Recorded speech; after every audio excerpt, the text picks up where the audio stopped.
Barbarossa, How Hitler Lost the War, Part 2. The August hiatus had no effect on the Third Reich's official murder squads, which were working assiduously behind the lines to complete their allotted task. On the contrary, they were making the most of the pause to fulfill their duties in the territories that had been liberated in the first 6 weeks of the invasion. No hamlet, no village, no town, and no city was safe. By the middle of the month, the 4 Einsatzgruppen that had already demonstrated their prowess in that part of Poland occupied by the Reich in 1939 had been reinforced by 5,500 members of the so-called Ordnungspolizei, Order Police, as well as an additional 11,000 SS brigades supplied by Himmler. Spearheaded by the Einsatzgruppen, some 20,000 killers now roamed behind the lines in well-organized units. Heydrich had drawn up a list of those they were to target: Comintern functionaries and communist professional politicians generally, higher, middle and lower functionaries of party central, regional and local committees, people's commissars, Jews in party and state positions, other radical elements, saboteurs, propagandists, snipers, attempted political murderers, agitators, etc. The etc. was telling. Heydrich's apparently precise order was in effect an invitation for the killers to rampage wantonly against the population whose lands had been occupied by the Nazi invaders. Hitler had made his own attitude clear enough on July 1941 when, in a reference to the Garden of Eden that would be created in the regions designated to provide Lebensraum, he said, "The vast area must be pacified as quickly as possible. This will happen best by shooting anyone who even looks sideways at us." As so many individuals, men, women, and children, were judged to be looking sideways, the task of shooting them not only acquired the attributes of mass murder, but rapidly turned into the first stage of the final solution. As chief interpreter and enforcer of Hitler's will, Himmler left no doubt in the minds of his subordinates that every Jew was to be exterminated. The instructions were unequivocal. Explicit order by the RFSS, Himmler: all Jews must be shot. The 3,500 men serving in the SS Cavalry Brigade, which operated under Himmler's personal supervision, were told on August 1941. That afternoon, for the avoidance of any doubt, Gustav Lombard, one of the SS Cavalry Brigade's unit commanders, confirmed, "Not one male Jew is to remain alive, not one family in the villages." Soon afterwards, Lombard was able to report that several Jewish communities had been cleansed by these means. A further order from Himmler that all female Jews should be drowned in the Pripyat marshes proved harder to fulfill. As another unit commander, Franz Magill, explained, "Driving women and children into the swamps did not have the success it is supposed to have, as the swamps were not deep enough for sinking under to occur. After a depth of 1 meter, a person for the most part hit firm ground so that sinking is not possible." Despite these setbacks, Himmler's personal death squad reported on August that they had killed 13,788 plunderers, most of whom were Jews. There had been some resistance. 2 members of the SS Cavalry Brigade had been killed when they drove over a mine. In the territories conquered by Army Group Center, Einsatzgruppe B was led by SS Gruppenführer Arthur Neber. As the former head of the Kriminalpolizei, Neber was particularly loyal to Heydrich, who had direct authority over all 4 Einsatzgruppen. Assiduous in pursuit of the murderous objectives of both Himmler and Heydrich, Neber was assisted by a notably zealous battalion of the Order Police. Following the encirclement at Białystok, battalion herded the city's Jews into the central marketplace and the main synagogue. From the former, they were taken to a local park, where they were put up against a wall and shot. The individuals in the synagogue were incinerated when the police poured petrol on the entrance doors and then tossed a grenade inside. Those who tried to escape were shot down. In this tightly packed part of the city, the fire spread rapidly to neighboring houses in which a number of Jews had taken refuge. They too were burned to death. It required 30 trucks to transport the corpses of between 2,000 and 2,200 Jews for burial in a mass grave just outside the city. A few days later, a further 3,000 Jews were rounded up and taken to the city's sports stadium, where they sweltered in the fierce summer heat without food or water, while they were divested of their valuables. Later, they were shuttled in trucks to some conveniently located anti-tank ditches in a wood outside the city. It took many hours, but eventually, the firing squads drawn from battalions and shot and buried at least 3,000 Jews to add to the 2,000 that their comrades in battalion had already murdered. 8. Within the next few days, as battalion advanced from Białystok towards Minsk, which it reached a little before the end of the month, the 3rd Company distinguished itself on several occasions, notably in the village of Narewka Mala, where, along with one Polish citizen who was found guilty of plundering, Jews were dispatched smoothly and without incident.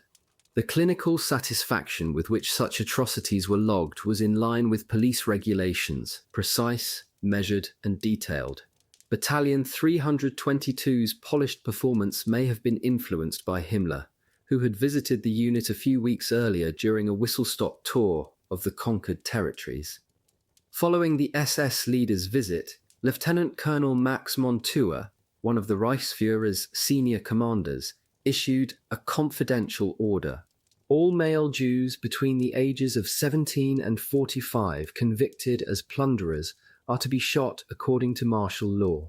The shootings are to take place away from cities, villages, and thoroughfares. The graves are to be levelled in such a way that no pilgrimage site can arise. I forbid photographing and the permitting of spectators at the executions. Executions and grave sites are not to be made known. The battalion and company commanders are especially to provide for the spiritual care of the men who participate in this action. The impressions of this day are to be blotted out through the holding of social events in the evening. Furthermore, the men are to be instructed continuously about the political necessity of the measures. 10.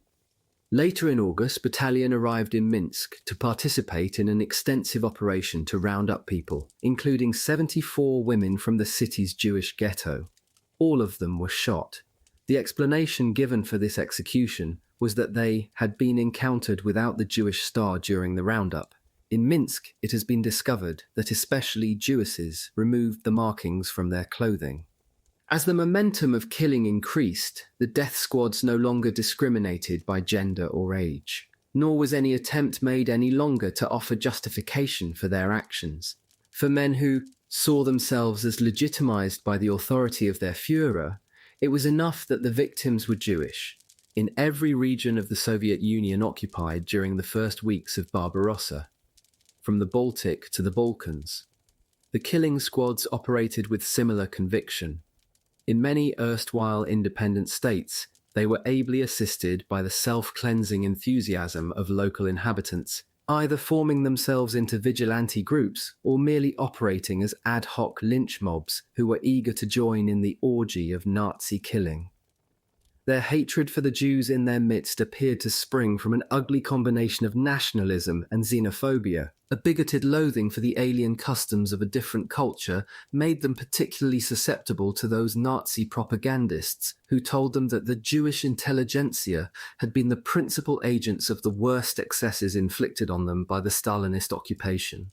Thus, soon after the invasion, a detachment from Einsatzgruppe A collaborated with a mob of enthusiastic nationalists who had rounded up a large group of Jews and had started to massacre them on the forecourt of a garage in the Lithuanian town of Kovno. By chance, the operation was witnessed by a much decorated and hardened regular officer, Lieutenant Colonel Lothar von Bischofshausen. On the concrete forecourt of the petrol station, a blond man of medium height, aged about 25, stood leaning on a wooden club, resting. The club was as thick as his arm and came up to his chest. At his feet lay about 15 to 20 dead or dying people. Water flowed continuously from a hose, washing blood away into the drainage gully. Just a few steps behind this man, some 20 men, guarded by armed civilians, stood waiting for their cruel execution in silent submission.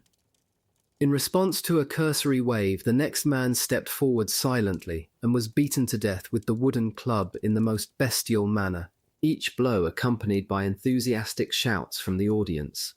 Onlookers at the scene told Bischofshausen that the killer was known locally as the death dealer of Kovno.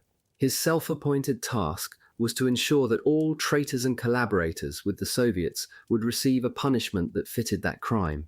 Bischofshausen was appalled not only by the slaughter, but also by the ghoulish density of the crowd, among which some parents were lifting their little children onto their shoulders to afford them a better view of the action. However, not all Lithuanians were so pitiless.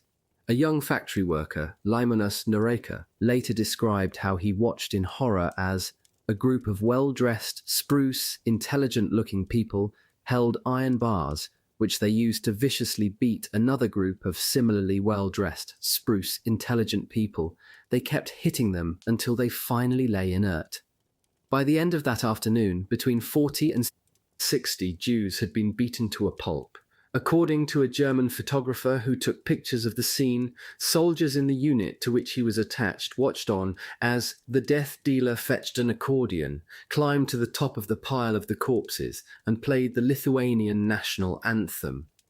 The crowd joined in by singing and clapping. In one of more than 20 such incidents witnessed in just one area to the south of Białystok, an anti-Semitic vigilante group in the Polish town of Jedwabne rounded up local Jews and, under the supervision of the SS, corralled them in the main square.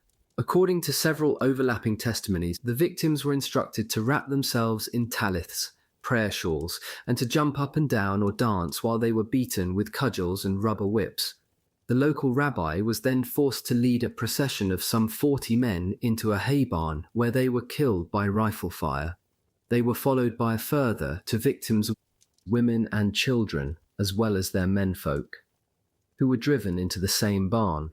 As both SS and regular soldiers watched on, the vigilantes poured kerosene on the building and set it ablaze.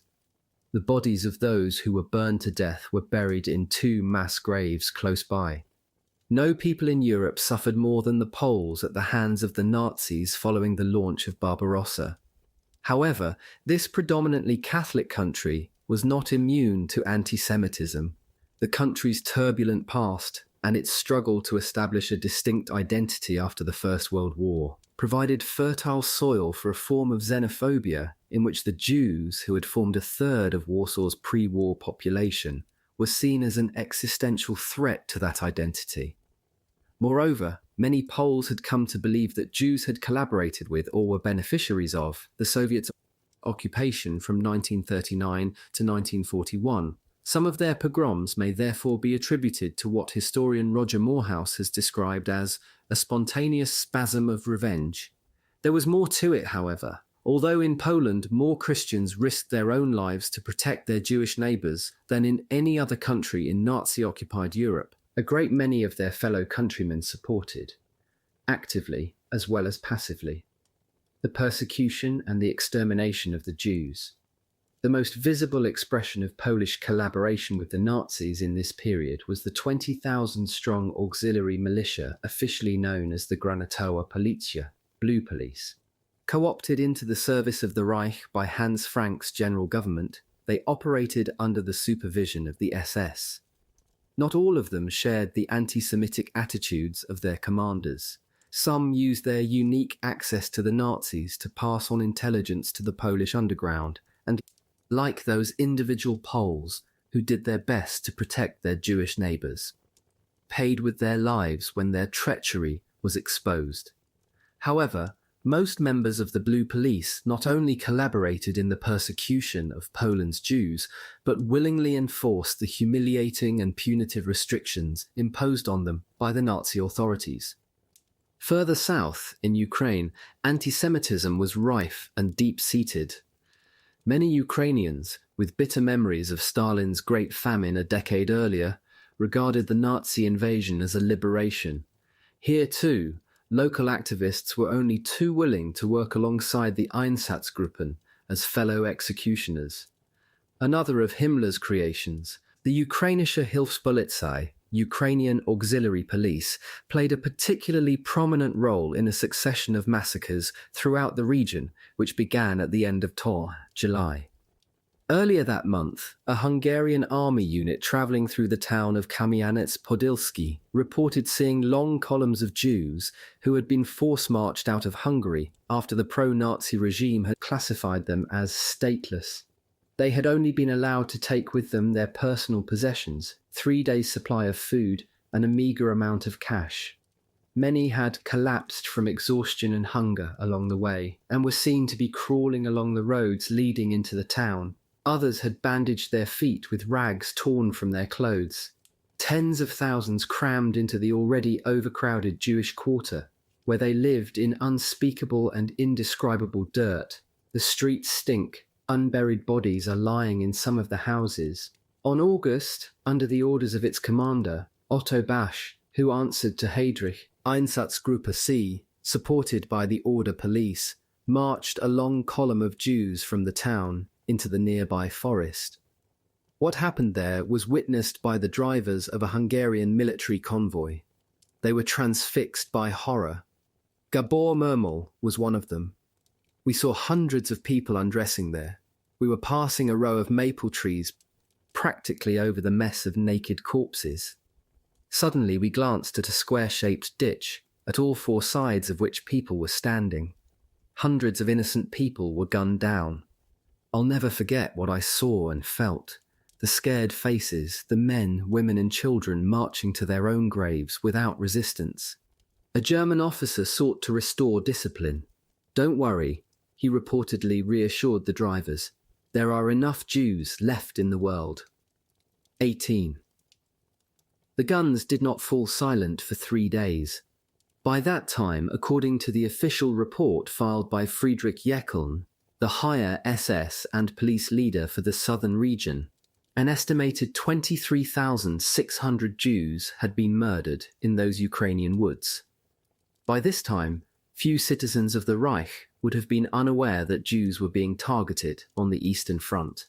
The Gestapo was greatly encouraged to see that the German public was gratified by newsreels that showed Jews being arrested and taken into custody.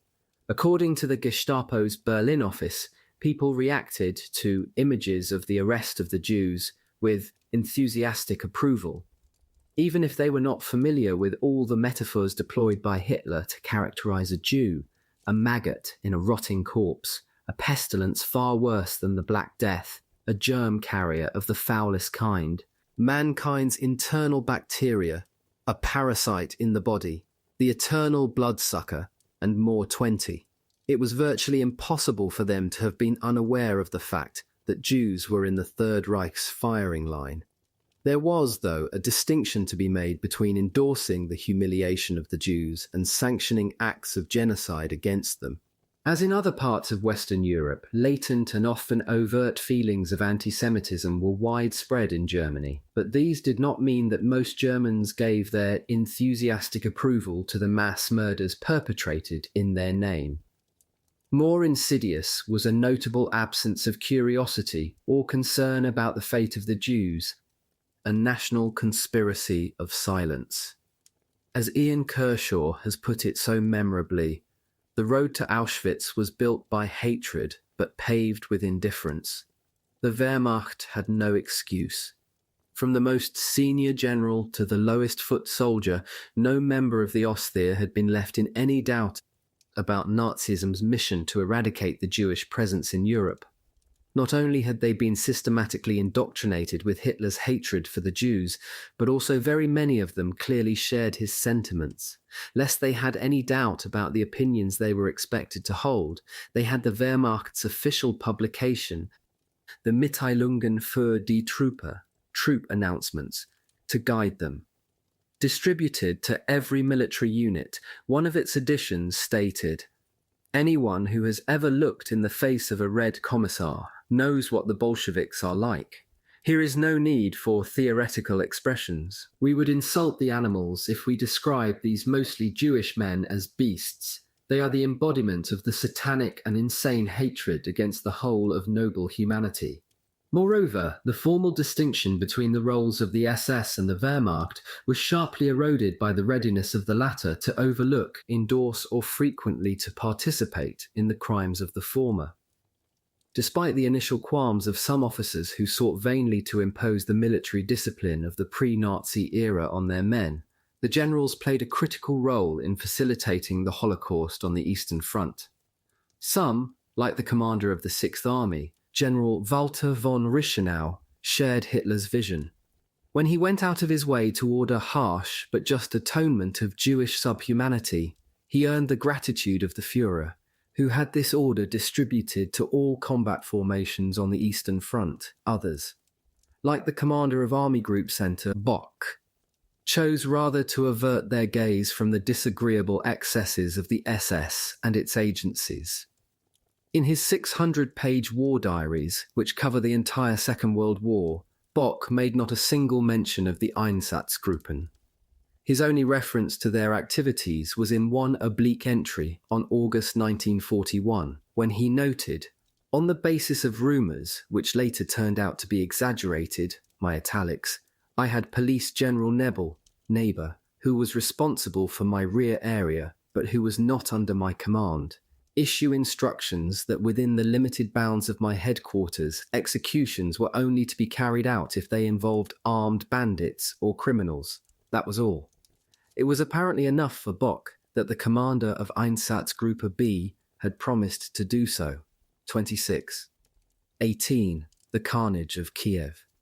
The opening days of September offered the Red Army a flicker of hope. On the 9th, a trainee nurse in Moscow, Irina Kraus, who was not an optimist by nature, was momentarily elated.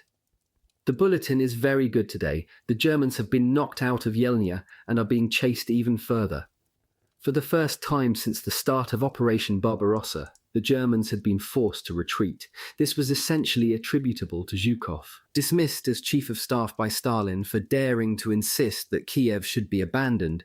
The mercurial Soviet leader had almost immediately given him command of the newly expanded reserve army. Another opportunity to show that his strategic judgment was indispensable. For much of August, under Zhukov's overall guidance, Timoshenko's armies had been mounting a series of fierce assaults against German strongholds along the Central Front. So great was the pressure on his forces that by the end of that month, Bock was driven to conclude that the centre of my army group is so dispersed and so weakened by the tough defensive fighting that it is no longer capable of attacking on its own. The Yelnya bridgehead, 80 kilometers to the southeast of Smolensk, had been seized by Guderian's 2nd Panzer Group in July as a launch pad for the next stage of Army Group Center's now postponed advance on Moscow. With orders to hold this position at all costs, the Germans who had dug themselves in on either flank of the salient found themselves under a sustained artillery bombardment that had pulverized the 60-kilometer front into a hideous moonscape. And their situation was steadily deteriorating. Halder was soon well aware of this. After a tour of the front, he noted starkly, "Troops very strained. Enemy artillery activity very unpleasant. Our munition use is limited. Mines and wire absent." Even during a lull towards the end of August, Bock was losing an average of men a day at Yelnya, a rate of attrition which meant that every unit was badly under strength. In what Halder described as a highly excited state, he called up the Chief of Staff to say, "Defense is near breaking point. Army Group cannot hold its eastern front if the Russians continue attacking." The lull was no more than that. Zhukov had prepared a 4-pronged counterattack with the full might of his reserve army with Yelnya as his prime objective. On the last day of August, 2 tank divisions, 8 rifle divisions, and 1 motorized infantry division with the support of guns, mortars, and multiple rocket launchers were unleashed against the salient. Their objective was encirclement. Within a day, the Russians had penetrated 10 kilometers into Bock's southern flank. With his divisions being bled white and facing the very real threat of encirclement, he made the decision on September to abandon Yelnya. The bridgehead was retaken by the Red Army 4 days later. It was just possible for OKH to present this defeat as a tactical withdrawal. In fact, it was anything but. The loss of 23,000 men in the space of a month to secure a stronghold that for some weeks the commanders in the field had judged to be of little strategic value did not impress the rank and file, who were the victims of the high command's incompetence. Many were bitter. Officially it was called a planned withdrawal, Franz Frisch wrote later, but to me it was so much bullshit.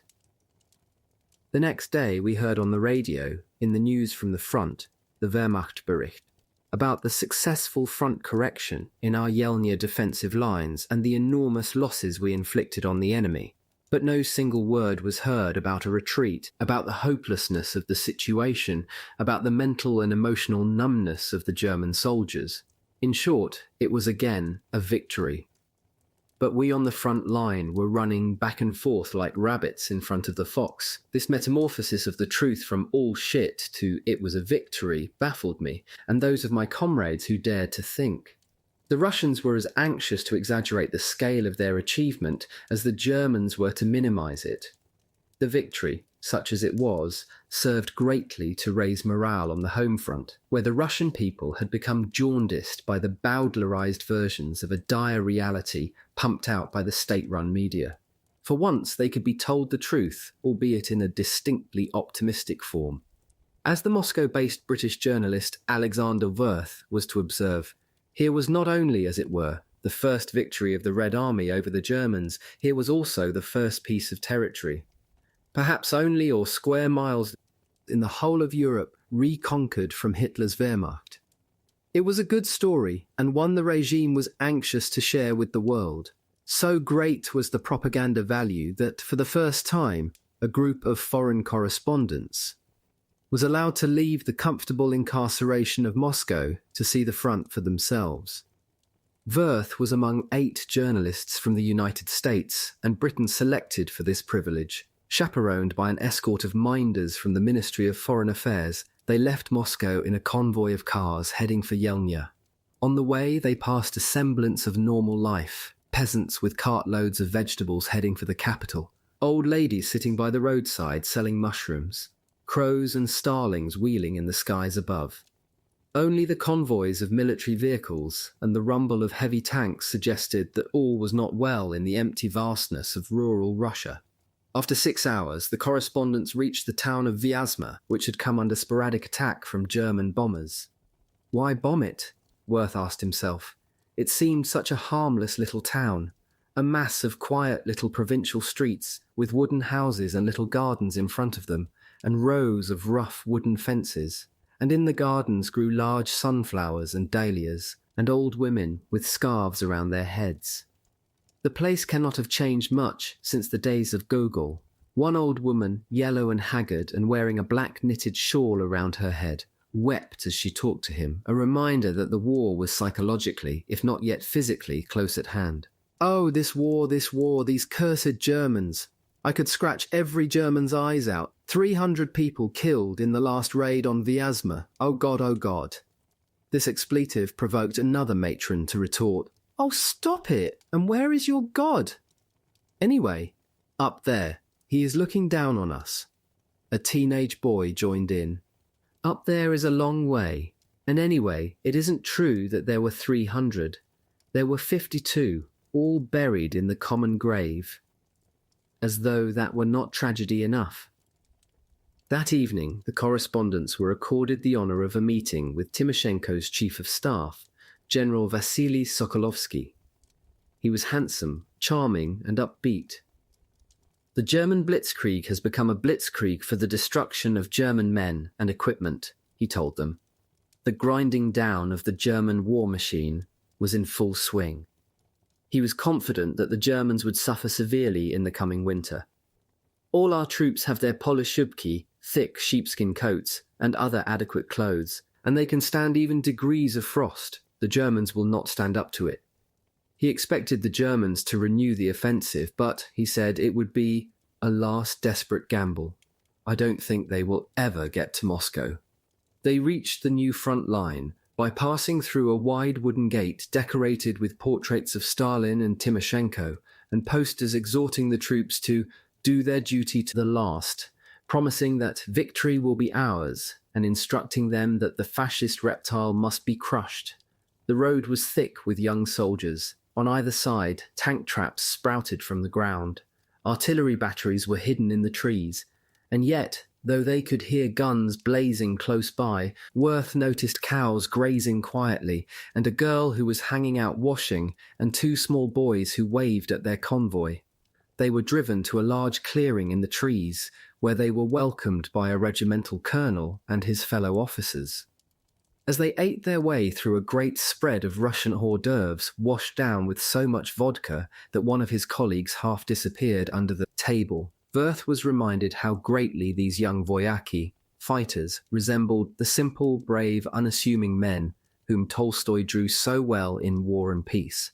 After the obligatory toasts to Stalin, the Red Army, Great Britain and the United States, this incongruous luncheon was brought to an abrupt end by a bout of heavy shelling so uncomfortably close to their tent that they were ordered to hurry to an underground bunker. Over the next few days, the correspondents had a foretaste of a phenomenon that would soon come to play an important part in the campaign. As soon as they left the main road, their small four-wheel drive vehicles became bogged down in cloying mud a foot deep.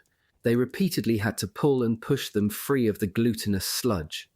Wirth noticed, however, that although large trucks also became stuck and could be extricated only with great difficulty, heavy tanks managed to slither through without problem and were able to maintain normal speed over even the roughest surfaces. One evening they visited a field hospital less than 10 kilometers behind the front, where they witnessed some of the horrors of war. A young fellow, scarcely conscious, with both his legs amputated. Another who had lost both eyes and whose head, a mass of bandages, was like the head of an eyeless snowman. He lay completely silent, uttering only faint groans from time to time. The staff of 7 surgeons, 6 doctors, and 48 nurses was handling cases a day.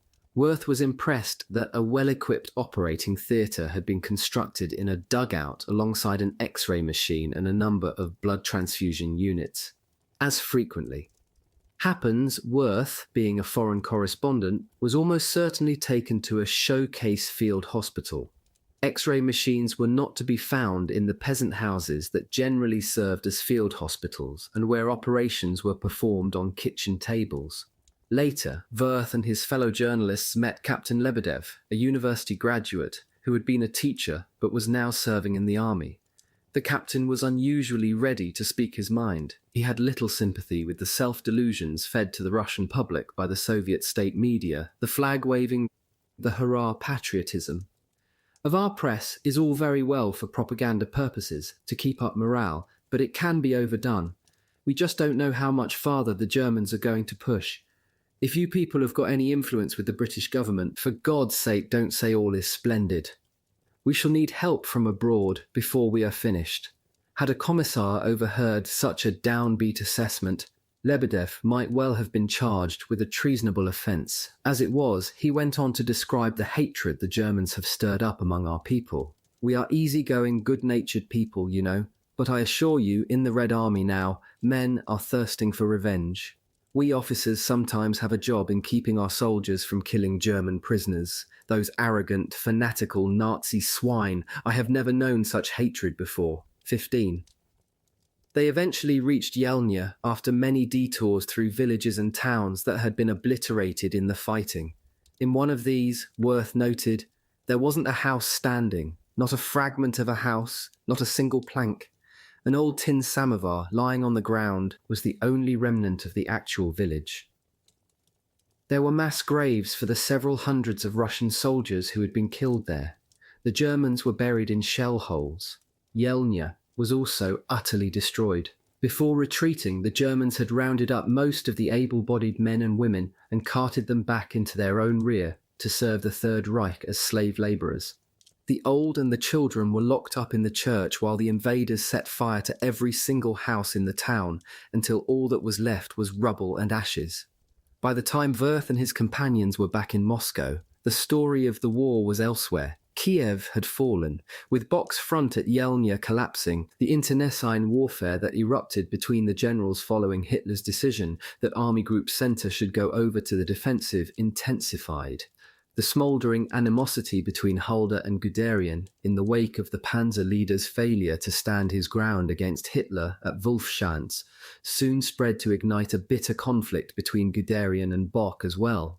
With great reluctance, the headstrong panzer commander had obeyed Bock's order that his panzer group should be diverted to link up with the left flank of Rundstedt's army group south to complete the encirclement of the Soviet armies protecting Kiev. However, Guderian resolved to do it in his own way. To the barely concealed fury of both Halder and Bock, he entirely ignored them when they sought to steer the direction and temper the speed of his blitzkrieg.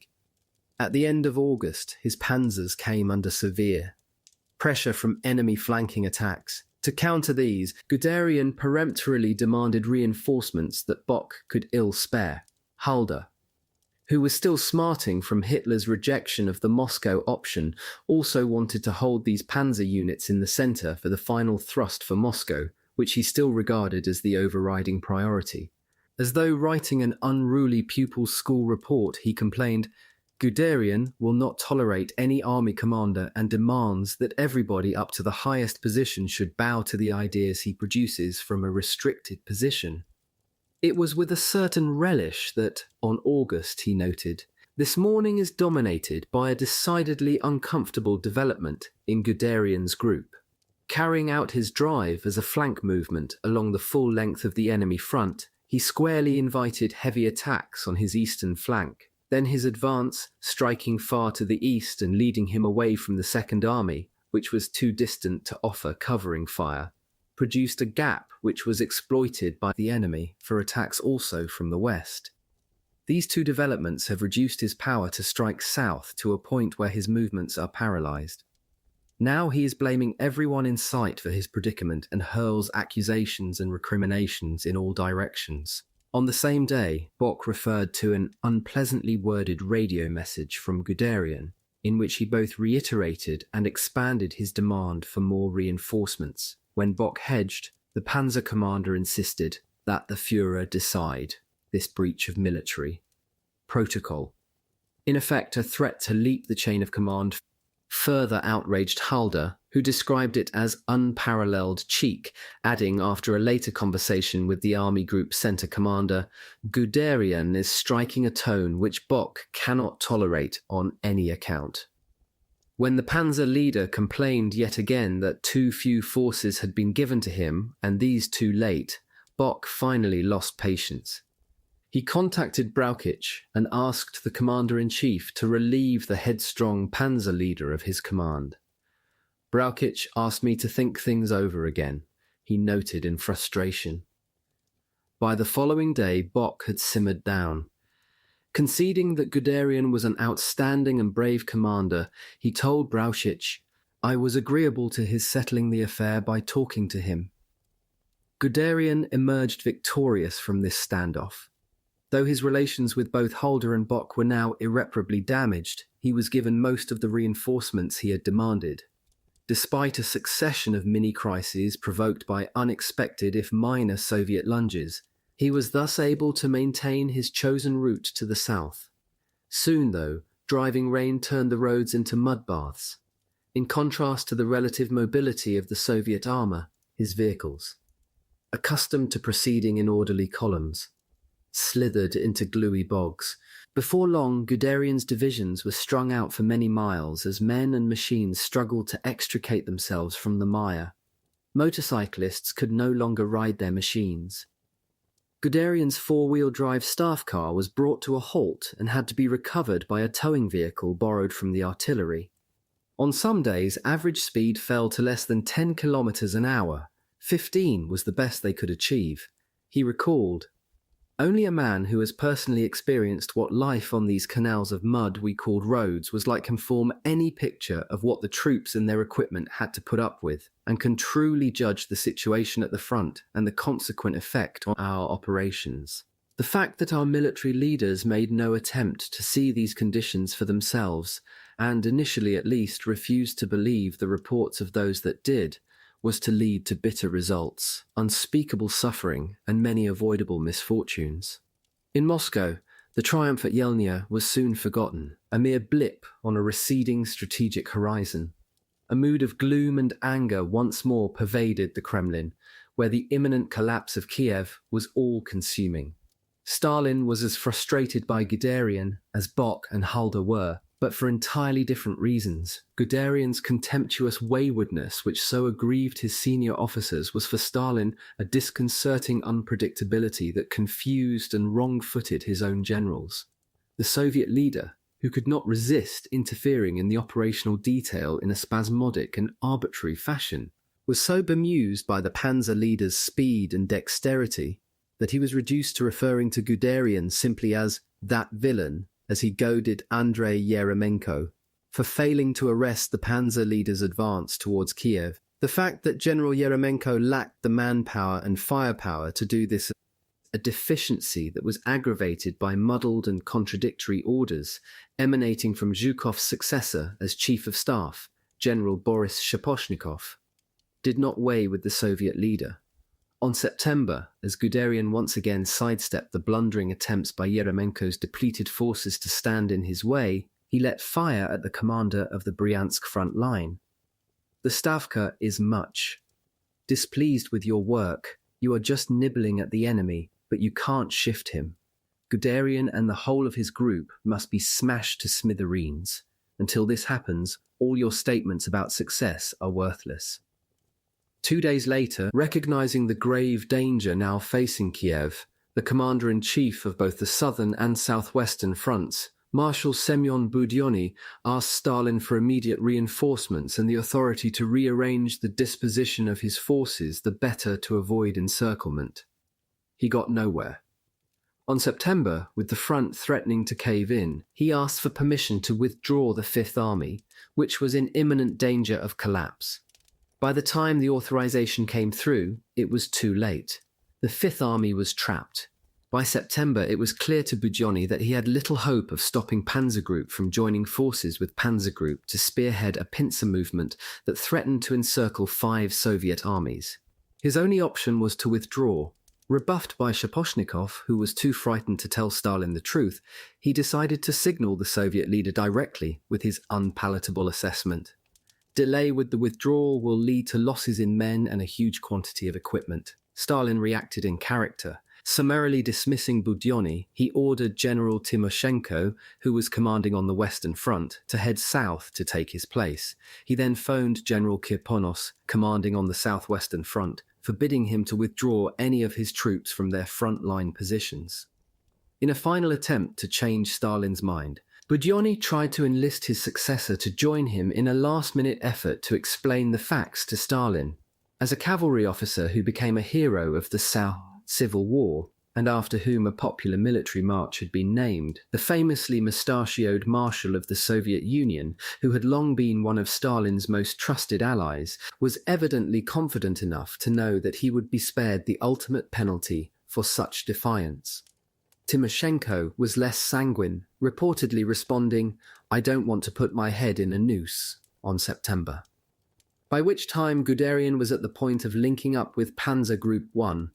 The Southwestern Front's Chief of Staff, General Vina Tupikov, radioed Shaposhnikov in one more attempt to change Stalin's mind.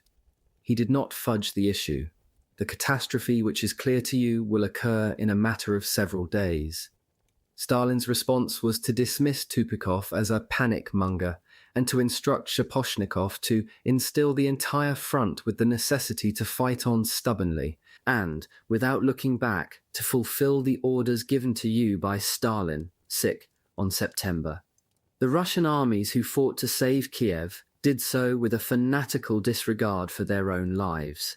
In one sector, the crew of a T-34 tank that had been disabled by a German artillery battery managed to scramble out through the turret. Instead of raising their arms in surrender, however, the men drew their pistols to fire in vain at their tormentor.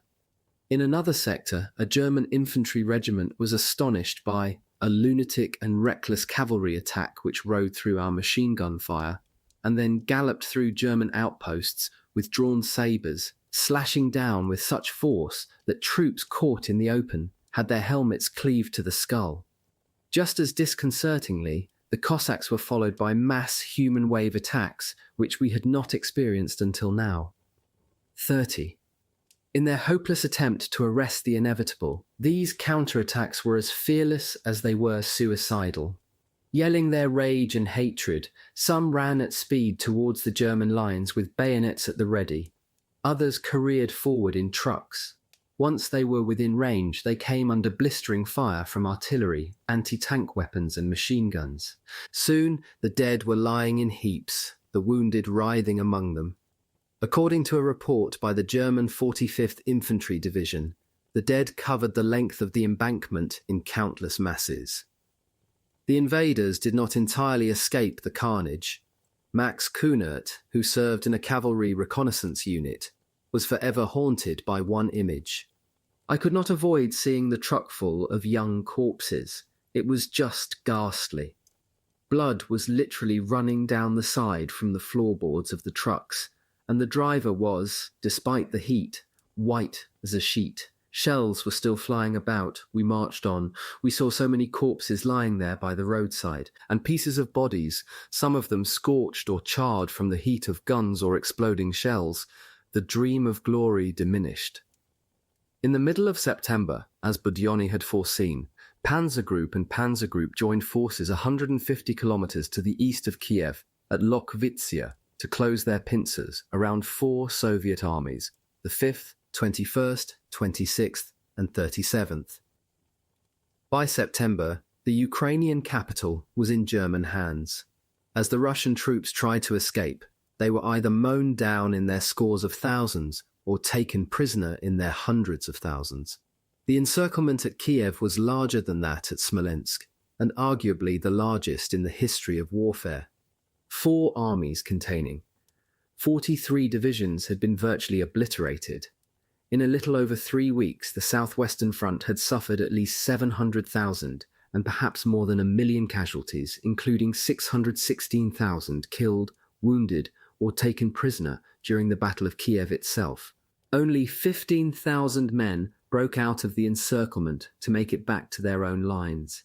In addition to these fearful losses, the Germans seized more than 2,600 guns and mortars, along with 64 tanks. In effect, at a cost of a relatively modest 128,000 casualties, they had destroyed the southwestern front. In the mayhem, Kirponos, who was renowned for his steadfastness and audacity, was wounded when his retreating command column was caught in an ambush on September. Later that day, he was hit in the head by the splinters from an exploding mine. He died within 2 minutes. Budyonny and Timoshenko were more fortunate. They escaped with their lives, but only to survey an unprecedented but avoidable catastrophe. As a result of Stalin's obstinate blundering, Rundstedt's Army Group South was now well positioned to launch a 2-pronged attack towards Stalingrad and the Crimea, while Guderian was already hastening north again to prepare for the belated attack on Moscow, which Hitler was now ready to authorize. Once Kiev had been secured, Einsatzgruppe C was free to move into the city to execute Heydrich's orders. In September, posters were pasted up across the city. All Jews in the city of Kiev and its surroundings will present themselves on Monday, September 29th, at 8 a.m. on the corner of Melnik and Doktorivskaya streets, beside the Jewish cemetery. Documents, money, and valuables, as well as warm clothing, underwear, and so on, are to be brought. Any Jew not carrying out this order and found elsewhere will be shot. Thanks to our very special talent of organization, as the local Einsatz Commando chief, Paul Blobel, boasted, some 30,000 Jews duly showed up at the collection point, believing that they were destined for resettlement. Carrying their belongings in sacks, suitcases, and boxes, which were sometimes loaded on handcarts, they were marched into the forest, urged on by Ukrainian policemen who formed a corridor and drove the panic-stricken people towards the huge glade that edged a large ravine or yar, known as Babi Yar. Threatened by curses and urged with sticks and snarling dogs, they were forced to undress until they were naked. Instructed to place each item of clothing on one pile and their valuables on another, they were ordered to proceed to the mouth of the ravine. What happened next was witnessed by, among others, a Ukrainian watchman. They found themselves on the narrow ground above the precipice, 20 to 25 meters in height. and on the opposite side there were the Germans' machine guns. The killed, wounded, and half-alive people fell down and were smashed there. Then the next 100 were brought, and everything repeated again. The policeman took the children by the legs and threw them alive down into the Jahr. Another witness reported seeing members of the Schutzpolizei, a branch of the Order Police, descending into the pit, forcing those whom the machine guns had failed to kill to lie down on top of those who had already been shot. The corpses were literally in layers. A police marksman came along and shot each Jew in the neck with a submachine gun. I saw these marksmen stand on layers of corpses and shoot one after the other. The marksman would walk across the bodies of the executed Jews to the next Jew, who had meanwhile lain down, and shoot him. Even then, the number of victims was so great that the killers were not entirely successful. That evening, according to the watchman's testimony, the Germans undermined the walls of the ravine and buried the people under thick layers of earth. But the earth was moving long after, because wounded and still alive Jews were still moving. One girl was crying, "Mammy, why do they pour sand in my eyes?" Astonishingly, there were survivors. Yelena Yefimovna Borodyansky-Nish was among that handful. It was midnight when she and her 4-year-old daughter were ordered to line up on the edge of the ravine. She did not wait to hear the next command, but threw her child onto the heap of bodies and then fell on top of her. A second later, bodies started falling on me. Then everything fell silent. There were more shots, and again bloody, dying and dead people began falling into the pit. I sensed my daughter wasn't moving. To keep her from suffocating, I made fists out of my hands and put them under her chin. She stirred. I tried to raise my body to keep from crushing her. There was blood all over the place. We were sandwiched between bodies. I felt someone walk across the bodies and swear in German. A German soldier was checking with a bayonet to make sure no one was still alive. By chance, he was standing on me, so the bayonet blow passed me. When he departed, Yelena walked and crawled out of the ravine carrying the little girl who was unconscious. She found her way to the yard of a brick factory where they hid for 4 days with no food or clothing until, with the help of a kindly Ukrainian woman who took pity on them, they managed to escape. Another survivor, Dina Pronicheva, also chose to jump into the pit before being shot. She lay there pretending to be dead. All around and beneath her she could hear strange submerged sounds, groaning, choking and sobbing. The whole mass of bodies kept moving slightly as they settled down and were pressed tighter by the movements of the ones who were still living. When the German soldiers descended into the pit and began to shoot anyone who still showed signs of life, Dina drew on her skills as an actress in the Kiev Puppet Theatre. She recognized one of the killers as the man who had examined her papers and taken her bag in the clearing by the ravine. To test whether she was alive or dead, he picked her up and struck her with his fist. She hung limply in his arms as though dead. He dropped her, kicked her in the breast and trod on her foot until the bones cracked, but still she did not move. He left. Soon afterwards, she heard the sound of shoveling and of sand falling ever closer to where she lay. She was soon half smothered and started to choke. She panicked and began to struggle. Mercifully, the killers chose that moment to down tools and leave. Dina managed to pull herself out of the pit by clinging onto a small bush. At the top, she was startled by a child's voice. A small boy had also managed to climb out of the unholy sepulchre. He was trembling and shivering. She told him to follow her, and they both crawled away. As they were leaving the area, the boy, who was some way ahead, suddenly shouted a warning that Germans were there. The Nazis who had caught him could not understand what he had said, so simply killed him and went on their way. Dina survived to record her testimony for posterity. In the course of 2 long days, the men of Sonderkommando 4A of Einsatzgruppe C, the 3rd Company of the Special Duties Waffen-SS, supported by the Ukrainian Police Battalion No. 9, had worked with a commitment, efficiency and speed calculated to earn the approval of their superiors. A few days afterwards, they were able to report, in retaliation for the arson in Kiev, all Jews were arrested and September, a total of 33,771 were executed. As the overall commander of this operation, SS Obergruppenführer Friedrich Jeckeln, fresh from his triumph at Kamianets-Podilsky, now had further cause to celebrate. His upwardly mobile career was to lead him subsequently to preside over the murder of perhaps 100,000 Jews, for which achievement he was to be garlanded with medals and in due course promoted to the rank of general.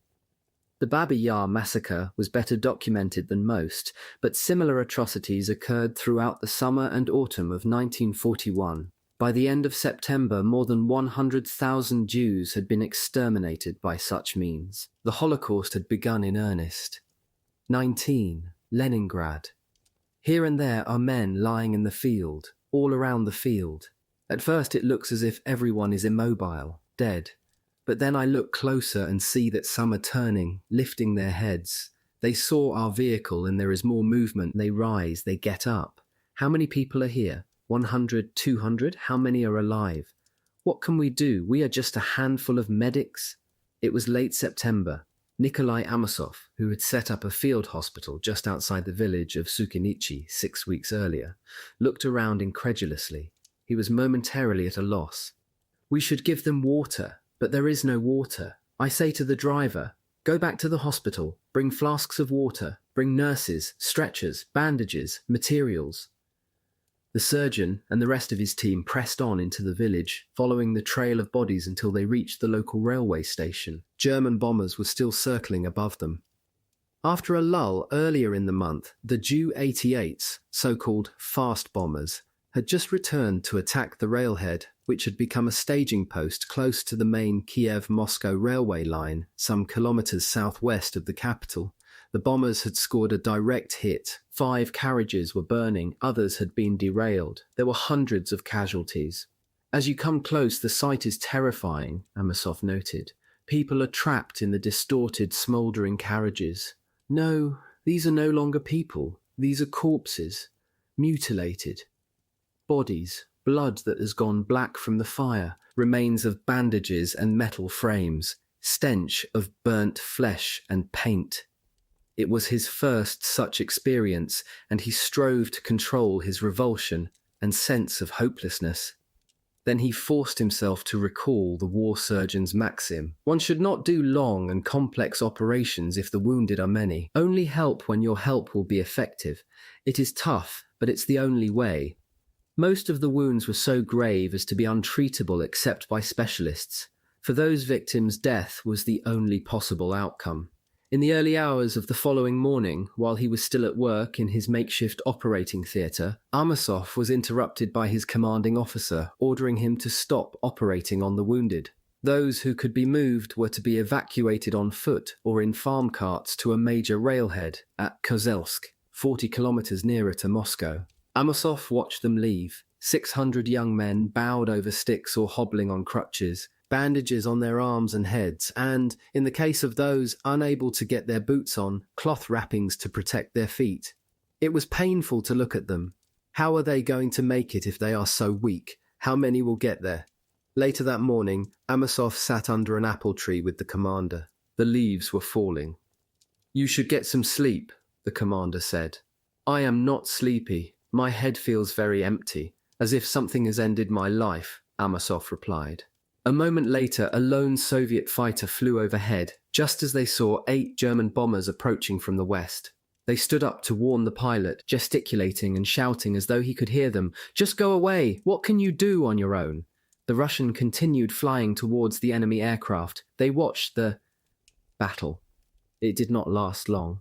He catches fire, there is black smoke, and the plane falls behind the hills. The parachute did not emerge. We are standing there feeling lost, shaken, tears in our eyes. They, the Germans, fly past us in regular formation. Damn them! The Luftwaffe was once more on the offensive, softening up the Red Army's defences along the route from Kiev towards Moscow. Following the fall of the Ukrainian capital, Panzer Group was heading north again, advancing at speed towards Oryol and Bryansk, which were still in Soviet hands. Vasily Grossman was not far in front of them as he too headed in the same direction, passing through a landscape devastated by human misery. He was greatly affected by the plight of the peasants. They begin to cry as soon as they begin to speak, and one feels an involuntary desire to cry too. There's so much grief. Many of the peasants were on the move. Dust was everywhere. White, yellow, red dust. It is stirred up by the feet of sheep, pigs, horses, cows, and by the carts of refugees. Dust is hanging, swirling, whirling over Ukraine. At night, the Luftwaffe flew overhead, Heinkels and Junkers. They spread among the stars like lice. The blackness of the air is filled with their humming. Bombs are crashing down, villages are burning all round. Grossman only paused in Oriel for a day before his editor, David Ortenberg, dispatched him to Bryansk, where, after failing to arrest Guderian's drive on Kiev, Yeremenko's forces were now trying to hold the line against the 17th Panzer Division. On a visit to one unit, Grossman witnessed a commonplace incident which was nonetheless chilling for that, the interrogation of a traitor who had been caught by his own comrades as he tried to smuggle himself back into his own lines. His disguise did not deceive them. He has an overgrown beard and is wearing a torn brown russet coat, a big peasant hat. His feet are dirty and bare, his legs naked to the calf. The Germans had bought him for 100 marks. He thinks the modesty of this sum might make them more forgiving. It didn't. He knew then what his fate would be. He isn't a human being anymore. All his movements, his grin, his glances, his noisy, greedy breathing, all that belongs to a creature that senses a close and imminent death. When he looks at the soldiers and their rifles, there's an animal fear in his eyes. The colonel slaps his face, shouting and crying at the same time, "Do you realize what you've done?" The guard, a Red Army soldier, then shouts at him too, "You've disgraced your son. He won't be able to live with this shame." The harangue over, the unfortunate wretch was shot where he stood. Grossman also met the commander of the 50th Army, Major General Mikhail Petrov. The general had escaped from the Smolensk encirclement in full-dress uniform, refusing to conceal himself as a civilian. Petrov had earned a reputation for cruelty as well as courage. He took Grossman to the front at a point where one of his regiments had just failed to seize a German-held salient. Petrov was not happy. Amidst the blazing guns and the whistling bullets, he reprimanded the regimental commander. "If you fail to capture this village within an hour, you will have to give up your regiment and take part in the attack as a private." The regimental commander answers, "Yes, comrade army commander." His hands are shaking. There isn't a single man walking upright. Men are running, stooping low or crawling on all fours from one hole to another. They are afraid of bullets, and there aren't any bullets at that moment. They are all covered in mud and wet. Schliapin, Petrov's commissar, is walking around as if on a country stroll and shouts to the soldiers, "Bend lower, cowards, bend lower." That evening, a military prosecutor arrived from Petrov's rear headquarters. Grossman and Petrov were drinking tea sweetened with raspberry jam as he gave the general a list of names. Individuals charged with a range of capital offences, including cowardice, desertion, and, in the case of a number of local peasants, circulating enemy propaganda. Grossman watched closely. The general did not hesitate. Petrov pushes his glass aside. In the corner of the document, he approves the death sentence in red capitals written in a small, childish hand. He spared only one of the offenders, an old maid, as the prosecutor put it, whose crime had been to encourage her friends to offer the Germans bread and salt. Her sentence was cut to 10 years in jail. Grossman was not impressed by the short and large-nosed general who was dispensing justice so nonchalantly. Even in recording this episode, Grossman was taking a grave risk. As the editors of A Writer at War, Antony Beevor and Lyuba Vinogradova, have pointed out, if the NKVD had read his notebooks, he would have disappeared into the Gulag. Nothing would have caused him more trouble than to report, as he noted, that many Ukrainian peasants appeared to regard the German invaders as liberators. But Stalin's Great Famine, the expropriation of their lands, and the dekulakization of their communities only a decade earlier were still fresh torments. He met a group of women who had only sackcloths to. protect them from the bitingly cold wind that blew from the east. Nor was their persecution over. To clear the forward areas for the Red Army better to face the Nazi hordes, the regional commissars planned to evacuate these peasants to the far side of the Volga, a journey of more than 1,000 kilometers from their homes. The Volga German Autonomous Republic, as it was known until its abolition in August 1941, was then inhabited by 400,000 Volga Germans, perhaps to make way for the new arrivals, but certainly because their loyalties were suspect. These unfortunates were deported to Kazakhstan and Siberia, where they were dumped in a wasteland without means of subsistence. According to some estimates, a little under % of the deportees were to perish, yet another testament to Stalin's propensity to commit genocide in the name of an allegedly higher cause. The Ukrainians did not want to inherit the lands the Volga Germans were to leave. Grossman noted, "They are rebelling. They raise their sickles. The sickles shine dully in the grey autumn light. Their eyes are crying. The next moment the women laugh and swear, but then the anger and grief return. We won't leave, we'd rather die here. If any lousy snake comes to force us out of our homes, we'll meet him with sickles." There were frequent reminders that the war was ominously close. In one village, he took note of a grotesque incident. The head of the driver of a heavy tank had been blown off by a shell, and the tank came back driving itself because the dead driver was pushing the accelerator. The tank drove through the forest, breaking the trees, and reached our village. The headless driver was still sitting in it. 8. A few days after that incident, Grossman woke up suddenly in the middle of the night, got dressed, and walked out into the yard of the compound where he was staying. All was silent, but the Germans were only 15 kilometers away. At daylight, he and his companions about turned from Bryansk and headed back to Oriel, unaware that units of Panzer Group were heading for the same destination, and at a speed which, yet again, would take the Soviet commanders by surprise. These were dark days for Stalin. He not only presided over the collapse of the southern front, but an emergency on the northern front as well. As Kirponos fought in vain to prevent the fall of Kiev, the Germans virtually sealed Leningrad from the outside world. By the end of the first week in September, the last road and rail links to the city had been severed. A Soviet volunteer, Daniel Granin, was in one of the few remaining battalions defending the Dudagov Heights, 10 kilometers to the southeast of the city, when the bombers dived at them. We came under air attack, which caused heavy casualties. The rest of the soldiers in my unit scattered, and I was left alone, without an army. So I boarded a tramcar and drove back home with my machine gun and hand grenades. As far as I was concerned, the German army was going to be in Leningrad in a few hours. The attackers were inclined to the same opinion. After clearing the heights of what remained of the Soviet artillery, the 18th Army's infantrymen advanced into the city's suburbs. An artillery observer, Hans Mauermann, was with them.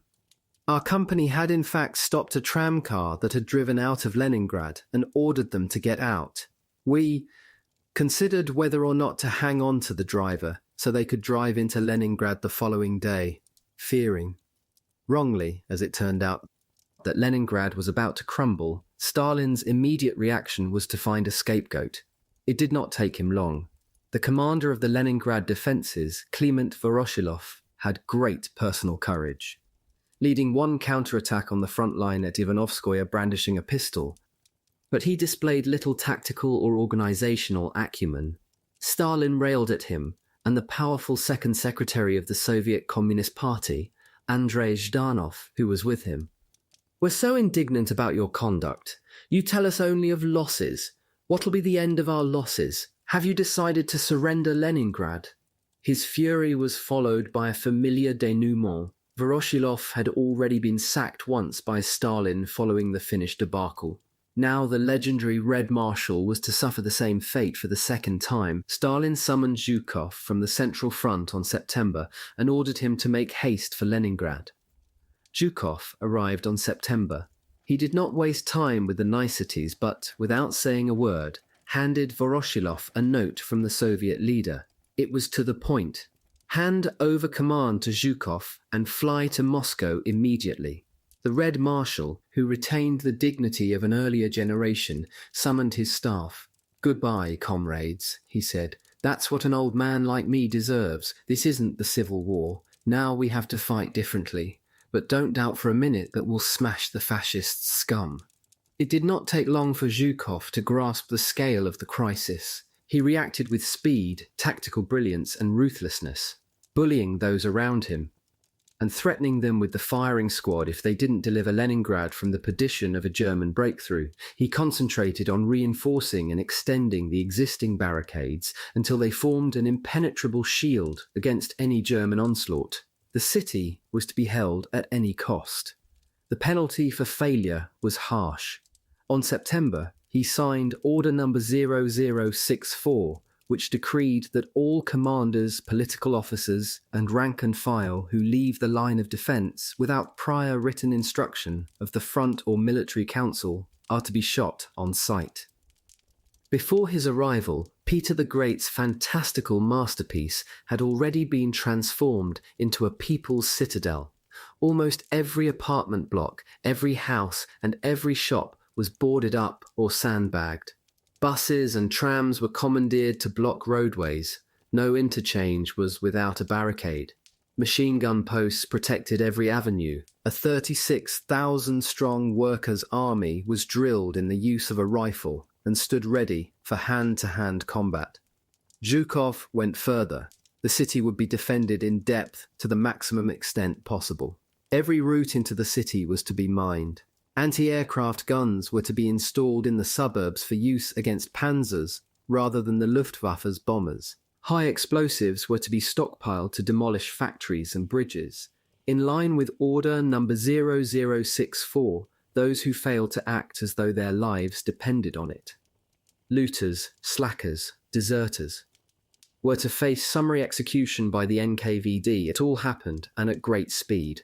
The city was on alert 24 hours a day. Under Zhukov's iron fist, there was no evidence of panic. Leningrad was marked by a rare stoicism and resilience. Even Zhukov, not known for any excess of emotion even on reflection, was to recall that the courage, endurance, and tenacity of its citizens impregnated itself in my memory for life.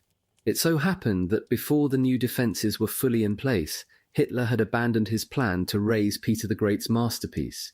The commander of Army Group North, Lieb, was ordered to call off the attack and to divert most of his panzer group to Army Group Center, where it was destined to play a leading role in the final assault on Moscow. Those of his soldiers who could see the city shimmering in the distance were baffled. Walter Brochet, whose company was poised for the final onslaught from a chain of hills to the southwest of Leningrad, noted, "In the distance, the city pulsed with life. It was bewildering. Trains ran, chimneys smoked, and a busy maritime traffic ran on the Neva River.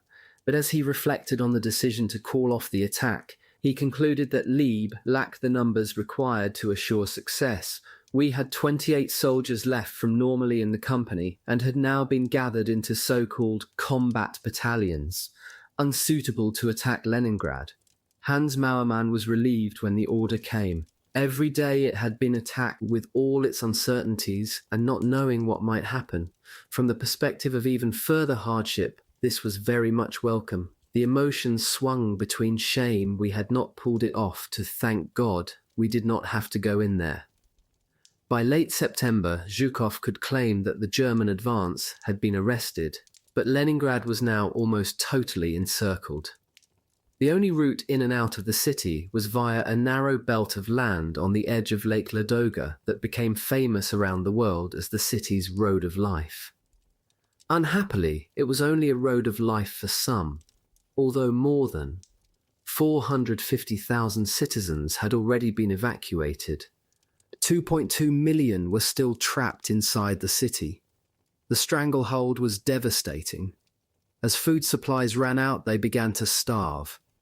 At first in their tens, then in their hundreds, then in their thousands, and then in their tens of thousands. Corpses, sometimes mutilated for human consumption, piled up in the streets. By the winter of 1941 to 42, when the temperature dropped well below freezing, the death rate reached 100,000 a month. In the course of what became an 872-day siege, many more died. The total number of victims was never precisely established, but by the end of January 1944, when the siege was finally lifted, Hitler could claim to have presided over the deaths of perhaps 1 million civilians in Leningrad alone. As one disaster followed on the heels of another, brutality continued to provide one avenue for the release of Stalin's frustrations. On September, General Vasily Goncharov, the artillery commander of the 34th Army, was accused of cowardice for allowing a number of units to be encircled. In line with Stalin's directive number against deserters, cowards and panic-mongers, he was sentenced to death. The order was pronounced jointly by Meklis and General Kirill Meretskov, who had himself been arrested with Pavlov in July. Unlike General Pavlov, the erstwhile commander-in-chief of the Western Front, Meretskov had been spared the firing squad, but, as one of his interrogators later confessed, only after continuous torture was applied, he was beaten with rubber rods. Thus chastised, he not only confessed to crimes that he had not committed, but denounced Pavlov as a traitor for good measure. Now rehabilitated by Stalin, he became an enthusiastic advocate of the ultimate penalty for cowardice. The elderly major instructed to shoot Goncharov was more squeamish. Ordered to stand in a row of staff officers alongside the general, he watched as Meklis, in his role as army commissar, walked along the line until he stopped in front of the doomed man. After a brief exchange, he read out the dread words, in accordance with order number of the People's Commissar for Defense. When he finished, he turned to the major and ordered him to execute his own commanding officer. The major was overwhelmed with horror at the thought.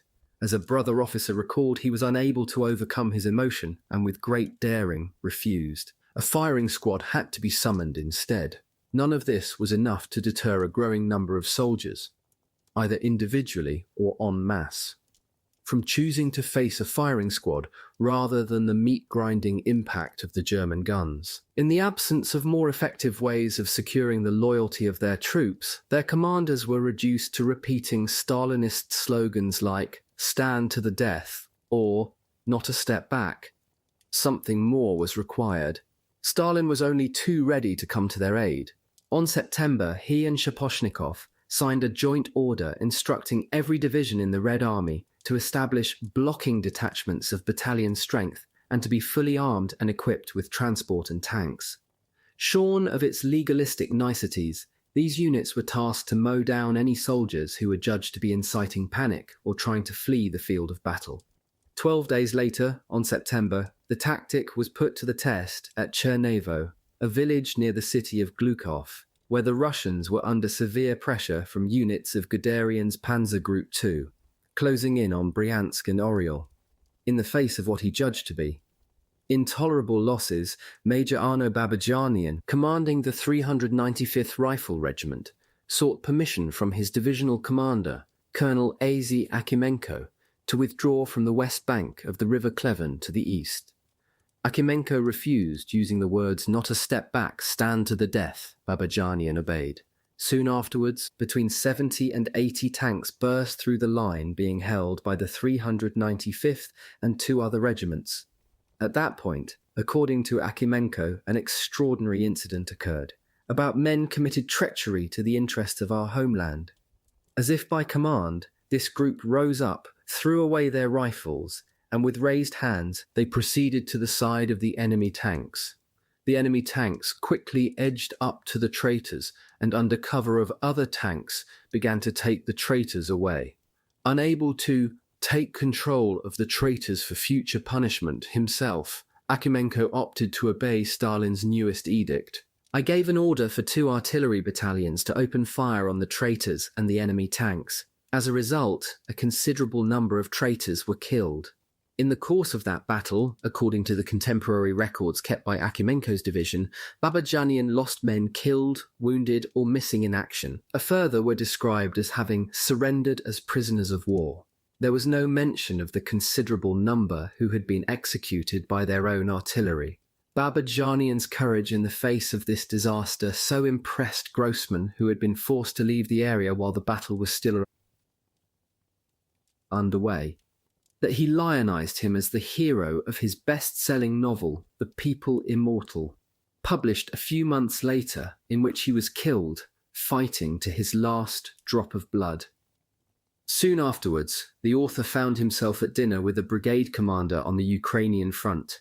They reminisced about dates and names until it dawned on Grossman that he was talking to the character in his novel. "Yes, I was there," Babajanian confirmed, "but you killed me." Grossman, rarely at a loss for words, replied, "I killed you, but I can resurrect you too." 20. Wars of Words. On September, ominous snow clouds piled up over Moscow. The British ambassador and his American counterpart were wrapped against the cold as they waited on the tarmac to greet the arrival of a joint Anglo-American delegation. There was a Soviet Guard of Honor, 500 soldiers, apparently rushed from the front. The stars and stripes, the Union Jack and the hammer and sickle were clustered together to wave in unison as Lord Beaverbrook, representing Churchill, and Averell Harriman, representing Roosevelt, descended from their aircraft to the formal welcome of their respective national anthems. Aside from the fact that they were both millionaires, the two emissaries had little in common. Harriman, the son of an industrial magnate, had inherited a fortune, graduated from Yale University, gone into banking, and, as a friend of the Roosevelt family, gravitated into public service, where he helped deliver the president's New Deal. He was elegant, debonair, and charming. His credentials as an international diplomat were impeccable. By contrast, Beaverbrook was diminutive, rotund, and graceless. More significantly, he was a self-made bruiser, a bundle of ferocious ambition and energy. Born William Maxwell Aitken in Canada in 1879, he was one of 10 children of a Scottish-born Presbyterian minister. Brought up in poverty, he left school with no formal qualifications and worked variously as a local reporter, a life assurance salesman, and a debt collector. His passion was for newspapers, and he had the guile and chutzpah to make enough money to buy several of them. In 1910 he moved to England, where he was befriended by Bonar Law, a fellow Canadian and a junior Conservative minister.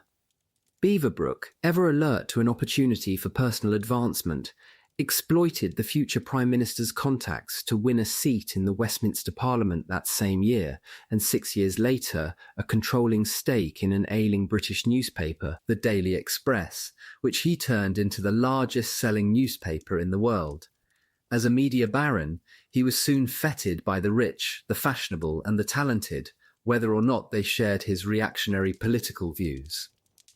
In May 1940, by now Lord Beaverbrook, he was appointed by Churchill as Minister for Aircraft Production.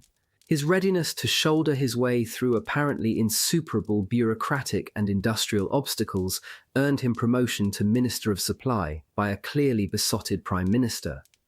Those of his peers who sensed that dishonesty came to him as second nature were less enthusiastic. Churchill's wife, Clementine, who was a rather better judge of character than her husband, could not abide the little imp, as she called him. "Try ridding yourself of this microbe which some people fear is in your blood," she was later to advise him after a particularly egregious example of Beaverbrook's duplicity. In September 1941, he enjoyed the full confidence of the Prime Minister, who wrote to Stalin on the eve of the Anglo-American delegation's departure for Moscow, describing him as one of my oldest and most intimate friends. 2. If they were not natural cronies, Beaverbrook and Harriman had a common purpose: to persuade Stalin that the two Western allies were united in their resolve to extract the Soviet Union from what was still widely regarded in their respective capitals as the jaws of defeat. Their mission had originated with the joint letter Churchill and Roosevelt had sent the Soviet leader during the Atlantic Conference a little over 6 weeks earlier, in which they had suggested such a meeting in Moscow. In the intervening period, the Red Army's predicament had worsened sharply. On August, in a highly unusual move, Stalin sent a personal telegram to Ivan Maysky in London. The Soviet leader had just read his ambassador's report of a meeting with Eden a few days earlier, in which he urged the British Foreign Secretary to open a second front, which Stalin had demanded a month earlier, as well as pressing for the early delivery of an increased volume of military hardware. Stalin had clearly been impressed by his ambassador's stance. The Hitlerites want to beat their opponents one by one. Russians today, English tomorrow. English passivity helps the Hitlerites, Stalin wrote. The fact that England applauds us and curses the Germans does not change anything. Do the English understand that? I think they do. So what do they want? I think they want us to weaken. Emboldened by his leader's readiness thus to confide in him, Maysky responded with his own personal message the following day. Notwithstanding Stalin's paranoid tendencies, he knew that his suspicion of Britain was not entirely without foundation, and in his wily fashion, he sought to unravel the complicated knot of motives by which British policy towards the Soviet Union was ensnared. Among these conflicting impulses, he detected both a desire to weaken us and an unshakable belief in German invincibility on land. These factors, combined with their awareness that the Russians fight well, had led the British cabinet to conclude that for a year or two, it could avoid sending ground troops into Europe to open a second front. The most effective way to combat this complacency, Maysky urged, was plain speaking. Churchill and others must understand at long last that if the USSR leaves the stage, the British Empire is finished. Stalin needed little encouragement. On September, he wrote to Churchill in the bluntest terms to warn that the Soviet Union faced a mortal menace that could be averted only if the Allies opened a second front somewhere in the Balkans or France, with forces capable of drawing away from the Eastern Front to 40 German divisions. The very thought of a second front, which was starting to attract widespread public support in Britain, and notably from Beaverbrook's Daily Express, was anathema to Churchill. The Prime Minister not only loathed any thought of diverting scarce resources from Britain's own hard-pressed armed forces, but also had grim memories of earlier attempts to mount a major seaborne invasion of the European continent. In July, he had told Eden, "Remember that on my breast are the medals of the Dardanelles, Antwerp, Dakar, and Greece, 4 disasters for which he had direct responsibility, and to which, as Andrew Roberts has pointed out, he might have added Norway and Crete." In the same letter, Stalin also demanded 30,000 tons of aluminium by the beginning of October next, and a minimum monthly delivery of aid amounting to aircraft and tanks of small or medium size. He went on to warn that in the absence of such support, the Soviet Union will either suffer defeat or be weakened to such an extent that it will lose for a long period any capacity to render assistance to its allies by its actual operations on the fronts of the struggle against Hitlerism. On September, Churchill replied in equally blunt terms, "Although we should shrink from no exertion, there is in fact no possibility of any British action in the West, except air action, which would draw the German forces from the east before the winter sets in.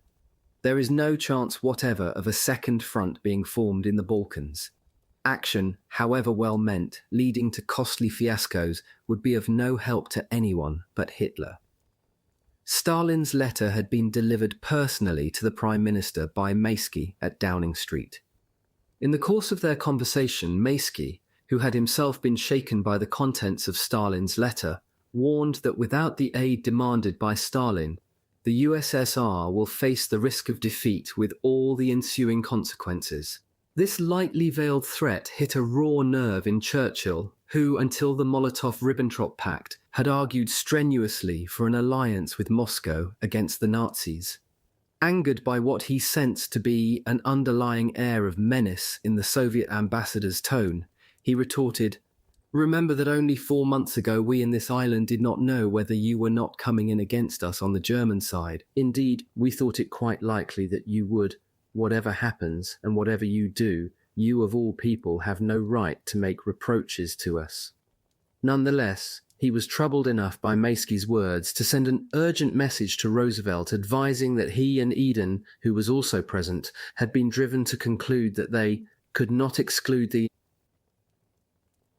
impression that they, the Russians, might be thinking of separate terms. The fear that Moscow could yet be driven to sue for peace with Berlin in the hope of securing a modified version of the Molotov-Ribbentrop Pact was never far from the minds of strategists in London and Washington.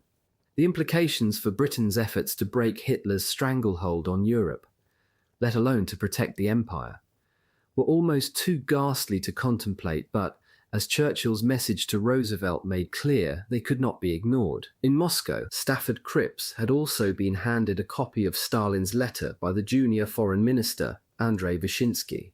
Cripps was as devastated by its import as Maysky and took it upon himself to send a most immediate message to the Foreign Office in London. The letter shows that unless we can now, at the last moment, make a superhuman effort, we shall lose the whole value of the Russian front, at any rate for a long period, and possibly for good.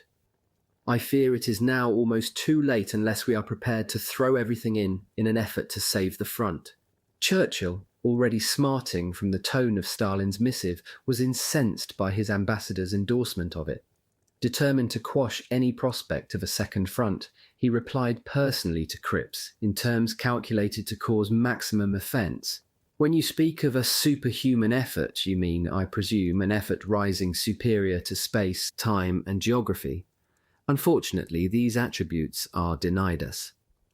It was the beginning of a long and acrimonious correspondence between two competitive egos who held markedly different views about the best means of securing the defeat of Nazism, a mutual antagonism aggravated by Churchill's blunt denial of Cripps's request to brief the government in person on his appreciation of the Soviet Union's predicament. 10 days later, on September, Harriman arrived in London for a series of meetings with Beaverbrook to discuss their agenda for the Moscow conference. Within 2 hours of the plane landing, Beaverbrook, who was accustomed to getting his own way, summoned the US delegation to a meeting in the War Cabinet rooms. In his crudely direct fashion, he tried to seize the initiative, demanding to know what quantities of munitions and raw material the United States was willing to supply to the Russians. The urbane Harriman would have none of it, and refused politely but firmly to tell him. Beaverbrook persisted, asserting that there was no time to be lost. According to Harriman, Beaverbrook, who was under stern instructions from Churchill to make sure we are not bled white, 14, appeared to think that if he could extract a specific US commitment before they departed for Moscow, he would be able to postpone making any British commitment until the negotiations with the Russians were underway. Harriman was far too canny to fall into Beaverbrook's trap. Once again he demurred, retorting dryly that for him to make such a commitment at this stage would relieve the Americans of the necessity of going to Moscow. At this, Beaverbrook backed off in alarm. "Oh, no, he replied. "We must go together." It was not a good beginning. When Churchill heard a rather exaggerated account of the standoff between the two would-be envoys, he moved swiftly to invite Harriman to dinner. "I know how difficult Beaverbrook, can be, but it's a vital matter. I depend on you," he said soothingly. Harriman confirmed that he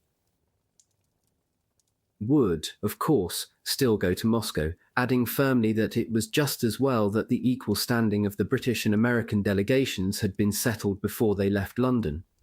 Beaverbrook was too thick-skinned to feel deflated, but at least for the next 6 days he conducted himself with somewhat greater decorum, as the two teams discussed what might reasonably be available for the Russians. Nonetheless, the relationship between the two men remained strained. After dinner one evening, Harriman's wife wrote a letter to her sister. Dinner tonight with Beaverbrook was in rather sharp contrast to last night. With the PM one's a gentleman and the other is a ruffian, Averell luckily can talk both languages. At Beaverbrook's insistence, the two emissaries travelled to Moscow by sea via the Soviet port of Archangel. The voyage, in the cruiser HMS London through waters that were dangerously exposed to German air and sea attack, was uneventful, but not particularly congenial. Harriman noted that, although Beaverbrook had given up bullying him, he turned on his own team, which included General Pug Ismay, Churchill's personal representative on the Chiefs of Staff Committee, and Sir Charles Wilson, Churchill's personal physician, telling them that they were coming along for the ride. He and Harriman would handle all the important negotiations with Stalin. As soon as the diplomatic courtesies at the airport had been observed, Molotov presented the two envoys with an invitation to meet Stalin at the Kremlin later that evening. A little after PM, they were ushered into the Soviet leader's expansive office. Stalin greeted them courteously, but without effusion. Harriman was struck by the fact that he rarely looked them in the eyes, preferring to address his remarks to Maxim Litvinov, sacked as Commissar for Foreign Affairs in the spring of 1939 during the purge of diplomats, but resuscitated for this meeting as Stalin's interpreter. Molotov, who was also present, remained silent throughout the meeting. According to the American envoy, Stalin was remarkably forthcoming, even to the point of volunteering that if Hitler had concentrated his assault on the capital rather than on three fronts simultaneously, the city would certainly have fallen. As it was, were Moscow to fall, he was prepared to go on fighting a defensive war from behind the Ural Mountains. However, he warned, the loss of the nerve center of all Soviet operations would gravely handicap any offensive action in the future. Thus unburdened, Stalin produced a very long shopping list, at the top of which was a demand for the delivery of more than 1,000 new tanks a month, though, as Harriman observed dryly, he was willing to reduce this to avoid being charged with asking for astronomical quantities. Although they made no progress during the 5-hour meeting, both Harriman and Beaverbrook nonetheless left the Kremlin more than pleased to have been given such a genial reception. For quite different reasons, both envoys had agreed to exclude their respective ambassadors from the negotiations with Stalin. Harriman had been alerted by Harry Hopkins to the fact that Steinhardt was deeply pessimistic about the Red Army's prospects. He had also been told that the Soviet leader could not abide the ambassador, a report that was confirmed when Stalin denounced him in a casual aside as a defeatist, a rumour-monger, and a man chiefly interested in his own safety. The American envoy had also taken against the British ambassador because Cripps, somewhat prissily, had objected to the inclusion in the delegation of a prominent American journalist, Quentin Reynolds, whom Harriman had himself chosen to be its spokesman, Beaverbrook, whose second front sympathies led him to identify more closely with Cripps than with Churchill over the urge to make superhuman efforts to help the Soviet Union, was nonetheless delighted to exclude Cripps from the talks.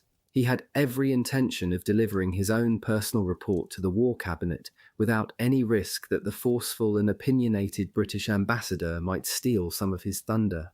He was also disagreeably inclined towards Cripps's asceticism, telling Harriman that he was always ill at ease with teetotalers, particularly socialist teetotalers who were candidates for sainthood. His exclusion from the negotiations greatly irked Cripps, who was still smarting not only from Churchill's slights, but also from the fact that he had been systematically cut out of the diplomatic loop between London and Moscow at such a critical period. But he did pick up one or two important tidbits. In his indiscreet fashion, Beaverbrook let slip that he had been significantly hobbled by the War Cabinet, an admission which led Cripps to a gloomily acerbic prognosis. He, Beaverbrook, is certainly out to do everything possible to give immediate help, and he would have liked to have given full information about our production, etc., but the Cabinet refused to allow it. The result is that the whole thing comes down to a sort of Father Christmas party, with America and England sick, declaring what they are prepared to do to help poor Russia, which is the wrong atmosphere altogether. 24. The next day, at the second Kremlin meeting, Cripps's foreboding proved frustratingly accurate. Stalin was in a very different mood. He was truculent, disdainful, and aggressive. It was, noted Harriman, very rough going, as the Soviet leader castigated the two men for the dearth of assistance they appeared to be offering. According to the American envoy, he virtually accused the two Western allies of bad faith. At one point in what had become a deeply discouraging talk, he made the point explicitly, charging that the paucity of your offers clearly shows that you want to see the Soviet Union defeated. When Beaverbrook handed him a letter from Churchill, he made a show of indifference, barely glancing at it before dropping it on the table beside him. When Molotov murmured that he had not read it, he merely picked it up and handed it to a clerk, still unread. It was a discourtesy designed to be noticed. The meeting ended as badly as it began. It was scant consolation that, instead of aborting the conference at that point, Stalin sullenly agreed that they should meet again. Beaverbrook, who had returned from their first meeting to send a triumphalist telegram to Churchill, was chastened. According to Harriman, Max was rattled, though less by the impasse itself than by the damage it might do him at home. Beaverbrook, he wrote, he was constantly thinking of his own reputation with his colleagues in the British government.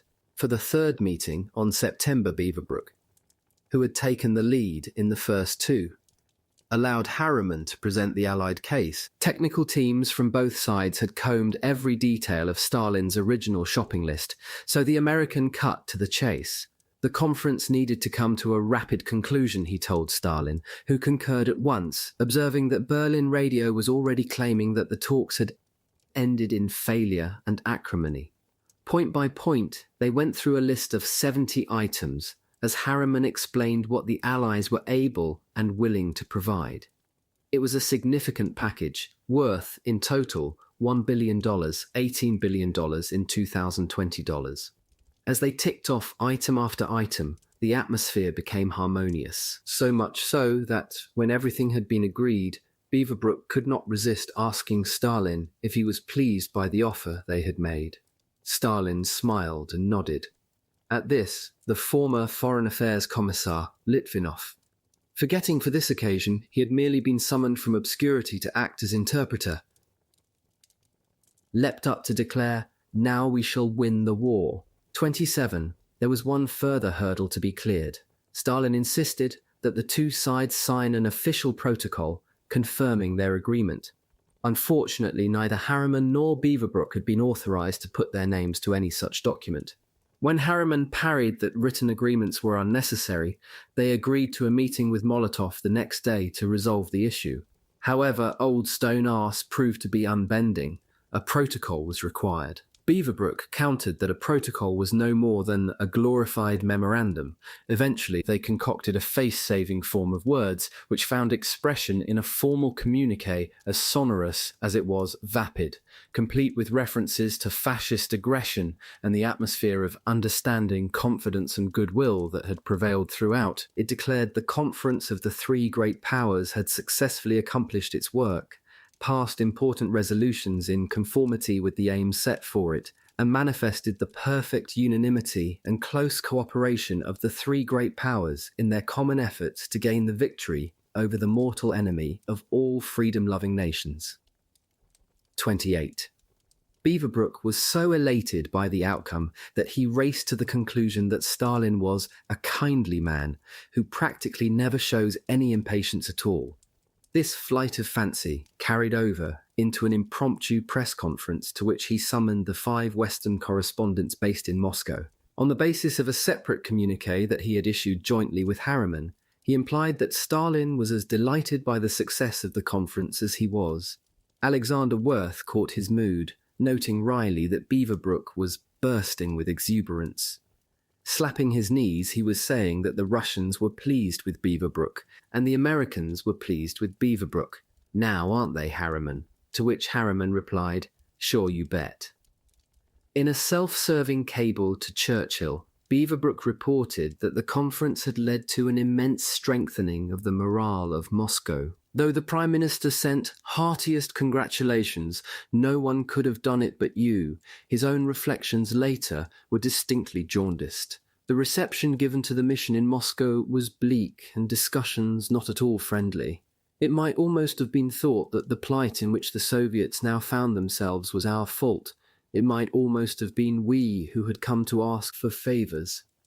The gala banquet at the Kremlin, which followed the formal end of the conference on October, was held in the old imperial palace. Harriman was impressed by the grandeur of his surroundings and the lavish quantities of food and alcohol with which their table was laden. He wondered at the endless hors d'oeuvres beginning with caviar and various forms of fish, cold suckling pig, then the dinner of hot soup, chicken and a game bird, with ice cream and cakes for dessert. In front of each man there were number of bottles containing pepper vodka, red and white wine, a Russian brandy, and champagne. As there were so many guests, 120 or so in all, a great many reciprocal toasts were drunk during the 2-hour feast. From time to time, Stalin, who had Harriman and Beaverbrook on either side of him, would rise from his place to clink glasses with those further down the table. Harriman was struck by the contrast between the Kremlin and Downing Street, where, he claimed, not entirely accurately, Churchill was always careful to conform to British rations. Later, he declared that he had been disgusted watching Soviet officials eat like gluttons when the Russian people went hungry. As protocol demanded, Cripps, who was still smarting at his exclusion from the conference and was as yet unaware of what it had or had not achieved, had a place near the head of the table. Despite himself, he enjoyed the occasion. It was an extremely good show, in a lovely suite of rooms. The food was excellent and too much of it. If he was momentarily tempted to overindulge, asceticism restrained him. I was grateful for my vegetarianism and my teetotalism, he noted. The following day, the British ambassador, who by this time had been finally briefed on the contents of the agreement, was coldly realistic. The Allied communiqué, he judged, was quite false in saying that we had satisfied the wishes of the Russians. It is true that eventual lists were agreed, but this does not mean that we have promised anything like all they wanted. I am afraid that after the spectacular success of the conference, the time of disappointment will come when the things do not arrive. In fact, I do not think that there is any chance of our delivering more than a fraction of what we have actually promised, unless some very drastic steps are taken to spare them shipping. This will be the great struggle now for those who want to help Russia. His forecast was to prove only too accurate. Beaverbrook and Harriman had been careful to distinguish between an undertaking to make available the supplies and a commitment to ensure their safe delivery. There were good reasons for this: the fierce competition within the Allied camp for what was available, an acute shortage of merchant shipping, the threat posed by the U-boats and the Luftwaffe in the war-torn seas between the United States, Britain and the Soviet Union, and the natural hazards of winter storms, heavy fog and drifting icebergs. It would have been impossible to guarantee the promised deliveries even with the best will in the world, and, as Cripps had hinted, the British at least were decidedly lukewarm benefactors. In the months ahead, these promised deliveries, or their absence, were to become the source of much misunderstanding, not only with Moscow, but also between London and Washington. As the conference came to an end, Cripps's protégé, Geoffrey Wilson, who was back in London at the Foreign Office following a stint in the Moscow embassy, wrote a letter to his friend John Cripps, Stafford's son. In a downbeat assessment of Anglo-Soviet relations, he peered into the future with rare prescience. One of my nightmares is that if the Russian armies are eventually successful, as I think they may well be, they will end this war by marching to Berlin and occupying all points of Europe East. And then, how are we going to get them out? It seems to me that the influence that we shall have on them depends very much on the way in which we treat them now, and it is for that reason that I think it is so desperately important to get alongside of them somehow, quite apart from any question of military or economic supplies. Unless there is a change, there is going to be a most unholy row between us when this thing is over, and the final atmosphere of suspicion and mistrust will be far worse at the end than it was 2 or 3 years ago. The words could well have been written by Cripps himself. Such thoughtfulness did not form part of Beaverbrook's intellectual repertoire. He was a doer, not a thinker. He was also incontinently offensive to those around him. He preened himself with great bonhomie in off-the-record briefings with Moscow's corps of foreign correspondents, but he did not conceal his disdain for embassy officials. Even Cripps was treated as though he were a lackey rather than a senior colleague. Although Beaverbrook slept and entertained in a lavish suite in the National Hotel, which overlooked Red Square, he decided to commandeer Cripps's office at the embassy during the day. When the ambassador's presence was required, he evidently opened the door and bellowed, "Cripps!" More galling, though, than Beaverbrook's boorish behaviour was his refusal to share any information with the British ambassador. "I have held myself at Beaverbrook's disposal every day and all day, but he has not vouchsafed anything to me at all," Cripps lamented at the end of the conference. Harriman was more forthcoming. "The very small amount of information that I have as to the happenings of the last week are entirely from him," Cripps noted after a productive 2-hour meeting from which each emerged with a high opinion of the other. During their tête-à-tête, the two men agreed that the three great powers should explore the prospects for a tripartite arrangement within which to establish a framework for peace and stability in the post-war world. Though Cripps sensed that Roosevelt's envoy set greater store than he did by the Atlantic Charter, it was clear to him that they had at least identified a beginning, a point of departure. The issue had been raised head-on by Stalin at the end of the third session of the Kremlin talks. Once the war was over, he argued, the United States, Britain and the Soviet Union should turn their military partnership into a formal peacetime alliance. This was treacherous territory that neither envoy was authorized to explore. Beaverbrook responded by saying simply that it would be enough to win the war, and Harriman observed that the Atlantic Charter constituted a program for peace to which the United States and Britain had already subscribed. The little-noticed final paragraph of the conference communiqué was carefully worded to avoid entering this diplomatic minefield, while acknowledging that it could not be sidestepped indefinitely.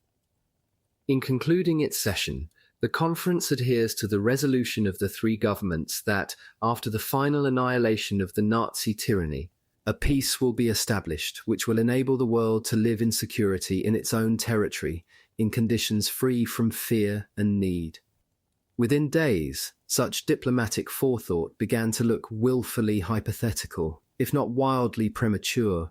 Moscow was soon to be threatened by an all-out military assault designed to throttle the Soviet capital. 21. Operation Typhoon.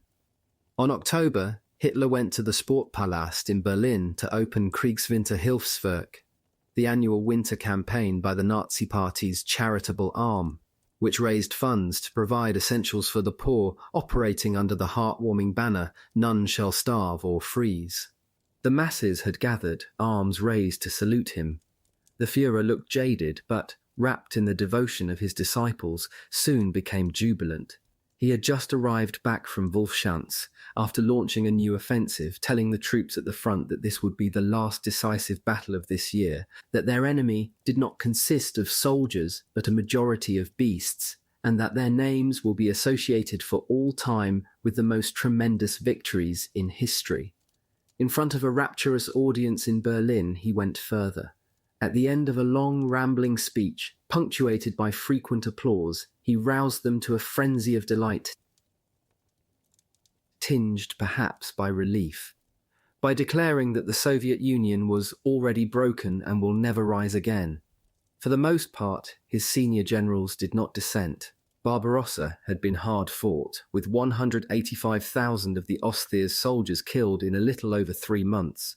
But they had penetrated more than kilometers into the heart of the Soviet Union along a front over 1,600 kilometers in length.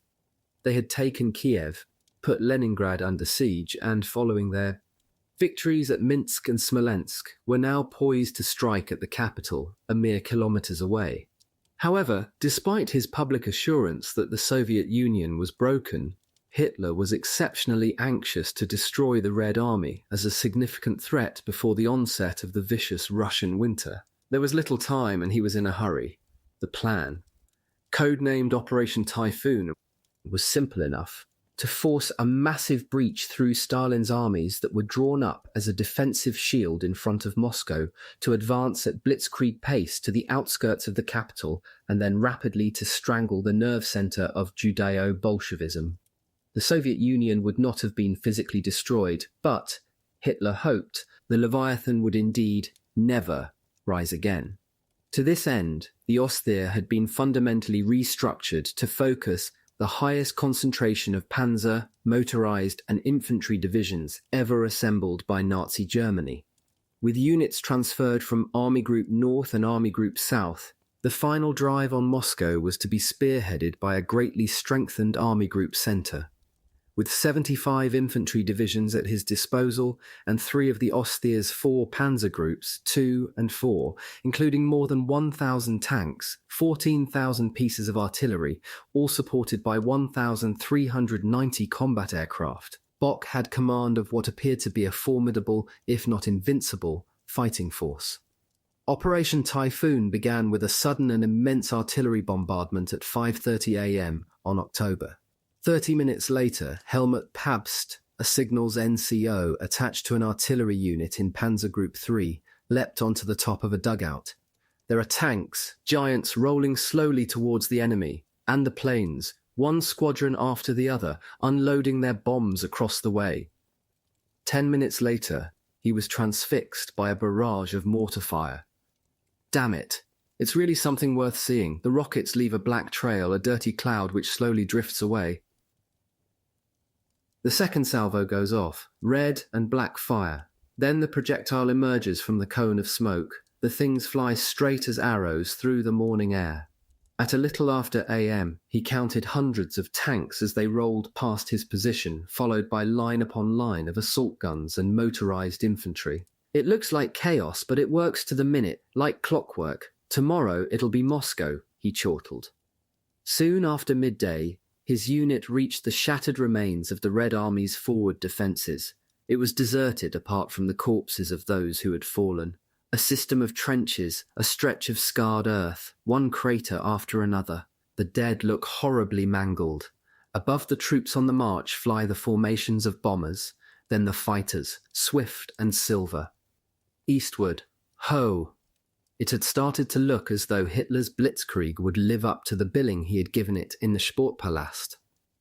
That evening, Guderian, whose panzer group had started its attack 2 days before the main body of Army Group Center and had already advanced 85 kilometers, advised that he was sure he had broken clean through the enemy line.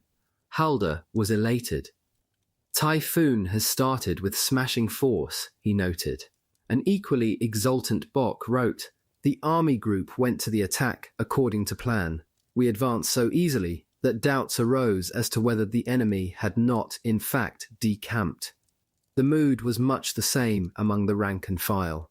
Hitler's Sportpalast speech was relayed to the troops at the front. Wilhelm Prüller was among those listening intently. He was entranced. No one knows what. "This beloved voice means to us," he noted that evening. "How our cheeks glow, our eyes sparkle. What a lift his words give us as we crowd round the wireless set, not wanting to miss a single word. Is there a finer reward after a day of battle than to hear the Führer? Never, we thank him." Some were rather less besotted. Hans-Jürgen Hartmann was not alone in wondering whether it was only talk that our enemy is broken and will never rise again. "I cannot help myself. I am totally bewildered. Will the whole war still be over before winter?" It was a question that perpetually agitated Hitler.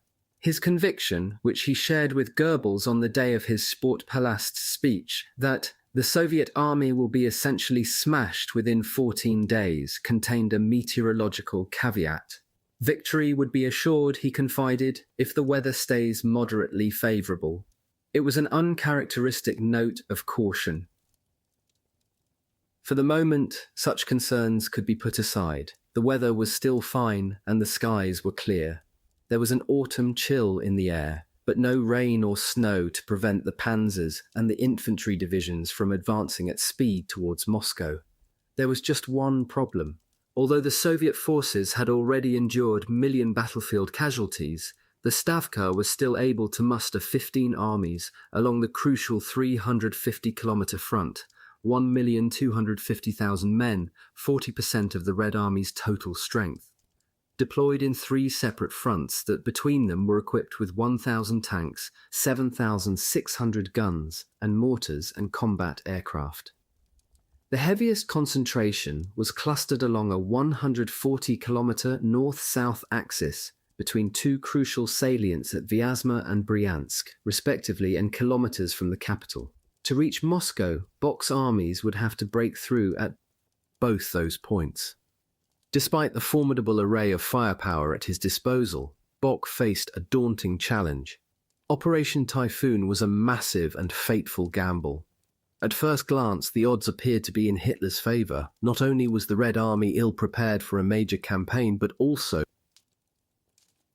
the armies at Stalin's disposal in the Central Front had yet to complete the large-scale redeployments and reorganizations required to reinforce Moscow's outer defensive ring, which was still highly vulnerable. This task was complicated by the wholesale changes that Stalin had instigated at the top of the command structure. Colonel General Ivan Konev had only just taken command of the Western Front, replacing Timoshenko, who had been rushed south in the vain bid to save Kiev. Similarly, Budyonny, scapegoated by Stalin for his failure to hold the Kiev line, was newly in command of the reserve front, replacing Zhukov after he was sent north to save Leningrad. Only Yeremenko's Bryansk front, defending the area most immediately exposed to Guderian's breakneck advance, had been under the command of the same general for more than a month. Stalin's game of military musical chairs, which smacked less of strong leadership than suppressed panic, could hardly have been played at a more inopportune moment. The Herculean task that faced the three Soviet commanders was aggravated by the dire state of their forward defences and the debilitated condition of their men and machines.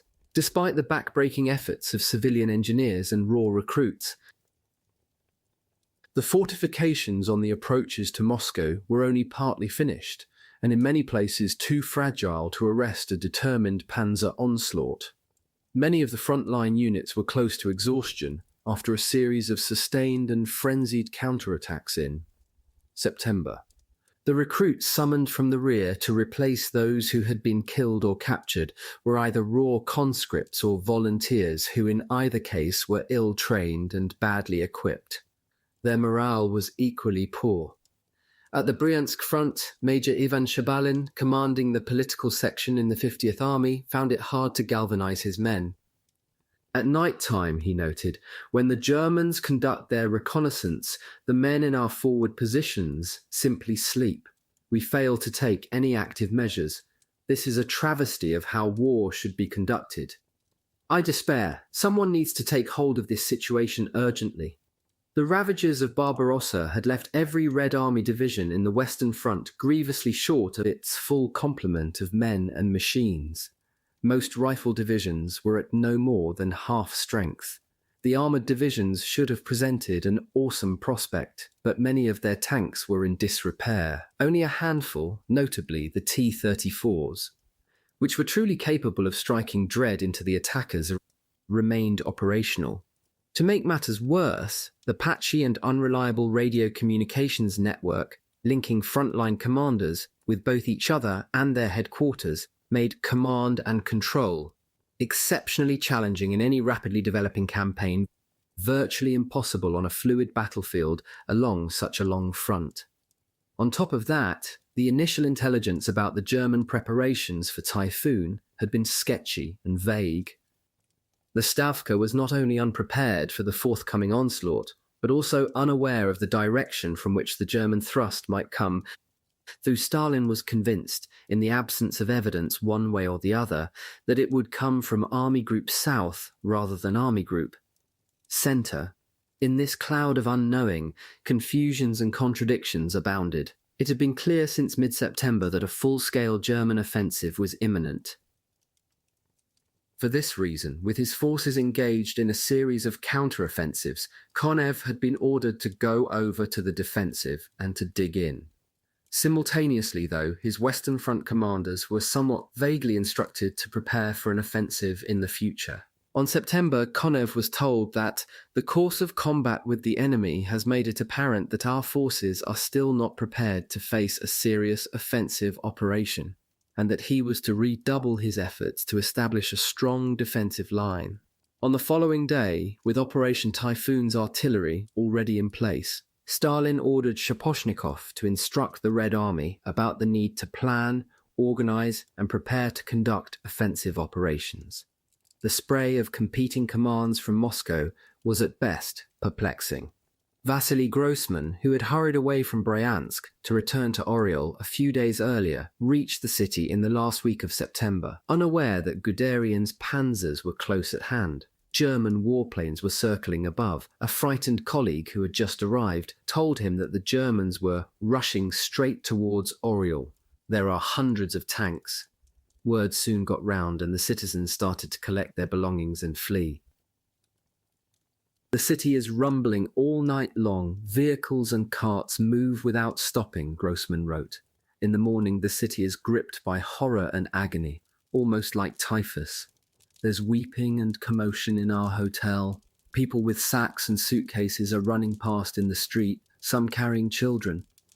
He and his colleagues did not join the rush, but displaying admirable sang-froid, took themselves to a local banya to relax in a steam bath.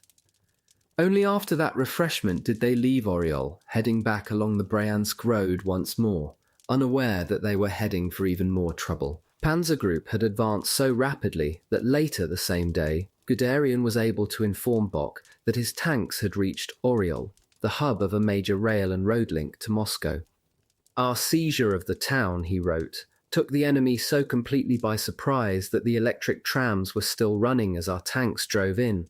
The evacuation of industrial installations carefully prepared by the Russians could not be carried out. Along the streets leading from the factories to the station lay dismantled machines and crates filled with tools and raw materials. In fact, there were not hundreds of tanks, as Grossman's panicked colleague had announced, but 4.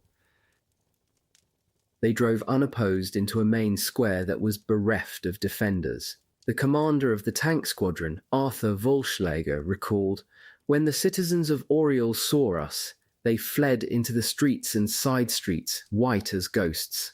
The 4 tanks held the city, unchallenged, for 3 hours before reinforcements arrived. As he surveyed the speed with which the Soviet defences were crumbling along the whole front, Halder was uncharacteristically smug. Army Group Centre's progress continues its classic course, he noted. To the German High Command, Moscow seemed tantalizingly close. One last thrust, and the Soviet capital would be in Nazi hands. Hitler's Quartermaster General, Eduard Wagner, reflecting the exuberance which had started to consume his fellow staff officers, wrote, "We have the impression that the last great collapse is imminent.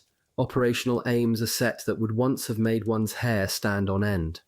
Over and over again, I'm amazed at the Führer's military judgment. He is intervening this time, one could say decisively, in the course of operations, and up to now, he has always been right." From Oriol, Grossman and his colleagues hurried along the highway towards Bryansk, following the route taken by the retreating Soviet forces a few hours earlier. It was an eerie experience to travel through the deserted no-man's land that separated the Soviet and German lines. They found shelter at the headquarters of the 50th Army in the Bryansk forest, 10 kilometers or so south of the city. No one there was yet aware that they were about to be encircled by a pincer movement conceived by Army Group Center and executed by Guderian's Panzer Group II, which was advancing on Bryansk from the rear, cutting off Oriol, and from the west. Petrov's political commissar, Shliapin, watched the encroaching disaster with bitterness and dismay. "The situation is chaotic," he noted on October. "Our signal corps works badly, our command structure likewise. The generals in our neighbouring armies, 13th and 15th, keep to the rear, already making plans for their own escape. We hear that Oriol has been evacuated, and that town is kilometres behind our own position. Such hopeless disorder." The following day, he and Petrov met to discuss ways in which they might arrest the offensive. They found a divisional commander who claimed he had received no orders and had therefore taken no action. Soon afterwards, they met his commissar, who claimed to be on his way to the front but was heading in the opposite direction. As they drove on, they met groups of soldiers who had clearly left their posts without permission. They ordered them to return. A little later, however, they saw why the troops had voted with their feet. Their defence positions had been laid waste by a combination of Kesselring's bombers and Guderian's artillery. Machine gun emplacements and trenches were in smithereens. Without air support, they had been unable to mount any kind of counterattack. As Schliepin wrote, "The division I am with is smashed. We have lost contact with the regiment on our right flank and have no idea whether anyone remains alive. The regiment on our left is down to 20 men, and the division as a whole can scarcely muster 300. The Germans are making fresh probing attacks, and our forces are in total disorder." That evening, Petrov, who was renowned for fortitude in the face of enemy fire as well as cruelty, asked Schliepin a rhetorical question to which he, in any case, supplied his own answer. "Are we really supposed to go on shooting people for retreating without permission in a situation like this? It makes a mockery of army discipline." Grossman was not present at this episode, but Petrov's reputation for ruthlessness had clearly been tested beyond endurance.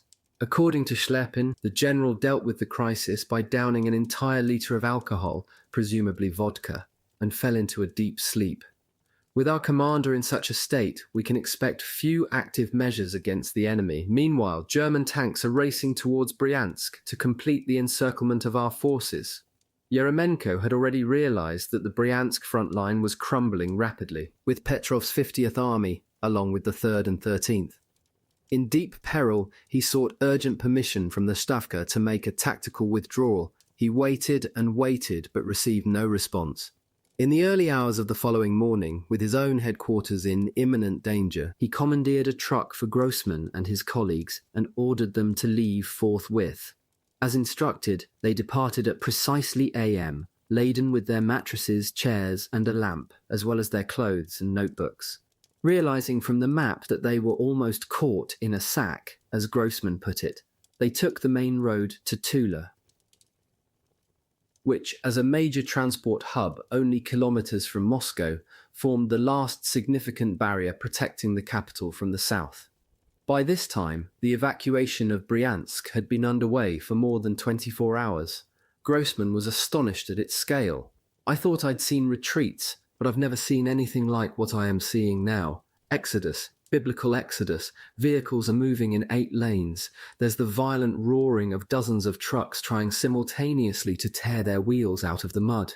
Huge herds of sheep and cows are driven through the fields. They are followed by trains of horse-drawn wagons.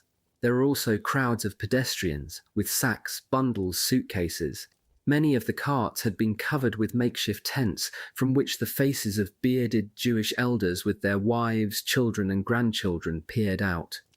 What silence is in their eyes, Grossman continued. What wise sorrow, what sensation of fate, of a universal catastrophe. Only one moment of light relief pierced the misery. Dozens of aerial boats, as Grossman described them, suddenly appeared over the horizon, flying in the precise triangular formation of a bomber squadron. The refugees panicked and rushed into the forest to escape the expected bombardment. Then a woman's voice was heard to cut shrilly through the air. "Cowards, cowards, they are just cranes flying over."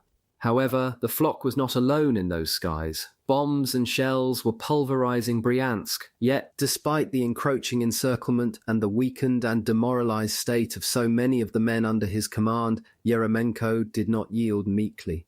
On October, soon after Grossman's departure, he glanced out of his command post to see a squadron of panzers no more than a few hundred meters from where he stood. Commandeering a scratch force of 3 tanks and a few trucks, he careered straight through the German unit and escaped with a handful of soldiers. Hearing only that his headquarters had been overrun, the Stavka presumed that Yeremenko, who had been seriously wounded during the Smolensk battles, had on this occasion been killed. What remained of the front line was handed to Petrov, who, evidently recovering a modicum of sobriety, was equally determined to resist until the last. On the same day, October, at Hitler's behest, Panzer Group was renamed the Second Panzer Army in tribute to the exploits of its dashing commander, who, largely as a result of Goebbels' assiduous propaganda, had become something of a cult hero throughout the Reich.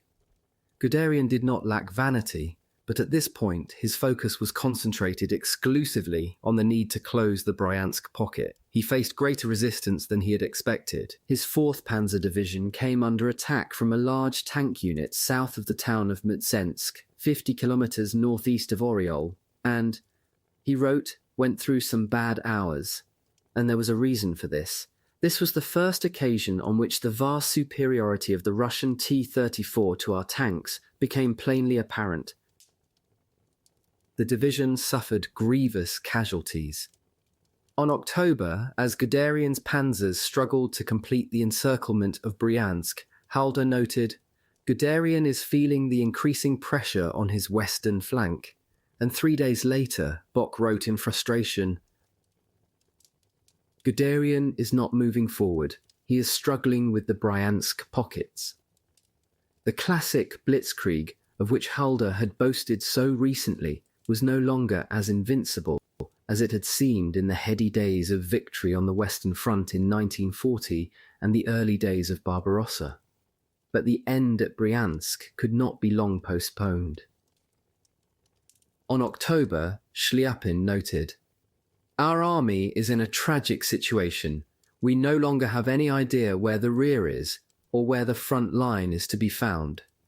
It is impossible to tell anymore, and we have suffered such terrible losses. We are trying to salvage what we can, and our remaining vehicles are jam-packed with equipment. Every soldier is carrying something, even strips of plywood, but all the time the ring around us closes. 6 days later, he was in despair. The Germans are everywhere.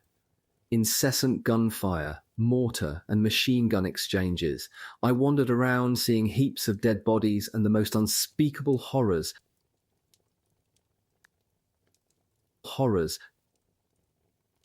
Ghastly evidence of the enemy's bombardment. These hideous scenes drove him, the perfect model of a Soviet commissar, to follow his commander's example of a few days earlier. I took a bottle of alcohol and went out into the forest. I feel our total destruction is imminent. Our army is beaten, our supply train destroyed, and I am writing this by a bonfire. We have lost all our officers, and I am surrounded by a mass of strangers. Our military strength has simply dissolved around us." Shliapin's last entry was on October. He died soon afterwards. His diary, along with his body, was recovered by German troops, who handed it over to one of their staff officers for safekeeping. The cause of his death remains unknown, though his reputation, like that of Babajanian, is enshrined in Grossman's The People Immortal. The dissolution to which Shliapin referred was hardly surprising.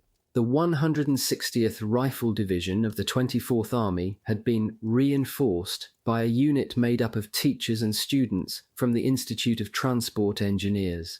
They not only lacked any previous experience of battle, but also had been issued with Polish bullets which did not fit their elderly Soviet rifles. Overwhelmed by the speed of the German advance, they were lost, bewildered and terrified.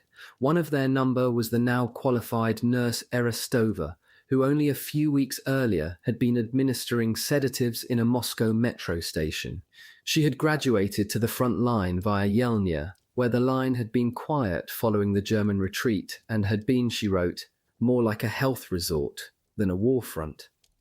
This was very different. Aircraft were daisy clipping, people moaning, fires. It was impossible to find our way, as we had neither maps nor compasses. We lacked any military experience. In short, this was Dante's Inferno. There were no longer any units, only the chaotic movement of random handfuls of completely demoralized people. As they stumbled about in no man's land, they split up into small groups, scavenging for stale bread and drinking from puddles. Constantly harried by German tracer fire and flares, they raced from bush to bush, desperate like hounded hares. Their commanding officer, whom Erestova referred to simply as Ivan, had only recently been brought out of retirement and took pity on his charges. Fearing that he would be a burden on them because of his age, he urged them to find their own ways of escape. Erestova and another student elected to stay with him, as he was the only one of them with a weapon. A while later, though, they became separated. Erestova never saw him again. The precise details of General Petrov's fate similarly remain unknown after he became trapped in the Bryansk pocket. Trying to fight his way out, he was gravely wounded. The wounds became gangrenous. He was carried to a woodcutter's cottage, where he died a few days later, joining the tens of thousands of men who had served under him in the 13th, 30th and 50th armies to be mown down as they fought frenziedly but fatally to break out of the encirclement. By the middle of October, the 2nd Panzer Army under Guderian and the 2nd Army under General Maximilian von Weichs had virtually sealed the Bryansk pocket, but their triumph was hard-won. In choosing to hurl themselves at their persecutors rather than throwing down their weapons, Petrov's men exacted a heavy price from an enemy which had been told repeatedly that victory over the Russian beasts was both inevitable and imminent.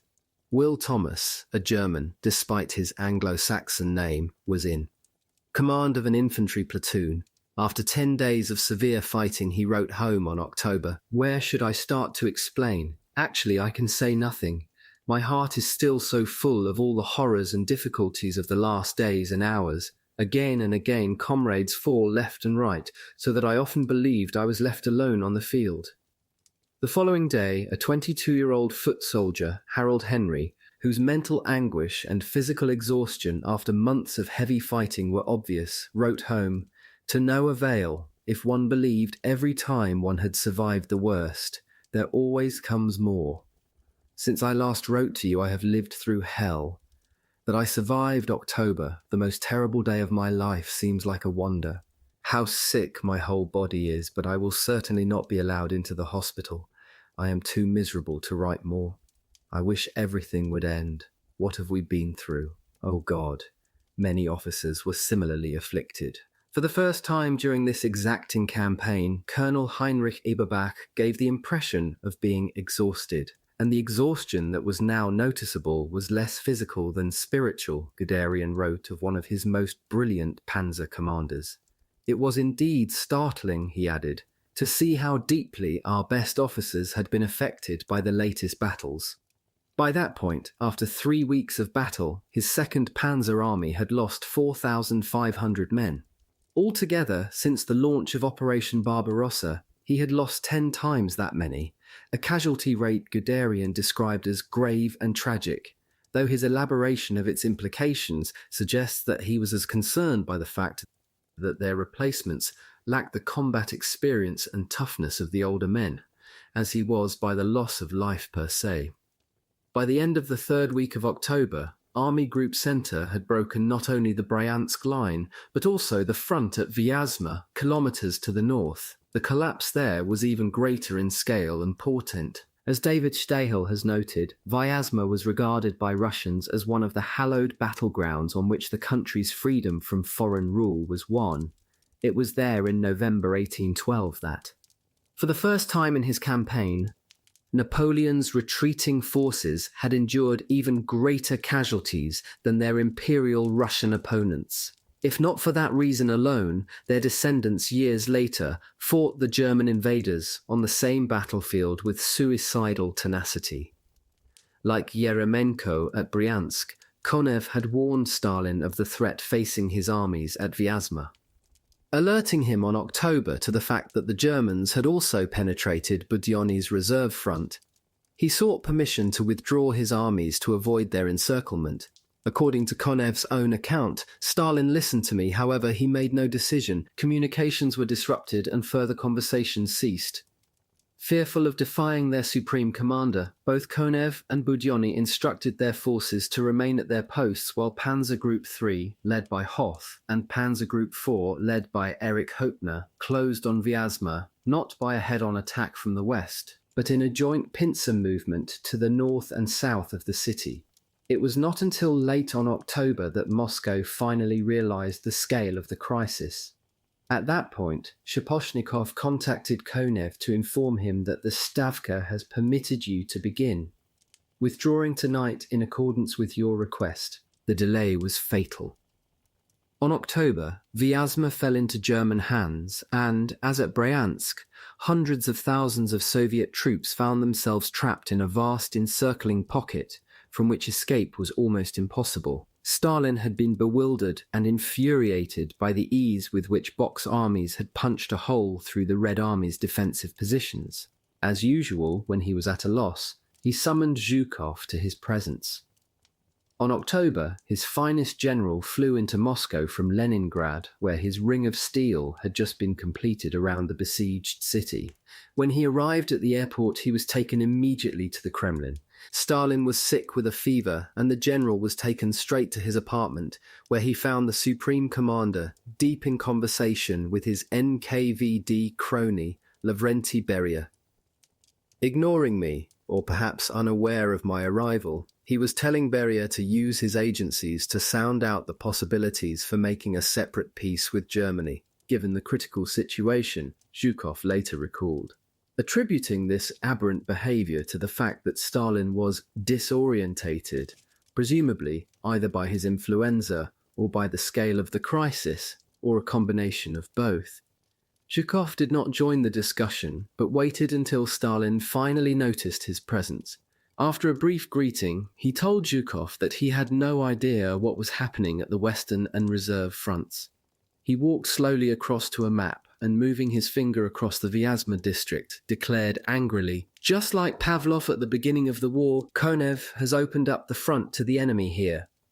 He instructed Zhukov to find out what was happening and to report back to him.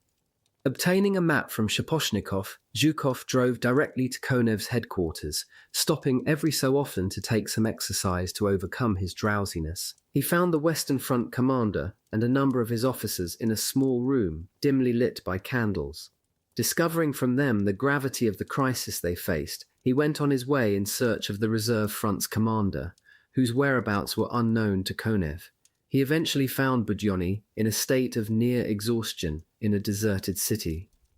Budyonny explained that for 2 days he had been unable to make contact with Konev, but that his predicament was equally grave. On October, Zhukov returned to the headquarters of the Western Front, which had been relocated to Mozhaisk, kilometers from the capital. He was soon summoned to the phone to be told by Stalin that he was to take command of a newly formed Western Army group, an amalgamation of the Western Front and the Reserve Front, with the task of overseeing the defense of the capital. The dictator's reflexive instinct was to hold Konev personally responsible for the collapse of the Western Front and to have him court-martialed and shot. Zhukov was not generally averse to such measures, but on this occasion he intervened to save Konev's life. "Shooting Konev will not improve anything or encourage anyone," he countered. "It will only produce a bad impression in the army." Insisting that Konev was very different from General Pavlov, who had been shot only 3 months earlier, he urged clemency. Everyone knew that Pavlov should never have been put in charge of a division, but Konev is not Pavlov. He is an intelligent man. He can still be serviceable. Stalin backed down. Rather than ordering Konev's execution, he agreed that he should instead serve as Zhukov's deputy. Before he rang off, though, he warned, "If you surrender Moscow, both your heads will roll." Wisely, Zhukov chose to believe that Stalin was not joking. Too late, the Stavka now ordered the armies entrapped at Vyazma to escape encirclement at all costs. It was impossible to break out of the tightening panzer ring within which they were being slowly asphyxiated. "The situation of the encircled forces has worsened sharply," the cool-headed commander of the 19th Army, Lieutenant General Mikhail Lukin, reported on October. "There are few shells, bullets are running out, and there is no food. They eat that which the population can provide, and horseflesh. Medicines and dressing materials are used up. All tents and dwellings are overflowing with the wounded." The beleaguered Soviet troops fought with the ferocity of the damned. Lieutenant Jaeger, serving in one of Panzer Group 3's infantry divisions, described what happened one evening when his regiment faced a large body of Soviet tanks and infantry trying to break out of the stranglehold. Their attacks were absolutely unbelievable. Whole columns were on the move. Without deviating, they came directly at us. What targets they presented to our forward artillery observers! They sent salvos of artillery, without pause, one after the other, into the enemy hordes. It caused a practically unbelievable destruction. Karl Fuchs, commanding a mobile platoon of 4 light tanks, was among that multitude of ordinary soldiers who had been led to believe that once the Soviet armies had been crushed at Vyazma, nothing would stop the Oster storming into Moscow and annihilating Jewish Bolshevism. On the 12th October, he wrote triumphantly to his father, "For days now the enemy has tried to break out of our iron encirclement, but their efforts have been in vain. Wherever there is a hotspot, we appear like ghosts and engage the enemy in battle." He was especially proud of his company's performance on the previous day, when they confronted a Soviet tank unit, supported by infantry, trying to escape the ever-closing pocket under the cover of a fog bank.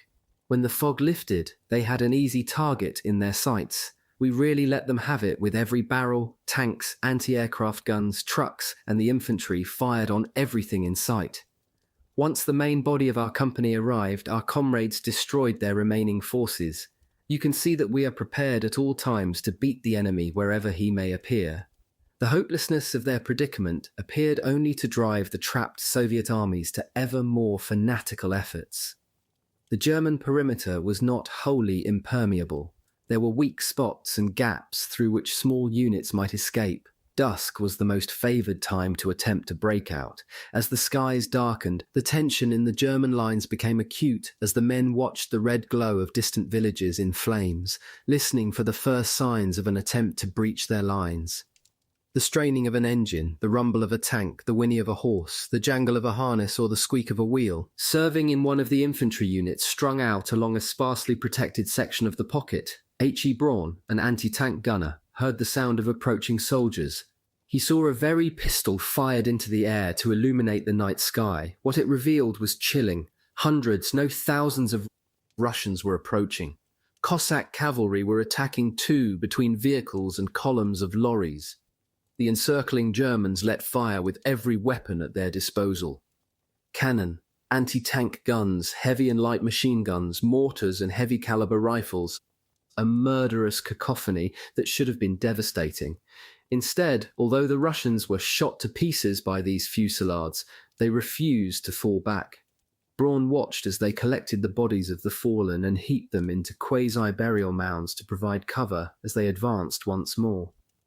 The night battle lasted for 5 hours. At dawn, Braun was astonished to see many of the dead rise up and charge once again. A sea of red soldiers pressed forward, breaching the German defences, until finally the unstoppable wave flooded into the hinterland. Brave German infantrymen, and in places even the anti-tank teams with guns, were trampled into the ground by the mass of humanity driven by the certainty of death to seek an escape to the east. Panzers were summoned. One of them let fire with its machine guns, aiming directly into the tangled horde. Even this failed to staunch the flow. Trucks and armoured vehicles, soldiers clinging to their sides, ploughed through the German defences, crushing those alive and dead, friend and foe. That lay in their path. In hand-to-hand fighting, the Germans used spades, as well as pistols and grenades, their company commander alongside them, wielding a submachine gun. Cooks and drivers joined the fray. It took the arrival of yet another panzer unit to finish off those Red Army soldiers who preferred to die on the battlefield rather than surrender. Not every German unit displayed such resilience. Erich Krauss, serving in the 35th Infantry Division, joined the front line at Vyazma on October. In the middle of yet another night battle, Krauss's unit broke ranks and fled as a squadron of Soviet tanks bore down on their positions. All the swearing of the officers and NCOs availed nothing. Everybody ran away from the Russian tanks. At times we succeeded in rallying the men and making a stand, but all the same there was a whole stream of them now taking to their heels. Our killed and wounded, and our guns and other materiel we abandoned on the field. A shocking picture I should never forget as long as I live. In the ensuing confusion, the Soviet tanks punctured the iron encirclement at that point and escaped to fight another day. For the most part, though, the German troops fought with unswerving conviction. Karl Fuchs was not untypical. His commitment to Nazism was so fervent that even as he mourned the death of a brave young friend on October, he did not pause to question the purpose of the Führer's enterprise, but only to wonder, why did he have to give his life now, with the end practically in sight. On the same day, he wrote to his mother, reiterating, "Our duty has been to fight and free the world from this communist disease. One day, many years hence, the world will thank the Germans and our beloved Führer for our victories here in Russia. Those of us who took part in this liberation battle can look back on those days with pride and infinite joy." It took several days to complete the destruction of the Vyazma pocket. The forests still concealed groups of Soviet soldiers who had become separated from their units, or were still ready to ambush and shoot unwary German patrols. Again and again appear enemy splinter groups, which, with energetic leadership, conduct dogged resistance, the frustrated author of 46th Panzer Corps' official diary noted. The reluctance of the defeated Soviet units to concede defeat during these clearing operations risked a terrible vengeance. Wolfgang Horn, serving in a panzer division at Vyazma, described how he and his men came across a group of Soviet soldiers huddling behind one of the many hundreds of vehicles destroyed in the fighting. They had lain down their weapons and were clearly unarmed. Horn went up to them and ordered them in Russian to raise their hands in the air. Paralyzed by terror, they not only failed to obey, but cowered closer together, covering their heads with their hands as though expecting a beating. Instead, they were gunned down. As an insouciant Horn later explained, "When they don't surrender, we shoot them. It was natural for us to do so. They are cowards. They didn't deserve any better anyhow." As Hitler had so recently advised men like Horn, Russian soldiers were beasts, others were less brutish. Walter Schaefer-Kernert, an officer in the 11th Panzer Regiment, witnessed the aftermath of battle with a keen sense of the tragic. He was transfixed by the sight of a group of Russian girls walking through the killing grounds leading a horse-drawn cart, which had a barrel of water in it. I will never forget them. In trousers and dressed like soldiers, they went around giving water to the dying Russian soldiers. They were lying there by the thousand like the battlefields of old history. A 15-year-old Russian girl who had just lost both her parents. Her father shot as a partisan, her mother killed by a hand grenade tossed into the cellar where she was sheltering. Emerged from that hiding place to witness the aftermath of one such bloodbath. It was a scene of such pitiful carnage as almost to defy belief. There were so many dead bodies all over the place. We walked on them as if it was a floor covered with bodies. They were next to each other and on top of each other. Some didn't have legs, heads, or other parts. We had to walk on them because there was no other place to step. It's awful to remember. The river was red with blood, as if there was only blood flowing there. The Third Reich's triumphalism was boundless. There was no place for doubt. In the collective mind of his fanatically loyal disciples, Hitler's exultant assertion in Berlin that the enemy has been broken and will never rise again had once more proved his unique gift of foresight and leadership. German propaganda posters proclaimed the outcome of the march to the east has been decided. And so it seemed to those senior Wehrmacht generals who were remote from the field of battle. In their purblind loyalty to the Führer, they chose to avert their gaze from the multiple hazards now confronting an Ostheer that was already severely depleted in manpower and armaments, that was running short of such basic needs as fuel and clothing, that depended on lengthening supply lines on a crumbling and overcrowded road and rail network, and that could not rely on nature to postpone the onset of the Russian winter to facilitate the surrender of Moscow in time for the Christmas celebrations. In their myopic conviction that the collapse of the Soviet Union had been preordained by the Führer, it was enough that their advance had not been unduly arrested and that the Soviet armies had yet again been broken. Choosing to interpret the bitter resistance of the enemy as evidence of a quasi-Neanderthal reaction to a superior civilization rather than evidence of an unbreakable will to defend the motherland, they ignored any inconvenient evidence to the contrary. It was true that a calamity of almost unimaginable proportions had befallen Stalin's armies. In addition to the 3 armies at Bryansk, another 4. The 16th, 19th, 20th and 32nd were lost at Vyazma. According to the best available evidence, approximately 108,000 men managed to break out from those encirclements and perhaps another 140,000 had retreated safely or escaped from other parts of the front. On the basis of these figures, the Red Army, which had fielded 1.25 million men at the start of Operation Typhoon, had lost no fewer than 1 million soldiers, either killed or taken captive. The implications of this disaster were stark and alarming.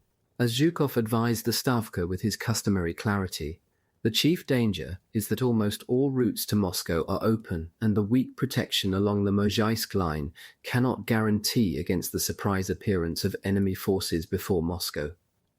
Were that to happen, the Soviet capital would be in grave danger of falling to the enemy. 22. The Great Panic. It may be unbelievable, but we are getting no information from the Russians and depend entirely upon the BBC. The British military mission in Moscow was not alone in having no news from the collapsing Soviet front. The capital's citizens were equally in the dark, but the government's efforts to suppress the truth did not prevent rumours seeping through the cordon sanitaire of the official news channels.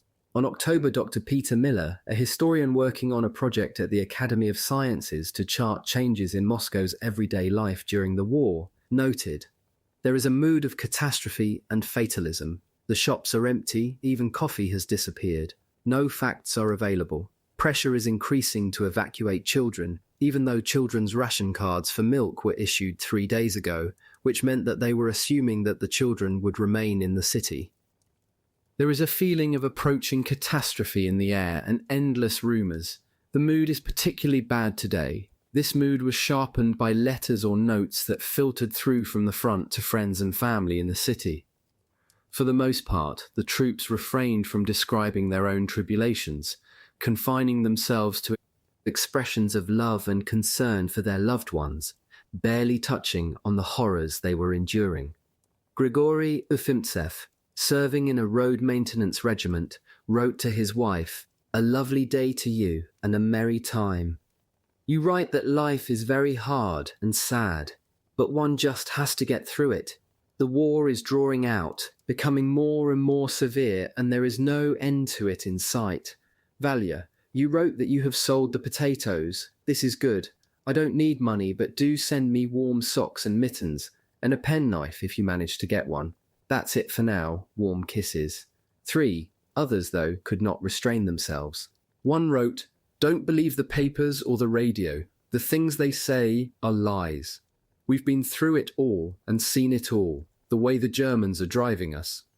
Our own people don't know where to run. We've nothing to fight with, and when the Germans catch up with us, our men have nothing to escape in. We've got no fuel, so they abandon our cars and tanks and run for it." From his vantage point as a Communist Party functionary, Viktor Kravchenko witnessed the gradual disintegration of Moscow towards mass panic in the first week of October. A city, like an individual, can suffer a nervous breakdown. Trams and autobuses worked in fits and starts. The shops were mostly empty, but people queued up anyhow. Homes and offices were. Unheated, water and electric service was intermittent and uncertain. For the first time in 20 years, I heard cursing of officialdom. Irina Kraus was not cursing, but wondering. As a student nurse, she hoped to join the phalanx of Soviet female volunteers who wanted to be at the front. But her father was German by birth and had been interned at the start of the war, and she feared this would count against her. She was relieved, therefore, when, on October, she was promised her military ID and at the same time, following a cursory medical, was passed fit for service. Her sense of duty did not blind her to the despair to which Moscow seemed to have succumbed. Disbelieving the upbeat communiques pumped out by the state radio, she began to fear that she would soon have to fight at the very gates of the city. Cherishing her ID card like a favourite toy, she felt pain and shame about the whole course of the war. Others were rather less patriotic. Fear, deprivation, and a barely suppressed loathing of the NKVD and the other instruments of a repressive state produced something of a pro-German backlash. Nazi propaganda, intimating that individual liberties and land ownership would be restored once the Jewish Bolshevik conspiracy had been extirpated, fell on fewer deaf ears than the Politburo might have hoped.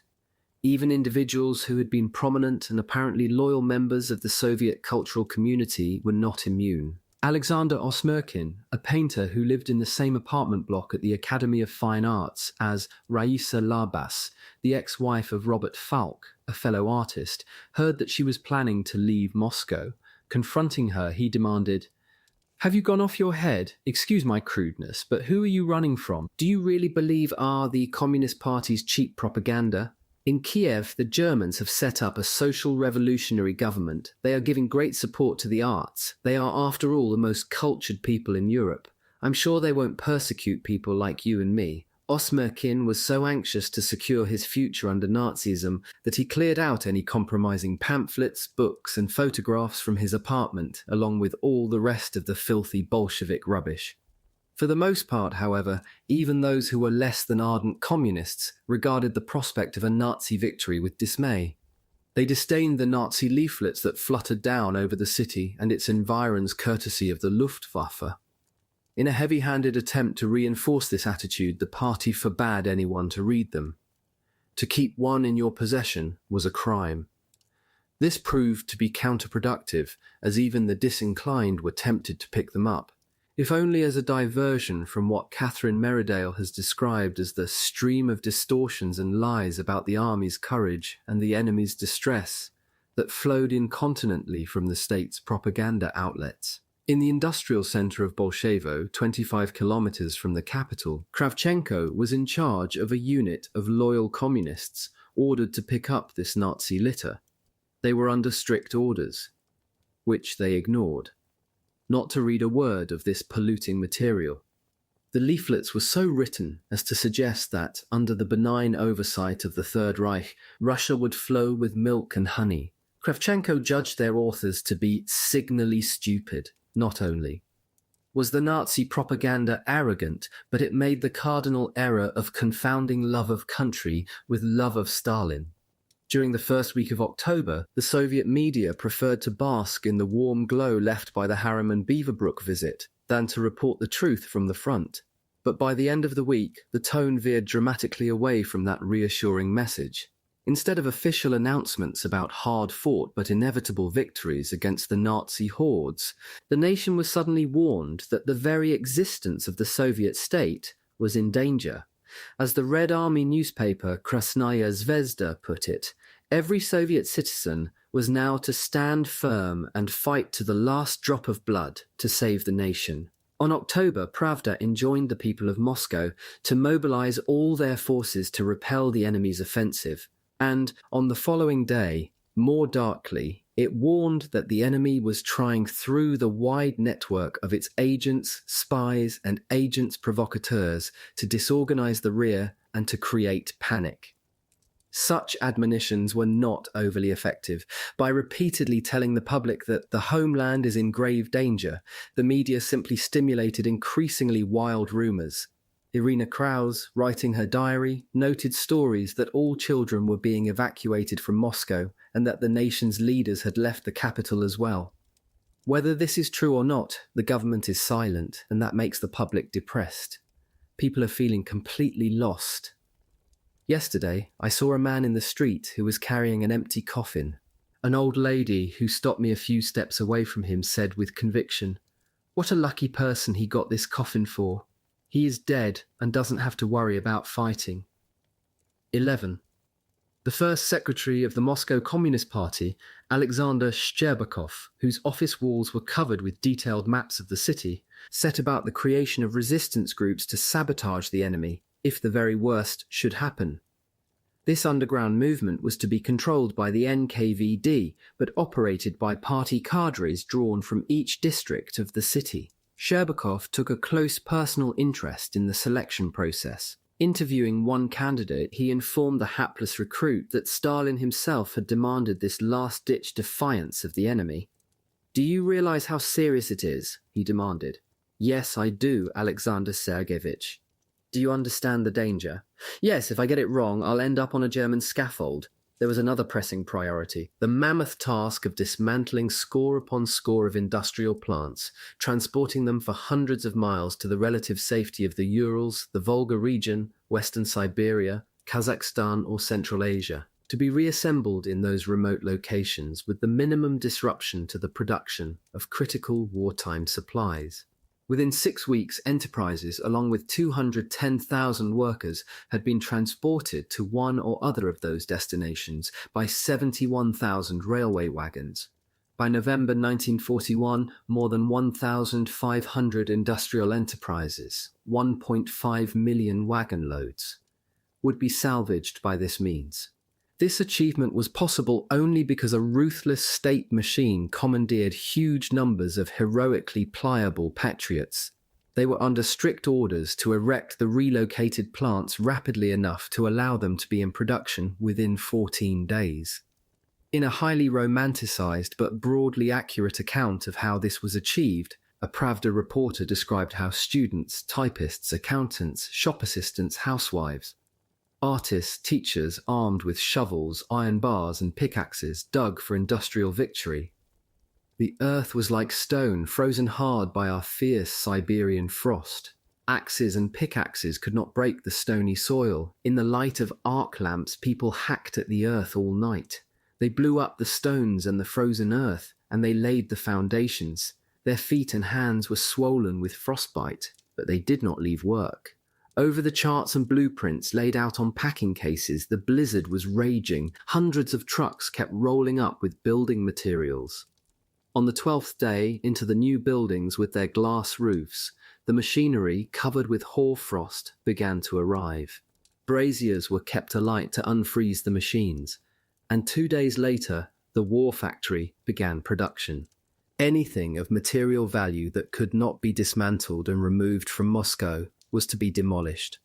The Germans, who had already destroyed, commandeered or looted thousands of industrial plants during their rampage eastward, as well as the homes and livestock of millions of peasants, were to be denied any further spoils. Under the chairmanship of Alexei Kosygin, the State Defense Committee, GKO, drafted orders requiring that preparations be made for the destruction of more than 1,000 factories in and around Moscow. All defense industries were to be blown up. Engineers drawn from the Red Army and the NKVD placed explosives under these key installations and, it was presumed, under the Kremlin as well. Other significant economic assets, bakeries, refrigerator stores, meat processing plants, stations, and other railway buildings, tram and trolleybus parks, lorry parks, power stations, bridges, the Bolshoi Theatre, the Mint Goznak, the TASS building, the Central Telegraph Office and telephone exchanges were to be set on fire or smashed beyond use. More extreme measures were required to prevent Box armies from reaching the capital. The GKO drew up plans for a new Moscow defense zone to sheathe the city. The outer defenses, tank traps, ditches and barbed wire fences were to be constructed along a wide arc less than 100 kilometers from the city's perimeter. 3 further concentric layers of defense were to girdle the city, 1 on its boundaries and 2 more running along the outer and inner ring roads. Within days, 600,000 Muscovites had obeyed the order to present themselves in their own districts armed with spades, and if they possessed them, axes, picks and crowbars as well. Only those who were disabled or infirm or working in the defense industries were exempt. This ramshackle army of laborers, men and women, worked at a frantic pace for little food and in deteriorating weather.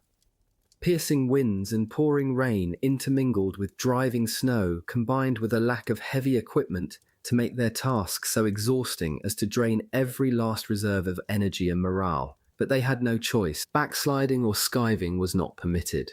As he raced to and fro around the perimeter of the city, urging its defenders to ever greater effort, Zhukov was especially awed by the resolve displayed by the women labourers. I saw thousands and thousands of Moscow women who were unused to heavy labour and who had left their city apartments lightly clad, work on those impassable roads, in that mud, digging anti-tank ditches and trenches, setting up anti-tank obstacles and barricades and hauling sandbags. Mud stuck to their boots too, and to the wheelbarrows they used to haul earth, and added an incredible load to shovels that were unfamiliar in women's hands. As she waited to be summoned to the front, Irina Kraus, who had been so eager to defend the motherland, was dogged by uncertainty and anxiety. "It is tough. Everything is nagging inside me. Very unpleasant. There is no news.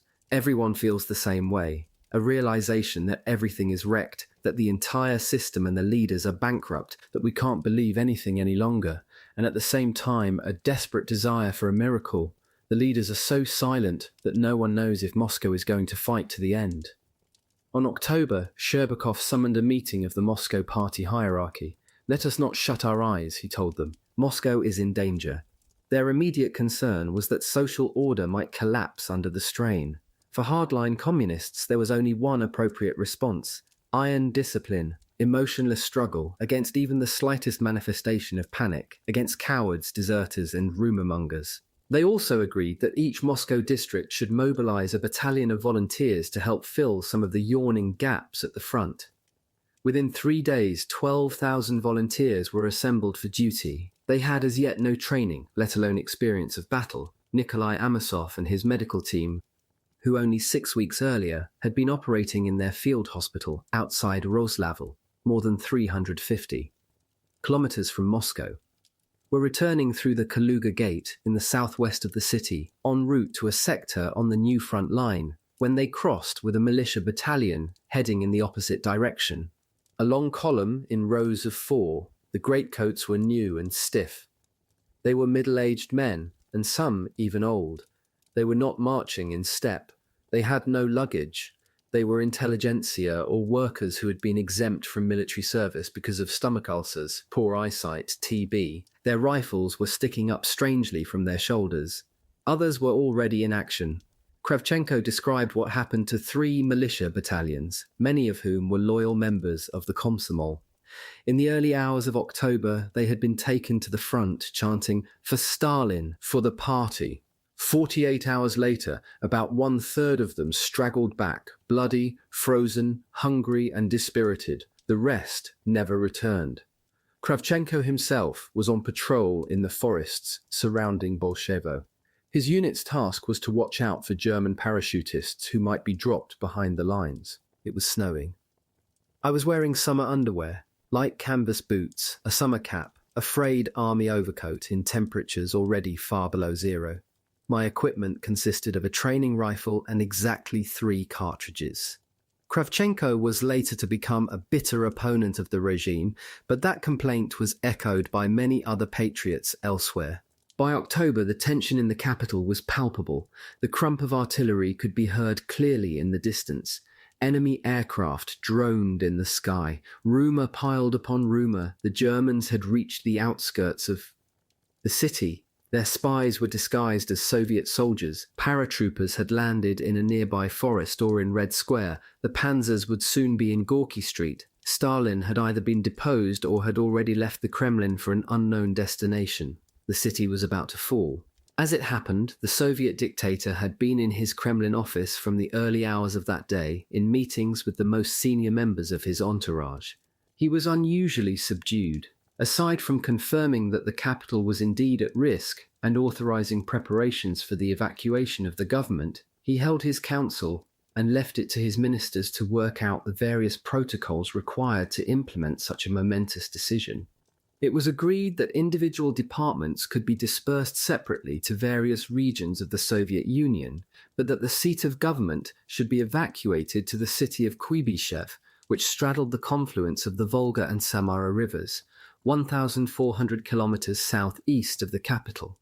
According to some accounts, Stalin confirmed that he would join the exodus, though he insisted that he merely instructed Molotov to oversee the relocation of the Supreme Presidium and to inform the diplomatic corps to pack their bags for Kuibyshev forthwith.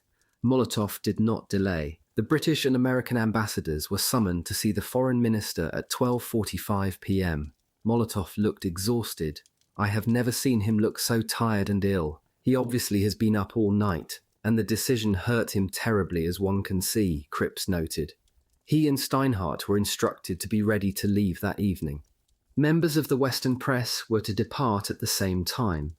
The Associated Press correspondent, Henry Cassidy, was called to his embassy at Spaso House, where he was told by Steinhardt to return by 5:30 p.m. carrying nothing but his hand luggage. Cassidy had just been asked by his editor to write a colour piece about Lenin's tomb in Red Square.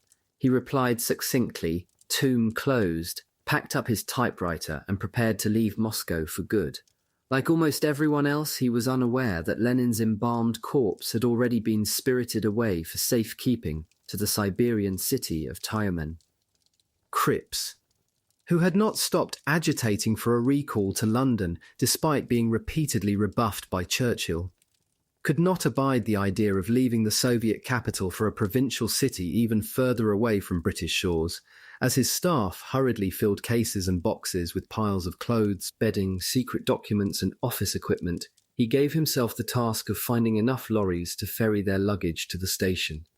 When these failed to materialize, he rang Molotov personally, threatening to stay in Moscow unless the transport was provided in short order. Officials just had time to light a bonfire on the embassy tennis court to incinerate those lesser files and papers for which there was no pressing need before the ambassadorial cavalcade set off for Kazan station. Cripps was not in a good humour. On their arrival at the station, he found complete chaos, which meant we had to wait in our car for ages until we were conducted through massive crowds into a restaurant which had been set aside for diplomats. He sat alone and impassive at a small table with his dog Joe at his feet. The restaurant was soon filled with the diplomatic representatives of more than a dozen nations. From time to time, the News Chronicle's correspondent, Philip Jordan, peered out into the gloom of the main hall, where, by late in the evening, there was no place to sit, no room to fall. The crush was so great that Henry Cassidy had the sole of a shoe ripped off. I had to go straight down, like a cigarette in a fresh, tight package, to retrieve it, he recalled. At a little before midnight, Cripps and his fellow ambassadors were finally ushered to their reserved carriages on the Kuibyshev train.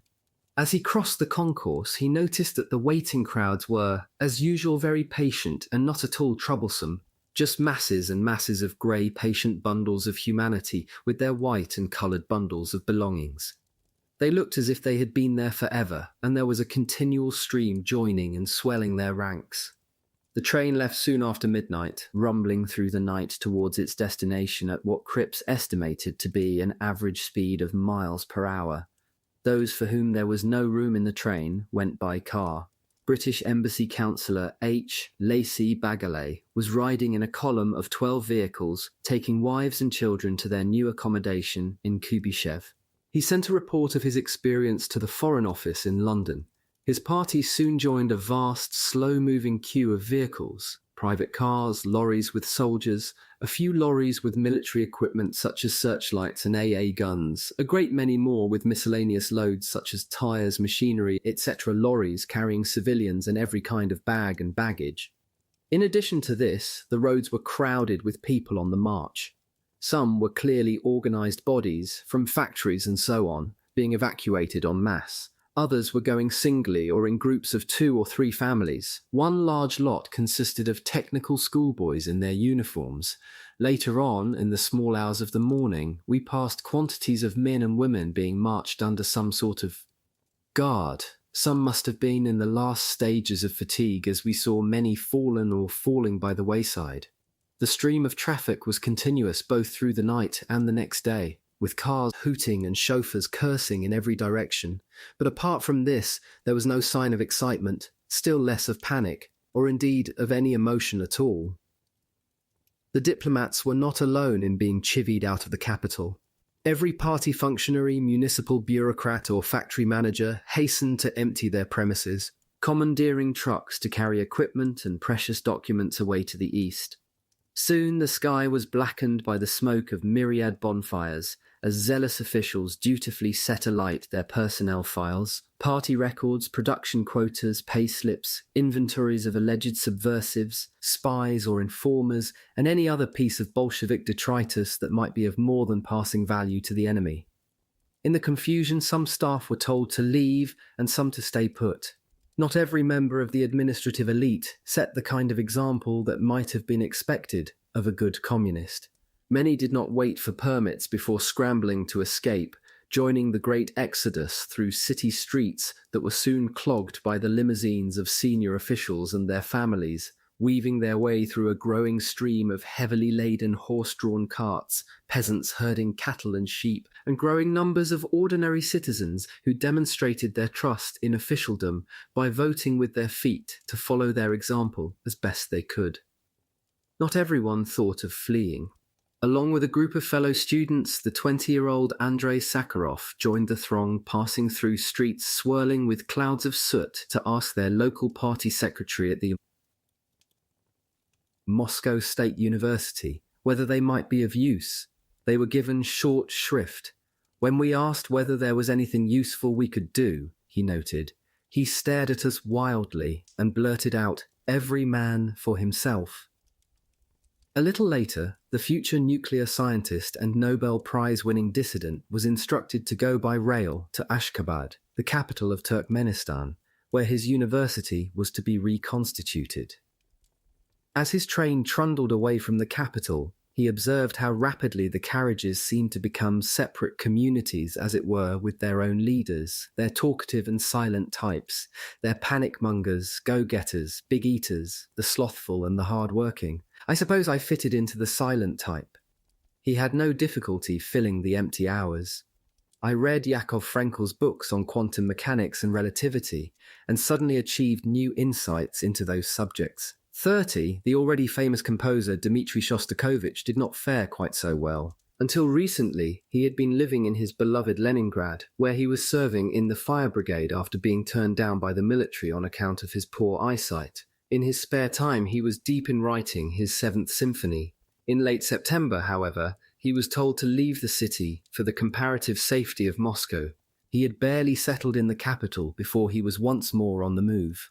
On October, along with a small army of writers, painters, musicians and artists from the Bolshoi and Vakhtangov theatres, he now found himself huddling with his baggage on the concourse of the Kazan station, with his wife and children waiting for a train to Kuibyshev.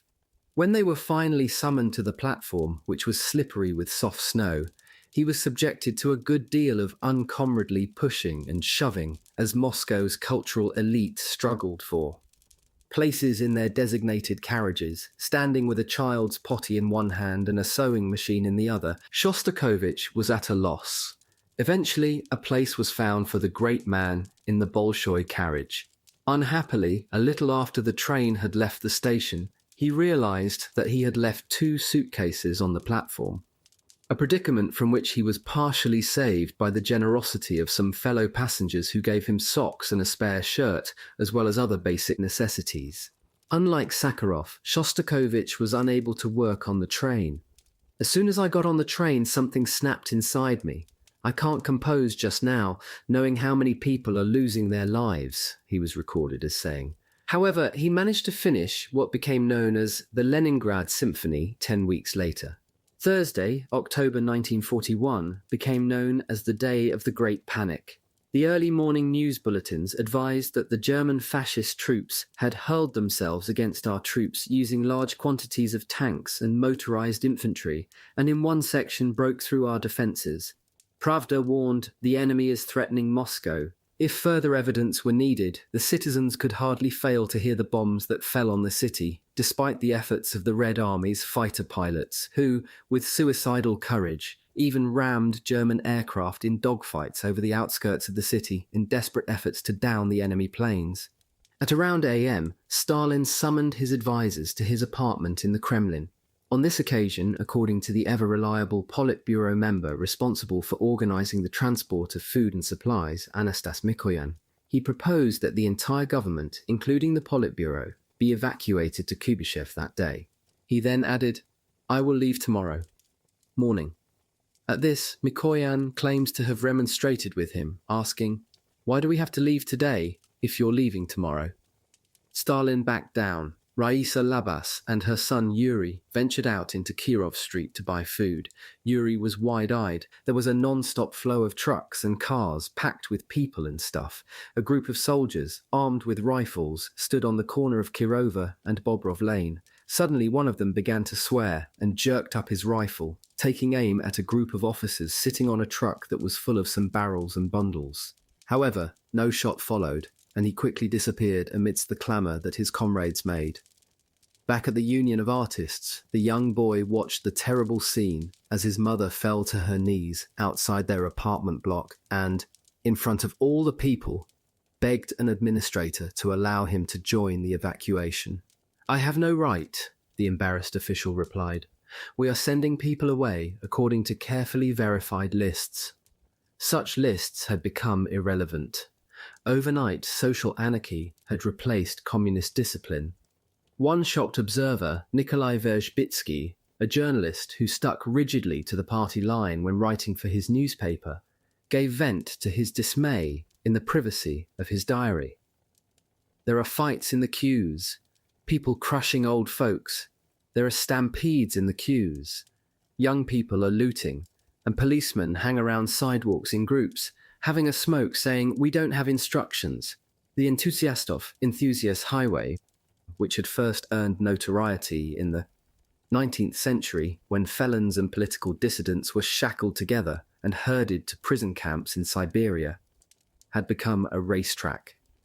All day the vehicles of ex-enthusiasts rushed along it, loaded with nickel-coated beds, leather suitcases, jewellery boxes, fat wallets, and fatty flesh of those that own all this stuff, the diarist noted.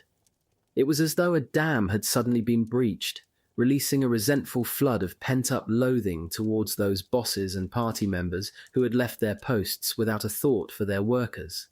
Verzhbitsky was bitter. "Who is the author of all this mess, this general flight, this confusion in our minds?" he asked. The hysteria above reached down to the masses. They began to remember and count up all the insults, repression, injustices, pressure, bureaucratic machinations of officialdom, contempt and self-puffery of party members, draconian orders, deprivations, systematic deception of the masses, the newspapers braying self-congratulations. "It is terrible to hear. People speak from the heart. Can a city really hold out when it's in such a mood?" It looked for a while as though it would not. In their anger and resentment, usually law-abiding citizens turned to mob violence. People here and there are stopping automobiles heading for the highway. They pull out the riders, beat them, throw their things around, strewing them about the ground, noted a factory worker, R.G. Reshatin. Some not only sought vengeance but found convenient scapegoats. There was an ugly outbreak of anti-Semitism, the very existence of which was vehemently denied by the party, but which had long lurked beneath the surface of popular sentiment. Reshatin was horrified to hear voices cry out saying, "Beat the Jews." It was hard to believe. "We had Jews at school," he wrote, "but I don't remember any open, clear examples of anti-Semitism. There were some quips, not malicious, more jokes than anything, nothing more. That's why these wild reprisals against the Jews shook me up so much." He did not appear to realize that jokes very often conceal a deep prejudice to which a name may not be given. Anti-Semitism was not confined to the mob. From time to time, loyal communist cadres, outraged by those of their peers who had fled, succumbed to similar sentiments. As a college administrator, Mikhail Voronkov might have been presumed not to share such prejudices, yet he recorded with disdain that on October, a crowd of Jewish teachers burst into my office in the morning, as well as graduate students, researchers, employees, and librarians. Their lips were trembling. They were all white, the scoundrels. They had been very happy to be making 2,000 a month. They were demanding that I sign their papers for evacuation. I turned them down. I was disgusted by this herd of short-legged fat faces. If there were an excuse, it was perhaps that he shared the impotent fury of his colleagues at other senior members of the staff who deserted the institution. The director stole the car. Chairs of departments left their doors open with all the students' papers, unfinished paperwork. Scoundrels, cowards. 37 Beria chose to mark the day of the Great Panic by imposing his own form of law and order on those he and Stalin regarded as miscreants. Not content with the executions of Marshal Tukhachevsky and General Yerenim Uborovich in the 1937 purges, he chose October as an appropriate occasion to have their wives shot as well. Soon afterwards, their corpses were thrown into the NKVD's burial pits at the Kommunarka State Farm. A further group of 28 especially dangerous state criminals were sent to Kuybyshev, where, according to Beria's written orders, the highest measure of punishment was to be inflicted on them as well. 20 of these generals and senior officials were shot by the end of the month. The rest followed them soon after. On October, at Stalin's behest, Sherbakov took to the airwaves in an attempt to restore order to the capital. Irina Kraus, who had yet to receive her call-up papers, was not impressed. He said something that made little sense. "Citizens, please remain calm. Moscow will be defended, etc., etc." In fact, there was complete anarchy in the air. The next day, October, Vasily Pronin, the mayor of Moscow, or chairman of the executive committee of Moscow City Council of Labourers, as he was properly known, followed Sherbakov with another appeal for workers to return to their factories, for merchants to provide them with plentiful supplies of food, and for the metro and the bus services to start running again. This appeared to have some effect, but Kraus was stunned by his broadcast. Noting a rumour swirling around the city that Pronin had initially joined the flight from Moscow, only to be caught and ordered back to his post, she wrote that it was as if someone was deliberately jeering at us. The population couldn't care less about Pronin. They hang around the streets or stand in extremely long queues trying to get their daily bread. The journalist Verzbitsky echoed Kraus's sentiment. He had taken to recording the time it took to buy basics like potatoes, bread and paraffin by making a note of how many were in front of him in the queue on the back of his hand in indelible ink, 31, 62, and, in one case, an astonishing 5004. Echoing Kraus, he wrote, "Everyone is boiling with indignation, talking out loud, shouting that they have been betrayed, that the captains have abandoned ship and took their valuables with them into the bargain.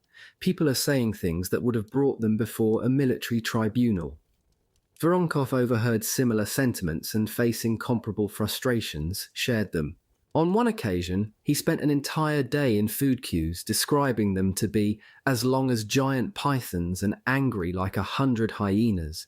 It took him 2.5 hours to buy a kilo of bagels and 3 hours for grams of meat. Then, after an even longer time queuing for butter, he was exasperated when the shop ran out while 10 people were still in front of him. "Because of damned women who produced 12 to 15 workers' cards and took 2 to 3 kilos each, I was ready to bite people," he noted. Virtually the only topic of conversation was about how our chief, too, ran away, took the car, foodstuffs, state property, and this number of thousands of rubles that had just been received for paying salaries to workers and employees. Some workers were at the point of rebellion.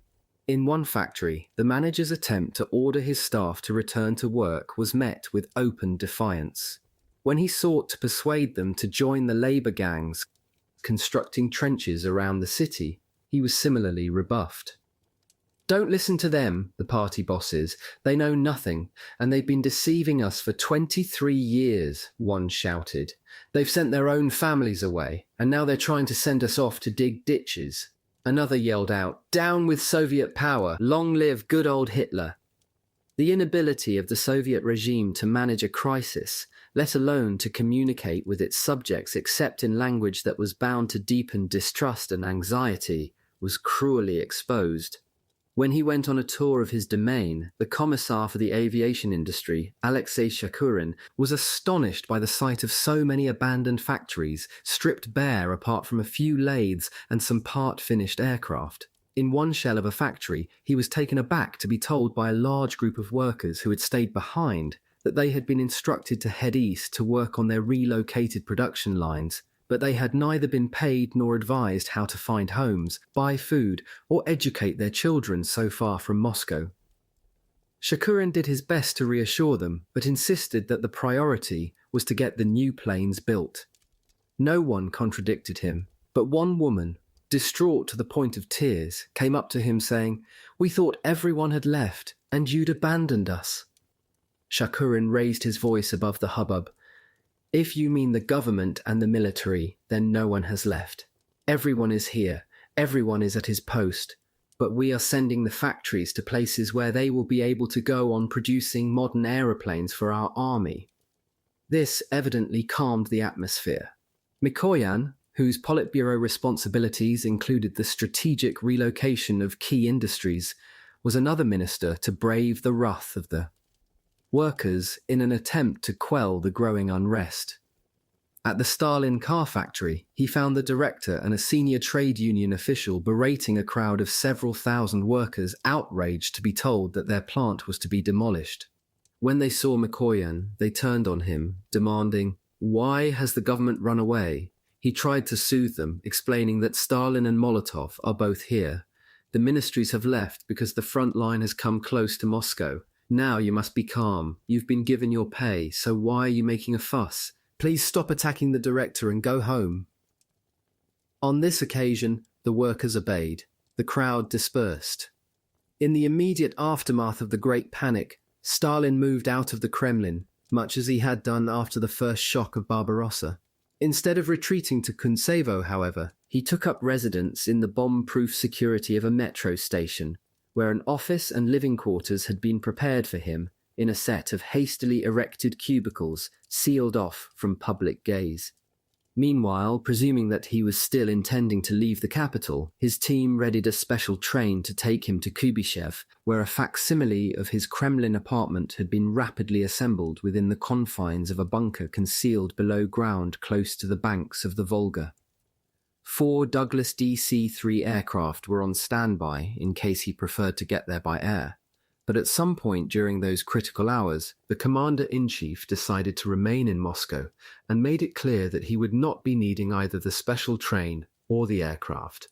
Beria, whose cowardice matched his cruelty, was not aware of this when, at a meeting on October, he evidently told Malenkov and others, including Sherbakov and Molotov, that Moscow was bound to fall and that we have to withdraw beyond the Volga.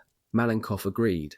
Sherbakov, who was an alcoholic, evidently more or less collapsed into a state of terror at the thought that Stalin might hear what had been said. On the following evening, as they were on their way into a meeting with Stalin, Pronin overheard Beria talking to Molotov, insisting, "We should abandon Moscow, otherwise they will wring our necks like chickens." Once they had all trooped into his presence, Stalin went round each member of the Politburo asking for his opinion. Should they evacuate the capital or stay? Molotov spoke first. "We must defend Moscow." Taking their cue from the foreign minister, the others all nodded in agreement, including Beria, who volunteered. "If you go, Moscow will be lost." Immediately afterwards, after consulting Colonel General Pavel Artemyevich Artemev, the NKVD commander-in-chief of the Moscow military district, Stalin ordered the capital to be placed under a state of siege. The city was to be defended to the end. There was to be no mercy. On October, the decree was promulgated. As from the following day, the capital's troops and militia were to impose the most strict order. Violators of order will be quickly brought to answer before the court of the military tribunal, and provocateurs, spies, and other enemy agents attempting to undermine order will be shot on the spot. There was to be a curfew from midnight until AM. To be out of your home, except with a special pass, was to risk the ultimate penalty. The threat of on-the-spot executions was not idle. The NKVD's motorized infantry brigade was allotted the task of defending the city, not only from the enemy, but also from its citizens. One of the brigade's members, Mikhail Ivanovich, who was charged to defend the Kremlin's Spassky Gate from a perch on the second floor of the gum department store, did not shrink from his task. It was necessary, absolutely necessary, to establish order, he explained later. And yes, we did shoot people who refused to quit shops and offices where food and other goods were stored. It was ruthless, but it worked. "Hooray!" Irina Kraus wrote in her diary when she heard the news of Stalin's decree. "Authority is being re-established." And the next day she wrote, Order is being restored, enterprises are working, police are very focused on checking passports, there is a bit of food in the shops, the newspapers write about the trial of a group of panic mongers and deserters. According to rumours, the fugitive bosses turned up again. A lot of people have been turned back. The chaos and lawlessness which had seized Moscow did not abate overnight, but within days order was indeed restored. The city did not run out of food, shops and kiosks reopened, workers were paid, and the trams and trains began to run more or less on time. This did not mean, though, that the capital felt secure. The enemy was still closing in. 23. General Mudd. On October, Field Marshal Bock allowed himself a moment of uncharacteristic and unwarranted hubris. In an order of the day, he announced the collapse of the Russian front and congratulated his men on the greatest feat of arms of the campaign. If there was any basis for his triumphalism, it lay in the long columns of starving Soviet prisoners in ragged clothes that stumbled into captivity far behind the lines. The main road to Smolensk was littered with dead and dying soldiers. Again and again we had to move the dying to the side of the road, noted Josef Deck, serving in the 17th Panzer Division. The ever-growing pile of bodies on the roadside began to form a grim embankment, rising on either side of us, veiled by the snow. Unlike some of his peers, Deck was distressed by such degradation, noting, "It grievously damages our cause if we do not feed the prisoners we have captured." Bock was also disconcerted. The impression of tens of thousands of Russian prisoners of war who, scarcely guarded, are marching towards Smolensk is dreadful. Dead tired and half-starved, these unfortunate people stagger along. Many have fallen dead or collapsed from exhaustion on the road. Though he was far too sensitive to gloat at such piteous sights, he made no effort to mitigate the suffering. Overriding all other considerations in his mind was the belief that the imminent fall of Moscow was a foregone conclusion. The commander of 43rd Army Corps, the usually cautious Gotthard Heinrichi, was similarly optimistic. On October, before the fall of Bryansk and Vyazma, he had succumbed to Hitler's bombastic certainties, noting that by and large it must be said that the opponent is already beaten and that he will now lose the remaining core of his army, which is supposed to defend Moscow, though he added judiciously that the encircled Soviet armies would fight to escape with desperate courage. A week later, after what he described as 4 days of arduous battle, he was even more confident, judging that the Russians were crumbling amidst clear signs of disintegration. With his foremost division hardly more than 70 kilometers from the capital, there was only one lingering doubt to temper his triumphalism. All day long it was snowing, which turned all roads into a black, bottomless swamp. I could see a long line of sunken, gridlocked and broken lorries hopelessly stuck. Almost as many dead horses lay in the mud next to the vehicles. The Rasputitsa. When roads become impassable at the onset of the autumn rains, had started to make its presence felt. The mud was deep and glutinous. Heavy vehicles slid into shell craters concealed by pools of water. Engines roared and tires spun as they dug themselves deeper into the mire until they were irretrievably bogged down. Only tracked vehicles were able to effect any kind of rescue, a task for which war-fighting vehicles were particularly ill-suited. They not only burned greater quantities of increasingly scarce fuel in often fruitless efforts to extract the trapped machines from the morass, but the wear and tear rapidly made them unfit for service. Already drained of energy, gangs of soldiers strove to recover disabled trucks, low loaders carrying heavy artillery, boxes of ammunition and small arms. Horses floundered and fell, still trapped in the shafts, snorting in terror and kicking out in every direction in vain attempts to regain their footing. Stricken carts became entangled with one another in a confusion of ropes and chains as the rain poured down on them in an unceasing flow. Traffic was brought to a standstill as trucks, heading for the front, tried to pass one another through the widening and deepening chaos. A surgeon commander, Peter Bam, who was attached to a horse-drawn artillery company, described one such scene. Everyone is infected with uncontrollable fury. Everyone shouts at everyone else. Sweating, swearing, mud-spattered men start laying into sweating, shivering, mud-caked horses that are already frothing at the mouth. All at once, the fury passes. Someone lights a cheroot, someone takes the initiative, the horses are unhitched, the vehicle with the broken wheel is emptied of its load. The men step into the water, which runs over the tops of their boots. They seize hold of the muddy wheel and shouting, "Heave, heave!" manhandle the empty wagon off to the side.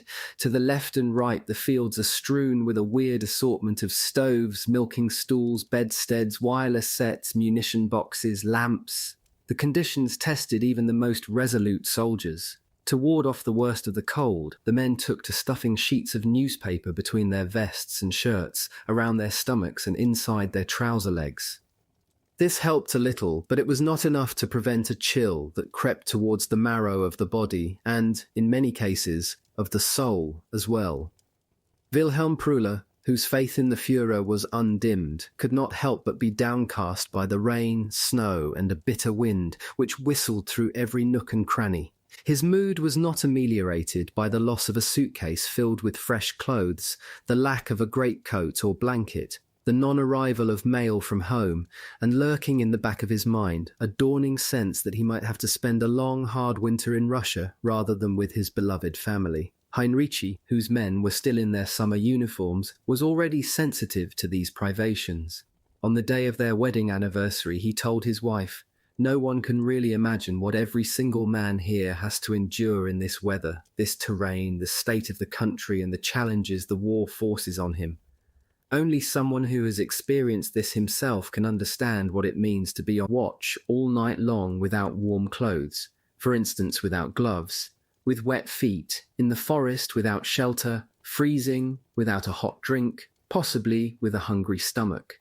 He had already asked to be supplied with winter clothing for his men, but had been sharply rebuked by Army Group Center, told categorically that ammunition and food were greater priorities than warm clothes. He noted dryly, "In my view, categorical decisions are mostly wrong."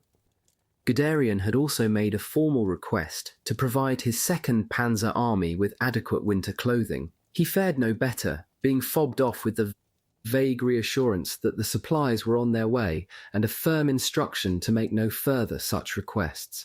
But the winter could not be wished away. As word reached Wolfschanz that the performance of the Ostier might soon be affected by a shortage of suitable clothing, even Hitler expressed concern. Summoning the army's quartermaster general, Eduard Wagner, he demanded to know whether the troops were being supplied with adequate quantities of winter clothing. Wagner was forced to acknowledge that Army Group South and Army Group North would receive only half their allotted supplies by the end of the month, while Army Group Center would receive but a third by the same date. However, he assured the Führer that these shortfalls would soon be made good. A few days later, Wagner laid on a display of winter equipment for Hitler to inspect. The array of warm underclothes, thick shirts, woolen socks, strong leather boots, heavy-lined waterproof jackets and trousers evidently impressed the Führer. A week later, on November, at a speech in Munich to mark the 18th anniversary of the Beer Hall Putsch, the Führer became intoxicated by the power of his own rhetoric. Never before has a gigantic empire been shattered and defeated in a shorter time than the Soviet Union has been this time, he told his followers. A triumph that owed much to the unheard of, unique bravery and willingness to sacrifice of our German Wehrmacht. His fantasies went unchallenged by his most senior commanders, none of whom dared inject a note of reality into his musings. The commander-in-chief of the army, Brauchitsch, knew that Army Group Center had lost 300,000 men since the start of Barbarossa, and that only half that number of replacements would be available. But he remained convinced that Bock would take Moscow before winter set in. By the time the Führer returned to Wolfschanz, the weather was worsening rapidly and the temperature was plummeting. The deteriorating conditions did not so much cause as magnify the difficulties that the 2nd Panzer Army was already facing as the advance on Moscow began to stutter. Guderian complained about the appalling mud swamps, but a far greater moment than the Rasputitsa itself was the adverse balance of firepower between his panzers and the heavier Russian tanks like the T-34 that was laid bare by such conditions. It was tempting to blame the mud, but Guderian knew that was not a good enough explanation for the increasing difficulties his panzers faced. As he complained to Army Group Center, they were up against a superior adversary. When numerous T-34 tanks went into action, they inflicted heavy losses. The shell from a Panzer IV's short-barreled 75mm gun bounced off the hull of a T-34 like a pebble. The only way for the German crew to disable the Soviet machine was to snap one of its tracks or to destroy its power unit with a direct hit from behind. Even then, a knockout blow could be guaranteed only if the shell penetrated the grille immediately above the engine. The level of skill and daring required to accomplish such a maneuver was amplified by the muddy conditions. To make matters worse, the Red Army, which of course had to operate in the same conditions, had adapted its battle tactics to meet the German offensive. Instead of launching their tanks in full frontal attacks against the German positions, the Soviet generals had started to send in the infantry, at a very heavy cost in casualties. While their tanks attacked the enemy from the flanks, concealing themselves in the silver birch woodlands that girdled so much of the terrain around Moscow. To counter this, Guderian insisted that an upgraded Panzer model with more effective guns was urgently needed, and also that the 2nd Panzer Army should be provided with anti-tank guns with sufficient velocity to penetrate the hull of a T-34. As it was, the Soviet counterattacks combined with the weather were beginning to exact a heavy toll both on the vehicles and on the horses that pulled the German artillery. Morale plummeted. Within days of Hitler's triumphal claims about the fall of the Soviet Union, the mood at the front altered dramatically. It was tempting for the Austheer, officers as well as men, to blame the worsening weather for the setbacks that now started to crowd in upon them, but it was not the climate that was responsible for a rapidly worsening shortage of combat-ready troops or the critical shortfall in the supply of replacement armour, trucks, spare parts, fuel, food, and suitable clothing. The conditions served merely to exacerbate a catastrophic failure of forethought, planning, and logistical organisation that originated with the delusions of the Wehrmacht's commander-in-chief and the supine deference of his intimidated generals. Towards the end of October, Bock began to realise that his own recent presentiment of victory was misplaced. In an attempt to maintain the momentum of the advance, he was driven to desperate remedies. On October, he concluded that commanders of motorized units that had been paralyzed by the road conditions should be instructed to abandon their vehicles and reform themselves into ad hoc infantry regiments, which, with a modicum of artillery in support, might then go into combat rather than sitting about uselessly behind the line. However, his request to Brauchitsch to approve the scheme was refused, in one of the many signs of his growing disaffection, Bock commented scathingly. This does not change the fact that sensible commanders take such actions on their own.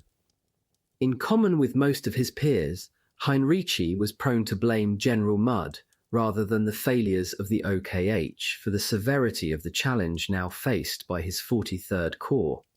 Since the resistance of the Red Army west and south of Moscow collapsed, Mother Nature has taken over to defend Russia. Our potential movements are highly restricted. A lorry took hours for a distance of 35 kilometers. Everyone was thrilled that it arrived at all. Most of the convoys are stuck in deep mud, in the swamp, in deeply rutted roads with potholes half a meter deep, flooded with water. The lorries, which are already in quite a state, are now completely broken. Spare parts are impossible to get. Petrol, bread, oats, nothing gets through. The horse carriages are stuck, guns are not getting through. All men, be it infantry or something else, are more pushing than fighting. The roads are covered with dead horses and broken lorries. Again and again the lamentation. It cannot go on any longer. Nonetheless, he had yet to exorcise the demon of certainty. While Guderian was prone to reflect ruefully on the spiritual exhaustion that had started to infect even his most senior officers, and to note the contrast between that mood and the high spirits in evidence at OKH and at Army Group Center, whose generals he judged to be drunk with the scent of victory, Heinrici did not allow himself to believe for a moment that victory was in doubt. "Do not worry about the Christmas presents from Moscow," he he told his wife on October. For the time being, the Russian grimly defends himself. A lot of blood will flow before we get there, but definitely we will. We might go into this nest of communists, or let them starve or freeze to death, instead of bothering with exhausting street fights. Heinrici may have deluded himself, but he was not a romantic, unlike many of the rank and file whose quasi-mystical faith in Hitler had led them to accept the most extreme privations without complaint. One unnamed NCO put the point succinctly: "For us, the Führer's words are gospel." As he battled through the worst of the weather, an infantryman, Private von Kaul, wrote, "The Führer has grown into the greatest figure of the century. In his hand lies the destiny of the world. May his pure sword strike down the satanic monster. Yes, the blows are still hard, but the horror will be forced into the shadows, through the command which derives from our National Socialist idea. I am glad that I can participate, even if, as a tiny cog, in this war of light against darkness." The triumphs at Bryansk and Vyazma had inflicted severe wounds on the Red Army, but they had not proved mortal. In fact, enough Soviet troops had survived the ordeal to offer yet more fanatical resistance, as Zhukov began urgently to regroup his forces along the kilometre-long Mazhaisk line. At Borodino, scene of the famous battle between Napoleon and Kutuzov, General Höppner's SS Reich and 10th Panzer divisions tried to force a way through the thinly held but well-echeloned Soviet defense network by driving a wedge through its very center. On joining his men at the front, Höppner was surprised by the stubbornness of the defenders. For the first time in the war, the number of Russian deaths far exceeded the prisoners we were taking, he reflected dryly. The Soviet retreat from Bryansk and Vyazma had been panicky and chaotic. "We had been like a herd of desperate cattle," Boris Baramikhin, serving in the 32nd Rifle Brigade, recalled of their retreat to Borodino, noting that he and his fellow infantrymen had been issued with rifles, many of which were still encrusted with the blood of their comrades who had fallen. Soon after their arrival, their sinews were stiffened by an unforgettable reminder of Zhukov's iron will. An infantryman from one of the Central Asian republics had been accused of dropping out of line without permission. Baramikhin's unit was summoned to hear his fate. The major, who had chaired the military tribunal hearing the case, read out its findings to the assembled troops: desertion from the front line, immediate execution. The convicted man, who spoke very little Russian, did not understand what had been said. He was standing a couple of meters from Baramikhin, quietly chewing a piece of bread, when the major strode up to him and shot him in the head at point-blank range. The guy collapsed in front of me. "It was horrible," Baramikhin wrote. "Something died in me when I saw that. Terror of such punishment, like horror at the prospect of being taken prisoner, played a significant part in driving the Soviet armies to fight with such tenacity. But the struggle at Borodino, as elsewhere, revealed the goad of patriotism to be even more potent. At Borodino, Panzer Group faced 2 rifle divisions, an understrength brigade of T-34 tanks, and an anti-tank regiment armed with Katyushas, newly developed multi-barreled mobile launchers capable of firing a devastating volley of shells from all barrels at the same time. A German SS lieutenant watched the ensuing battle from the shelter of nearby woodland as the Russian tanks moved into position to confront the German infantry, which, under cover of artillery, was pushing towards the Soviet positions. As they got closer, a firefight began of an intensity I had never before experienced. I heard the characteristic sound of the Russian rocket launchers. I dived behind a tree and witnessed the horrible yet strangely beautiful spectacle of the bursting rockets as they impacted. Suddenly, all hell broke loose behind us. The ear-shattering racket had to be heard to be believed. It mixed with the crash of the incoming Russian rounds. It whistled, thundered, hissed and roared with the discharge and impact of artillery, machine guns and mortars. The effect was terrible. That evening, Höppner brought up more tanks, which, with the help of air support, pounded what remained of the Soviet defences with merciless precision. The Soviet tank commander, Major General Dmitry Lelushenko, who was renowned for his personal courage, led his entire staff of officers, soldiers and orderlies. all armed with Molotov cocktails, into the path of Hoepner's panzers as they sped towards his command post. Lelyushenko was seriously wounded and had to be carried off the battlefield, but his men still did not yield, even up to the point where they were finally overrun. The battle lasted for several days. One of the defenders on the Borodino field, Makary Barchuk, recalled the moment when the German tanks finally came rolling over our trenches and their machine gunners were moving up behind them. They wanted desperately to make a final breakthrough, and they used psychological tactics, taunting us through loud hailers and playing the sound of weapon fire all around us through their speakers. After a while, some of his comrades could take no more. Leaving their positions, they stood up and started to walk towards the enemy. Doubtless mindful of Zhukov's injunction, Barchuk did not hesitate. We shot them down and carried on fighting. We were not going to let the Germans through.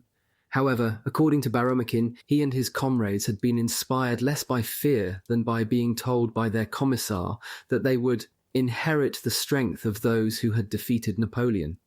Thus, he reflected, we began to think about Moscow and our responsibility to defend the Russian capital. It was our city, and we did not want the enemy to seize it. We resolved to make a stand. So dogged was this resistance that it took 3 more days of fierce fighting before Hoepner was finally able to drive the defenders off the Borodino salient. The memory of their retreat was to haunt Baromikin. It was a living nightmare. Human guts hung from the trees, where soldiers' bodies had been blasted by the sheer force of the explosions. The snow around us was soaked red with blood. There was an all-pervasive, pungent smell of unwashed male bodies, hardened, encrusted blood, and burning. To slow the German advance, we set light to everything so that the enemy would not have it. We were determined not to let them through. 25 Hoepner was awed and chastened by such resolve. His men had been held for 6 days by a small number of troops. The 32nd Rifle Division, which so far from forming part of an allegedly broken army, was fresh from the Far East. Writing from his headquarters to the west of Borodino and the Mozhaisk line, Hoepner did not dwell on how the terrible state of the roads had slowed their progress, but instead reported that the resistance from Moscow's defenders has been far stronger than I expected. I had a really tough fight on my hands at Mozhaisk on the main motor highway to Moscow, where the strongest defences are. The Russians here fought with remarkable courage. The savagery of the fighting along the front also led some units to discard the last vestiges of humanity. In a remarkably candid account of one such instance, Baromikin described how the mood among our soldiers changed when at last we felt the iron determination of our commander, General Zhukov, to withstand the enemy. Dull resignation was transformed into a fierce hatred of the Germans. We resolved to meet violence with violence. Once, towards the end of October, the enemy pushed us out of the village we were holding and began shooting us down, but we regrouped, then took the village back.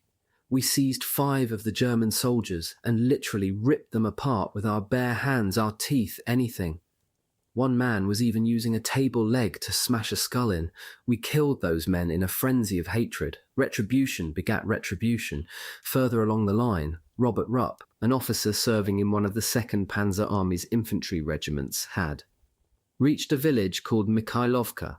The soldiers were ordered to fan out around the perimeter. Anyone acting suspiciously was to be shot on the spot. Civilians were to be strung up as a warning to others, and the village was then to be set alight. The excuse for such excesses was allegedly that Russian partisans had killed 5 German soldiers in nearby countryside. When Rupp asked his company commander whether the proposed response was an overreaction, he was firmly rebuked. It is a valid response. It will serve as a deterrent, he was told. Rupp watched a group of soldiers lead away some of the cattle, while others hurried into the village carrying ammunition and spades, with which he presumed to dig mass graves. Then I heard sounds of gunshot and children screaming. I realized that we were about to commit a massacre. One group of soldiers ran through the village, hurling grenades onto the thatched roofs, which caught light almost immediately. Soon all 50 houses, in some of which entire families were huddling in terror, were ablaze. We heard the terrible roaring of cattle, the shrieks of women and children, and then the cries faded away. We drove away from the village, and behind us the sky was glowing dark red. When he took command of the Western Army Group, Zhukov, who had only recently arrived on this front, had hoped to hold the Mozhaisk line, which ran in a 220-kilometre arc from north to south to form an outer defensive shield that bisected the main access routes to the capital. 5 large rivers and a network of roads and railways to the west of this line should have made it possible to deploy troops to any point along it that was at risk of being penetrated. But, as Zhukov, always ready to blame others, was keen to point out, his predecessors had made a set of such serious miscalculations that by mid-October this was no longer so. In a damning if self-serving indictment, he castigated their failure to heed intelligence warnings of an impending thrust towards Moscow, and more especially their failure to build defences in depth and, moreover, our backbone. The anti-tank defences were not ready in time. The Mozhaisk line was now held by only 45 battalions, rather than the battalions for which it had been designed, separated from each other by an average of 5 kilometres, and defended only by rifle and machine gun units, supported by cadets from Moscow's artillery and political military schools. It was a very thin red line. As Zhukov put it in his laconic fashion, the road to Moscow was not fully covered. Yet, despite the fall of both Kalinin, kilometres to the northwest of Moscow, on October, and Kaluga, 50 kilometres to the southwest 2 days later, and the encirclements at Bryansk and Vyazma, Zhukov showed no sign of panic or even alarm. Instead, on the day that Box celebrated the collapse of the Russian front and Stalin imposed a state of siege on Moscow, he presented his commander-in-chief with a plan to pull the main body of his newly formed Western Army Group back towards Moscow. The proposal was designed to thwart any further German thrust by constructing layer upon layer of heavily fortified defensive positions, strategically located around the dense network of woods, rivers, railways and roads that crisscross the final approaches to the capital.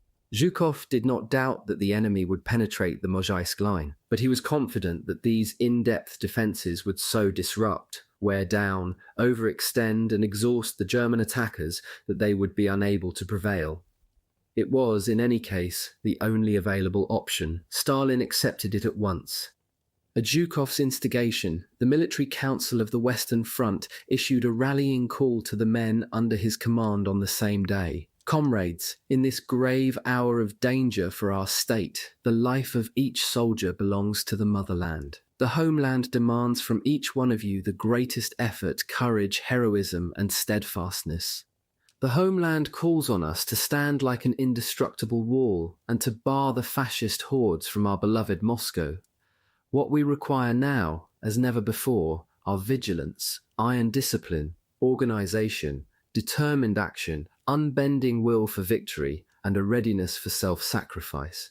They were not exaggerating. In its collective contempt for the Russian people and for the leaders of the alleged Jewish Bolshevik conspiracy based in Moscow, the Nazi high command greatly underestimated the resolve of the Soviet people, their armies, and the dictator who held sway over them.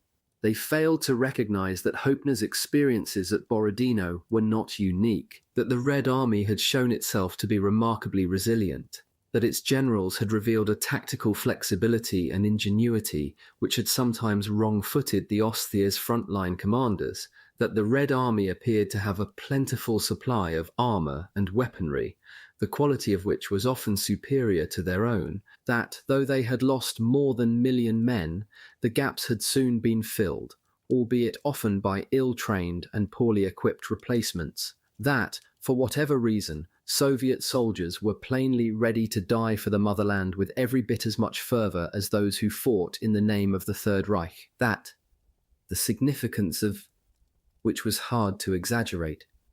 They were fighting on familiar terrain in familiar conditions to defend their homes and their families from a hated invader. and that they might have little to gain, but they had everything to lose. By the latter half of October, Hitler's strategic fantasies had started to come into direct conflict with operational realities.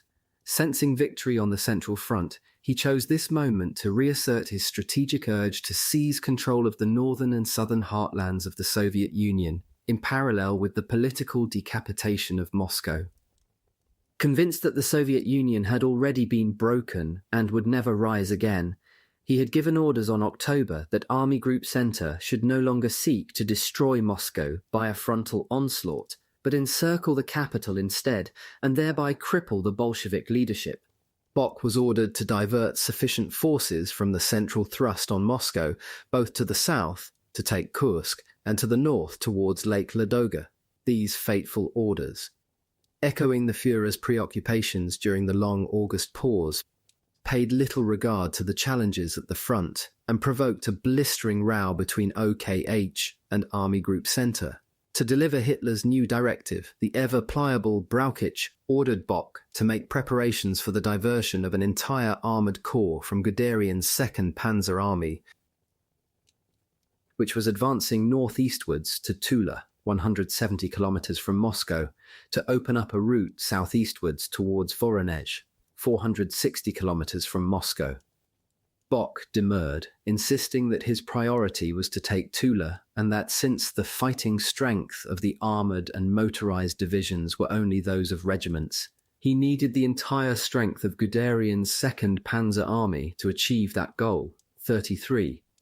Frustrated by the evidence that Operation Typhoon had lost momentum, metaphorically as well as literally, Hitler reiterated his demand for fierce and sustained attacks on Army Group centres, northern and southern flanks. Bock was aghast. The splitting apart of the Army Group together with the frightful weather has caused us to get bogged down. As a result, the Russians are gaining time to bring their shattered divisions up to strength and bolster their defence, especially as they have most of the rail lines and roads around Moscow. This is very bad. In the north, the Red Army resisted the thrust towards Lake Ladoga so effectively that the assault had to be suspended before it had progressed more than a few kilometres. In the south, the plan to divert Guderian's panzers from Tula to Voronezh was stillborn amidst a confusing plethora of competing instructions. Following a message from the chief of OKH operations, General Adolf Hitler, on October instructing Army Group Center to obey Brauchitsch's orders, Bock called Halder. "I have no idea what the objective of the 2nd Panzer Army's departure for Voronezh is," he told the Chief of Staff. Halder, who was similarly bemused, agreed that it would not appear to serve any useful purpose. Brauchitsch tried to find a way out of the impasse by instructing Bock to halt Guderian's advance on Tula. Bock was incensed, responding that, for tactical and psychological reasons, he was not willing to carry out his commander-in-chief's order. That evening, to avoid any lingering doubt, he warned Heusinger that if Brauchitsch was determined to persist, he or another senior figure in OKH would have to tell Guderian. The advance by the Panzer Army, including its infantry corps, has been started through unspeakable effort and after overcoming great difficulties. If I now order it to halt, they will think me mad, he remonstrated. But terrified of incurring Hitler's wrath, Brauchitsch did not dare back down. That night, 2 further telegrams arrived from OKH, again instructing Bock to halt Guderian's advance on Tula. He ignored them both, but the following morning tried to resolve the standoff by undertaking to advise Guderian that a change of direction towards Voronezh might be required in due course. For once, Hitler was at a loss. Unable to reconcile the differences between his generals that his ill-conceived instructions had provoked, his hand was forced by events on the ground. The assault in the north towards Lake Ladoga, which had already stalled, was to be put on hold, and, as OKH instructed Bock on October, Guderian's drive on Moscow was to be continued after all, so as not to lose time. It was a bizarre but illuminating example of the Third Reich's dysfunctional leadership. A great deal of time had already been lost. Hitler's original intention had been to launch Operation Barbarossa in May 1941. His decision to divert several divisions into the Balkans, to break Yugoslavia, and to occupy Greece had forced him to postpone Barbarossa by a full 4 weeks. A further 3 weeks were lost between late July and mid-August, while he vacillated between competing options for the annihilation of the Soviet Union. At that point, the Wehrmacht still presumed that the Red Army would collapse in weeks, and certainly well before the onset of winter. As a result,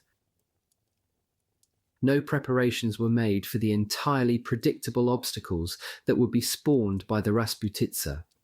In their conviction that the Third Reich was not only invincible, but had an inalienable right to conquer any new horizons in the name of Nazism that the Führer might identify, the generals, both at OKH and at the front, had convinced themselves that the Soviet military colossus was at their mercy, that the huge number of prisoners taken was evidence of a breakdown in leadership and morale, and that Moscow would therefore soon be in their hands. In discounting the battlefield evidence that the Soviet military machine, though weakened, had yet to disintegrate, they chose to overlook their own glaring deficiencies. As autumn turned to winter, they preferred to tell themselves that the Rasputitsa was to blame for their faltering progress, as though it represented an unforgivable violation of the rules of warfare rather than an annual phenomenon which should have been factored into the calculations many weeks earlier. Nor did it cross their minds, except fleetingly, that General Mudd presented the Soviet armies with the same set of challenges as they themselves faced. Their tanks and trucks also had to navigate atrocious roads, their horses also floundered, and their supplies of fuel, spare parts, weaponry, food and clothing also had to reach their frontline troops. The Rasputitsa was not a valid excuse for the faltering progress of Operation Typhoon. The worsening weather inevitably made an impact on Army Group Center's ability to maneuver with the dexterity required to deliver that swift killer blow against Moscow, which the German High Command had predicted at the start of Operation Typhoon. However, its failure to take into account the residual strength of the Red Army when set against their own diminishing resources was of significantly greater moment. By the end of October, Hitler's hubris had so infected the most senior generals in OKW and OKH as to preclude logistical forethought. As a result, Bock was perilously short of armour, weaponry, spare parts, fuel, equipment, clothing and manpower. Moreover, the Ostthere's spectacular progress had been secured at a very high price. On average, the army's infantry and armoured divisions were now between 1/2 and 2/3 below full strength. Its panzer divisions were percent below full strength, and only 1/3 of its motor vehicles were still operational. On paper, the Wehrmacht still fielded divisions on the Eastern Front, but they were equivalent to only 83 full-strength divisions. It had suffered 680,000 casualties, 40% of whom had served in Army Group Center, which represented a full percent of the Ostthere's strength at the start of Operation Barbarossa. Such levels of attrition were not sustainable. Hitler refused to face these facts. No evidence to the contrary could dislodge his inner conviction that victory was inevitable and that Moscow would be pulverized. On October, he told Goebbels, "We're waiting only for the roads to dry out or freeze. Once our tanks can start their motors again and the roads are free of mud and muck, the Soviet resistance will be broken in a relatively short period." Yet he still chafed at the delay. On October, bypassing Bock, he summoned Field Marshal Günther von Kluge, commander of the Fourth Army, to Wolfschanze, not to listen but to berate. Kluge returned to his headquarters to report, "The Führer finds it difficult to believe the written reports from Army Group Center concerning manpower shortages, supply difficulties, and the impassable roads. He is very disturbed that Moscow has not yet fallen and is amazed that we did not foresee all the contingencies." But for all his bullying and bluster, not even Hitler could force Bock to achieve the impossible, in every relevant respect, human and material. Army Group Center was exhausted. No specific order to halt the advance was issued, but halt it did. Even the most die-hard generals had come to realize that, without a pause to rest, recover, recuperate, regroup and rearm, Moscow by Christmas would prove to be a self-deluding dream. Operation Typhoon had stalled in the mud, but not because of the mud. 24. The Jewish question. As typhoons stalled, the rate of killing behind the lines quickened. It also acquired a new and grotesque dimension. By October, it had become clear that the extermination of the Jewish bacillus could not easily be achieved merely by lining the victims up, shooting them and throwing them into pits. There were too many Jews and too few killers. This problem became glaringly obvious when the Nazi leadership came to the decision that the Third Reich should be cleansed of all its German Jews. In the summer of 1941, Hitler came under pressure from Himmler, Heydrich and Goebbels to authorize the deportation of the Jewish populations of Berlin and other German cities to the eastern territories already conquered by the Wehrmacht. Initially, the Führer was reluctant, fearful that the dispatch of scores of thousands of German Jews to Poland, Belarus and the Baltic states would cause more problems than it would solve. In late August, however, he apparently promised Goebbels that the trio's wishes would be granted once the Soviet Union had been defeated. By the middle of September, by which time he had concluded that victory was now inevitable, he gave Himmler the go-ahead to begin the mass deportation of Jews from the Nazi heartlands, where the Einsatzgruppen were already working to full capacity. 1. The scale of the challenge facing Himmler was exemplified in the Lithuanian city of Kaunas, where scores of Jews had been murdered at a filling station in the opening days of Barbarossa. In the intervening weeks, Einsatzgruppe A had proved itself to be exceptionally assiduous in its task of exterminating Jews. By July, following a series of executions and pogroms, the commander of Einsatzkommando 3, one of the 3 units attached to Einsatzgruppe A, was able to report that 7,800 Jews in Kaunas had been killed. Even so, this still left 29,000 to be dealt with. For the time being, they were corralled behind barbed wire in an overcrowded ghetto that lacked even the most basic sanitary facilities, but from where only those Jews regarded as strong enough to become slave labourers were permitted to leave. Following his mass-killing triumphs at Kamianets-Podilsky and Babi Yar, Friedrich Jeckeln had been transferred by Himmler to become the higher SS and police leader, HSSPF, with overall responsibility for the Einsatzgruppen in what was known as the Ostland, the Baltic states and western Belarus. Kaunas fell within his orbit, though in practice, the Einsatzgruppen were answerable to Heydrich. On October, in a further demonstration of what might be achieved in any Nazi-occupied city, 10,000 of the ghetto's inhabitants were herded into the city's 19th century fortress, where Einsatzkommando 3, assisted by enthusiastic Lithuanian irregulars, corralled them into a capacious underground tunnel beneath Fort 9. There, in conformity with the practice devised by Jeckeln in Ukraine, they were stripped of their clothes and executed. The operation took most of the day. It was exceptionally bloody. By the time it was over, not one Jew was left alive. Among the dead, as well as more than 2,000 men and almost 3,000 women, there were estimated to have been over children, this in conformity with an instruction issued by Himmler in July that children should be regarded as no less dangerously virulent than their parents. In communication with their peers in the Wehrmacht, the leaders of the Einsatzgruppen and the Einsatzkommandos did not scruple to refer openly to their Jewish victims, irrespective of age or sex, as armed bandits and criminals, a categorization that was rarely challenged by the officers and men serving in the Ostheer. Similarly, after the Wehrmacht overran Minsk in June, the Nazis constructed a ghetto in which to incarcerate 80,000 Jews. It too was surrounded by barbed wire and overlooked by watchtowers. Ostensibly, the Jews incarcerated there ran their own lives through the Judenrat, Jewish Council, but these civic leaders had been powerless to protect their community from the pogroms and killings carried out by Einsatzgruppe B under the command of Arthur Naber and other SS units, often supported by regular Wehrmacht troops. By the early autumn of 1941, the Minsk ghettos had been terrorized on an almost daily basis for more than 4 months. Gangs of soldiers and police would routinely break into homes at night, looting, raping and killing. Perla Aginskaya witnessed the aftermath of one such incident when she visited a house in the ghetto's Zeleny Lane. In a room containing just a bed, a lamp, and a table, she made a gruesome discovery.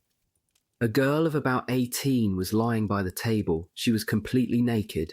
Blood was streaming down the girl's body from deep, blackish wounds in her chest.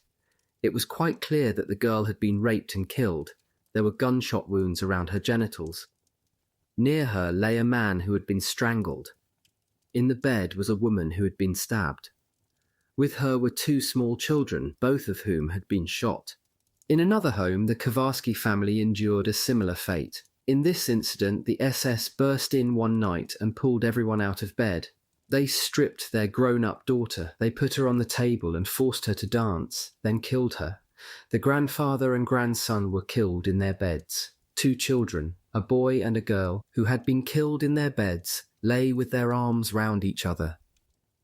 Another child, named Malka, was badly wounded and died the next day. The father, who had hidden in the attic, and his son, who hid under a bed, survived to record what had befallen them.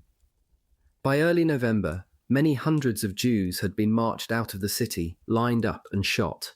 It was little surprise, therefore, to hear a rumour that ran through the ghetto warning that the Nazis were planning a pogrom to mark the 24th anniversary of the October Revolution. The rumour proved correct. On November, a convoy of large trucks drove into the ghetto. SS officers, armed with whips, revolvers and light machine guns, ordered the terrified population to put on their best clothes, to collect their children and infants, and to form up in columns. They were taken to a nearby park, where they were mown down by a machine gun mounted on a truck. This marked the start of a carnival of killing. Gallows were erected across the city in avenues, parks, and bazaars. Men were hanged, their corpses garlanded with placards that read "Partisan," or "For collaboration with the partisans," or "Communist." A renowned scientist was made to crawl across Jubilee Square with a football on his back. When he reached the far side, he was shot. 6. On the same day, a cavalcade of trucks ran back and forth from the ghetto, ferrying thousands of its inhabitants to a village called Tuchinki, just outside the city. When the Jews arrived, they were held under armed guard without food or water, while their captors set about their allotted task. According to testimonies provided to Vasily Grossman, one witness described seeing auxiliary police officers, mostly Lithuanians and Ukrainians, but also Belarusians, snatch children from their mothers, sometimes breaking their backs or throwing them in the air, shooting them in flight and then tossing them into freshly dug trenches. The adults were forced to remove their clothes before they too were killed by machine guns and thrown into the trenches to join their children. A small fraction of the victims survived the massacre. One of these, shot only in the arm, waited until the gunfire had died down before she crawled out from beneath the heap of corpses under which she had been buried and made her way back to the ghetto to tell her story. In that single pogrom, 12,000 Jews are estimated to have been murdered by the SS and its Belarusian collaborators. As elsewhere, units of the regular army did not refrain from participating in the bloodshed. Among the more notorious of these was the 707th Infantry Division, which moved back and forth behind the army group center lines in Belorussia. Consisting largely of reservists, this 5,000-strong unit, under the command of a passionate Nazi Major General, Gustav von Bechtolsheim, made no distinction between Jews and partisans, as, without a single exception, Jews and partisans are an identical concept. Each one of them had to be executed. Between October and November, with the help of the Order Police, the 707th executed no fewer than 10,431 prisoners. But even killings on such a scale, which were replicated across the Eastern Front, were not enough to meet the growing demand. Towards the end of September, Hitler told Goebbels that the first cities that have to be cleared of Jews are Berlin, Vienna, and Prague. Berlin is first in line. In the end, however, the first deportees were sent from the Austrian capital.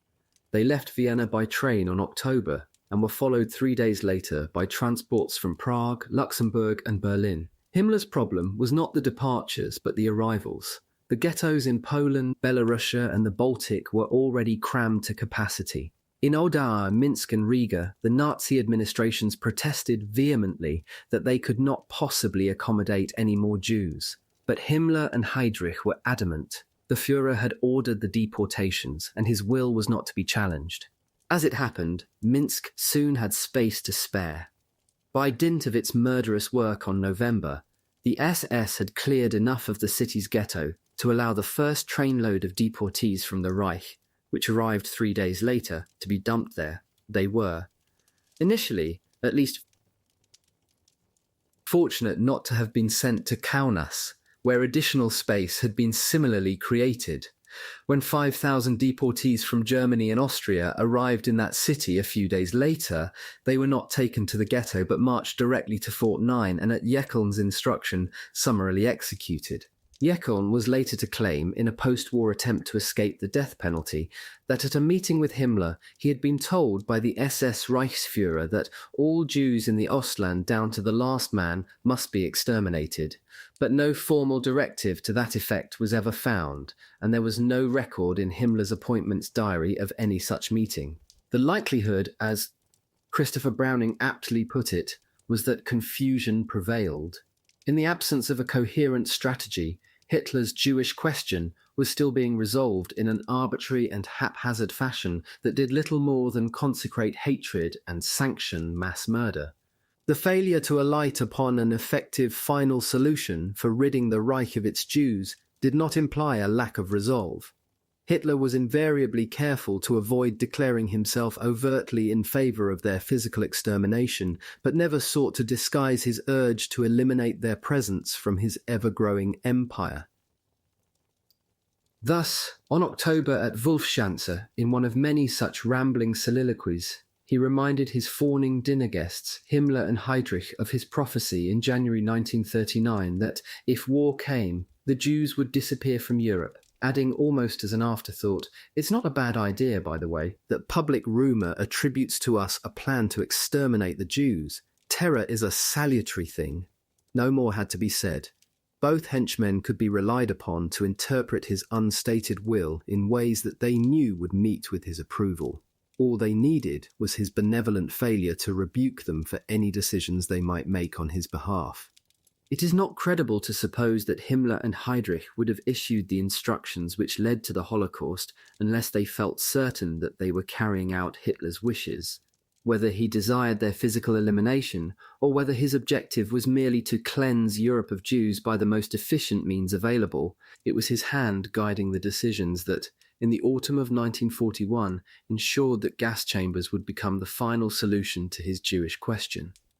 By October 1941, Himmler and Heydrich faced a formidable practical task. Although many thousands of Jews had already been killed, more than a million remained within the Third Reich itself and in the so-called occupied eastern territories that had been seized during Barbarossa. Even Jeckeln, one of the most efficient killers, whose mass executions were meticulously planned and organized, struggled to dispatch more than a few thousand a day, and that was despite the help of the Ostheer. The Einsatzgruppen did not operate in isolation. From the most senior generals to the lowliest privates, the Wehrmacht was already institutionally complicit in the Holocaust. It would have been quite impossible for the authorized killers and their collaborators to have murdered so many Jews in the first 6 months of the war without the knowledge and frequently the participation of the regular army. Some commanders, though, became troubled by the contaminating effect on the mental health of their men through their involvement in this unrelenting task. Even hardened killers were sometimes overwhelmed by the horror of the crimes for which they were individually culpable. Some collapsed with physical symptoms of severe stress. Others were tormented by guilt. Many sought to drown their nightmares in alcohol. A Jewish witness of the killings at Kamianets-Podilsky recalled that some of Jeckeln's men got almost hysterical and were clearly close to a nervous breakdown. One senior SS officer, Rudolf Hoss, was to recall, many members of the Einsatzgruppen, unable to endure wading through blood any longer, had committed suicide. Some had even gone mad. Most had to rely on alcohol when carrying out their horrible work. 13. Lieutenant Erwin Bingel, who was taken prisoner by Soviet forces in September 1941, told his captors what he and his men had witnessed in Ukraine when they were ordered to guard the airport on the outskirts of the town of Uman. The SS had already arrived. Tables had been set up beside a row of ditches. A large congregation of Jews had been summoned from the town. The protocols were similar to those that Yekeln had introduced at Kamianets-Podilsky. Once the men and women had undressed and put their valuables on the tables provided, the first row was escorted to the ditches. Armed with pistols, the Einsatz commandos set about their business with such zealous intent that, Bingel reflected, one could have supposed this activity to have been their life work. Among their victims were mothers who, before their own deaths, had to watch their infants being gripped by their little legs and put to death with one stroke of the pistol butt or club, thereafter to be thrown on the heap of human bodies in the ditch, some of which were not quite dead. Within the space of a few days, Bingel and his men were witness to 2 further massacres, both in the town of Vinnytsia. In the second of these, they watched as a horde of Ukrainians on horseback, under the command of the SS, began rounding up those Jews who had not been killed in the first massacre and had taken refuge in the town's central park. Hacking their way through the terrified crush of people, they waved their pistols and flourished their swords as they trampled savagely over human bodies, ruthlessly killing innocent children, mothers, and old people. Bingel recalled that as a result of their experiences, he was compelled to send 20% of his men on leave of absence since they were quite incapable of performing any duty. 15. Himmler already had first-hand experience of this problem in August, while making his first tour of the killing grounds in the newly occupied Soviet territories. An entry in his appointments diary for August 1941 noted his presence at an execution of partisans and Jews in the vicinity of Minsk. At the Reichsführer's request, the demonstration had been arranged by the leader of Einsatzgruppe B, Arthur Neighbor, who only a few days earlier had reassured Army Group Center's Commander-in-Chief, Bock, that only armed bandits and criminals would be executed on his patch. The 100 individuals chosen to die for Himmler's benefit were lined up by an open grave when he arrived. The SS Reichsführer's attention was evidently caught by a youth in the middle of the group who had blue eyes and blonde hair.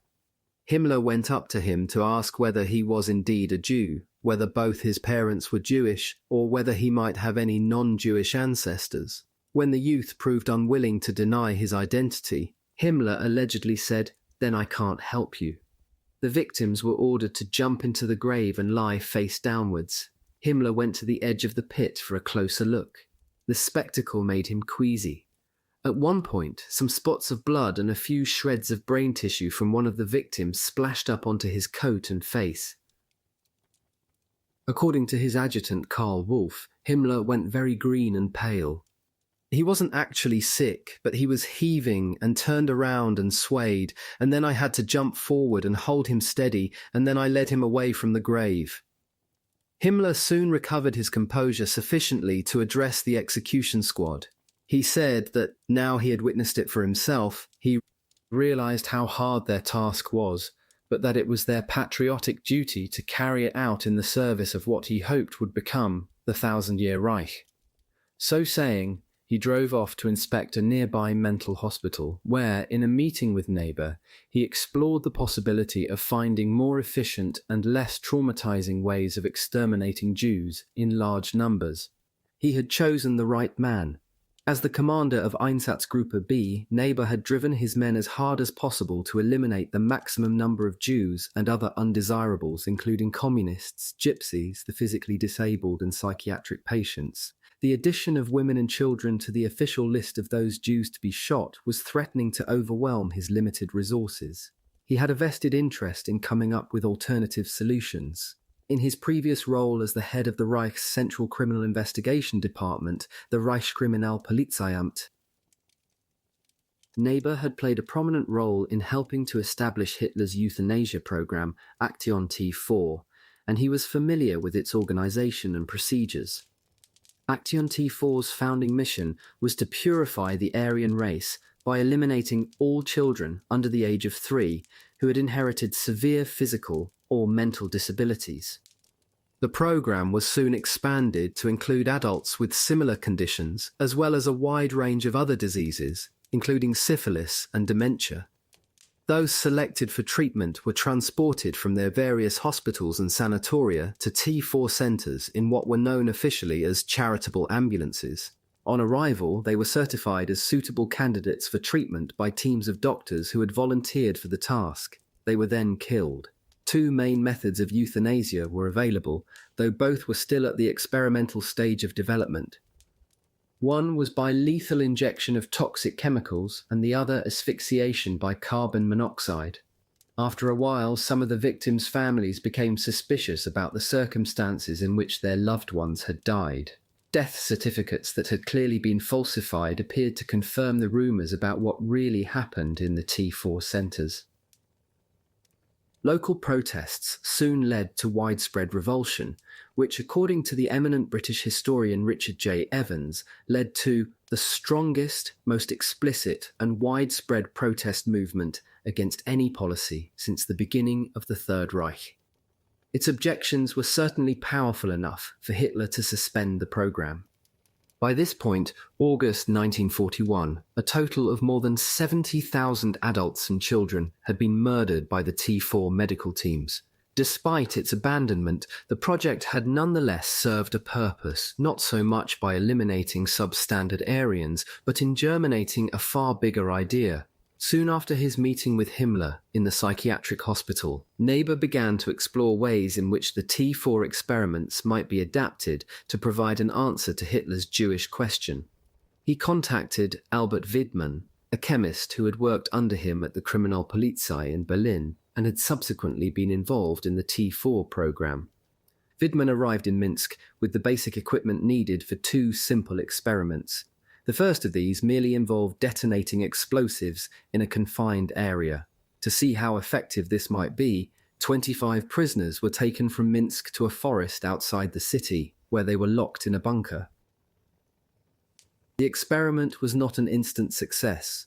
At the first attempt, the explosions were not powerful enough to kill more than a few of the victims. A second, much larger explosion was needed. This was too powerful. The bunker was shattered, and body parts were hurled up into the air to end up hanging from trees. The idea was discarded. The second experiment proved more promising. Neber had once nearly died when he drove home after a bout of heavy drinking and fell asleep in his garage with the engine still running. Together, he and Widmann, who had overseen the use of bottled carbon monoxide in the T4 program, decided to conduct a related experiment on mental patients from the local asylum at Mogilev. 25 of these unfortunates were taken into a hermetically sealed room, which was connected by pipes to the exhaust systems of a car and a truck parked outside. Their engines were started up, the carbon monoxide flooded in, and the results left no room for doubt. The gas was not only a fatal poison, but also could be used to kill large numbers of people simultaneously. In Berlin, under Widmann's guidance, a team of engineers was instructed to devise a container that could be used for the same purpose, but mounted on a mobile platform, similar in design to the charity ambulances used for the T4 program.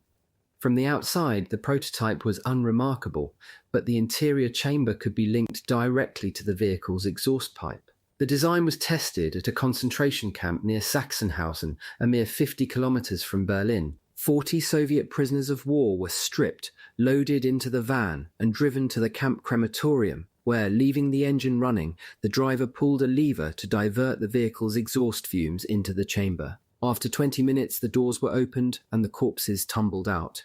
They were bright pink in colour, confirmation that it was the poison that had killed them, not asphyxiation.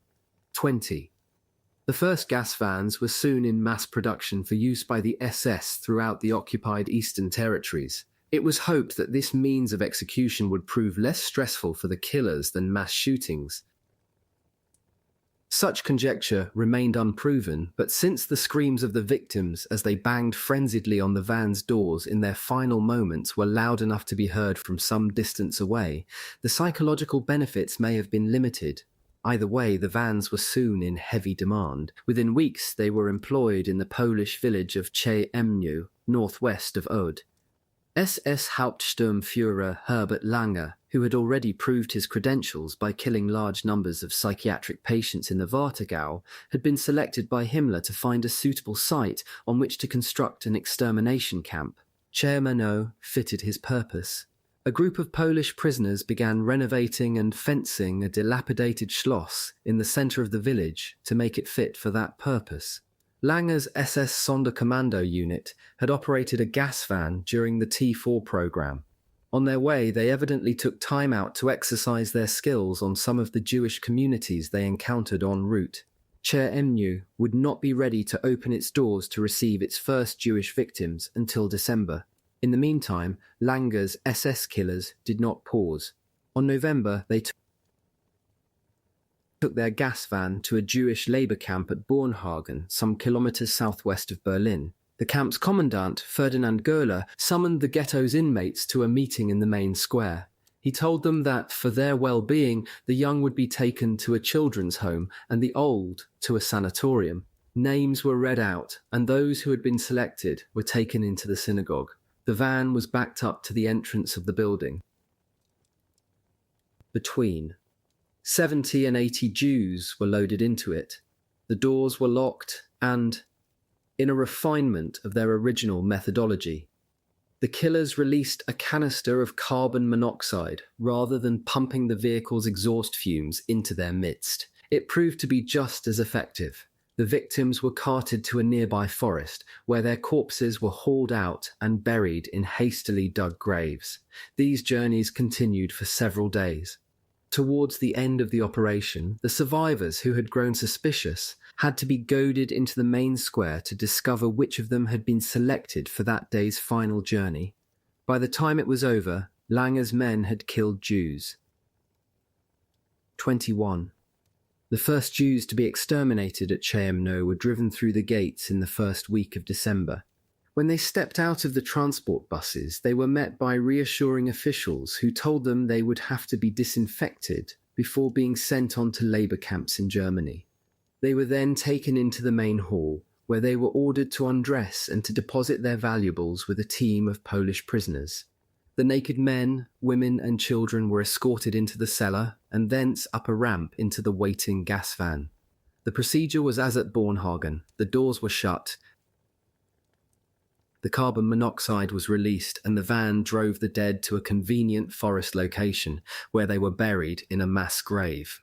As the system was perfected, groups of Jewish prisoners were formed into work teams.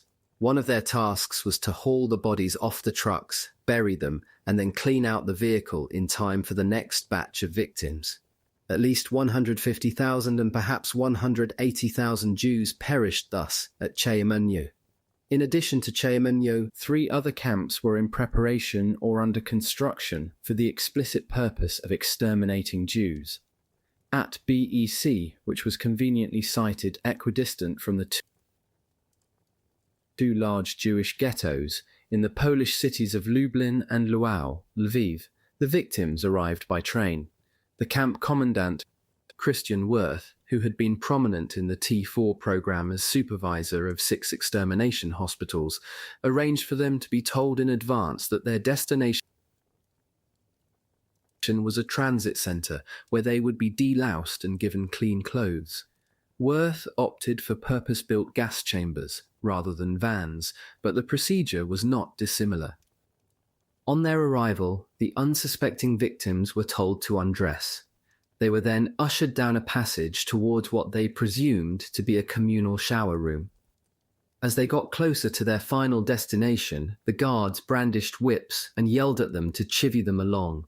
Once they had stumbled inside, the doors were closed and locked. Soon afterwards, they were all dead. By an administrative oversight, BX planners had failed to prepare adequately for the numbers of corpses that its gas chambers would produce. Within months, they were processing up to 1,000 Jews a day, by which time the stench of rotting corpses was inescapable.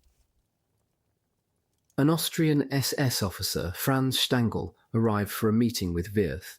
He was directed to a hill that overlooked a large pit filled with bodies. He could not rid himself of the sight or the smell. I can't tell you. Not hundreds, thousands of corpses. One of the pits had overflowed.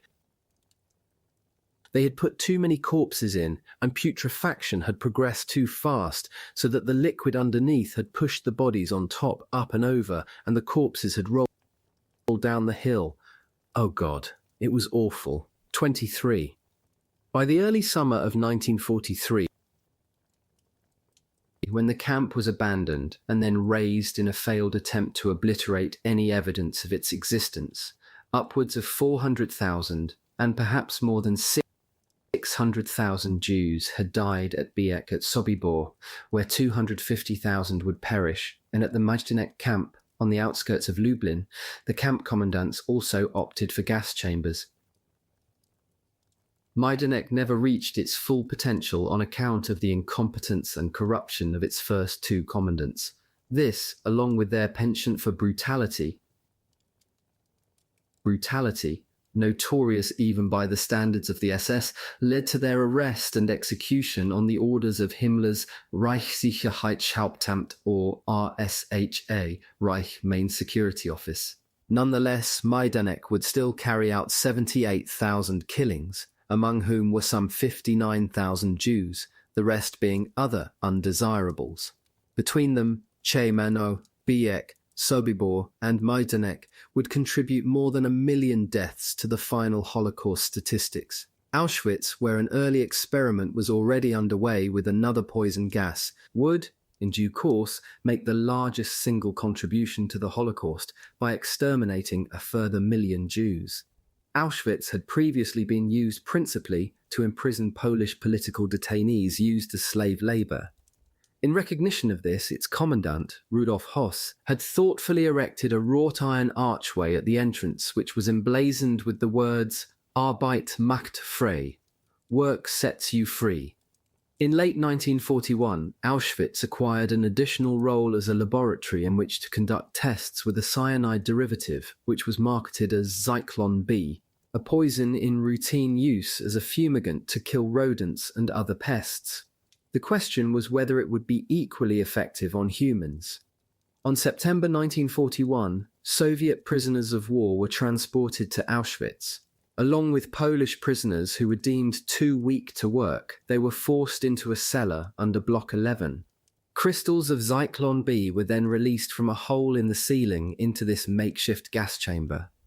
Within moments, the victims were screaming in agony and terror, a sound that rent the air far beyond the cellar itself. In a frantic but futile effort to block the gas, some tore off pieces of clothing to stuff in their mouths. The deaths were not instantaneous, but within minutes it was clear that the experiment had shown promising results. Every one of the men had died without the need to fire a single weapon. There was, though, one problem the killers had not foreseen. As the crematorium was some distance from Block 11, the corpses had to be dragged there by other prisoners, a chore that could begin only once the cellar had been decontaminated. This took so long that by the time it was safe to enter the gas chamber, the limbs of the victims, entangled in their death throes, had stiffened and swollen to an extent that made it exceptionally difficult to separate one from another. In due course, they resolved this technical issue by ensuring that new gas chambers and the crematoria at the expanding Auschwitz complex, which became known as Auschwitz-Birkenau, were constructed in close proximity. It was a showpiece example of how to build an assembly line for the commission of murder on an industrial scale.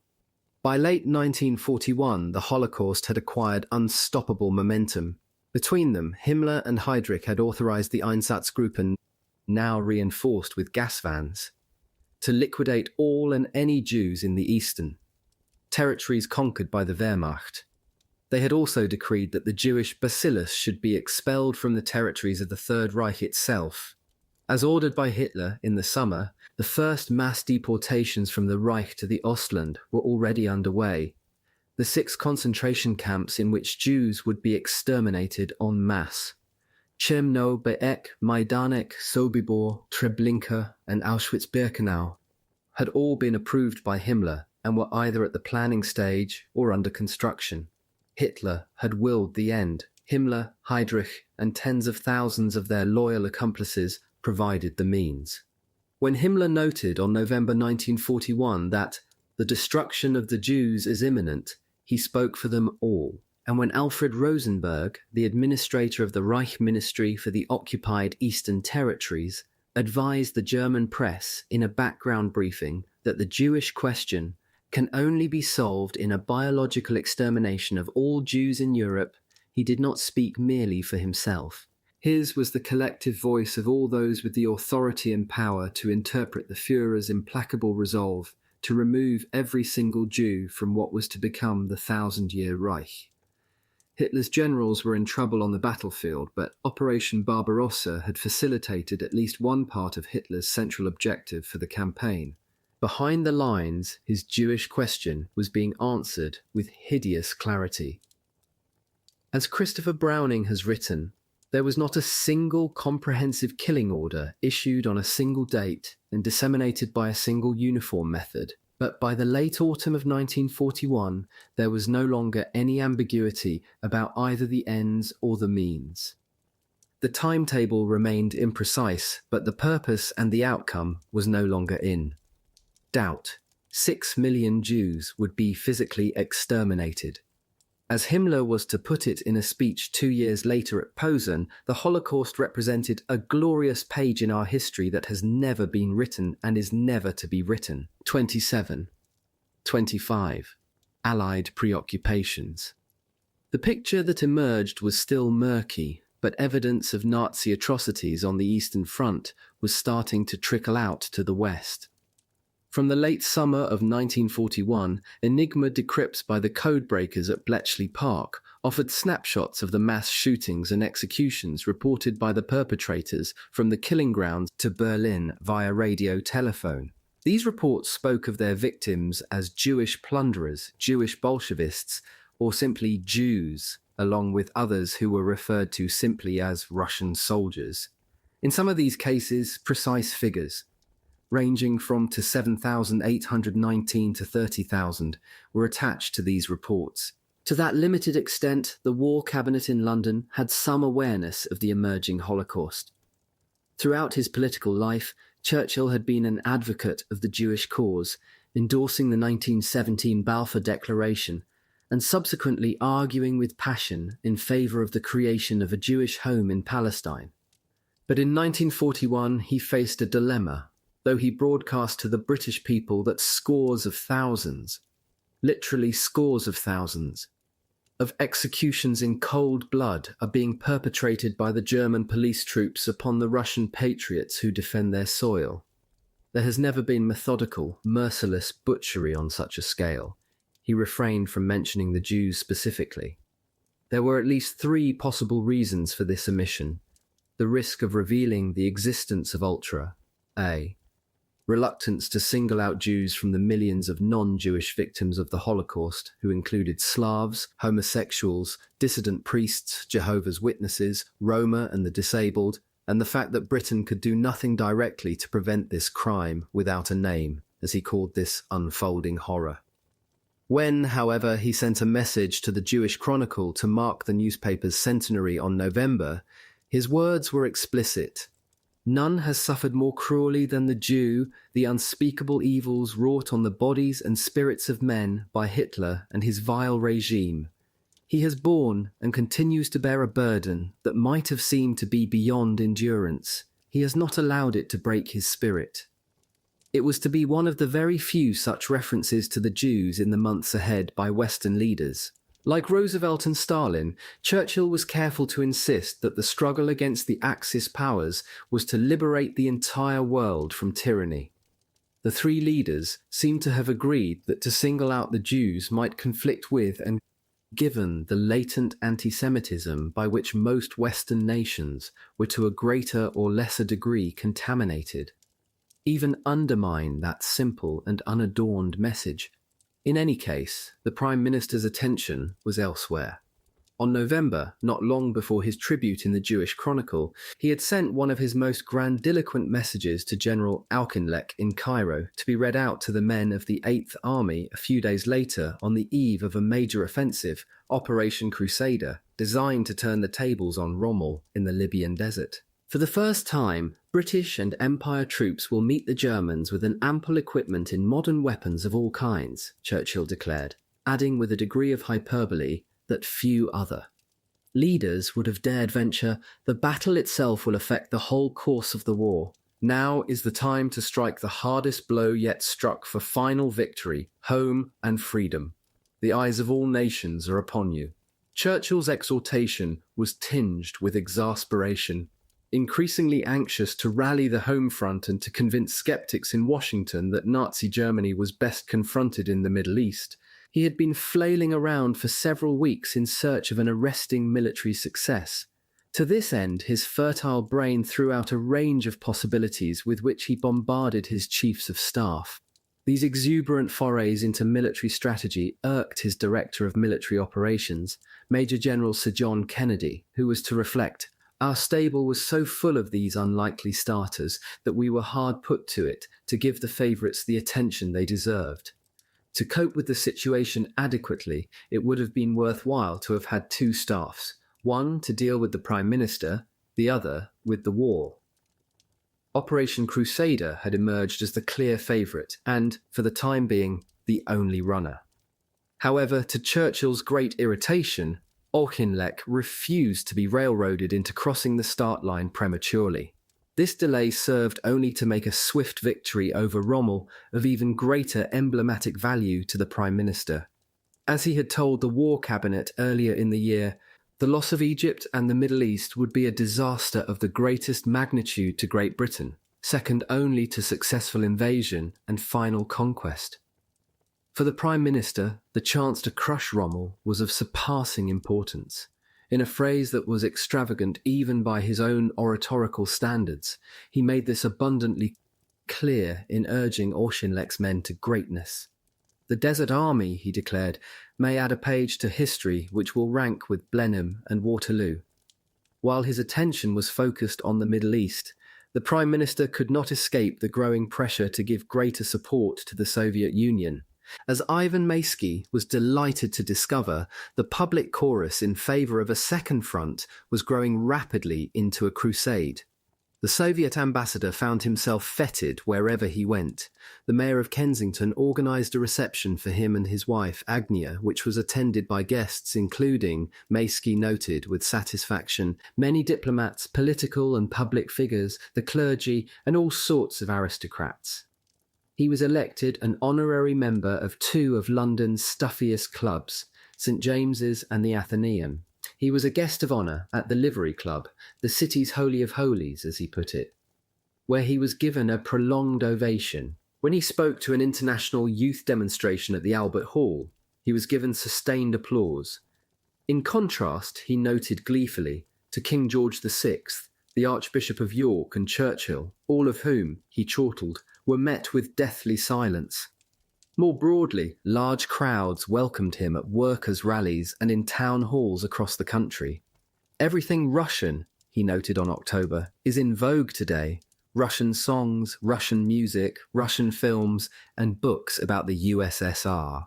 75,000 copies of a booklet containing the wartime speeches of Stalin and Molotov sold out instantly. Churchill was also under pressure from a wide spectrum of political opinion at Westminster. The Conservative MP Robert Carey, a former Guards officer who had served in the First World War, was not alone in demanding a second front now. He was joined by Colonel Josiah Wedgwood, great-great-grandson of the famous Potter, from the Independent Labour Party. The Labour MP John Tinker spoke for many of his colleagues when he said acerbically, "I hope to goodness that we do not let it get into the minds of the Russian people that we are prepared to fight to the last Russian before risking any of our own people." No sentiment could have been better calculated to get under the Prime Minister's skin. Some of his closest colleagues were also on the second front warpath. The most vociferous and troublesome of these was Beaverbrook, a complete scamp, as Cadogan described him, to whom Churchill gave rare license to defy the usual conventions of collective responsibility. He was not only free to agitate within the cabinet for a second front, but to take to the airwaves, in a coveted evening slot, usually reserved for the sovereign or the prime minister, to express similar views in public. He was not rebuked for openly courting senior conservatives to seduce them into the same cause, nor when his newspapers supported the quasi-communist campaign of a pro-Soviet group of trades unionists for a second front, or when one of them. The Sunday Express described Soviet Russia as though it were a workers' paradise. Was he judged to have any conflict of interest? Churchill not only admired Beaverbrook, but also feared the influence of his powerful Minister of Supply should he resign and take his campaign to the country. Were he to take that step, however, as the Prime Minister told Eden, it would mean war to the knife against him. Beaverbrook was not alone. In response to persistent demands from Stalin that the British send a substantial military force to southern Russia, his foreign secretary, with support from both the chief of the Imperial General Staff, Sir John Dill, and the Chief of the Air Staff, Charles Portal, suggested that a token force be transferred from the Middle East to the Caucasus. This, he argued, albeit without great conviction, would be the best line on which to defend Russia. The Defence Committee approved this proposal. Churchill would have none of it. Stafford Cripps, who had not only been exiled to Kuibyshev by Moscow, but also, latterly, marginalised by the Foreign Office, now joined the fray to argue that a larger force than that proposed by Eden be dispatched to the Caucasus as an alternative answer to Stalin's demand for a second front. On October, Churchill rejected his suggestion in terms that were bound to aggravate the already acrimonious relationship between them. To put two fully armed British divisions from here into the Caucasus or north of the Caspian would take at least 3 months, he wrote. They would then only be a drop in the bucket, Cripps retorted tartly. A drop or two in a bucket or a tumbler may make a great deal of difference when a stimulant is urgently needed.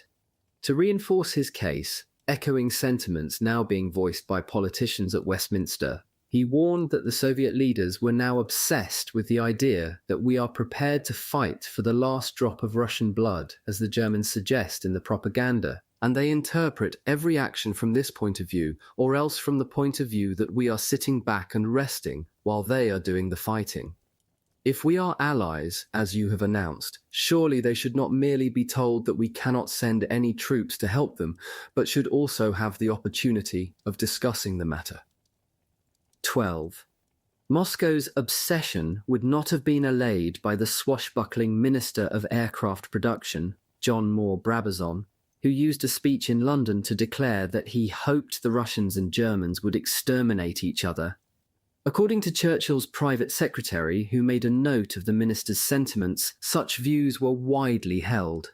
They were certainly shared in the higher reaches of the armed forces, who nurtured an abiding loathing of Bolshevism, tended to regard their Russian counterparts with fastidious disdain, and certainly begrudged every weapon that left Britain for the Soviet Union that might otherwise have been sent to the Middle East or be available to protect the home front. Their attitudes were laced with an ambivalence which was summed up by Kennedy.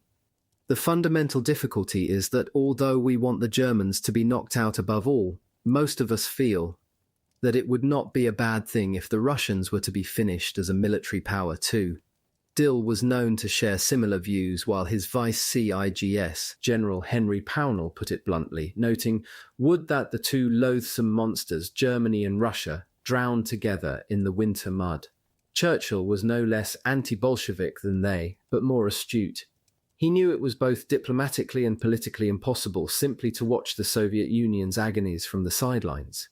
But he was exasperated by his implacable ambassador and impatient with the Russians.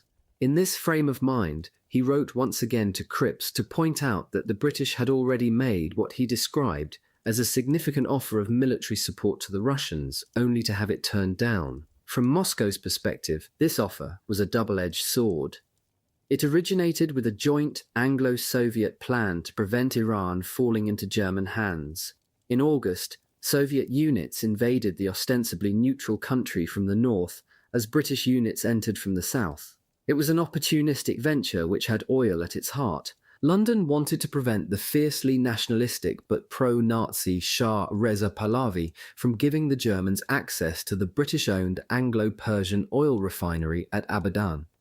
Moscow sought to interdict the German advance towards the Caucasian oil wells at Baku. The operation was simple, swift and surgical, and led within days to the abdication of the Shah, leaving Britain and the Soviet Union in joint occupation of Tehran.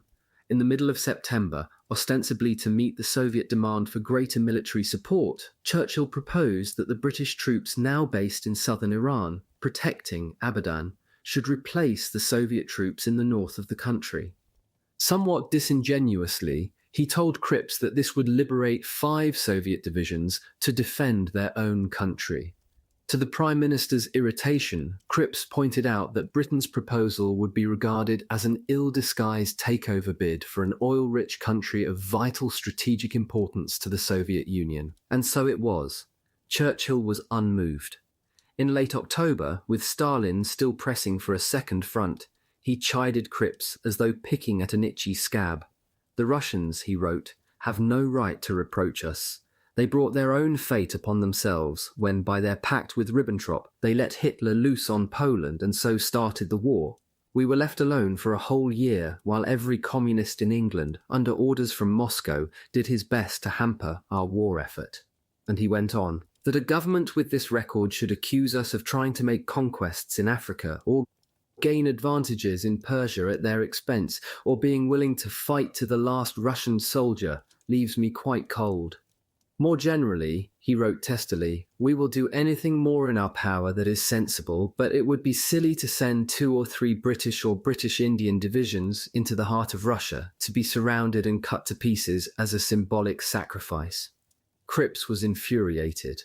The Prime Minister's attitude, he noted, was petulant and irrelevant. In replying more formally, he modified his language, but he did not retreat. "I am afraid your telegram is no assistance to me. We seem to be trying to carry on 2 relatively unrelated wars, to the great benefit of Hitler, instead of a single war upon the basis of a combined plan. It appears to me that we are treating the Soviet government without trust and as inferiors rather than as trusted allies." Churchill did not reply. As Eden noted with admirable understatement, the Prime Minister was once again giving very evident signs of anti-Bolshevik sentiment.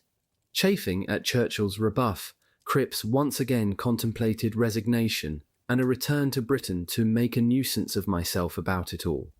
Unlikely as a partnership between 2 such bedfellows might have seemed, the combination of Beaverbrook and Cripps campaigning together to open a second front would be a potent challenge to the Prime Minister's authority. Fearing Cripps above any other as a pretender to his leadership, Churchill had repeatedly blocked his requests to return to London even for the superficially innocuous purpose of briefing the War Cabinet.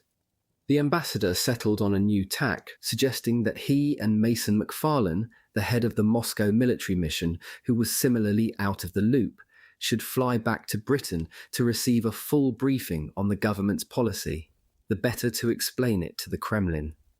Churchill's rebuff was unequivocal. "I do not think it would be any use for you and MacFarlane to fly home now," he replied. Churchill had good reason to believe that if their mutual antagonisms were to be fought out in public, he would overwhelm Cripps with the force of his personality and his rare gift for political rhetoric. But it was a disagreeable prospect.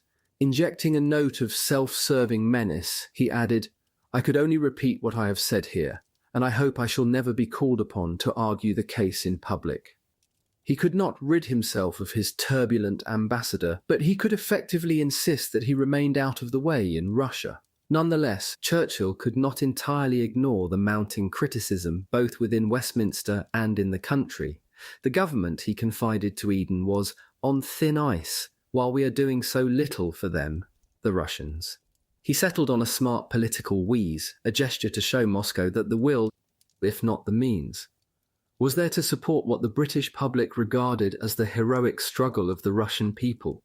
To maximise the impact, he turned to his formidable spouse, Clemmy, who shared the public mood and was given to speaking her mind with clarity and force. Well aware, as he put it, that she felt very deeply that our inability to give Russia any military help disturbed and dismayed the nation, he had no difficulty in recruiting her to a campaign of practical action. Telling her that a second front was out of the question, he proposed that she chair the Red Cross's Aid to Russia Fund. She was soon on the fundraising offensive. At the end of the month, in her first speech of a campaign that was to last until the end of the war, she spoke of her profound admiration for the valour, the tenacity, and the patriotic self-sacrifice of the Russian people. And above all, perhaps, we have been shaken with horror and pity at the vast scale of human suffering. Under her leadership, the fund would go on to raise almost £8 million, worth some £400 million in 2020 terms, largely through weekly subscriptions from the general public. This support made a notable difference to the supply of medical aid to the Soviet Union, but it did little to ease the domestic pressure for a second front or to assuage the Kremlin. For Churchill, the Soviet Union remained a tiresome distraction from what he regarded as the dominant theatre of the war, Britain's imperial struggle in the Middle East.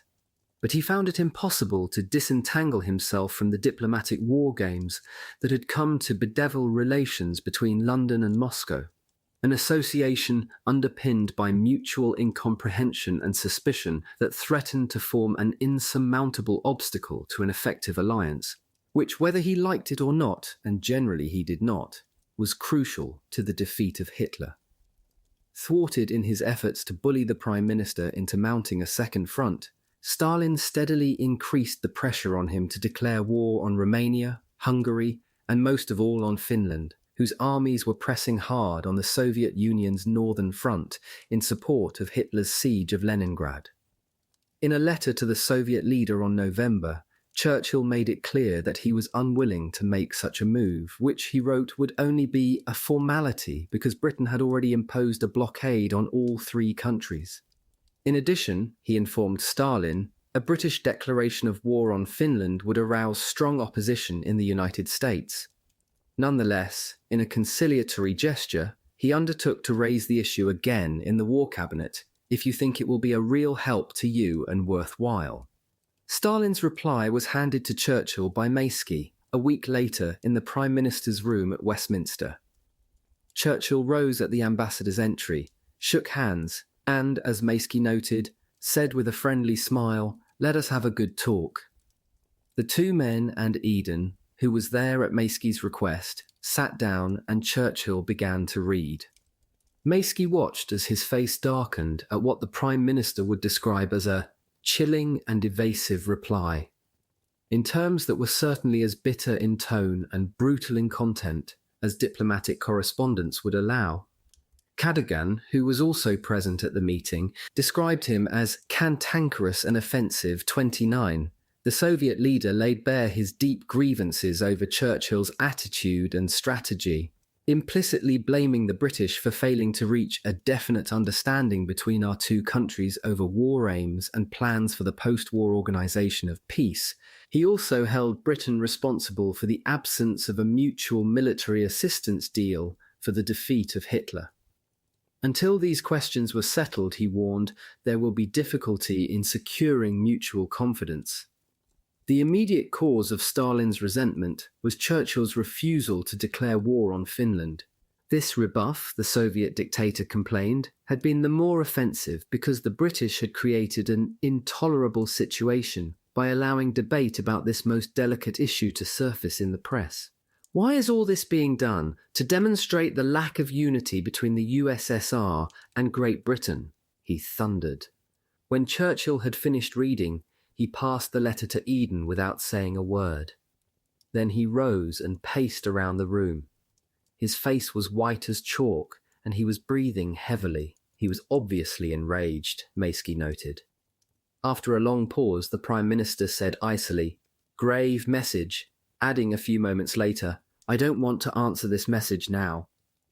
At that point, Mayski rose to leave, but Eden restrained him. After a desultory exchange about the post-war purposes of the Atlantic Charter, Churchill exploded again.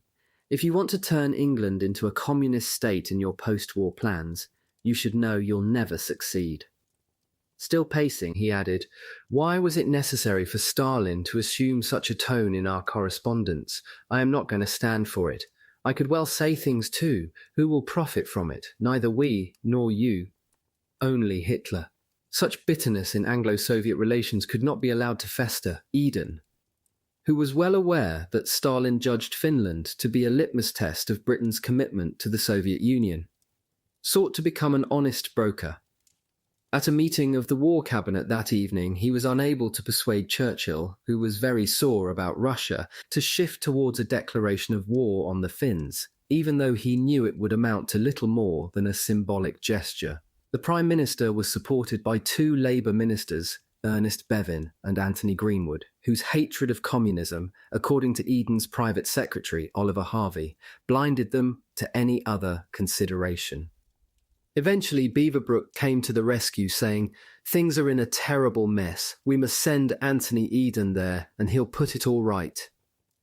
The following day, the Foreign Secretary summoned Maysky to the Foreign Office, where he made a formal complaint about Stalin's letter, but, according to the ambassador, he also said informally, "Please help me patch up this unpleasant incident. I, for my part, will do all I can to achieve this." 2 days later, in what his private secretary described as another heart-to-heart, Eden met Maysky once again to plot a means of circumventing Churchill's animosity towards Stalin. It was a fruitful conversation. Eden himself wrote, "I told him he had better get a message from Molotov, which would enable me to build a bridge again. He said that he would try." The relationship between Roosevelt and Stalin was far more congenial than that between the Soviet leader and Churchill. Unlike the Prime Minister, the US President had no difficulty in acknowledging that the Soviet Union had a crucial role to play in defeating Hitler and that American largesse should be distributed accordingly. In contrast to Churchill, who acknowledged the need to sustain the Soviet war effort but could not help begrudging the competing demands of a rivalrous supplicant, Roosevelt regarded the provision of supplies to the Soviet Union as of paramount importance for the safety and security of the United States. After his meeting with Stalin in Moscow, Harriman had returned to Washington to draft a report for the president detailing how the billion-dollar loan to which he and Beaverbrook had committed their respective governments should be allocated.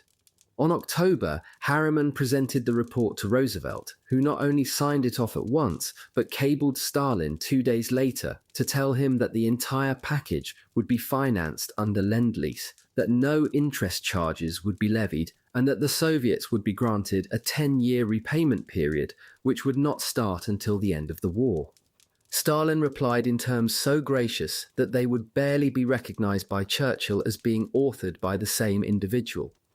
"Your decision," he wrote, "is accepted with sincere gratitude by the Soviet government as unusually substantial aid in its great struggle against our common enemy, bloodthirsty Hitlerism."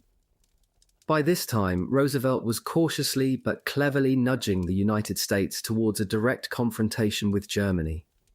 On October, he sent a formal request to Congress, where the isolationists were still a potent force seeking approval for a further amendment to the Neutrality Act that would allow US merchant ships to be armed and to transport supplies into war zones.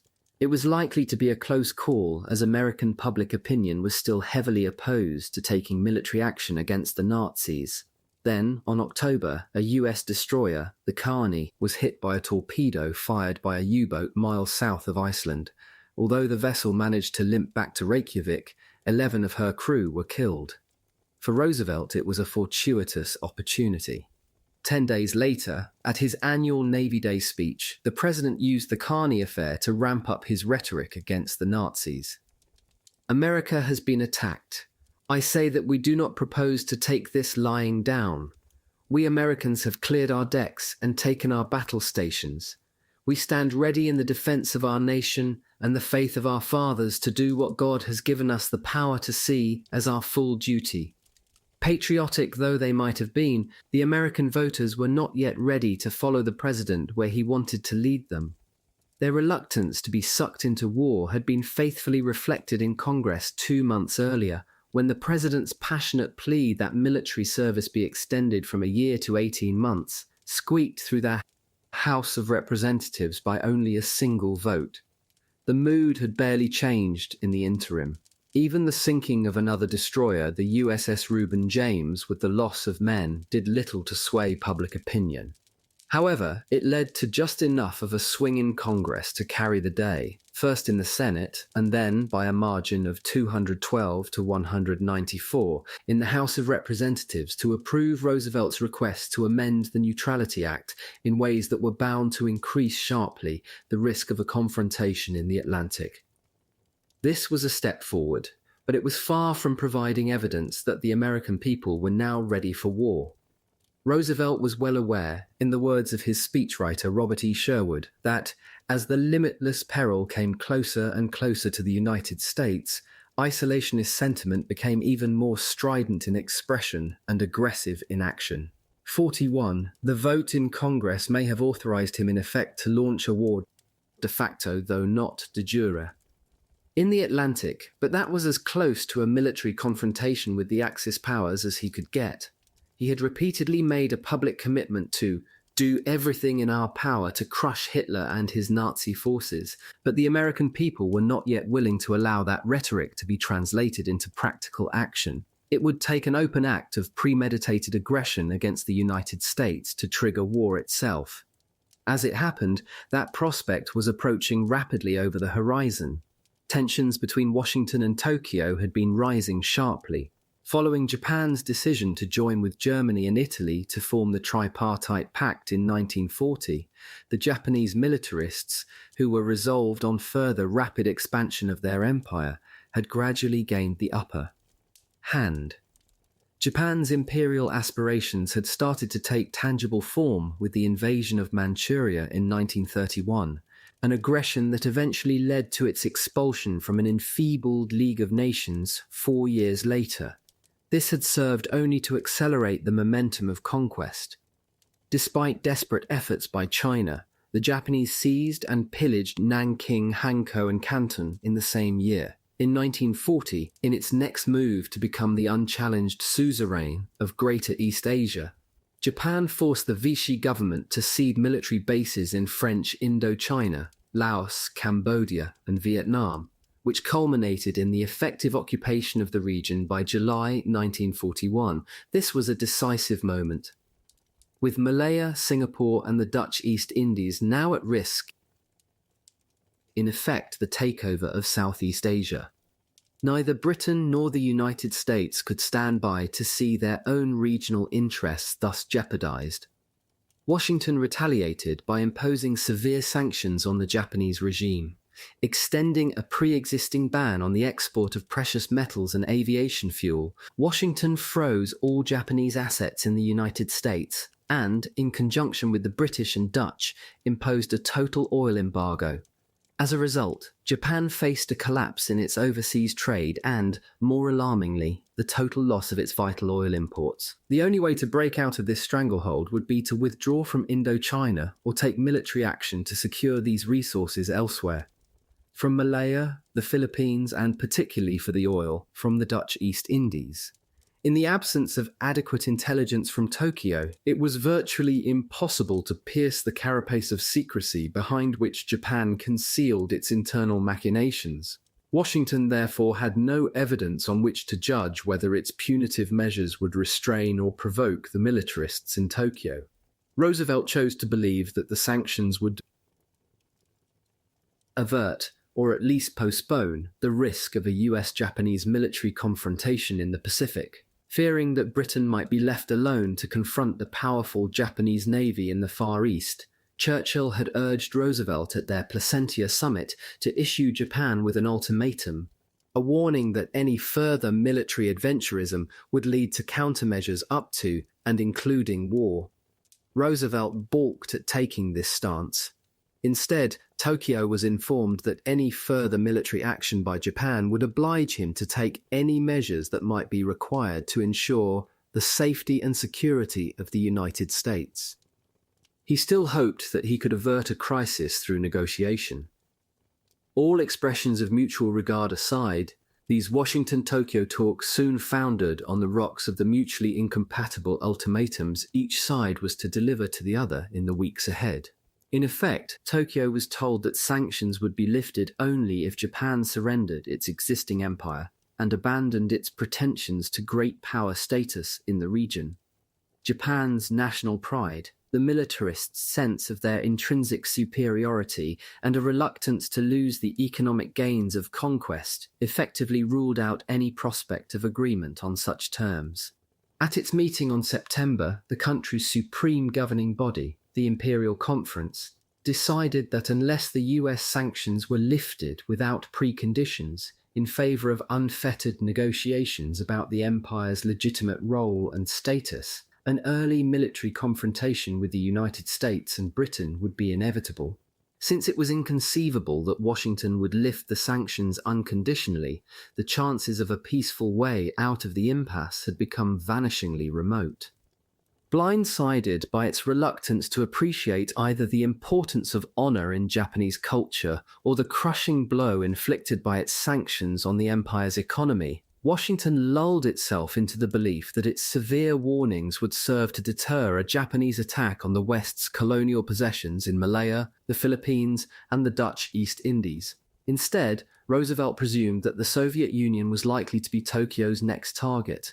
On October, he made this explicit in a letter to Churchill.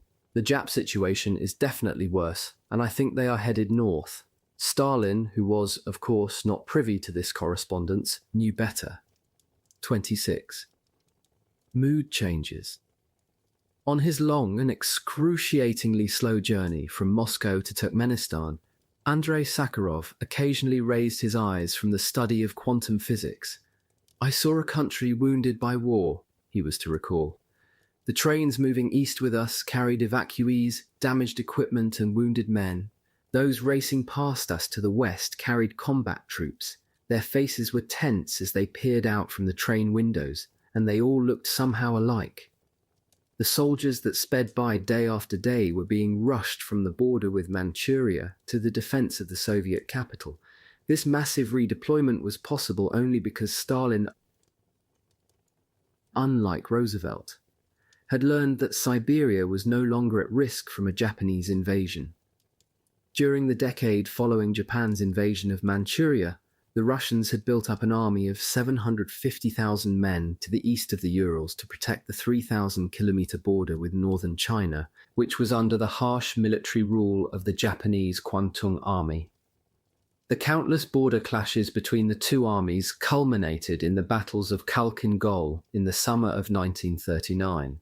It was only after a ferocious struggle costing almost 40,000 lives that the Soviet forces, under the ruthless leadership of General Zhukov, forced the Japanese to sue for peace. The ensuing ceasefire was fragile. The Soviet-Japanese Neutrality Pact, which followed 8 months later, in April 1940, was an opportunistic agreement that neither side signed with conviction. When Japan signed the Tripartite Pact less than 6 months later, Tokyo and Moscow were once again on a potential collision course. By the summer of 1941, to guard against this renewed threat, the Soviet Union had built up a formidable battle group of 30 infantry divisions, 3 cavalry brigades, 16 tank brigades, and a large fleet of warplanes in Siberia. As Hitler's Ostheer threatened to pulverize the Red Army on the motherland's western front, a renewal of hostilities on the Eastern Front would be calamitous. Tokyo came under intense pressure from Berlin to seize this opportunity. Urging the German ambassador in Tokyo, Eugen Ott, to make the case forcefully, Ribbentrop wrote, "The quicker this happens, the better. Our goal remains to shake hands with the Japanese on the Trans-Siberian Railway before the beginning of winter." From Tokyo's perspective, the issue had not been so simple. For some months, the regime's militarists had been torn between 2 competing options: invasion of the north or expansion to the south. The dilemma was resolved for them by the United States' decision to impose oil sanctions, the severity of which would rapidly strangle the empire's economy. An early attack on the Soviet Union was no longer an option. The Kremlin was alerted to this critical development by a coded message that arrived from Tokyo on August, stating that Japan had decided not to launch the war within this year. Repeat, not launch this year. Its author was Richard Sorge, the Soviet spy whose accurate warnings from the Japanese capital about the imminence of Operation Barbarossa had earlier led Stalin to denounce him as a little shit. Sorge was in no doubt that an invasion of the Soviet Union by Japan was off the table. As one of his best-placed sources explained to him, the oil situation alone shows that Japan has two alternatives: pushing south to secure Dutch East Indies oil, or getting oil by bowing to the United States. On September, Sorge confirmed his initial report by advising Moscow that Ambassador Ott had confided to him that, although armed forces will stay in Manchuria for a possible offensive next spring in case the USSR is defeated by that time, a Japanese attack is now out of the question. At the end of the month, he sent a further definitive message repeating, "The Soviet Far East can be considered safe from Japanese attack." For these revelations, he was rewarded by a rare note of gratitude from his controllers in the Soviet capital. This time, even Stalin was convinced. Any lingering doubts that he might have had were almost certainly laid to rest by corroborating evidence provided to him by the interception of Japanese diplomatic cables that were decrypted simultaneously by the NKVD's intelligence services in Moscow. But Sorge's most recent message was to be his last. 2 weeks later, he was arrested by the Japanese security services and charged with espionage. In the absence of clear evidence against him, his interrogators subjected him to a severe bout of torture, under which he finally gave way. After a summary trial, he was sentenced to death. Seeking to capitalize on their coup, Tokyo suspended his execution in the hope of securing a spy swap with Moscow. When this suggestion was mooted through the Soviet embassy, it was instantly rebuffed. Although he was well known to be one of Ott's drinking companions, Tokyo's emissaries were told on at least 3 occasions, "The man called Richard Sorge is unknown to us. He had officially ceased to exist." While his master spy was awaiting execution, Stalin is reputed to have responded in similar terms, saying, "Richard Sorge? I do not know a person of this name." Sorge was hanged on November 1944. True to form, Stalin was never to express any appreciation for his crucial contribution to the defense of Moscow. It was not until the Soviet dictator had been dead for 13 years that Sorge was given the accolade Hero of the Soviet Union. In the knowledge that the Siberian border was safe from invasion, Stalin was able to withdraw 400,000 men from the Siberian front. For days at a time, a non-stop migration of trains brought them to Moscow. By the middle of November, some 15 infantry and 3 cavalry divisions, along with their weaponry and at least 1,000 tanks plus many aircraft, were available to face Hitler's armies on the Western Front. The men were not only fresh, but drilled, trained, armed, and in many cases hardened by years of border confrontations with the Kwantung army. To conceal their existence from the Germans, a shroud of secrecy was thrown over their transit through Moscow. On occasion, the message either failed to get through or was ignored. A journalist working for Krasnaya Zvezda was moved to an ecstasy of lyricism by the sight of one of these units heading towards the front. As they march, their pace rings out with disciplined precision. The sun shines on their bayonets, on their helmets, on their mess cans. They march with sunburned faces, the warriors of the Red Army, and as they march, they smile at Moscow, the heart of the country. Everything has stopped for them. Make way for the soldiers. The people of Moscow line the pavements to welcome them. A song rings out about our Soviet motherland. Company after company, battalion after battalion takes up the song, and the people of the capital take up the song as well. When he read the offending article, Alexander Sherbakov, in his role as first secretary of the Moscow Communist Party, rang the newspaper's editor, Daniel Ortenberg, to rebuke him for this breach of security. Uncowed by Sherbakov's authority, Ortenberg answered back, arguing that the uplifting tone of the offending article would raise public morale. Others were less Panglossian. The sculptor Daniel Mitliansky watched one regiment heading for the front in complete silence. No band, no singing, gloomy faces, the faces of people who knew they would not be coming back. When he spoke of this many decades later, he evidently broke down in tears at the memory. A boost to morale was much needed. By early November, the panicked flight from the capital of a fortnight earlier had become a more or less orderly evacuation, during which hundreds of thousands of Moscow's citizens were taken by a cavalcade of trains to places of greater safety further east. Those who were left behind could rarely find jobs, and even basic foodstuffs were in short supply and exorbitantly priced. The state of siege was being aggressively policed and harshly interpreted.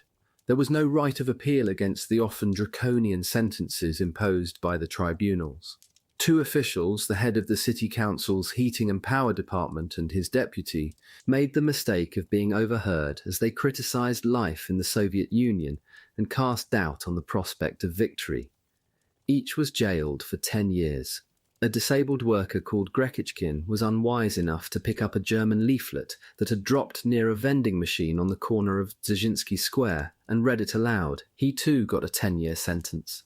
As Roderick Braithwaite has observed, he had chosen the worst place to commit this crime since it was opposite the Lubyanka. A shortage of buses and trams, a metro that closed at dusk, a nighttime curfew and ruthlessly enforced blackout did little to lift the anxiety and gloom that permeated the capital. And in case Muscovites were still tempted to forget, the Luftwaffe bombing raids were a daily reminder that the enemy might have paused, but was still alarmingly close to the gates of the city. It was at this juncture that Stalin decided to have a celebration. On November, the Soviet Union was accustomed to marking the anniversary of the October Revolution with a formal gathering of the party elite, followed next day in Red Square by a spectacular parade of military might. On October, he asked the NKVD's Pavel Artemev how, not whether the Red Square parade should be arranged. With the enemy dug in a mere 60 kilometers from the Kremlin, Artemev and his fellow generals were aghast.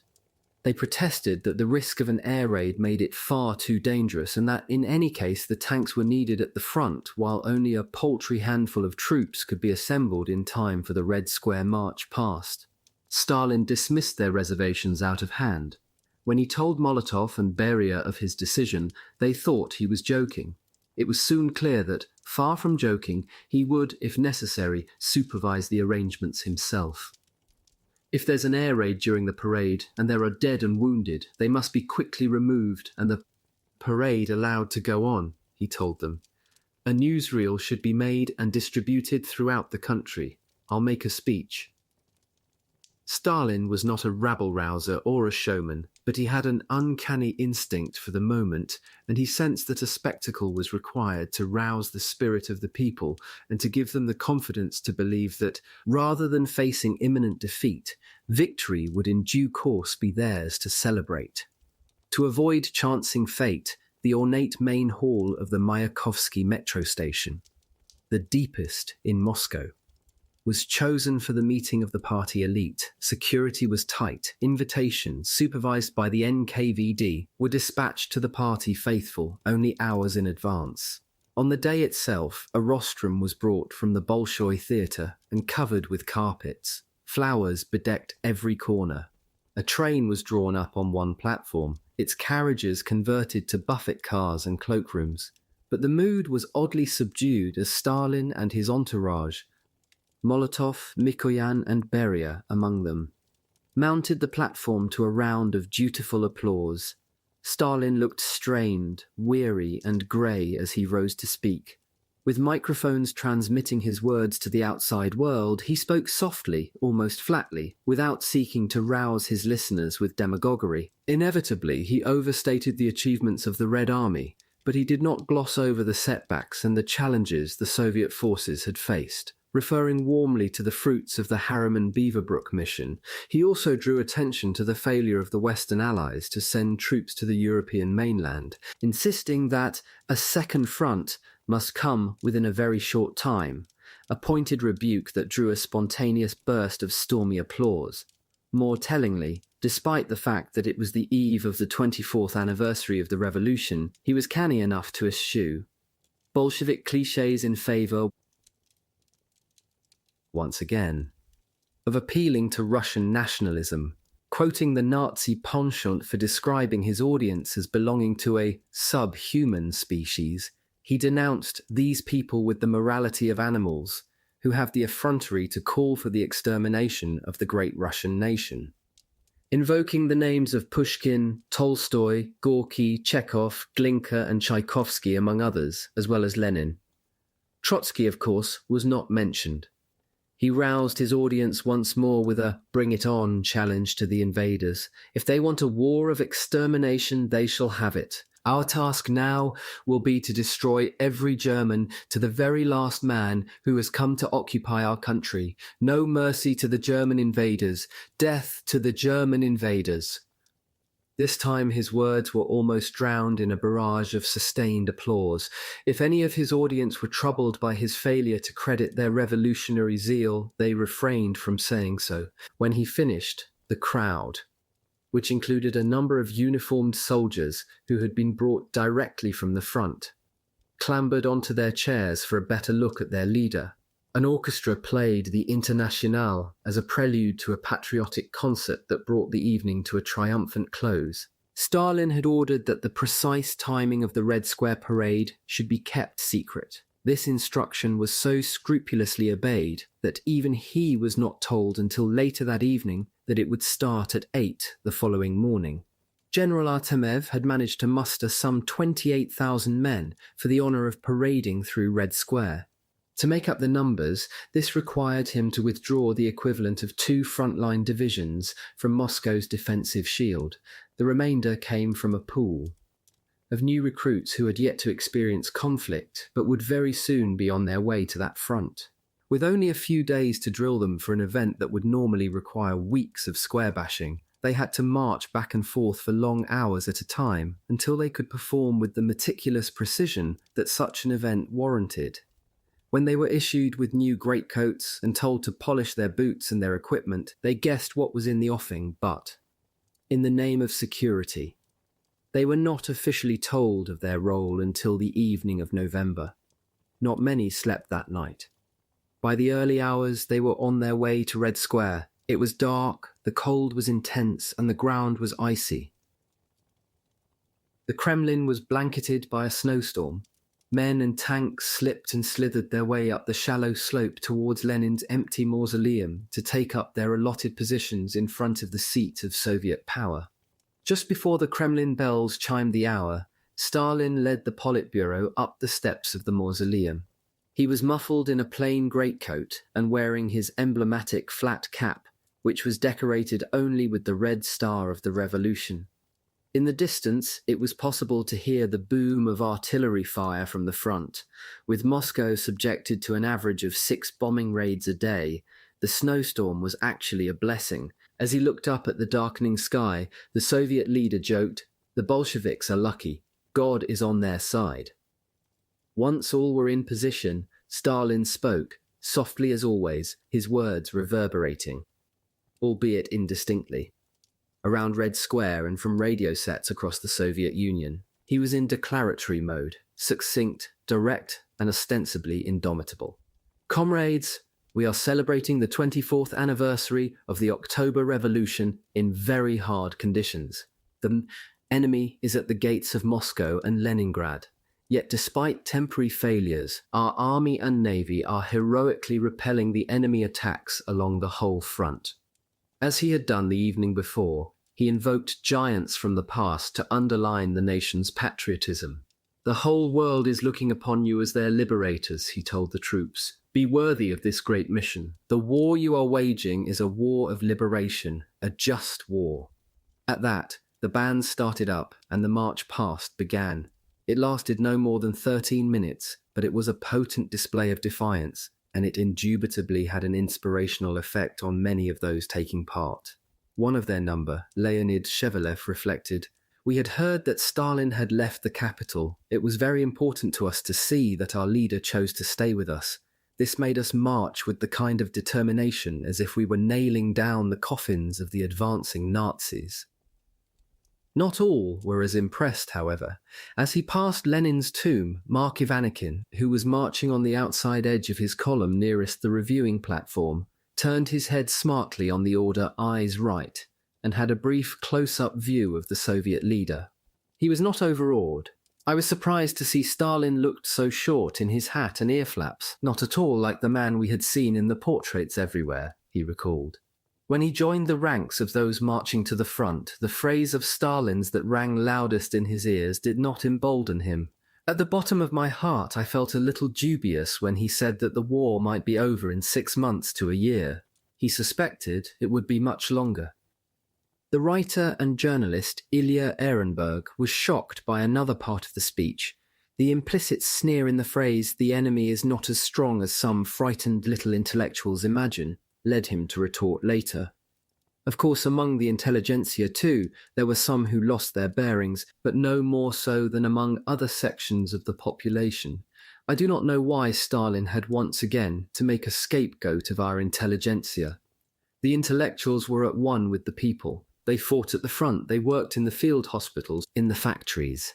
The anguish we endured was not only owing to the fact that Hitler's army was indeed strong, but also because we saw how gravely our defences had been weakened in the pre-war years, by the boasting, the bullying, the red tape, and above all, by the terrible losses inflicted on the cadres of the Red Army and on the little intellectuals.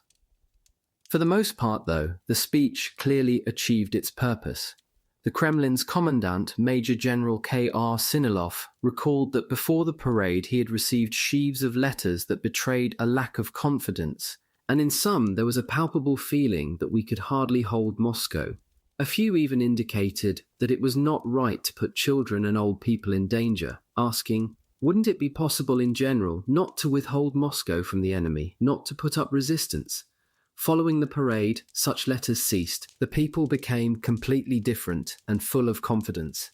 His anecdotal evidence was confirmed by the military censors, who dutifully opened no fewer than 2,626,507 personal letters, to discover not only that the majority evinced positive sentiments, but also that, in percent of cases, there was a sharp spike in such feelings following Stalin's 2 speeches. A great many soldiers fought because they faced a Hobson's choice of appalling options, a Soviet firing squad for cowardice, or a Nazi death camp. The majority, though, fought from ideological commitment to their vision of a Bolshevik paradise, or from hatred for the invaders who sought to steal their birthright and their motherland. Though all these men were under the yoke of what he described as the barbarous Stalin regime, the experienced and attentive British correspondent Alexander Wirth was convinced from his first-hand experiences throughout this period that this was a genuine people's war, waged by a people fighting for their lives against terrible odds, and in the spirit of genuine patriotic devotion and self-sacrifice. Such was the spirit that, as astute as he was ruthless, Stalin, in his quiet, flat voice, had managed to conjure up under a canopy of falling snow that morning in Red Square. Part 4, Retreat. 27, The Final Assault. I'm in a bad mood today because it is not going forward. One is powerless. Yesterday and today, we finally had frost. From tomorrow the temperature should rise again.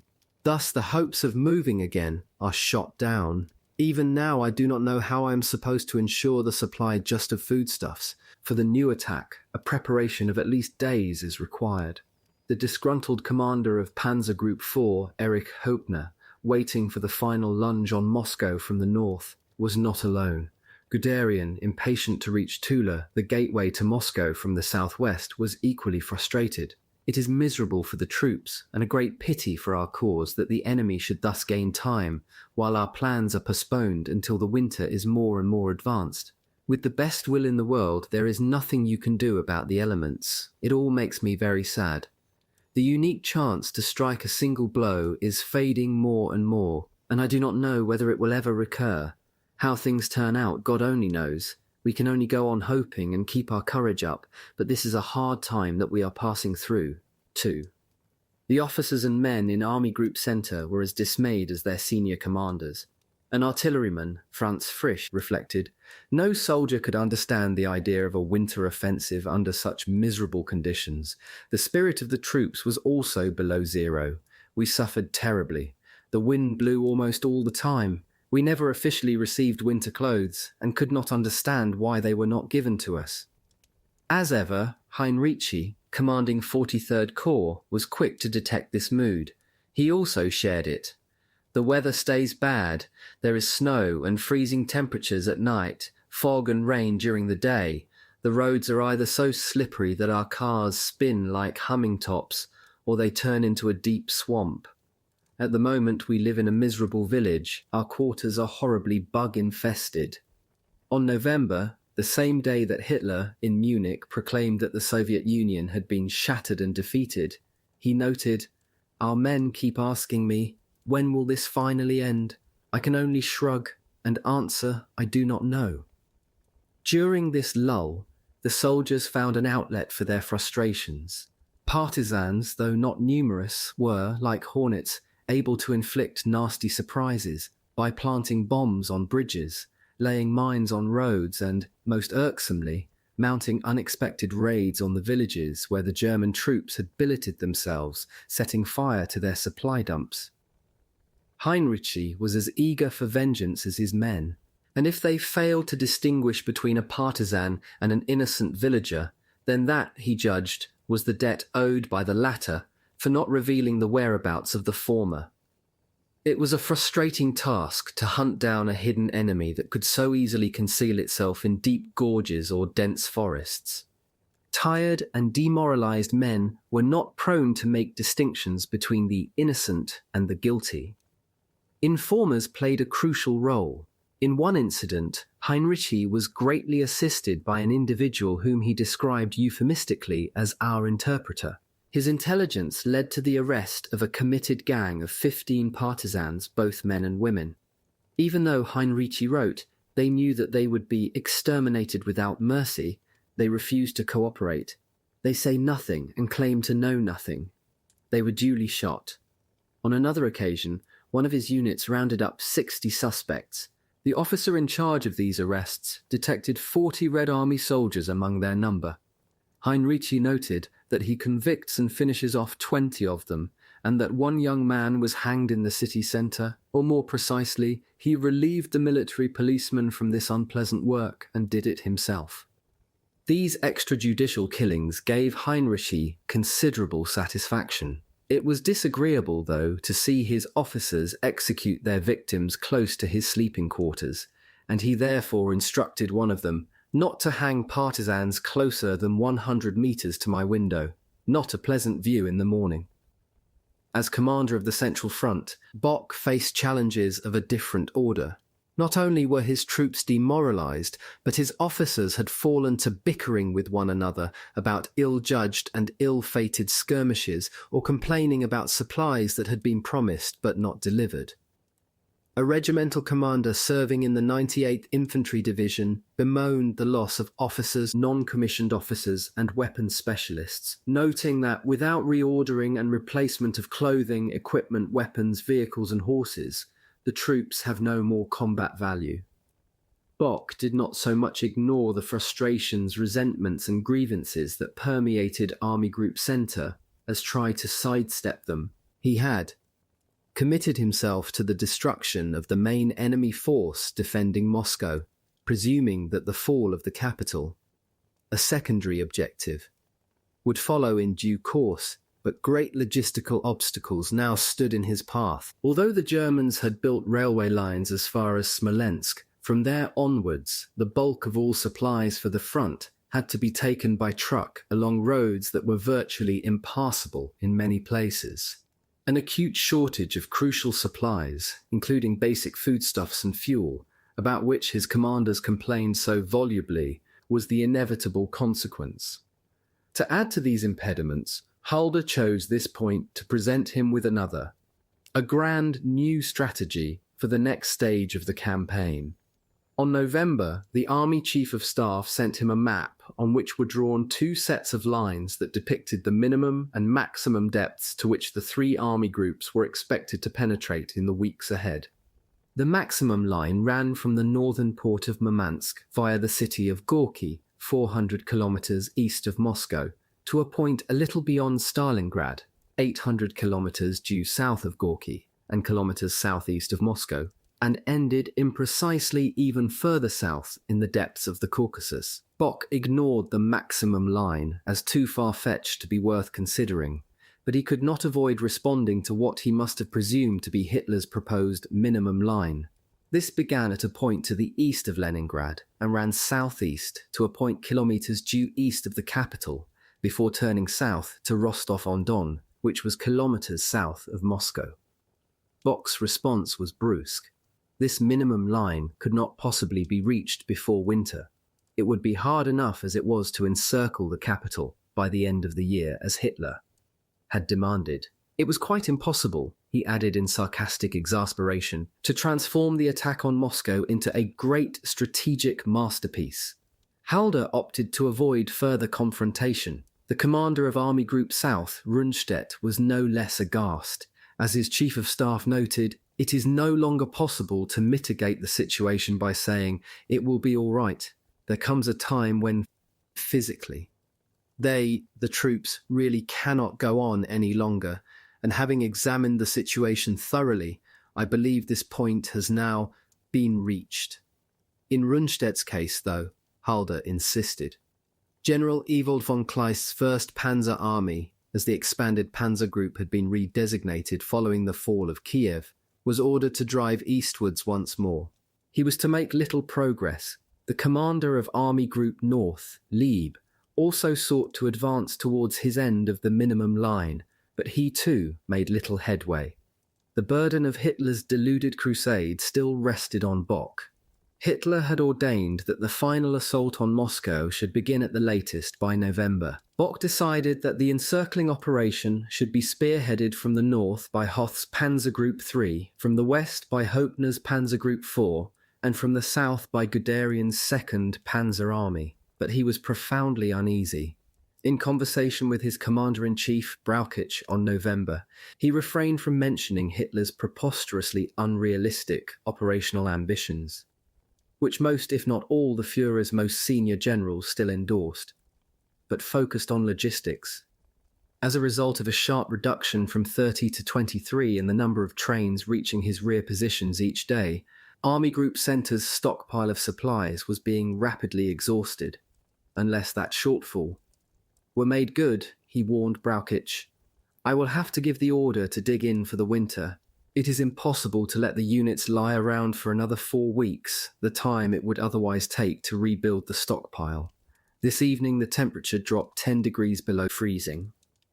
Not for the first time, the army's commander-in-chief temporized, but promised a quick review of the railroad situation. The next day, Bock was told that the extra trains would be made available, but almost simultaneously he was appalled to discover that several of these trains had been diverted to accelerate the expulsion of German Jews from the Reich.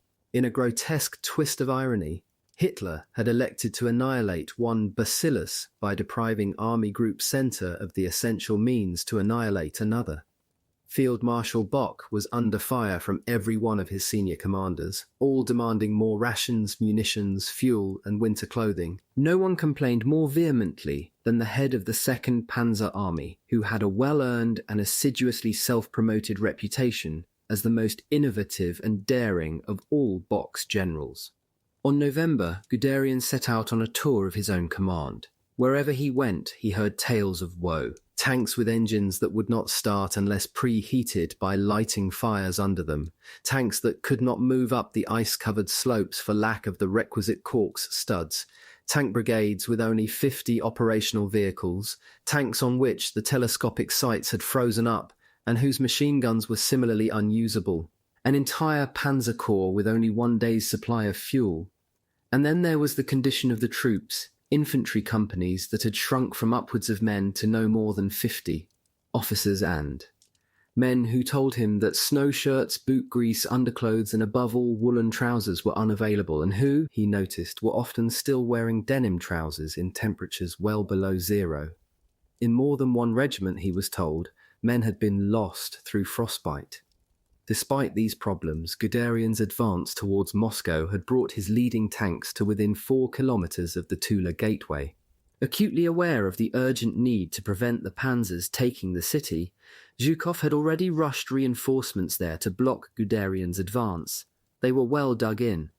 When Guderian tried launching a surprise frontal attack on the city, he was thwarted by heavy anti-tank and anti-aircraft fire, which, he reported, cost him many tanks and many lives. Heeding the advice of one of his generals, he opted instead to bypass Tula altogether with the intention of pressing on towards Moscow, a tantalizing kilometers to the north.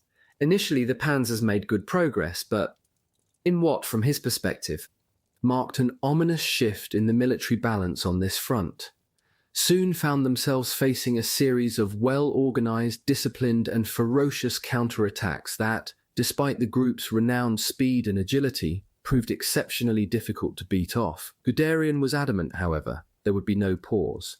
On November, he overrode Heinrici, ordering the commander of 43rd Army Corps, which was advancing from the west towards the Tula-Moscow highway, to engage the Soviet forces in open battle. To avoid heavy casualties, Heinrici did not launch his attack during daylight, but waited until nightfall. Even after his infantry divisions broke through, though, they were subjected to damaging flanking attacks on both left and right, with no units from elsewhere either willing or available. To provide cover, it took 5 days of what Heinrici described as violent effort to make only modest progress. Although they took 2,000 prisoners and captured 6 tanks, the great victory we had gained, Heinrici reflected, was in vain in terms of operational effect. On November, as the final onslaught on Moscow began, he noted bleakly that he had already lost almost 1,000 men in 4 days. Of these were dead or injured, while had frozen to death.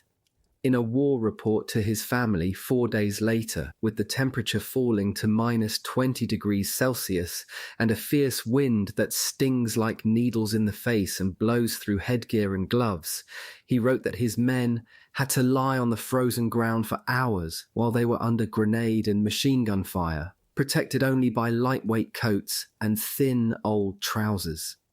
This was in distressing contrast to the Soviet troops, who were dressed in quilted uniforms, coats and trousers, which looked like duvets, with round, warm fur ear-flap caps.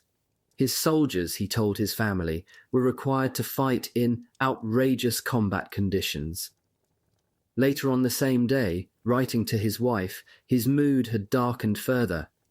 "I doubt we will reach Moscow this winter, if it starts snowing. And it looks like it tonight. Then we will be stuck here. Everyone is sick of this here and would love to go home on leave since there is no end in sight. It will be going on even for next year. Russia is crumbling but not yet broken." 2 days earlier, Guderian's 112th Infantry Division found itself facing the 239th Soviet Rifle Division, newly arrived from Siberia. The 112th was already battered following a bruising encounter with Zhukov's 50th Army. To the south of Tula, once again the 112th suffered serious damage when its 37mm anti-tank guns failed to do more than pepper the hulls of the Russian T-34s. Although the troops had finally broken through, they were exhausted and demoralized. The Siberians had already acquired mythic status in the German mind as bloodthirsty and fearless men who did not take prisoners. Forced into a firefight on open ground against the 239th, the Germans turned and fled the battlefield. This was the first time that such a thing had occurred during the Russian campaign, Guderian wrote, adding, with the benefit of hindsight, "It was a warning that the combat ability of our infantry was at an end, and that they should no longer be expected to perform difficult tasks." Guderian was chastened by the novel experience of failure, unable to dispel the doubts that crowded in on him. "We are only nearing our final objective step by step in this icy cold. and with all the troops suffering from the appalling supply situation, he wrote on November, adding, "Without fuel, the trucks can't move. If it had not been for this, we should by now be much nearer our objectives." 4 days later, on November, he was even more downbeat. The icy cold, the lack of shelter, the shortage of clothing, the heavy losses of men and equipment, the wretched state of our fuel supplies, all this makes the duties of a commander a misery, and the longer this goes on, the more I am crushed by the enormous responsibilities which I have to bear, a responsibility which no one, even with the best will in the world, can share. 17. In this catalogue of woe, it was notable that, unlike some of his peers, the adverse weather was only one of the reasons to which he attributed his multitude of problems. Bock was still under the impression that his star commander was full of confidence, but the news that reached him from a number of generals on other parts of the front made it abundantly clear that the assault was already faltering. Among others, the 4th Army commander, General Günther von Kluge, leading the direct assault on the capital from the west, painted a black picture of the 13th Corps situation, reporting that his right wing is incapable of effective attacks for the foreseeable future. General Hans Felber, commanding the 13th Division, made no bones about the difficulty of the struggle by his weak battalions, inadequately protected from the icy cold, against the numerically strong enemy in difficult terrain, and the commander of the 7th Corps, General Wilhelm Farnbacher, who, Bock noted, has been visibly affected by the fighting, described the pitiful state of his 4 infantry divisions, whose strength is spent. On November, Guderian decided to disabuse Bock of any illusions he harboured about the state of the 2nd Panzer Army. His message was unadorned. His men were exhausted, they had no winter clothing, they were hungry, and they were short of tanks and guns. He no longer had the resources to fulfill his orders, to neutralise Tula before heading northeast to begin the encirclement of Moscow. For that reason, the orders should be rescinded, and the 2nd Panzer Army should be permitted go on to the defensive. There and then, Bock rang Brauchitsch, with Guderian listening through an earpiece, faithfully to relay this message to the army commander-in-chief. Brauchitsch listened, but refused point-blank to yield. According to Guderian, he was, plainly, not allowed to make a decision. In his answer, he ignored the actual difficulties, refused to agree to my proposals, and ordered that the attack continue. The gulf between what OKH still required of Bock's forces and what they were now capable of achieving was almost unbridgeable. Halder, who was still as obsessed as Bock had been hitherto with the need to reach Moscow by Christmas, was no more willing to absorb unwelcome facts than the malleable Brauchitsch.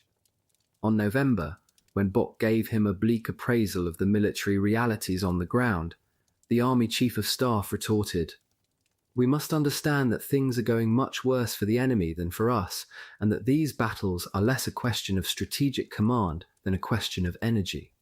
Halder was soon to be severely tested on both counts.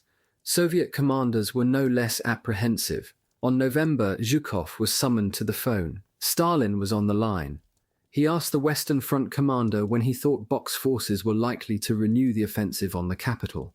Zhukov said he expected the attack to begin very soon from the northwest towards Klin and Istra, respectively 85 and 50 kilometers from Moscow, and, if Guderian were able to bypass Tula, from the southwest as well. The ravages of the first 4 months of the war had cost the Red Army a horrifying total of 1 million casualties.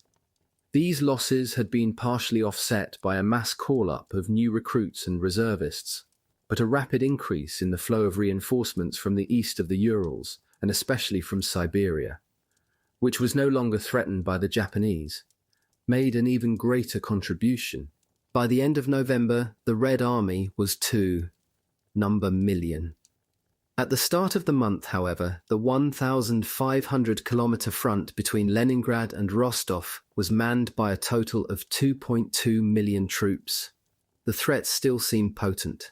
As commander of the newly established Western Army Group, Zhukov was very far from complacent. With 4 armies, 22nd, 29th, 30th and 31st, deployed at Kalinin, under General Konev's command, to protect his northern flank, and 2 armies, 3rd and 13th, under Timoshenko to secure the southwestern front. He had a further 6 armies, 5th, 16th, 33rd, 43rd, 49th and 50th, to bear the brunt of the German onslaught expected from the west and the northwest. Since his appointment, he had reinforced, restructured and repositioned his forces, marshalling them at the main pressure points along this 600-kilometre front line.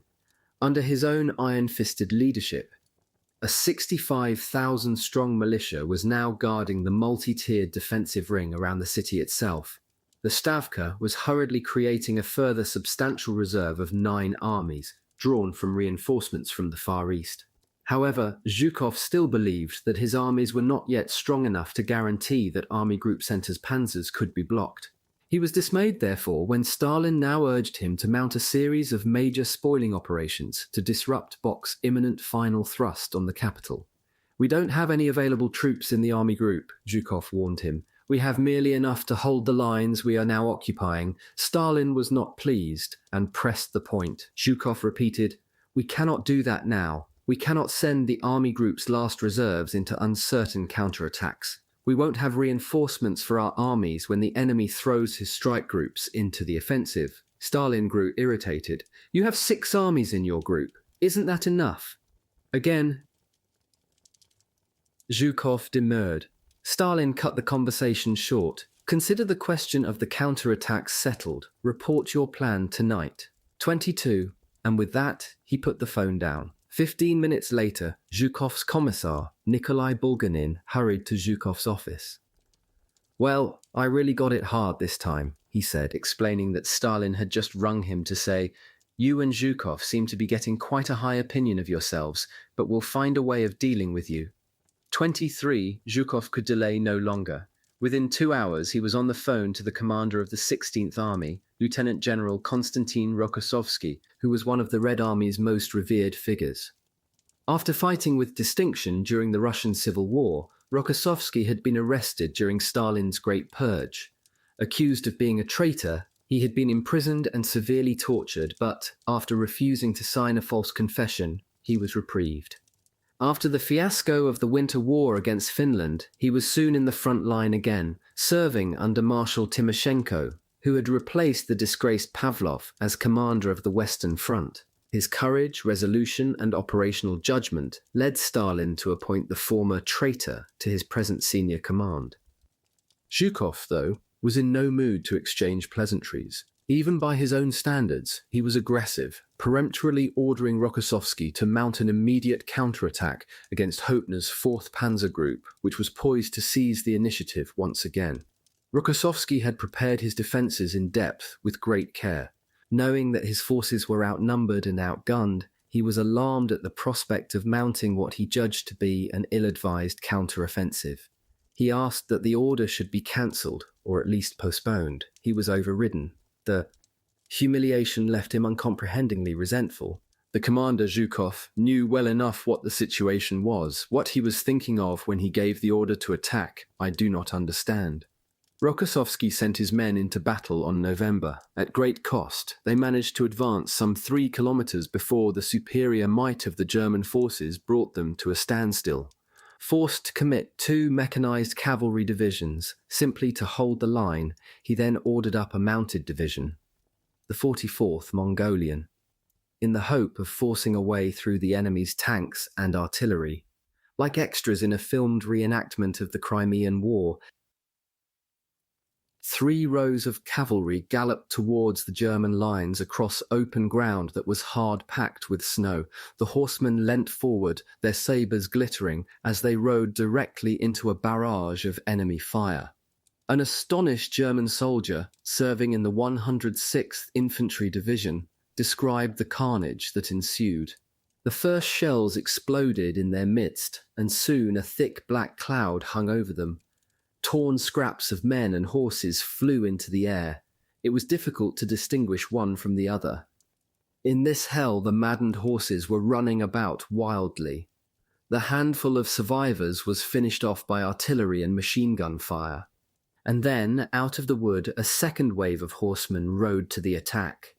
It It was impossible to imagine that after the annihilation of the first squadrons, the nightmare sight would be repeated. But our guns were now zeroed in on the target, and the destruction of the second wave of cavalry took place even more quickly than the first. 25. The Germans were to claim that they killed 2,000 men without losing a single life. Zhukov, reflecting on his contretemps with Stalin, but not on the fact that, to save his career, and perhaps his skin, he had caved in to the Soviet leader, merely observed in self-absolution. These counterattacks, carried out mainly by cavalry, had of course no serious consequence because they were not strong enough to affect the enemy's shock forces. The counter-attacking forces suffered losses, and, at a crucial moment, they were not where they were most needed. As Rokossovsky had feared, the 16th Army was hounded by forward units of a reinforced panzer group and forced to withdraw once more. The 16th of November was a calamity, one Soviet soldier, Anatoly Shvabik, noted. Many of our forward units were surrounded by the enemy, and Rokossovsky himself was desperately trying to avoid encirclement. The Germans got on the road from Volokholamsk, 130 kilometers northwest of the capital, to Moscow, and we had virtually nothing left to stop them. The word virtually was not without significance. Among the many units determined to defend Moscow was the 316th Rifle Division, led by Major General Ivan Panfilov. A Soviet myth was to be woven around this future hero of the Soviet Union, which, even when untangled, provides evidence of a resolve. Also shown by many other units, which might fairly be described as heroic. One of Panfilov's anti-tank platoons, 28 men, was dug in on the Volokholamsk highway, a little over 100 kilometers from the capital. On November, they came under a prolonged aerial bombardment. Soon afterwards, a detachment of German infantry armed with submachine guns bore down upon their trenches. They were driven off shortly. Afterwards, the Germans tried again, this time supported by a squadron of tanks. Once again they were driven off, but soon returned with even more tanks. It was at this point that their commissar, Vasily Kloshkov, already severely wounded, reportedly grabbed 2 or 3 hand grenades and threw himself under a tank, crying, "Russia is vast, but there is nowhere to retreat. We have our backs to Moscow." According to the myth, not only did Panfilov's men destroy a large number of tanks, the precise total was never verified, but all 28 of them were killed in the battle. This, of course, would have made it hard to confirm Klochkov's last words. 28. In fact, some of the men survived and withdrew into the surrounding woods, perhaps to tell their tale, but certainly to be reprimanded for retreating without permission. Nor had all of them died on the same day or in the same battle.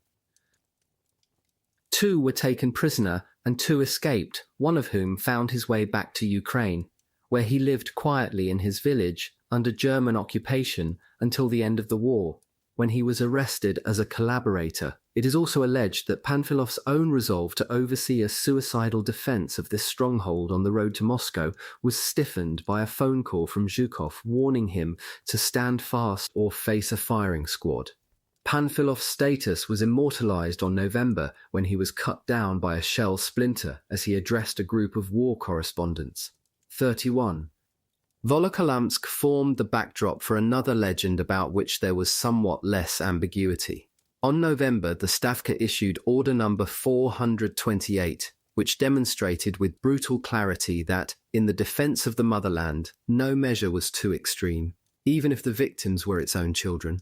In order to drive the advancing enemy out of the villages they had occupied, and to force them to freeze to death in the open, the army was instructed to burn and destroy all centres of population for a distance of 40 to 60 kilometres behind the German front lines, and for a distance of 20 to 30 kilometres to the right and left of roads. This was a task, above all, for the partisans. Among these was an 18-year-old member of the Young Communist League called Zoya Kozmodomianskaya, who was among the 20,000 or so who volunteered from across the Soviet Union to fight the Germans in the first days of the Great Patriotic War. Women were not only labouring with picks and shovels to construct Moscow's defensive ring or tending the wounded at the front as nurses. As the demand for soldiers intensified, it was realised that women could play a full part on the battlefield as well. This was less from a commitment to gender equality than from desperate need.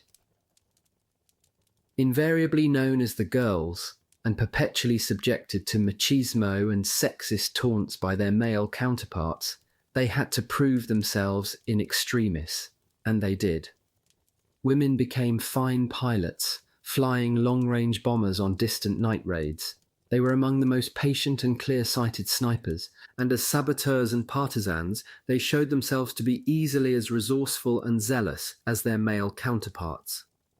As a member of a sabotage unit, charged to implement Order Number 428, Kosmodemyanskaya entered the village of Petrushchevo near Volokholamsk, armed with a pistol and petrol bombs. In her fanatical urge to destroy the enemy, she evidently gave little thought to the fact that the village had not been abandoned and that, like the further 10 that her unit was ordered to raise within the week, it was still occupied by children, their mothers and the elderly, as well as German soldiers. Nor did she reckon with the anger that units like hers would arouse among these unfortunate civilians who had already lost almost all their possessions except the roof over their heads. One evening, as she prepared to set light to a barn, she was betrayed and captured. As the German soldiers began to torture Zoya, 2 of the peasants who had lost their homes in the arson attack joined in the beatings. One of them shouted, "Who were you harming? You burned my house down and did nothing to the Germans." The saboteur was then led to a scaffold, a sign hanging around her neck which read, "Arsonist of Homes." A crowd gathered at the gallows to watch her execution. According to witnesses, she shouted, "Citizens, do not stand there, do not watch. You need to help us to fight. This is my death. This is my achievement." A German officer punched her. Others took photographs as she continued her harangue. As the noose was placed around her neck, she was said to have declared, "No matter how many of us you hang, you can't hang us all. There are a million of us. For me, my comrades will take revenge on you." Those were her last words. Her body was left to swing in the breeze for a month for German soldiers to desecrate. On New Year's Eve, a group of drunken soldiers removed her clothing and cut off her breasts. Her fate soon became a major propaganda weapon after Pravda published a detailed account of her exploits and her execution that greatly impressed Stalin. She had given her German persecutors a false name. It was only when the Pravda article appeared that her real name became known. A little over 2 months after her execution, by which time Volokholamsk and the surrounding region had been liberated, Zoya Kosmodemyanskaya was duly declared a hero of the Soviet Union. She was among many such women who would be given this supreme accolade. The combination of patriotism and coercion that drove the Soviet defenders to extremes of self-sacrifice had begun to shake German morale, exacerbating their grievances at the shortage of nourishing food, and, in temperatures that now routinely fell to -30 degrees Celsius, the continued lack of winter clothing. Helmut Stief, a staff officer in Kluger's 4th Army, was not ashamed to admit it. "I am frightened by what might happen here.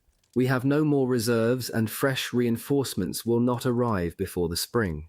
We have got ourselves into a fine mess, and it is infuriating to hear the nonsense our propaganda people churn out. It is astonishing how many fairy tales they are making up. They deride the Russians again and again. It is as if they are deliberately tempting fate." Similarly, an infantryman, Ernst Jawernik, wrote, "We have now begun the last great raid on Moscow, but we lack almost everything. We receive little in the way of food. In the autumn, it was the mud that was our enemy, but this cold may finish us off completely. The cold and the grueling forced marches are pushing us to the edge of insanity. We are exhausted and miserable. The temperatures had fallen so low that bread had to be sliced with a hacksaw or broken into pieces with a bayonet before a single piece could be put in a trouser pocket until it had thawed out. Bottles of hot tea froze so fast that they had to be defrosted by the same means and then drunk cold. Only the lice were unaffected. To rid themselves of this curse, the soldiers made fires with brushwood, took off their clothes and fumigated them in the smoke while they stood naked and freezing. Along with the cold, the filthy living conditions and perpetual hunger, the lice helped spread numerous outbreaks of dysentery. These were so severe that men on the march had repeatedly to fall out of line to relieve themselves. Because of the freezing temperatures, the medical officer, Heinrich Harper, noted that in the process, the men lost more body warmth than they could afford to lose. Knowing that a combination of soiled clothing and sub-zero temperatures would exacerbate the ever-present risk of frostbite, and anxious to keep his men fit for battle, he improvised a solution. Without regard for the niceties, therefore, we cut a slit 10 to 15 centimeters long in the seats of their trousers and underpants so that they could relieve themselves without removing their garments. Stretcher-bearers or their own comrades then tied up the slit for them with a string or thin wire until the operation had to be repeated. All the men had lost weight, so the trousers were roomy enough to permit this solution. Never was the ancient Norwegian adage, "There is no such thing as bad weather, only bad clothes," more pertinent. Some warm clothing did make it to the front, but not nearly enough. As a surgeon, Harper had to deal with numerous cases of frostbite, some of which were terminal. He made a point of recording the cause. Each company in his unit had been allocated 4 sets of winter clothing, a quota which allowed for 16 greatcoats and 16 pairs of winter boots to be shared among a battalion of 800 men. It was an extraordinary oversight, a direct result of the hubris that had inspired Hitler's ill-conceived and ill-planned venture. In Berlin, the propaganda minister, Goebbels, reacted predictably. Troubled by the likely effect these tribulations could have on German civilian morale, he forbade the press to carry any photos that might suggest the troops were other than well equipped, explaining that, "We do not want photos of Russian prisoners wearing coats when their German guards have none." Rokossovsky's left flank at Volokholamsk was starting to collapse, and 60 kilometers to the northeast, his right flank was hard pressed around Klin by Panzer Group 3. Judging that he could not hold the line much longer, Rokossovsky sought permission from Zhukov for a partial withdrawal. His intention was to retreat 40 kilometers from Volokholamsk to a defensive line west of the Istra Reservoir, where the terrain formed the last natural barrier before Moscow on this sector. This tactical retreat, he judged, would also allow him to reinforce the Klin salient. He was confident that Zhukov would approve his proposal. Otherwise, he advised, the Germans would hurl back his defending troops and, in close pursuit of our retreating units, force both the river and the reservoir. Zhukov not only categorically disagreed, but, according to Rokossovsky, ordered us to stand to the death without retreating a step. This so horrified the 16th Army commander that he contacted Shaposhnikov, Stalin's chief of staff, and asked him to overrule Zhukov. 2 hours later, Shaposhnikov called him back and confirmed that he could indeed proceed with the proposal that Zhukov had so peremptorily rejected, presuming that the Red Army's chief of staff would have discussed his decision with Stalin. Rokossovsky made urgent preparations for the withdrawal, convinced that, as a result, the enemy would smash his teeth on the Istra line of defense, and that the enemy's tanks would bog down in an impassable obstacle, while his motorized units will be unable to make use of their mobility.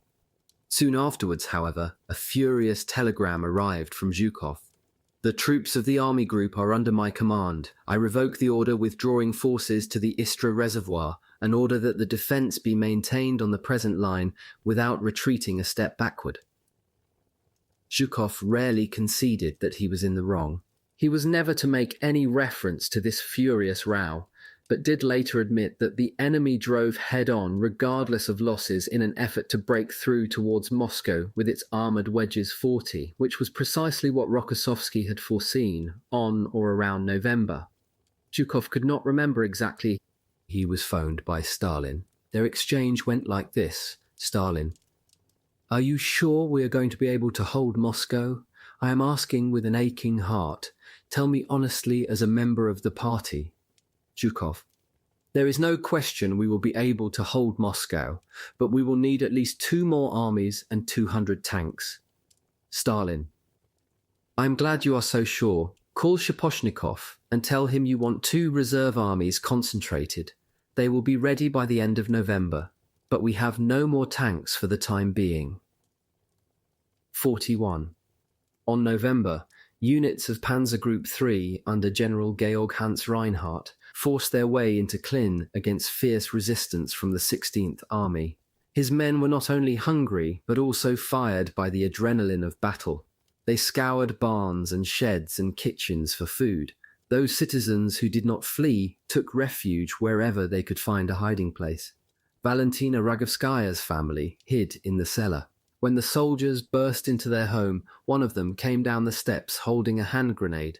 He ordered the terrified women and children to come out. When they demanded bread and sugar, Valentina handed over 2 loaves of bread and a couple of turnips, which was all they had in store.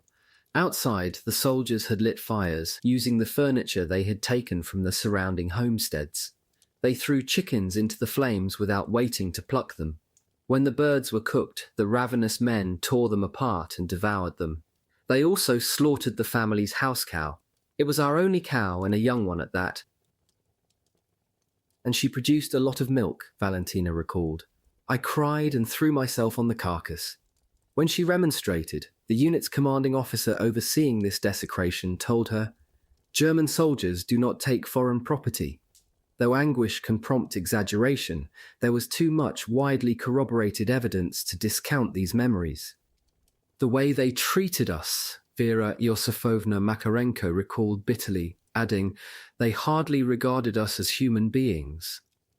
When the Germans arrived at Makarenko's home, they stole all the family's food, burned the house down, and, for good measure, hanged her husband as well.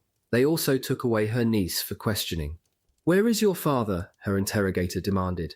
Is he defending the homeland at the front, or is he a partisan? In the course of the interrogation, Makarenko alleged, they sought to jog her niece's memory by cutting off one of her fingers. There was invariably a presumption that any man who hid himself from the German troops had something to hide. It only took one German to be hit by a partisan rifle for all civilians living in the surrounding area to become targets for trigger-happy soldiers. Fear and vengeance numbed all other sensibilities. Wilhelm Prüller, a loving father who liked to regurgitate Hitler's views on the Slavs and Jews for the benefit of his young wife and their small son, was shameless about shooting any civilians unfortunate enough to find themselves near his line of fire. Armed civilians and suspicious characters on the one hand, wounded on the other, who can wonder if we mow down everything in our path, he told his family, adding, as though it was a source of amusement, it was quite a difficult job to do in the case of 2 drunk Russians we met. Höppner's panzer group was under heavy attack, notably from bombing raids, against which the Luftwaffe's fighters provided little protection. But he sought to rally his commanders. On November, he instructed them, Russian radio transmission suggests withdrawal. Inform troops, tireless pursuit, saves losses, shortens the campaign. A week later, 3 days after Panzer Group had seized Klin, Höppner's forward units entered Istra, only 50 kilometers from the Soviet capital. The city's defenders did not readily yield. The SS Das Reich Division was forced into a sustained bout of murderous hand-to-hand combat with the 78th Rifle Division, which had arrived from Siberia a month earlier before Rokossovsky's men finally withdrew. The resistance of these Soviet soldiers shows a stubbornness and fanaticism we have rarely experienced before, Lieutenant Ernst Streng noted. They dig themselves into circular foxholes that we can only work around with heavy losses. They then throw their hand grenades, fire from holes in the ground, and then duck back beneath their earthen shelters. According to the official diary of Streng's Panzer Corps, the Siberian Rifle Division was the toughest opponent we have yet met in the Eastern Campaign. It is well armed and equipped, and every man is fighting to the death. More than one of the companies in the SS Regiment der Führer took so many casualties that they were left with only 25 men apiece. The survivors were unforgiving. Many of Istra's inhabitants had fled into the woods, where they dug holes in the rock-hard ground to hide and shelter themselves from the worst of the weather. Others remained behind in the town. Among the latter was a 16-year-old girl who was with her music teacher, Mikhailova, when they were stopped in the street by a group of soldiers. They ordered Mikhailova to give them her winter coat. She obeyed, but made the mistake of yelling at them, "You bandits." Her young student watched in horror as one of them shot her in the mouth. A radio operator, Wilhelm Schröder, was in the first unit to enter the defeated town. "We did not sleep much that night," he recalled. "Today things look different. The town is completely in our hands. What we want to know is, what now? Will we continue to advance on Moscow?" It was a good question. Strang had noted that the men in his platoon were emaciated by the constant strain, the physical and emotional exhaustion of non-stop battle. Their faces are gaunt, unshaven for weeks, with dark shadows under the eyes and with a bitter turn to the mouth. Even the hard-bitten Hoepner began to have doubts. "We are still pushing forward. However, my troops are suffering terrible hardships and are close to complete exhaustion," he noted. He still appeared to believe that victory was within his grasp, but, like so many of his querulous peers, he was only too ready to blame others for the increasingly effective resistance that his panzers now faced. The prime object of his censure on this occasion was Kluge. Rokossovsky's last-ditch defense of Volokolamsk had led the 4th Army commander to divert his infantry divisions away from the direct route to Moscow towards the Moskva-Volga Canal, which ran into the city's northern suburbs. But the ever-cautious Kluge doubted whether it was any longer possible to take Moscow, and he was unwilling now to squander his diminishing resources on what he regarded as a precarious enterprise, if not a lost cause. Kluge's reluctance to throw all his forces into the struggle dismayed Hoepner, who observed caustically, "We will need to play all the strings of our instrument to have a last chance of success." With each hard-fought step towards the capital, Bock's armies were becoming weaker by the kilometre. With diminishing reserves of men, weapons and reinforcements, they were also running out of fuel, while the weather became colder than ever. The operational and psychological consequences were acute. "Let me tell you about the recoil mechanism of the guns," an artillery observer, Lothar Fromm, wrote. -30 degrees was seen as the lowest temperature at which efficiency could be maintained. They were frozen up. Crews stood there and tried to make them work time and time again. It didn't happen. The barrel would not come back and the recoil mechanism was unable to move. That was really depressing. With so many of their trucks destroyed by Soviet artillery or buried under snowdrifts, Kluge's infantry slipped and slid forward through icy conditions in driving winds with barely a pause to rest. They passed captured gun emplacements, bunkers and tank traps where Soviet corpses lay frozen in the snow, blood-encrusted and half-naked, their boots, trousers and greatcoats already plundered by their comrades who had got there before them. In the worst of the weather, the men huddled in the deserted enemy trenches. At night, they stumbled into empty villages and tumbled into deserted cottages or barns where they competed with each other to find space on which to lay exhausted limbs. One of their number, Herbert Lang, who a mere 6 weeks earlier had written proudly of the orderly marching columns that would soon lead on to inevitable victory, was close to despair. "There was a lot of shoving and jostling, a clamour of angry, loud voices," he wrote. "Hunger, cold and fatigue welled up. Our army appeared to be on the brink of mutiny, barely retaining its former discipline and purpose. The only escape from this ghastliness was provided by the Wehrmacht radio station. Not so much Hitler's rantings or poisonous propaganda from Goebbels, though some relished these, but the music, and especially a haunting song about love and longing and romance underneath the lamplight just beyond the barrack gates. Every night, just before PM, the sweet allure of Lili Marlene wafted through dugouts and shelters, prompting emotions other than fear and hatred.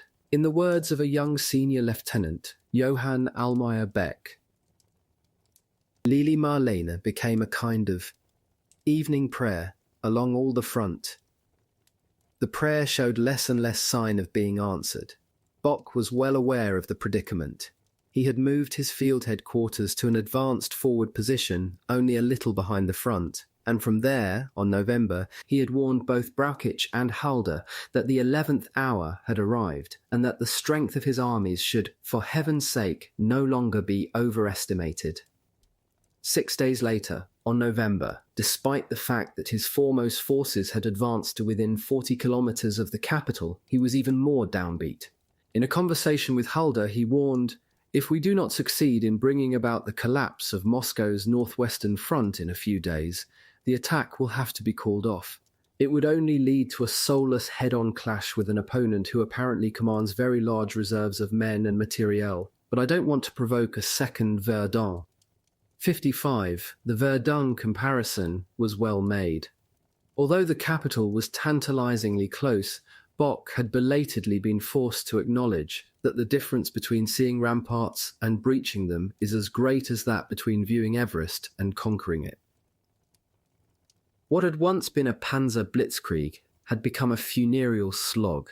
Since November, Hoepner's and Reinhardt's panzers had only been able to advance at an average of 5 kilometers a day, and they were being picked off by the Soviet artillery at an unsustainable rate. At the launch of Operation Barbarossa, panzer groups had 1,630 tanks between them. By the end of November, they could muster no more than 240. The infantry was similarly stricken. Army group centres. Divisions were at half strength. Their companies had shrunk on average to between 50 and 60 men, and according to Halder's best estimates, some had been reduced to just 10. So far, Operation Barbarossa had cost the Wehrmacht almost 745,000 casualties, 4% of the original invasion force.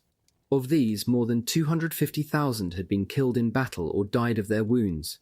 Overall, despite replacements, the Osttheer was short of 340,000 men. Perhaps not surprisingly, the army's Quartermaster General Wagner now advised Halder, "We are at the end of our personnel and material strength." There was no evidence that Hitler or his paladins were yet either able or willing to comprehend the implications of this dire situation. 28. The fateful terminus. As the German ranks grew thinner, the Soviet armies grew stronger. Not that Zhukov drew much comfort from that. Although he did not believe that Moscow would fall, the maps he laid out in front of him appeared to offer a dismaying snapshot of the battlefield. "It gets worse hour by hour," the commander of the Western Front observed bleakly after the fall of Klin. The danger seemed clear. Our defensive line began to bend inward in an arc. Some sectors became greatly weakened, and it looked as if the situation were beyond repair. There was very little margin for error. Rokossovsky's 16th Army had been forced to fall back steadily from the inner edge of that invasive arc. On November, a unit of Reinhardt's Panzer Group 3, the 7th Panzer Division, managed briefly to secure a bridgehead at Yakhroma on the Moskva-Volga Canal, less than 70 kilometers from the heart of the capital. On the same day, the 2nd Panzer Division, part of Hoepner's Panzer Group 4, reached Krasnaya Polyana, a mere 35 kilometers from the Kremlin. Zhukov's reaction was characteristically decisive. He summoned reserves to plug the gaps and sent another peremptory order to Rokossovsky, who had retreated to a new command post a little to the south of Kryukovo, 40 kilometers from the capital. Kryukovo is the final point of withdrawal. There can be no further falling back. There is nowhere else to fall back. Each further step back by you is a breach of Moscow's defences. All commanders, from juniors to seniors, to be in their places on the battlefield. On November, Zhukov was on the receiving end of another phone call from Stalin. The dictator was under intense strain. He had somehow got it into his head that Hoepner's panzers had taken the town of Dodovsk, which was 20 kilometers southeast of Istra and only 40 kilometers from the Kremlin. He was greatly perturbed. "Did you know that they occupied Dodovsk?" he demanded. Zhukov didn't know. This provoked Stalin to burst out, "A commander should know what is going on at the front." Not giving him a chance to reply, he ordered Zhukov to head towards Dodovsk and personally to organize a counter-offensive to retake the city. He then rang off. Zhukov called Rokossovsky, wanting to know why he had not been told about the fall of such a crucial salient. Rokossovsky was at a loss. Dodovsk was still in Russian hands, he explained, wondering if there might have been some confusion with a village called Dedovo, further to the northwest, where there was indeed a heavy battle in progress. Much reassured, Zhukov at once rang Stalin to clear up the misunderstanding. The Soviet leader did not react as he expected. "It was like trying to drive a nail into a stone," the general recalled. "Stalin was in a towering rage and demanded that I go immediately to Rokossovsky and do everything necessary to see that this miserable village was recovered." As usual with Stalin, Zhukov judged in favor of discretion over valor. Rather than provoke the wrath of his mercurially merciless leader, he did as he was told. Accompanied by the commander of the Fifth Army, General Leonid Govorov, whose reluctant presence was foisted on him by Stalin, he reached Rokossovsky's headquarters.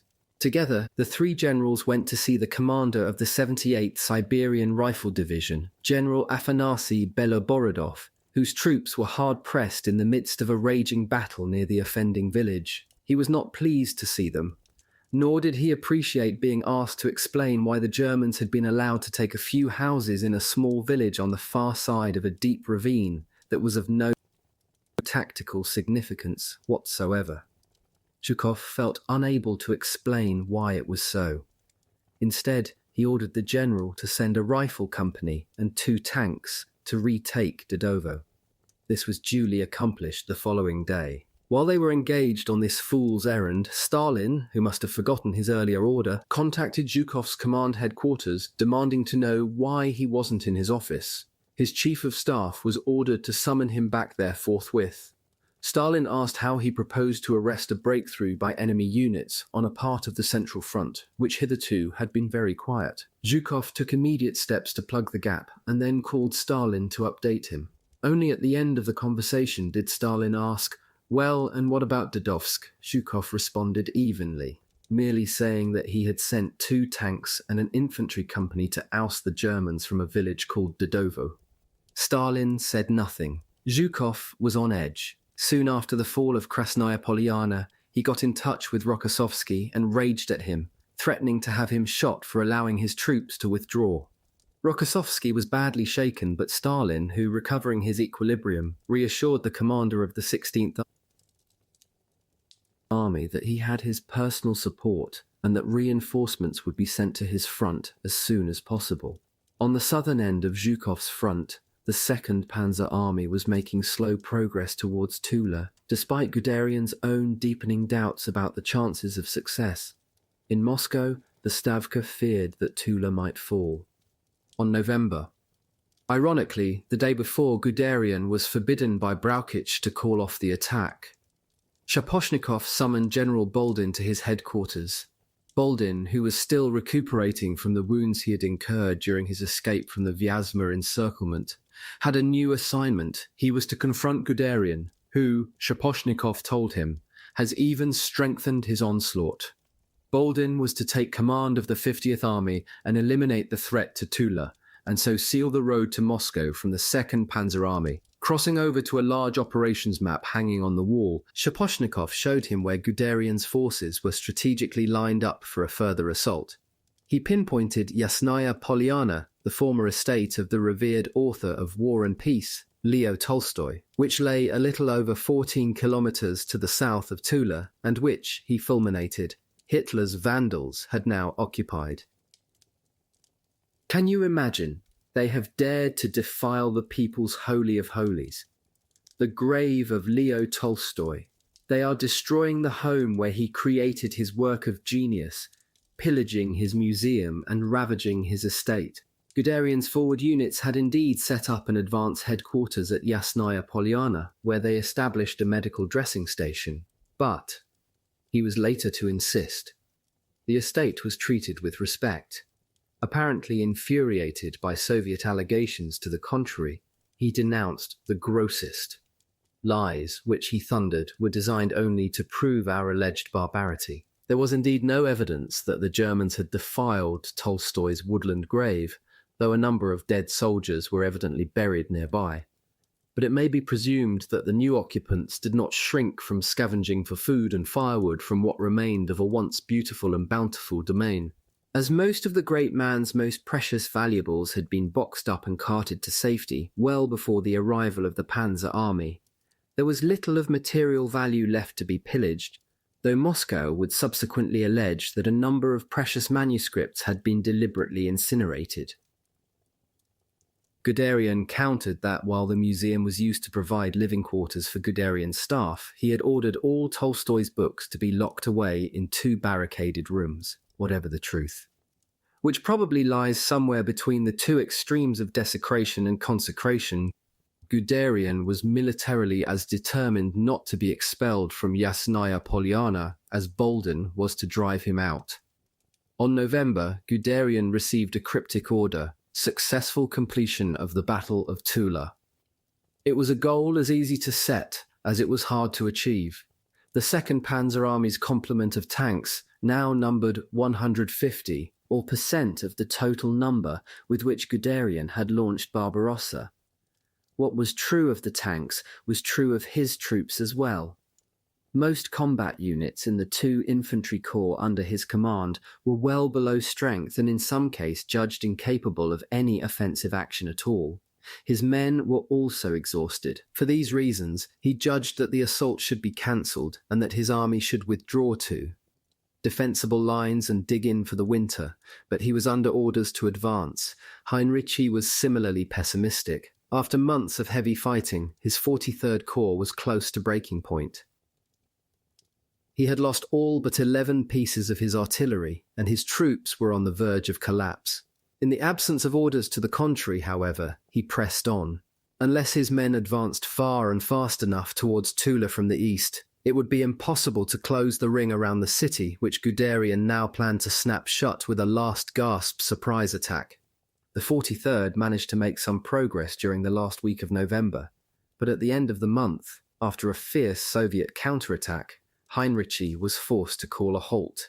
We are in dire straits right now. The enemy vigorously attacks our newly won positions. Our men are extremely exhausted, and we have around -20 degrees Celsius and a freezing wind from the north which blows the snow like clouds across the ground. The situation is as bad as never before, and we dread the most unpleasant consequences. The situation is especially threatening because our troops are at the end of their tether. We know only one thing: it cannot go on like this on a permanent basis. The losses are very high. The strain on our men is beyond the power of human endurance. Guderian had repeatedly asked Bock for reinforcements that didn't exist. Though he knew that the Panzer commander's demands were by no means outrageous, Bock was so wearily exasperated that on November he sent Guderian a telex telling him that such requests were futile. 12, on the same day, he came under renewed pressure from OKH, where Brauchitsch and Hulda still insisted that a mammoth encirclement of Moscow was not only possible, but also essential to victory. Not for the first time, Bock told Brauchitsch that Guderian's army was exhausted, and that the capture of Tula was at the very limit of what it could achieve. It was to no avail. Hitler was impatient to announce publicly that Moscow had fallen. For Brauchitsch, that was enough. He clung to the Führer's manifestly absurd vision with such tenacity that Bock could only conclude that the High Command was deaf to the facts. Several times I had to ask if Brauchitsch was even still listening, he noted impotently.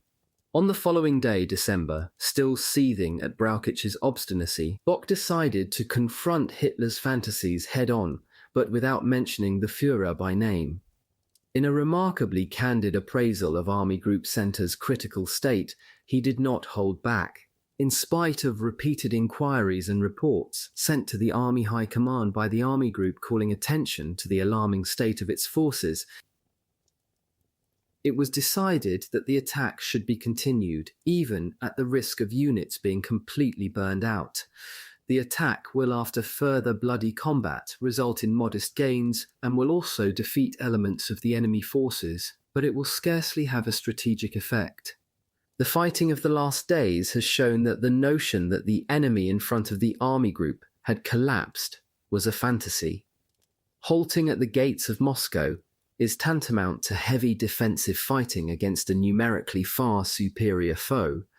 The forces of the army group are not equal to this, even for a limited time, and even if the improbable should become possible, my forces would not nearly be sufficient to encircle Moscow and seal it off. The attack thus appears to be without sense or purpose, especially since the time is approaching when the strength of the units will be exhausted. His Jeremiad had no effect. Later that day, the OKH forwarded to him a specific query from the Führer about the deployment of one of Kluger's divisions, which to Bock demonstrated yet again a completely false appreciation of the Fourth Army's forces. This time Bock remonstrated with Halder, complaining that it was astounding how little the highest levels of command were informed of my reports. As I have reported 100 times, I lack the forces to encircle the enemy.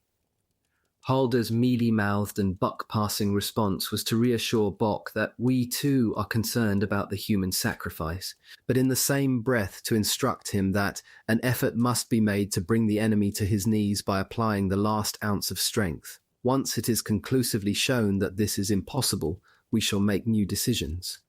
Insofar as this exhortation made any operational sense at all, this was tantamount to a demand that Bock's armies should fight on until they were themselves on their knees. Tactically, it was so incoherent as to be devoid of meaning. Strategically, it was, in effect, to play Russian roulette with a fully loaded weapon. But on the following day, with little other choice than to resign, Bock buckled, sending a telex message to every corps under his command, telling them that the serious moment of crisis that the Russian defenders are facing must be exploited wherever the opportunity presents itself. In a diary note he added, "I have my doubts whether the exhausted units are still capable of doing so." 17. Guderian shared those doubts with even greater intensity, but he too knuckled under. After consulting his senior officers, he decided to demand one more sacrifice from the last reserves of his depleted forces for a final assault against Tula on December. His plan involved two shock groups approaching from opposite directions to meet up some 10 kilometers north of Tula and thus complete the encirclement. For a brief moment, it appeared they might triumph. Spearheaded by 3 panzer divisions advancing from the east, the attack took Boldin's 50th Army by surprise. Breaching the Soviet positions in 2 places, they fought their way through a blizzard on icy roads, and on the next day managed to cut both the road and the rail link between Tula and Moscow. But their hold was fragile. Guderian knew that without greater support they would almost certainly be driven back. None of Guderian's misgivings or Bock's forebodings were yet apparent to the Soviet high command in Moscow.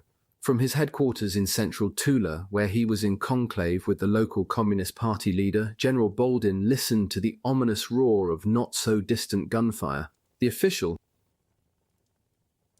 who had overseen the formation of several workers' battalions to defend the city, was at a loss. "What shall we do now?" he asked. Boldin, keen to stiffen morale, was robust. "We'll just go on defending Tula as before, and go on killing fascists." As soon as it became clear what was happening, Boldin called up Colonel Siazov, the commander of the 258th Rifle Division, which was stationed in a village just to the north of Tula. Bellowing into a field telephone, he ordered, "Mikhail Alexandrovich, take immediate steps to clear the Germans off the Moscow highway." The commander, who could barely hear him against the cacophony of surrounding gunfire, asked him to repeat his message. Boldin had to spell out every word, letter by letter, before Siazov got the message. A faint voice came back. "Comrade General, your order will be carried out." Boldin would later claim that he had no doubt that the counterattack would be effective. Others were less confident. When the inevitable call came through from Moscow, Boldin knew it would be Zhukov and that the Western Army Group commander would be in aggressive mood. "I felt it would be an unpleasant conversation, and so it was." "Well, Comrade Boldin," Zhukov said in a voice heavy with sarcasm, "this is the 3rd time After Białystok and Vyazma, you've managed to get yourself encircled. Isn't it rather too much? I already told you to move your headquarters, but you were pig-headed, wouldn't carry out my order. Boldin, who was one of the few who was not frightened of Zhukov's wrath, retorted, Comrade Commander, if I and my staff had left, Guderian would already be here. The position would be much worse than it is now. Zhukov backed off, promising further tank reinforcements to ensure that the panzers could be driven off the main Moscow-Tula highway. On the same day, December, Guderian paid a visit to the headquarters of Heinrich's 43rd Corps. If the pincers were to close around Tula, it was essential for his forces to link up with the panzer units straddling the main road to Moscow. Heinrich told Guderian what he already knew. His infantry divisions had been pushed to the limits of endurance, they were half frozen. And always hungry, they slept. If they slept at all. On ground so cold that many fell sick with bladder and bowel infections, and growing numbers could no longer stomach the thought of another day of fighting and probably of dying in vain. To avoid this fate, some of his men, including those who had impeccable military records, had turned to self-mutilation. Others were on the verge of mutiny. One of Heinrich's regimental commanders, Colonel Otto Drescher, had warned him, "Our men are in such a state that I cannot rule out that someone might point a gun against his own officer because he is truly desperate and loses his head." A number of rank-and-file soldiers complained to Heinrich in person. Why did the 2nd Panzer Army order us to attack without being sure they could come to support us? They asked. Now our blood sacrifices are in vain. Why do they send us out to fight a winter war with insufficient clothing and to face challenges that are beyond human strength?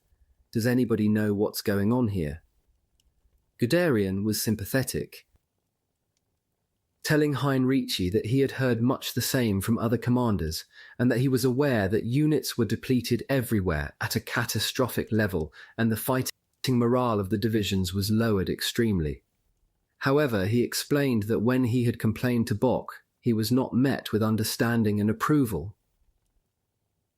Similarly, he had failed to convince even higher authorities, Brauchitsch, to give the order to cancel the operation.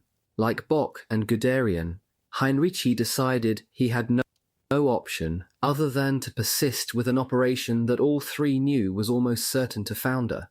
Guderian ordered Heinrich to fight his way through the enemy forces lined up to the west of Tula and link with the 5th Panzer Brigade, which was now in tenuous occupation of the Moscow-Tula highway. If he succeeded, Tula would be encircled and the road to the capital would be open. Heinrich promised to do his best. On December, forward units of 43rd Corps duly began to plod zombie-like towards the main highway north of the city. The temperature was again plummeting towards minus 30 degrees Celsius. The 5th Panzer Brigade was a brigade in name only.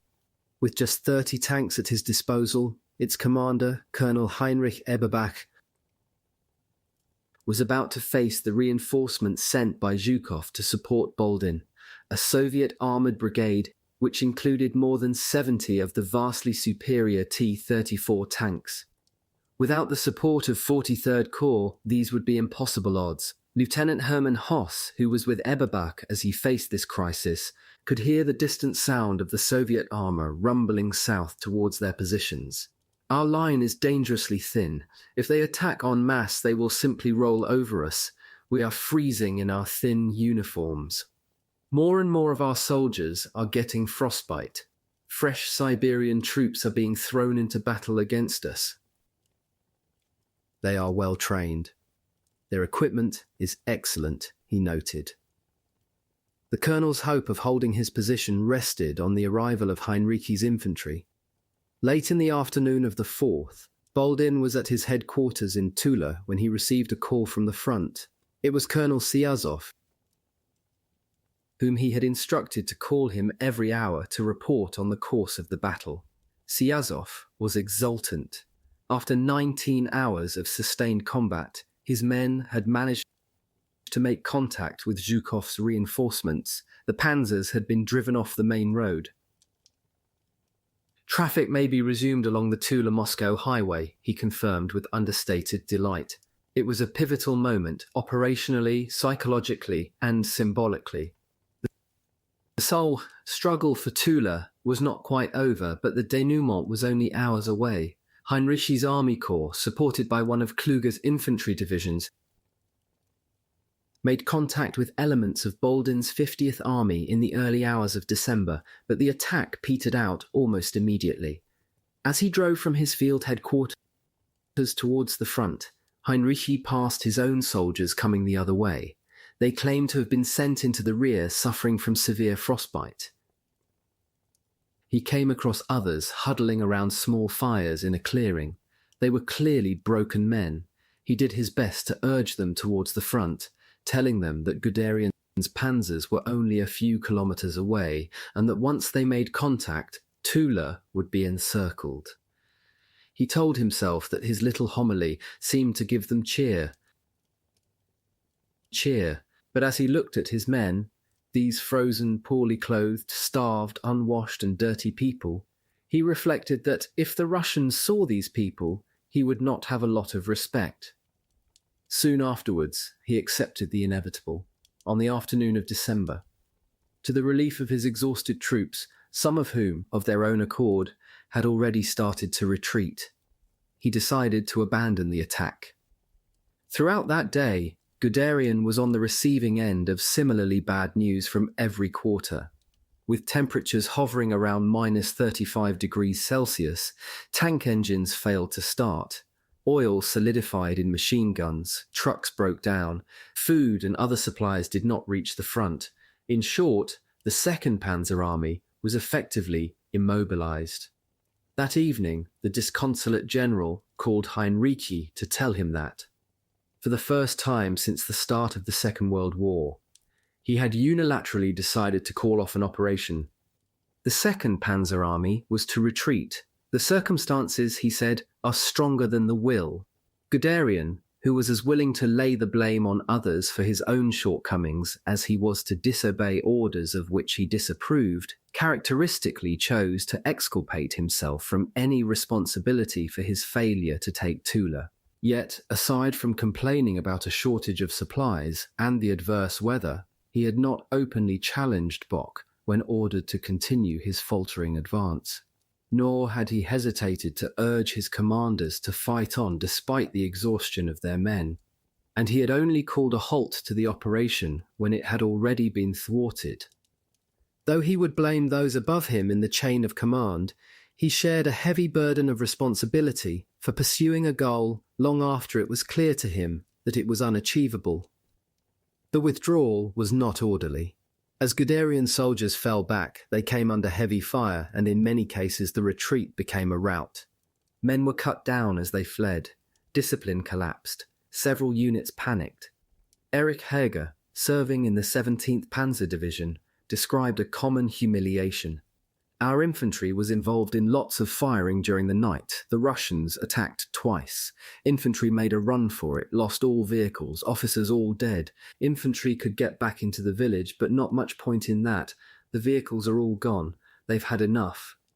The 2nd Panzer Army was not alone. On the northwestern approaches to Moscow, Reinhardt's panzer group had fought its way slowly southwards along the Moskva-Volga Canal, but after inching forward and taking heavy casualties, Hoepner's panzer group could make no further progress.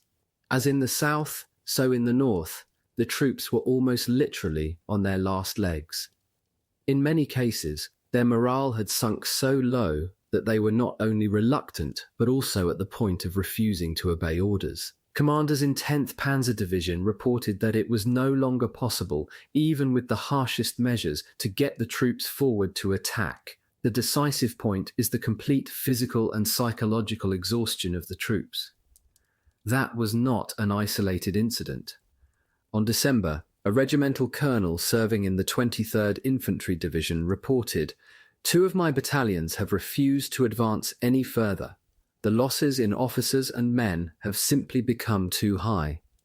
There is hardly any ammunition left. Operation Typhoon had blown itself out, yet, in their purblind faith that the Führer's will would inevitably triumph over momentary adversity, the Wehrmacht's most senior commanders were still unable to contemplate the ignominy of failure.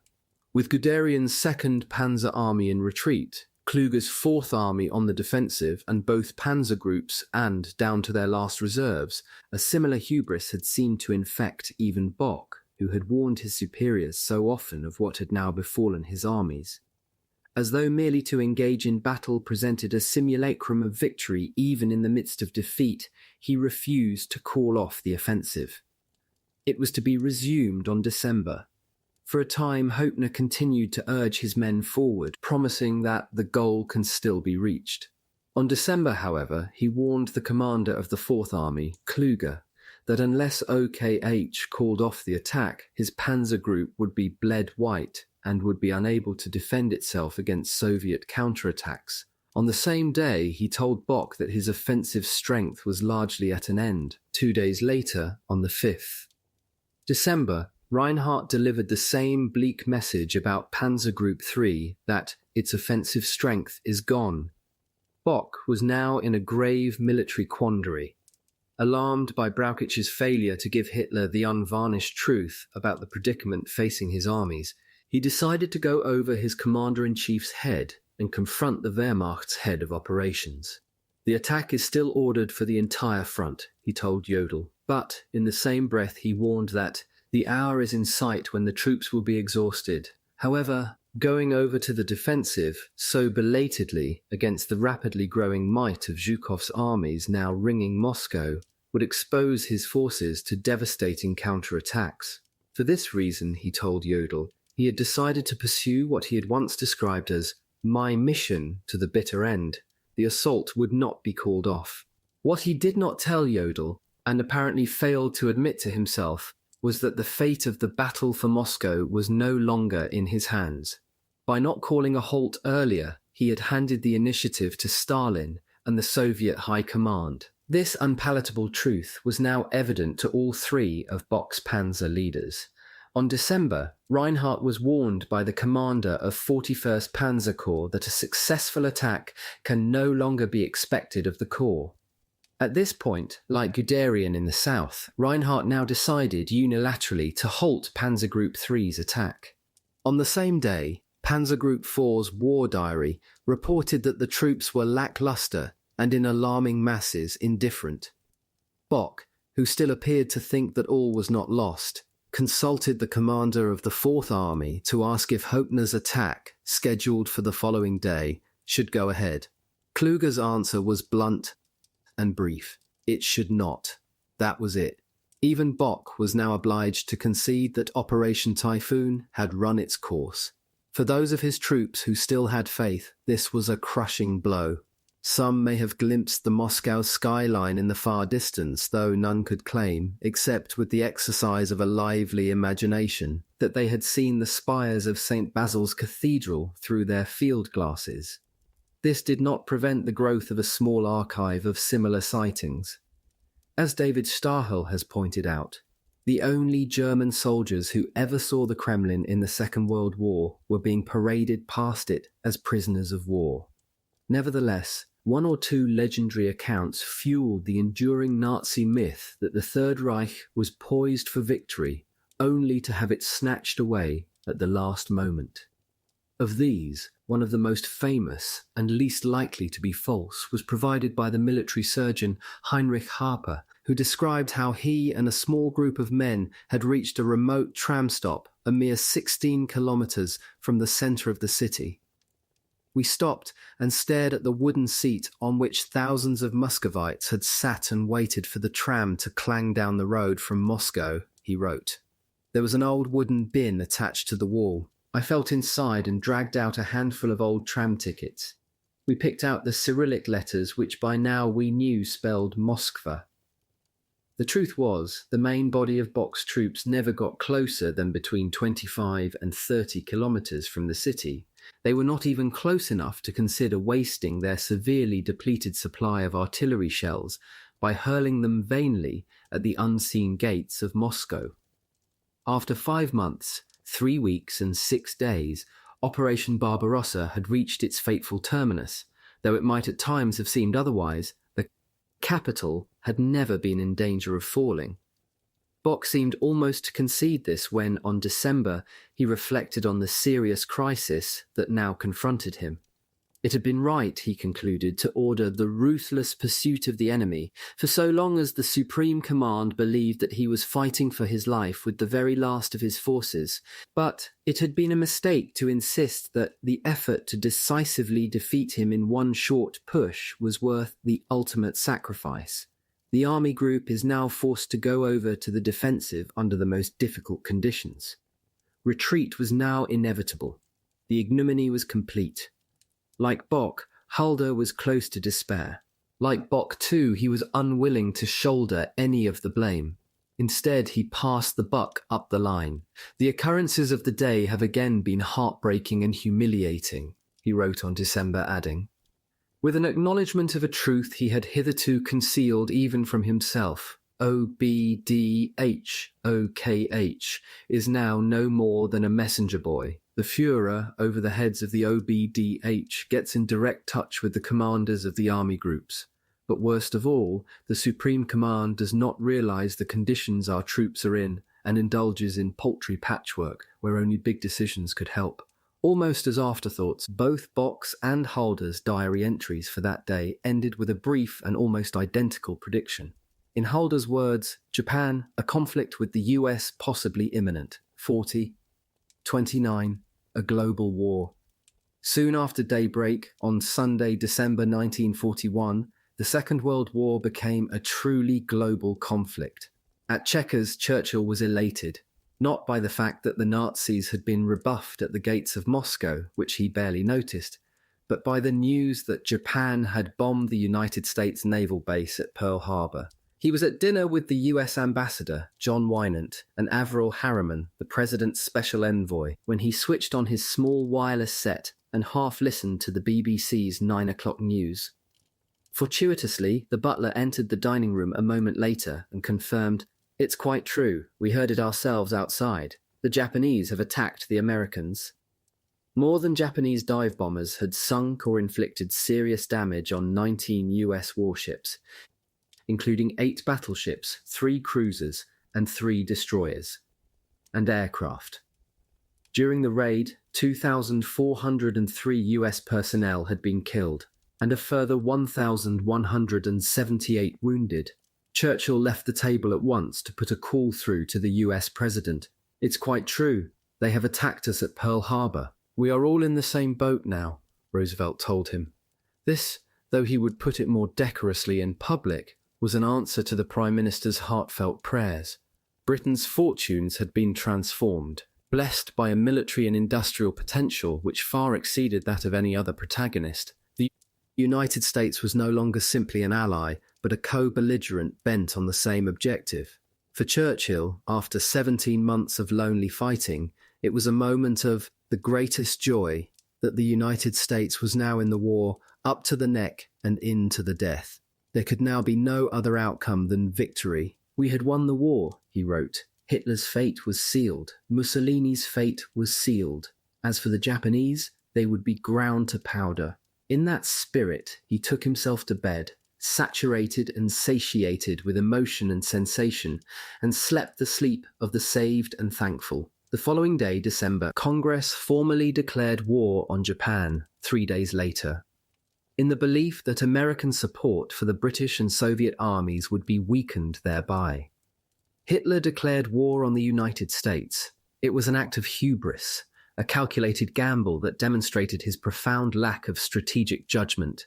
Churchill's cup was overflowing. The balance of war-making power had shifted dramatically away from the Axis towards the grand alliance of the United States, Britain, and the Soviet Union, or the Big Three, as the principles would very soon be known. The surprise attack by the Japanese and the regime's choice of target caught the Americans off balance, but the worsening relationship between Washington and Tokyo had reached the point of no return many weeks earlier. With diplomacy between the two capitals reduced to declarations of irreconcilable ultimatums, a military conflagration had become inevitable. Churchill's priority now was to ensure that Roosevelt would not yield the Germany First principle, which had been painstakingly agreed earlier in the year between the British and Americans against the inevitable clamour for a Japan First strategy.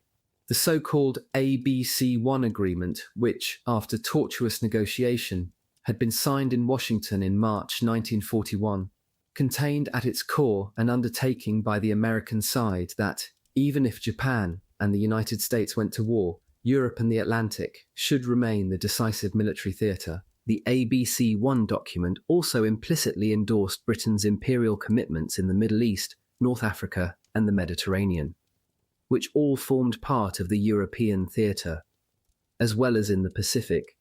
Churchill's self-imposed task now was to reassert these principles, knowing that they would face a strong challenge from within the divided councils of the US administration. Powerful voices in Congress and the military believed with some passion that the White House should put the Pacific War first. With his uncanny instinct for the strategic jugular, Churchill allowed his impetuosity full rein. On December, 2 days after Pearl Harbor, the Prime Minister, discarding the usual diplomatic protocols, cabled Roosevelt, inviting himself to the White House in terms so elegantly insistent that the President, in common courtesy, could not easily rebuff him. Now that we are, as you say, in the same boat, would it not be wise for us to have another conference? We could review the whole war plan in the light of reality and new facts, as well as the problems of production and distribution. I feel that all these matters, some of which are causing me concern, can best be settled on the highest executive level. It would also be a very great pleasure to me to meet you again, and the sooner the better. 6. Roosevelt, who was intently focused on the implications of Pearl Harbor, tried to deter his unwanted visitor by advising Churchill that the return journey across the Atlantic, by which time German intelligence would know about his mission, would be a dangerous undertaking. Nothing could have been better calculated to strengthen Churchill's resolve. The British bulldog was more determined than ever to charm his way into the Washington china shop. The Foreign Secretary was on the night train to Scotland when the news of Pearl Harbor was passed to him in the late evening of December. He was bound for Invergordon, from where he was to proceed to the British naval base in Scapa Flow to join HMS Kent, which was to take him and his entourage to the Soviet Union to meet Stalin. It was to be the first visit by a British Foreign Secretary since the Russian Revolution, and he laid great store by it. Following the bitter exchange of correspondence between Stalin and Churchill in early November, Eden, with the unlikely benefit of Beaverbrook's assistance, had managed to patch up relations with Moscow via the Soviet ambassador Maysky.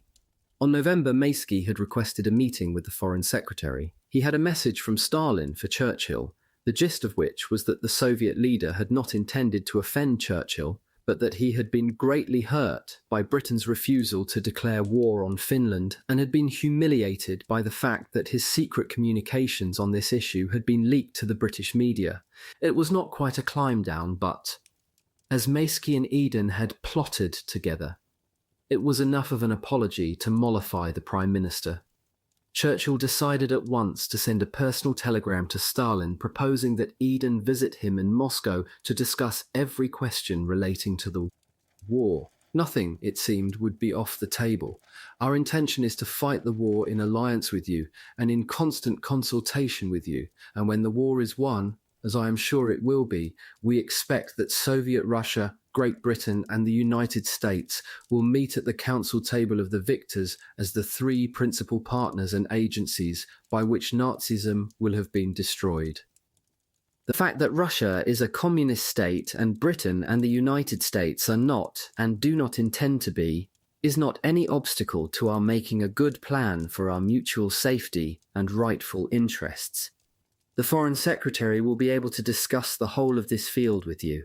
It was as generous as any message that he had ever sent the Soviet dictator, and, on the face of it, laden with political and diplomatic import. Stalin did not hesitate. Eden would be very welcome at the Kremlin. The prospect of such a visit, originally mooted by Eden himself, had been in discussion for at least a fortnight before Churchill proposed it formally. It had, though, been the source of fractious debate within the government about its purpose and timing. The issues concealed behind the Prime Minister's emollient language in his message to Stalin were complex and controversial. For some weeks, the War Cabinet had been giddying itself with attempts to reconcile Stalin's demands with Britain's priorities. The debate in London circled around three pressing dilemmas. Should the government declare war on Finland, demanded by Stalin but opposed by the United States? Should Britain send troops as well as armaments to support the Red Army, urged by Cripps, endorsed cautiously by Eden, but strenuously opposed by the Chiefs of Staff? And should Britain discuss the post-war borders of Europe, for which Stalin was pressing, about which Eden was open-minded, and to which Churchill, in line with Roosevelt, was adamantly opposed? The Prime Minister had initially been resolute in his refusal to declare war on Finland, not only because he did not want to rile Washington, but because he had a high regard for the commander of the Finnish armed forces, Field Marshal Baron Karl Mannerheim. The two men had forged a bond during the Soviet Revolution, when Mannerheim had led a White Russian cavalry corps against the Bolsheviks. For Stalin, though, this was a make-or-break diplomatic issue. The Finns were not only fighting alongside the Nazis, but also helping to sustain the siege of Leningrad. Under pressure from the War Cabinet, Churchill agreed to give Helsinki an ultimatum: either leave off fighting and cease military operations, or face a British declaration of war. He loathed putting this gun to Mannerheim's head, and in a personal plea to him wrote, "It would be most painful to the many friends of your country in England if Finland found herself in the dock with the guilty and defeated Nazis." Mannerheim rejected this overture, replying that his army's operations were vital for the nation's security, but that he would nonetheless be deeply grieved if you will consider yourself forced to declare war upon Finland. The die was cast. Just before Eden's departure for Moscow, Britain issued the declaration of war and conjoined it with a similar declaration against two of Hitler's other military allies, Romania and Hungary. The question of what kind of material support and how much of it should be offered to Stalin provoked sharper divisions. Britain's armed forces were already stretched to the limit. In addition to maintaining the country's defences on the home front against a Nazi invasion, they were charged to protect its imperial possessions in the Far East, which included Hong Kong, Borneo and Malaya, whose capital, Singapore, was Britain's main military base in the region, East Africa and the Middle East. An area that, for the Prime Minister, was an overriding priority. At his relentless goading, Auchinleck had finally launched Operation Crusader to drive Rommel's Afrika Korps away from the Egyptian border across the Libyan desert towards Tripoli. On the way, Churchill's Army of the Nile was enjoined to retake Tobruk, which had been under siege for 6 months. Although this small Mediterranean port had little strategic significance, it had acquired totemic status. Routing Rommel in the desert would be of surpassing psychological as well as military importance.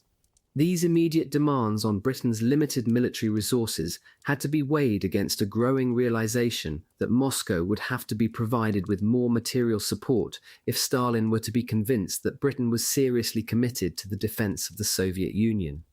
On the eve of Eden's visit, the War Cabinet had yet to square this circle, and the dithering Chiefs of Staff had proposed no way of doing so.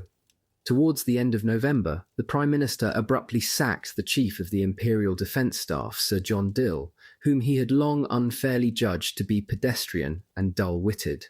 His successor was Field Marshal Alan Brooke, who was a far less amenable character. Clever, abrasive and self-assured, he also had a high regard for his own talents, and he did not shrink from displaying them. Within hours of taking up his post on December, he reached the conclusion that Britain was unsustainably overstretched on every front, an assessment that was brought into sharp focus on his third day in office when he was presented with a memorandum from Churchill. This missive proposed that 2 divisions should be dispatched to the Soviet Union forthwith to support the Russian forces defending the Caucasus. This gesture had been urged on the Prime Minister by Eden, who hoped to offer it to Stalin at their forthcoming meeting to demonstrate Britain's commitment to the Anglo-Soviet alliance against the Nazis. Brooke was aghast at the prospect. This would probably mean closing down the Libyan offensive, Operation Crusader, whereas I am positive that our policy for the conduct of the war should be to direct both our military and political efforts towards the early conquest of North Africa. That afternoon, he argued this case so persuasively at the Cabinet Defence Committee that, as he put it, we succeeded in riding PM off this suggestion. His victory had a price, however, an off-the-cuff suggestion from Beaverbrook that Stalin should be offered tanks instead. The next day, with Eden's departure scheduled for December, Brooke was unequivocal. The army could at best afford to send only tanks, and they could not be delivered before June the following year. Moreover, as he made very clear, I did not recommend such a gift as we should be seriously denuding this country and prematurely disclosing a new pattern of tank. That prompted the first of many interminable debates within the cabinet, which exasperated the new CIGS. The Foreign Secretary was particularly tiresome. Anthony Eden was like a peevish child, grumbling because he was being sent off to see Uncle Stalin without suitable gifts, while Granny. Churchill was comforting him and explaining to him all the pretty speeches he might make instead. That evening, following dinner, the chiefs of staff met again. The discussions went round in circles once more. Tanks, aircraft, how many, by when? In the end, Churchill flew into a rage and started to rail at his advisers for having no ideas of their own, but invariably rejecting any that he advanced. He then slammed his papers shut, closed the meeting, and stalked out of the room. It was pathetic and entirely unnecessary, Brooke noted. We were only trying to save him from making definite promises, which he might find hard to keep later on. It was all the result of overworking himself and keeping too late hours. Such a pity. God knows where we would be without him, but God knows where we shall go with him. In the end, a compromise of a sort was achieved. In lieu of any troops, Eden would be authorized to offer Stalin tanks and aircraft. So long as the War Office could scrounge them from one or another of Brooke's reluctant legions. The political purpose of Eden's visit was more contentious still. Even before Stalin's strangulated apology to Churchill, the Foreign Secretary had contemplated drafting an Anglo-Soviet charter to offer Stalin as a complementary counterpart to the Atlantic Charter, which the Soviet leader had reluctantly approved in August. What this so-called Volga Charter was to contain was unclear, but a fortnight earlier, from his diplomatic outpost at Kuibyshev, Cripps had sent an abrasive, personal message to the Prime Minister, urging a much bolder commitment to the Soviet Union than he had so far even begun to consider. Stalin is not convinced that we are in this war with the Russians wholeheartedly and without reservations. In spite of frequent warning, His Majesty's government have so far appeared to overlook the fundamental importance of the issues which Stalin regards as touchstones of their sincerity, not only during the war, when the Russian army is clearly an asset of inestimable value to us, but after the war, when our sympathetic collaboration with Russia may be thought by some to be more advantageous to the Soviet government than to us. The more this state of uncertainty continues in his mind, the more Stalin will be ready to believe. Our only object is to keep her fighting the Germans as long as we can. The rebuke was galling, but not too far from the mark. As Churchill put it when he reflected on the Wehrmacht's failure to take Moscow, the threat of invasion to our island was removed so long as the German armies were engaged in a life-and-death struggle in the east. Under the influence of Cripps, Eden had come to acknowledge that some kind of shared plan for the post-war future of Europe was required, that the relationship between London and Moscow could not flourish on a thin gruel of warm words alone. Churchill was far too astute to dismiss such considerations. Despite what Eden described as the Prime Minister's reluctance to consider post-war problems at all, he was persuaded by the War Cabinet that Stalin should be told that Britain would, in the words of Eden's private secretary, cooperate to the full with Soviet sick during and after the war. There was, though, a carefully contrived proviso. He was to make it clear to the Soviet leader that it would not be possible at this stage to produce a cut-and-dried scheme of war aims as yet because we haven't got one. In turn, this would make it impossible to discuss in any detail what such cooperation might involve following the end of the war. This was meagre negotiating fare, but enough for a diplomat of Cadogan's feline skills to draft an Anglo-Soviet agreement that, with careful imprecision, indicated broadly what a post-war European settlement might look like. But even this modest ploy was too much for the Prime Minister. At a cabinet meeting on November, he rejected the proposal out of hand, evidently without having read a word of it. The following day, the draft was further watered down to the point where, in Cadogan's words, it had become as thin as restaurant coffee. It was, though, all that Eden was going to be in a position to offer the Soviet leader. His grandiose idea for a Volga charter was dead. On December, Eden was aboard HMS Kent at the British naval base in Scapa Flow on the eve of his departure for the Soviet Union. He was suffering from a severe dose of gastroenteritis and was confined to his bunk for most of the day. His condition was not improved by a call from the Prime Minister. Churchill was in a buoyant mood as he told the Foreign Secretary that he too planned soon to be on the high seas on his way to the United States. According to Eden's personal secretary, Oliver Harvey, his master was horrified by Churchill's plan and tried to talk him out of it. He failed. In despair, he rang the US ambassador, John Wynant, who, similarly taken aback, advised that such a visit would not be appropriate until the new year at the earliest. Harvey too was appalled, noting, "I am aghast at the consequence of both Churchill and Eden being away at once. The British public will think quite rightly that they are mad." If Eden called off his Moscow mission, however, it would send the wrong message entirely to the Kremlin, since it would be fatal to put off AE's visit to Stalin to enable PM to visit Roosevelt. It would confirm all Stalin's worst suspicions. Eden persisted. He phoned the Deputy Prime Minister, Clement Attlee, who agreed with him wholeheartedly and undertook to oppose the Prime Minister's scheme at Cabinet. His objection had no effect. Nothing would divert Churchill from his chosen course.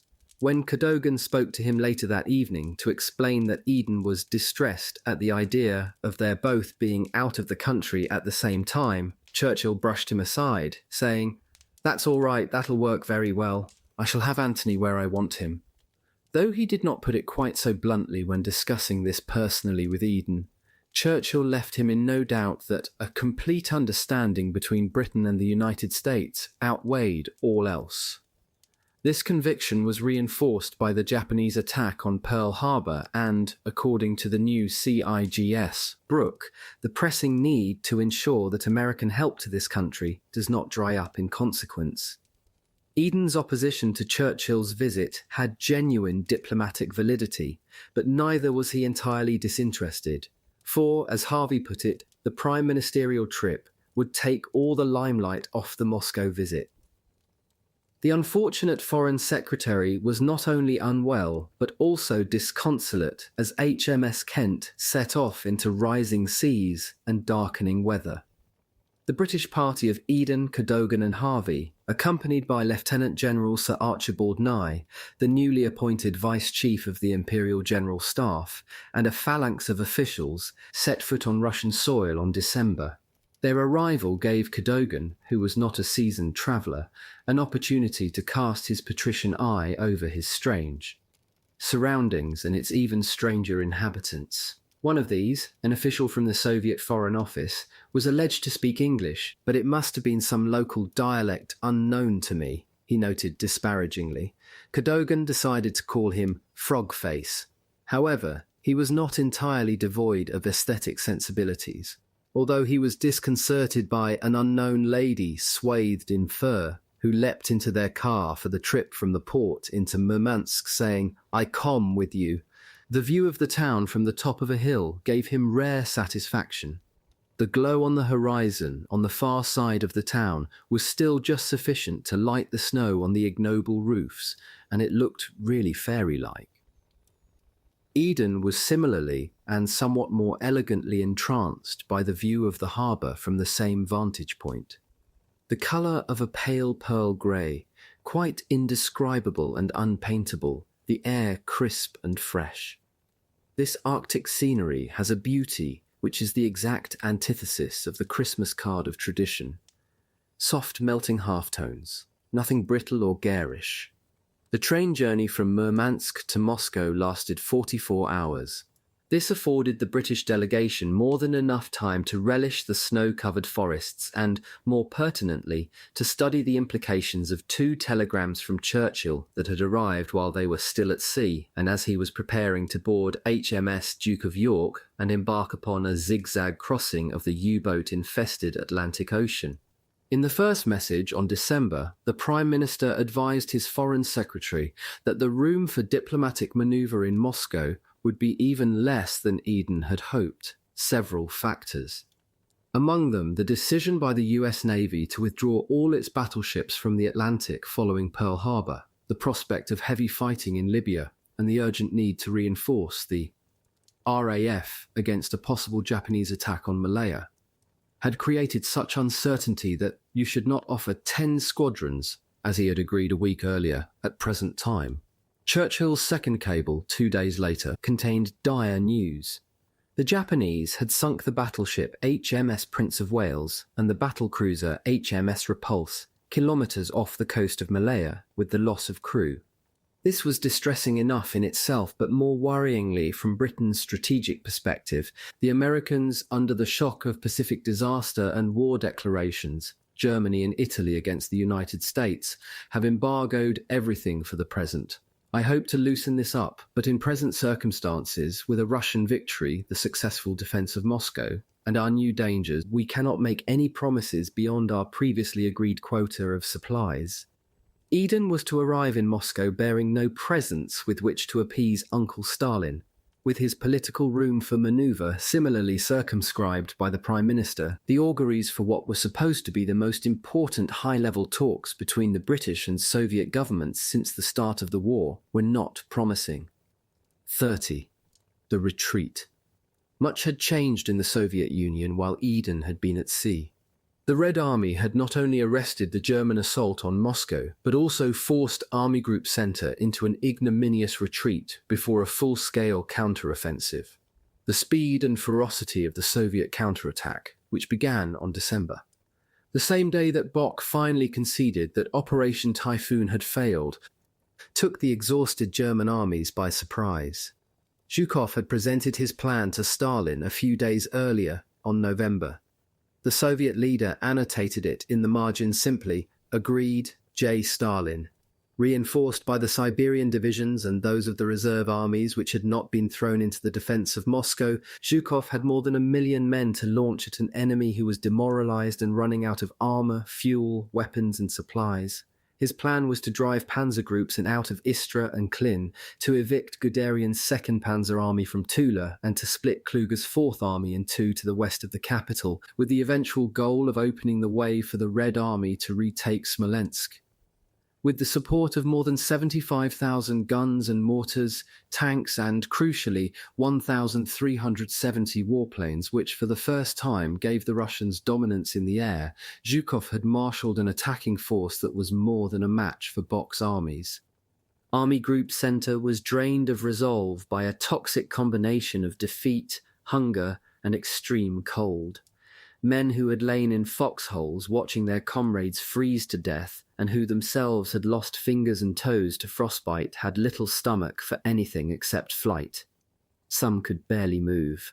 Lieutenant Kurt Grumman was at his unit's field dressing station, where he jotted in his diary. 80 men were brought in here today, half of whom have 2nd or 3rd degree frostbite. Their swollen legs are covered in blisters, and they no longer resemble limbs but rather a formless mass. In some cases, gangrene has set in.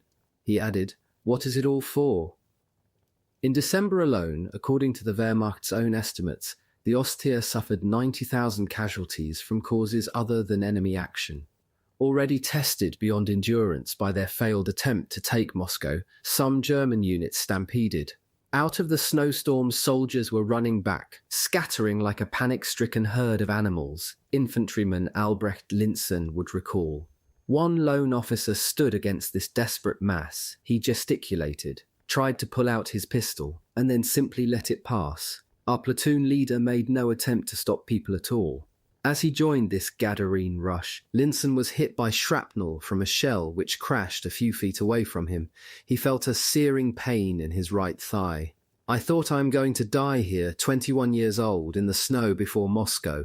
He managed to drag himself along the road, watching as his fleeing comrades disappeared into a flurry of snow. He came up to a truck that had veered off the road into a ditch.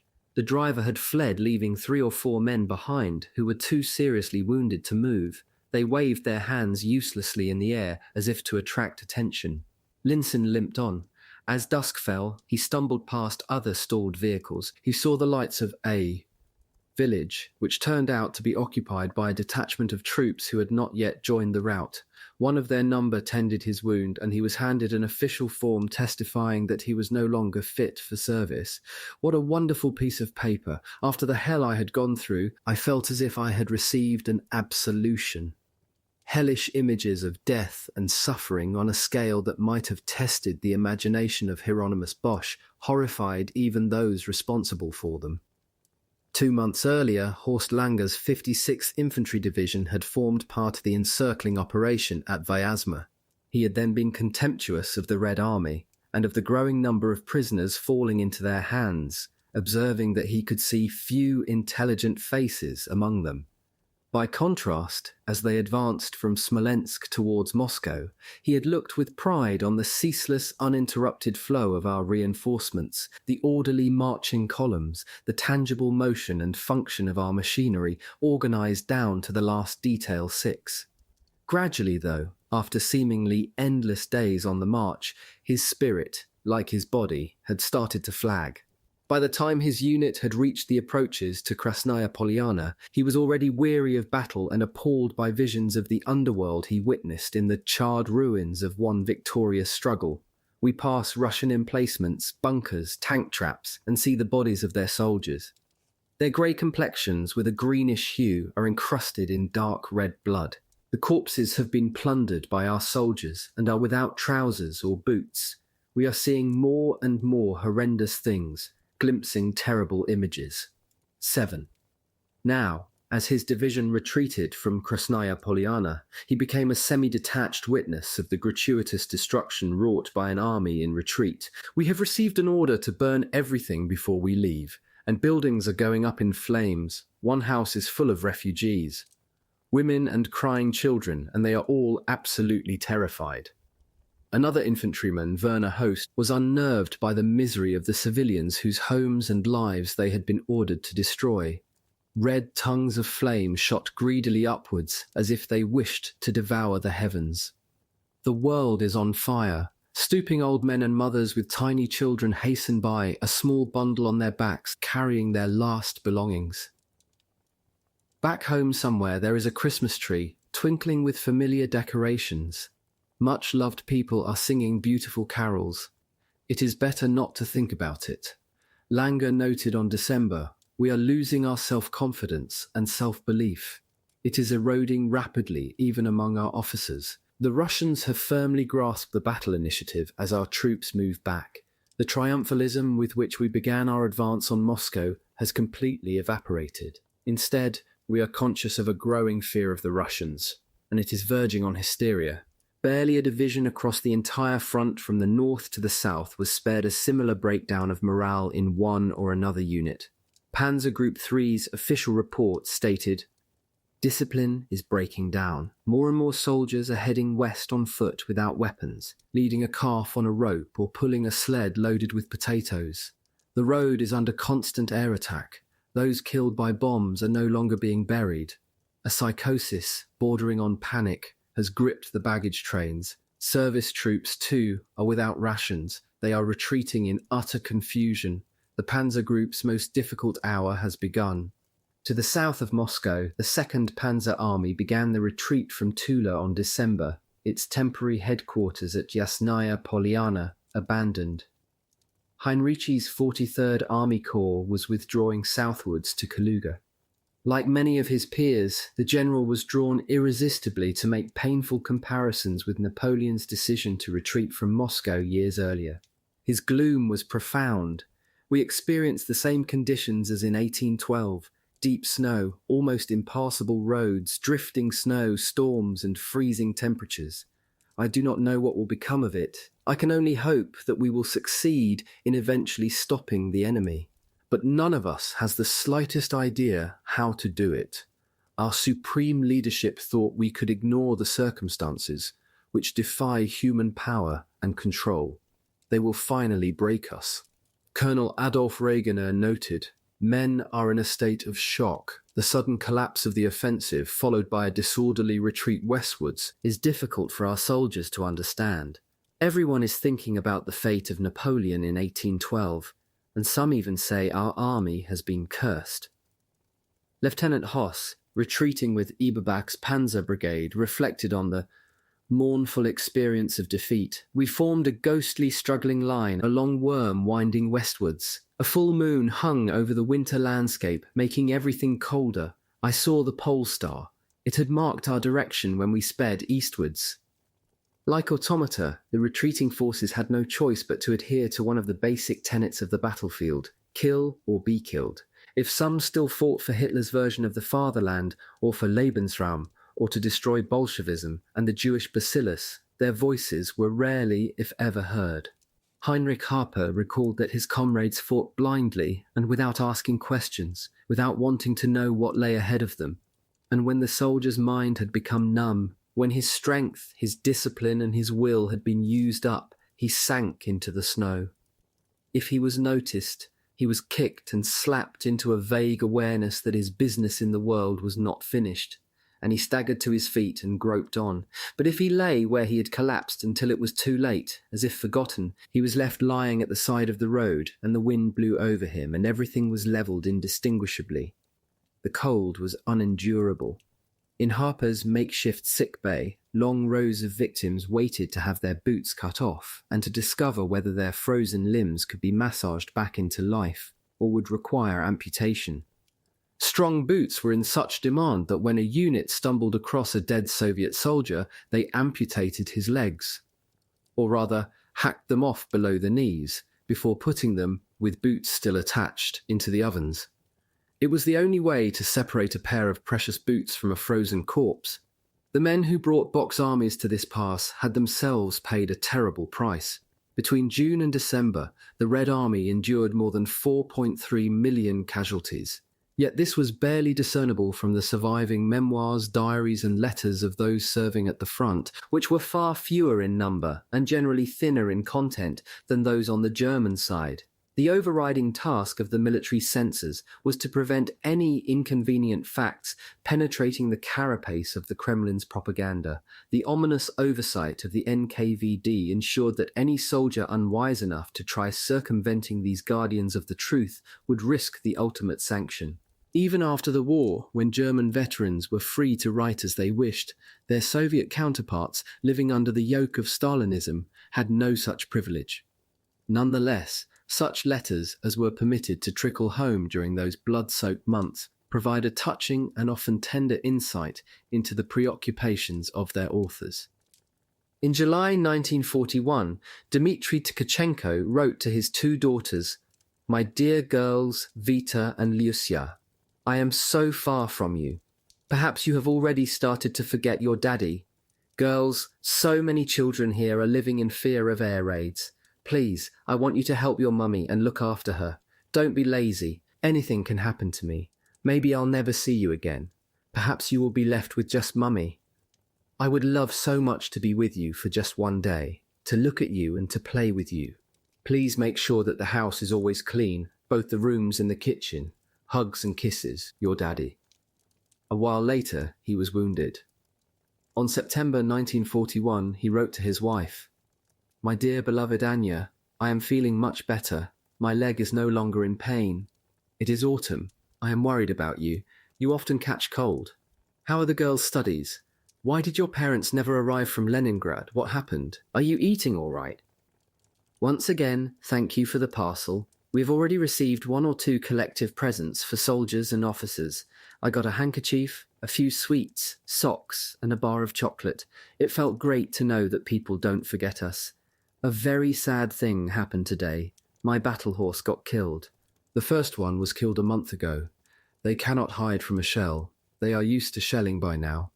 But otherwise, things aren't bad with me. Please kiss Vita and Lyusia for me. Hugs and kisses. Your Dmitry, 18. His wife heard no more from him. After the war, she discovered that Dmitri had been killed on October 1941. In August 1941, Konstantin Titenkov, a fighter pilot based outside Moscow, wrote to his wife and daughter, who had been evacuated to the city of Ufa, more than 1,100 kilometers east of the capital. "Hello, Galia and little Liuda. Please let me know whether you receive my letters. My main question is whether you have somewhere to live and enough food. Are you getting the allowance on time? If you have got quality bread, nothing bad can happen to little Liuda. You wrote that you would like to come back and live in Kubinka, an Air Force base outside the capital, where the family had presumably lived before the war. I have to be frank with you, in no case should you do that. There are literally no families living here anymore, with kids or without. You are much better off in Ufa.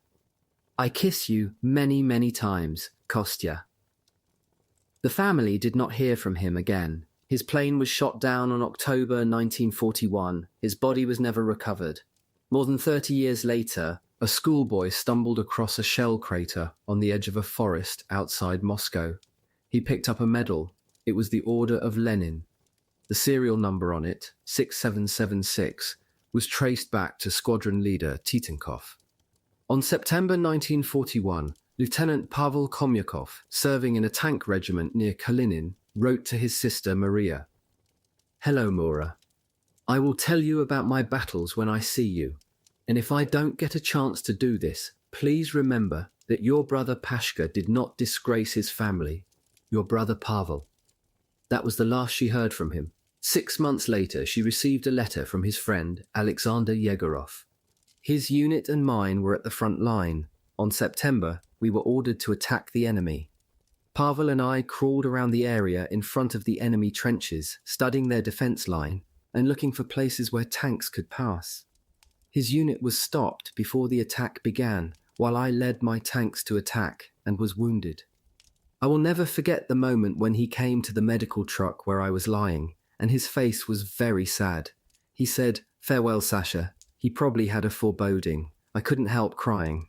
Pavel's unit attacked on September. 2 enemy shells damaged his armor. His mechanic and gunner were killed, and he was gravely wounded. He managed to get out of the tank and was lying on the grass for a long time. It was impossible to reach him under the fire. He was only given medical help in the evening. He was brought to a field hospital, and this is all that I know. A. Yegorov, March 1942, 20. On September, Lieutenant Colonel Pavel Novikov, commanding a rifle regiment in the Moscow Proletarian Rifle Division, wrote to his 2 sons, "Hello, my dear sons Vitya and Gera. I send you my kisses and hugs. I am fighting so that you, my sons, don't have to suffer. Let us hope for our victory. It is a shame I cannot receive letters from you as we keep moving. Winter will soon come, and you will be able to sledge. The slopes are good where you are. Mummy can order a sledge for you, or a sled. A sled you can also make yourselves. Take a board, sharpen the end, pour water on it, and let it freeze. Do that several times. Well, that's it. Your daddy Pavel Novikov was killed during the battle for Moscow, some 70 kilometers southwest of the capital. These husbands and fathers invariably refrain from mentioning their own sufferings or the atrocities they might have experienced. Thus, Edgar Bezitis. I am very worried about you. Grigory Ufimtsev. Valia, you wrote that you have sold the potatoes. That is good. I don't need money, but do send me warm socks and mittens and a penknife if you manage to get one. That's it for now. Warm kisses. Andrei Komarov. Mama, if you saw me now, you'd say that I look some or years older. Please write to me about everything. Your son who is still single, who hasn't had time to get married, Ivan Melnikov. My dear son, you should buy a new hat. Don't buy one that's too small so that you can wear it for several years, as your head is still growing. My son, I hope to come back to you, but the fact is that there are so many of us going to the front and not all of us can come home. Some might stay there. I press you to my heart. Like all those mentioned above, and untold thousands of others who must have written no less caressingly, Ivan Melnikov did not return. None would ever know how greatly they had contributed to the arrest of the Nazi invasion. Vasily Grossman, the great chronicler of the war on the Eastern Front, understood it very well indeed. These are the heroes of the first period of the war. Many are nameless and received no burial.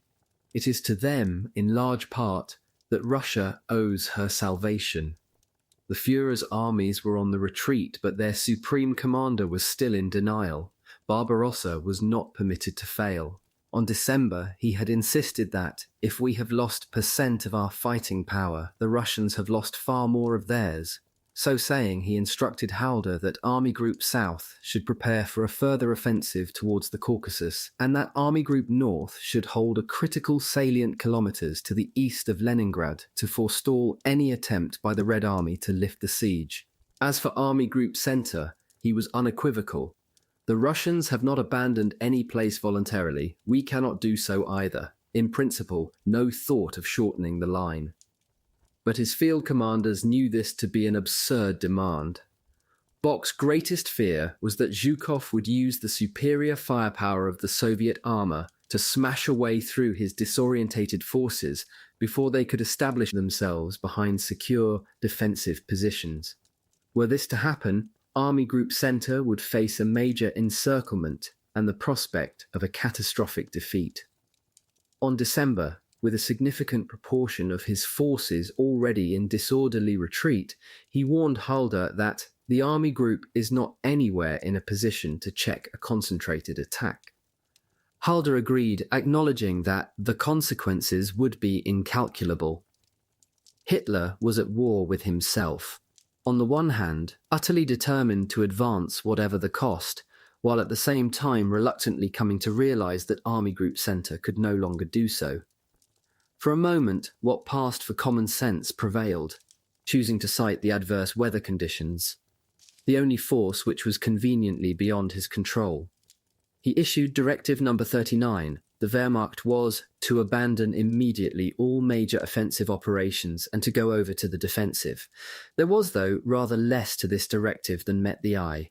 So far from resolving Bock's predicament, he compounded it by simultaneously insisting that areas which are of great operational or economic importance to the enemy should be held, and that, in any case, only lightly tenable defensive positions should be established. According to his trusted adjutant Nicholas von Below, he repeatedly insisted, "We have no prepared positions to the rear. The army must stop where it is." On December, Below went on a stroll with him in the evening. The Führer, he noted, was mentally at the front, but kept repeating they must stand where they are, not a step backwards. The next day, December, Bock cabled Brauchitsch to tell him that he would not be able to hold the front without major reinforcements. Even if we succeeded in somehow and somewhere parrying the existing penetrations, it would mean the exhaustion of the last of my forces. 29. 3 days later, the army's supreme commander arrived at Bock's headquarters to discuss the deepening crisis. The commander of Army Group Center was exasperated and exhausted. "I have no more suggestions to make. The Führer now has to decide whether the army group has to fight where it stands, at the risk of being wrecked in the process, or whether it should withdraw, which entails the same risk. If he decides for withdrawal, he must realize it is doubtful whether sufficient forces will reach the rear to hold a new, unprepared, and significantly shorter position. The few reinforcements promised to me are so slow in coming that they can play no part in this decision." Brauchitsch said that he agreed. Bock presumed that he would ensure that the burden of his report would be passed up to Hitler. It wasn't. On December, Hitler issued another directive. Army Group North was to maintain the blockade of Leningrad, but 2 of Lieb's armies were permitted to carry out a short, tactical withdrawal to a line that had to be held to the last soldier. Army Group South was to advance in Crimea and seize the Black Sea port of Sebastopol, and Army Group Center was to hold its ground. "Any sort of significant withdrawal is inadmissible," Hitler instructed, adding, "By their personal example, army commanders, formation commanders, and all officers must inspire the forces with fanatical persistence to defend their occupied positions without paying attention to enemy forces penetrating along and into our forces' flanks and rear." 31. On the same day, with Zhukov's divisions tearing holes in weakening positions still held by the body of his forces, Bock called one of Hitler's most obsequious adjutants, Rudolf Schmundt. He demanded to know whether Brauchitsch had alerted the Führer to his earlier warning that the destruction of the army group cannot be ruled out if it is required to remain in its present forward position. Schmundt replied that the Führer had received no such briefing, but undertook to advise Hitler accordingly. He did so, and late that evening, Hitler himself rang Bock. He was adamant. There was only one decision, and that was not to take a single step back, to plug the holes and hold on. At midnight, Halder and Brauchitsch were summoned to see the Führer, who reiterated what he had told Bock. General withdrawal is out of the question. Enemy has made substantial penetration only in a few places. The idea to prepare rear positions is just drivelling nonsense. 2 days later, Bock received a further order from Hitler's headquarters, calling on the troops to hold at all costs. I passed it on to the armies. Bock was a beaten man. The mood among the troops in pursuit of Bock's forces could hardly have been in starker contrast. During their long months of retreat following the June invasion, the ghastly toll in life and limb among the Soviet troops had sapped their physical and psychological resolve. Now, within the space of a few days, they had exploded the universal myth that the Wehrmacht was invincible. The threat to Moscow had been eliminated. The enemy was everywhere in retreat. Now that they were finally on the offensive, not only was the suffering much easier to bear, but also their urgency and resolve returned. Shortly after the start of the counter-offensive, a Soviet artilleryman, Pavel Osipov, detected that as soon as it had dawned on us that our attack was going successfully, morale among all the troops, sergeants, officers soared. From then on, we pushed on to overtake the Germans before they could set villages on fire. As a rule, they, the Germans, torched everything before a withdrawal. But the Soviet forces made slow progress in severe weather, and against a retreating enemy that was fighting in desperation. New recruits to Zhukov's armies, witnessing the gruesome reality of war for the first time, recoiled in horror. The worst thing of all were the freshly killed bodies of soldiers left steaming, Pyotr Veselnikov recalled. The air was filled with the peculiar stench of flesh and blood. Doctors and nurses following the Soviet advance had no respite. Those soldiers who were close to death had very often to be left where they fell. Those who could be saved were carried to dressing stations. According to Alexander Nogala, later to become famous as a physician and writer, the flow was unceasing. Our work became very intense. We treated the wounds, bandaged, and administered morphine. The confusion of battle, the lack of vehicles, and the condition of the roads aggravated the suffering of the most seriously wounded. We had great problems evacuating the wounded and delivering them to the nearest field hospital. Zhukov drove his armies with relentless energy and conviction. He spent much of his time at the front, cajoling, warning, advising, and threatening. On December, frustrated by their slow rate of progress, and in some cases by the tactics adopted by his commanders, he issued a directive categorically forbidding them to engage the enemy in frontal combat. Instead, in a mirror image of the tactics devised by Guderian and used to such overwhelming effect earlier in the campaign, he charged them to encircle the retreating German forces and, as Bock feared, to block their escape routes. In addition, he ordered that submachine gunners and cavalry were to be formed into small shot groups to burst through the gaps in the enemy lines and destroy their supplies in the rear areas. His message was unambiguous. Strike the enemy day and night. Blessed though Zhukov was with an ox-like constitution, the strain showed. He rarely slept, and when he did, it was hard to rouse him. On one occasion, according to his security chief, we just couldn't get him to wake up at the agreed hour. An hour passed, then 2, and there was no way we could get him up. At one point when he was comatose, Stalin rang to speak to him. Zhukov's chief of staff, Sokolovsky, explained that it had been impossible to wake him.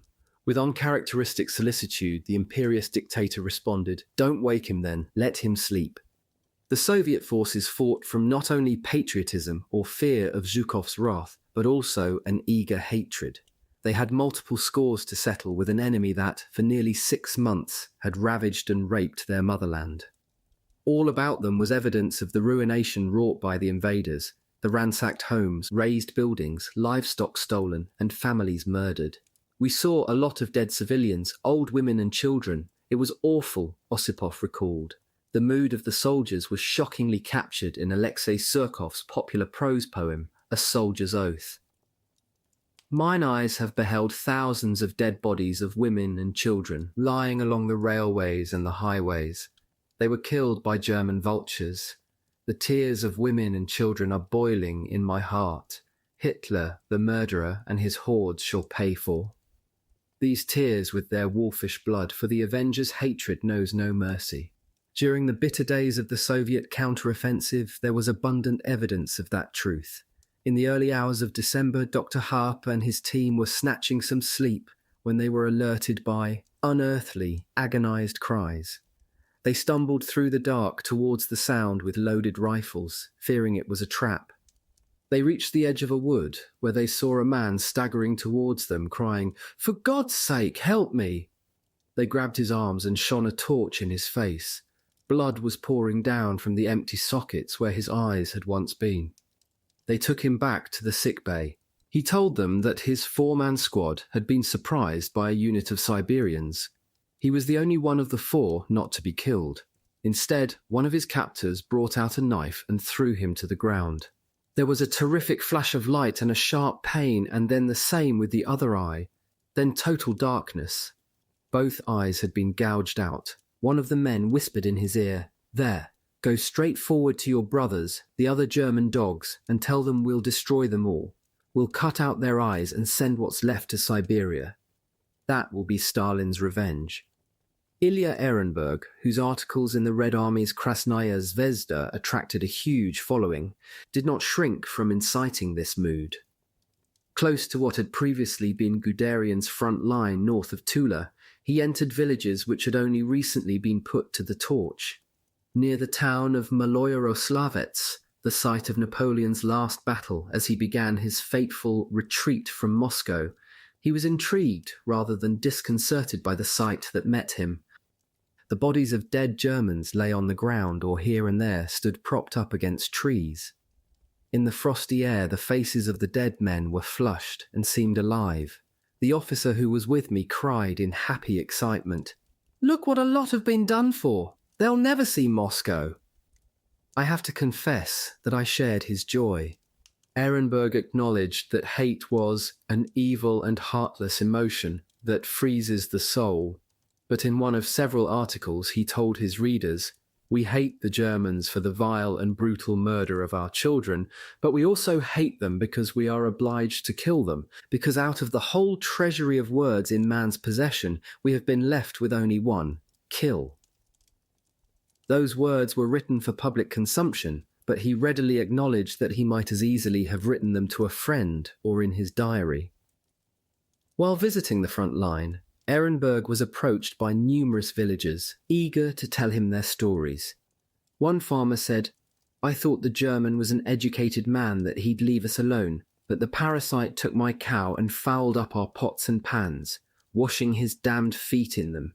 Yesterday, 4 of them came to the house asking to be let in because they were frozen stiff. The women came rushing out and battered them to death." The response of those who read his reports blazed with empathetic hatred. One of his correspondents was a woman who lived near Kalinin. Yelizaveta Ivanovna Semyonova's letter, which she had herself headlined "Complaint Against the Wicked Enemy," took the unwitting form of a parable.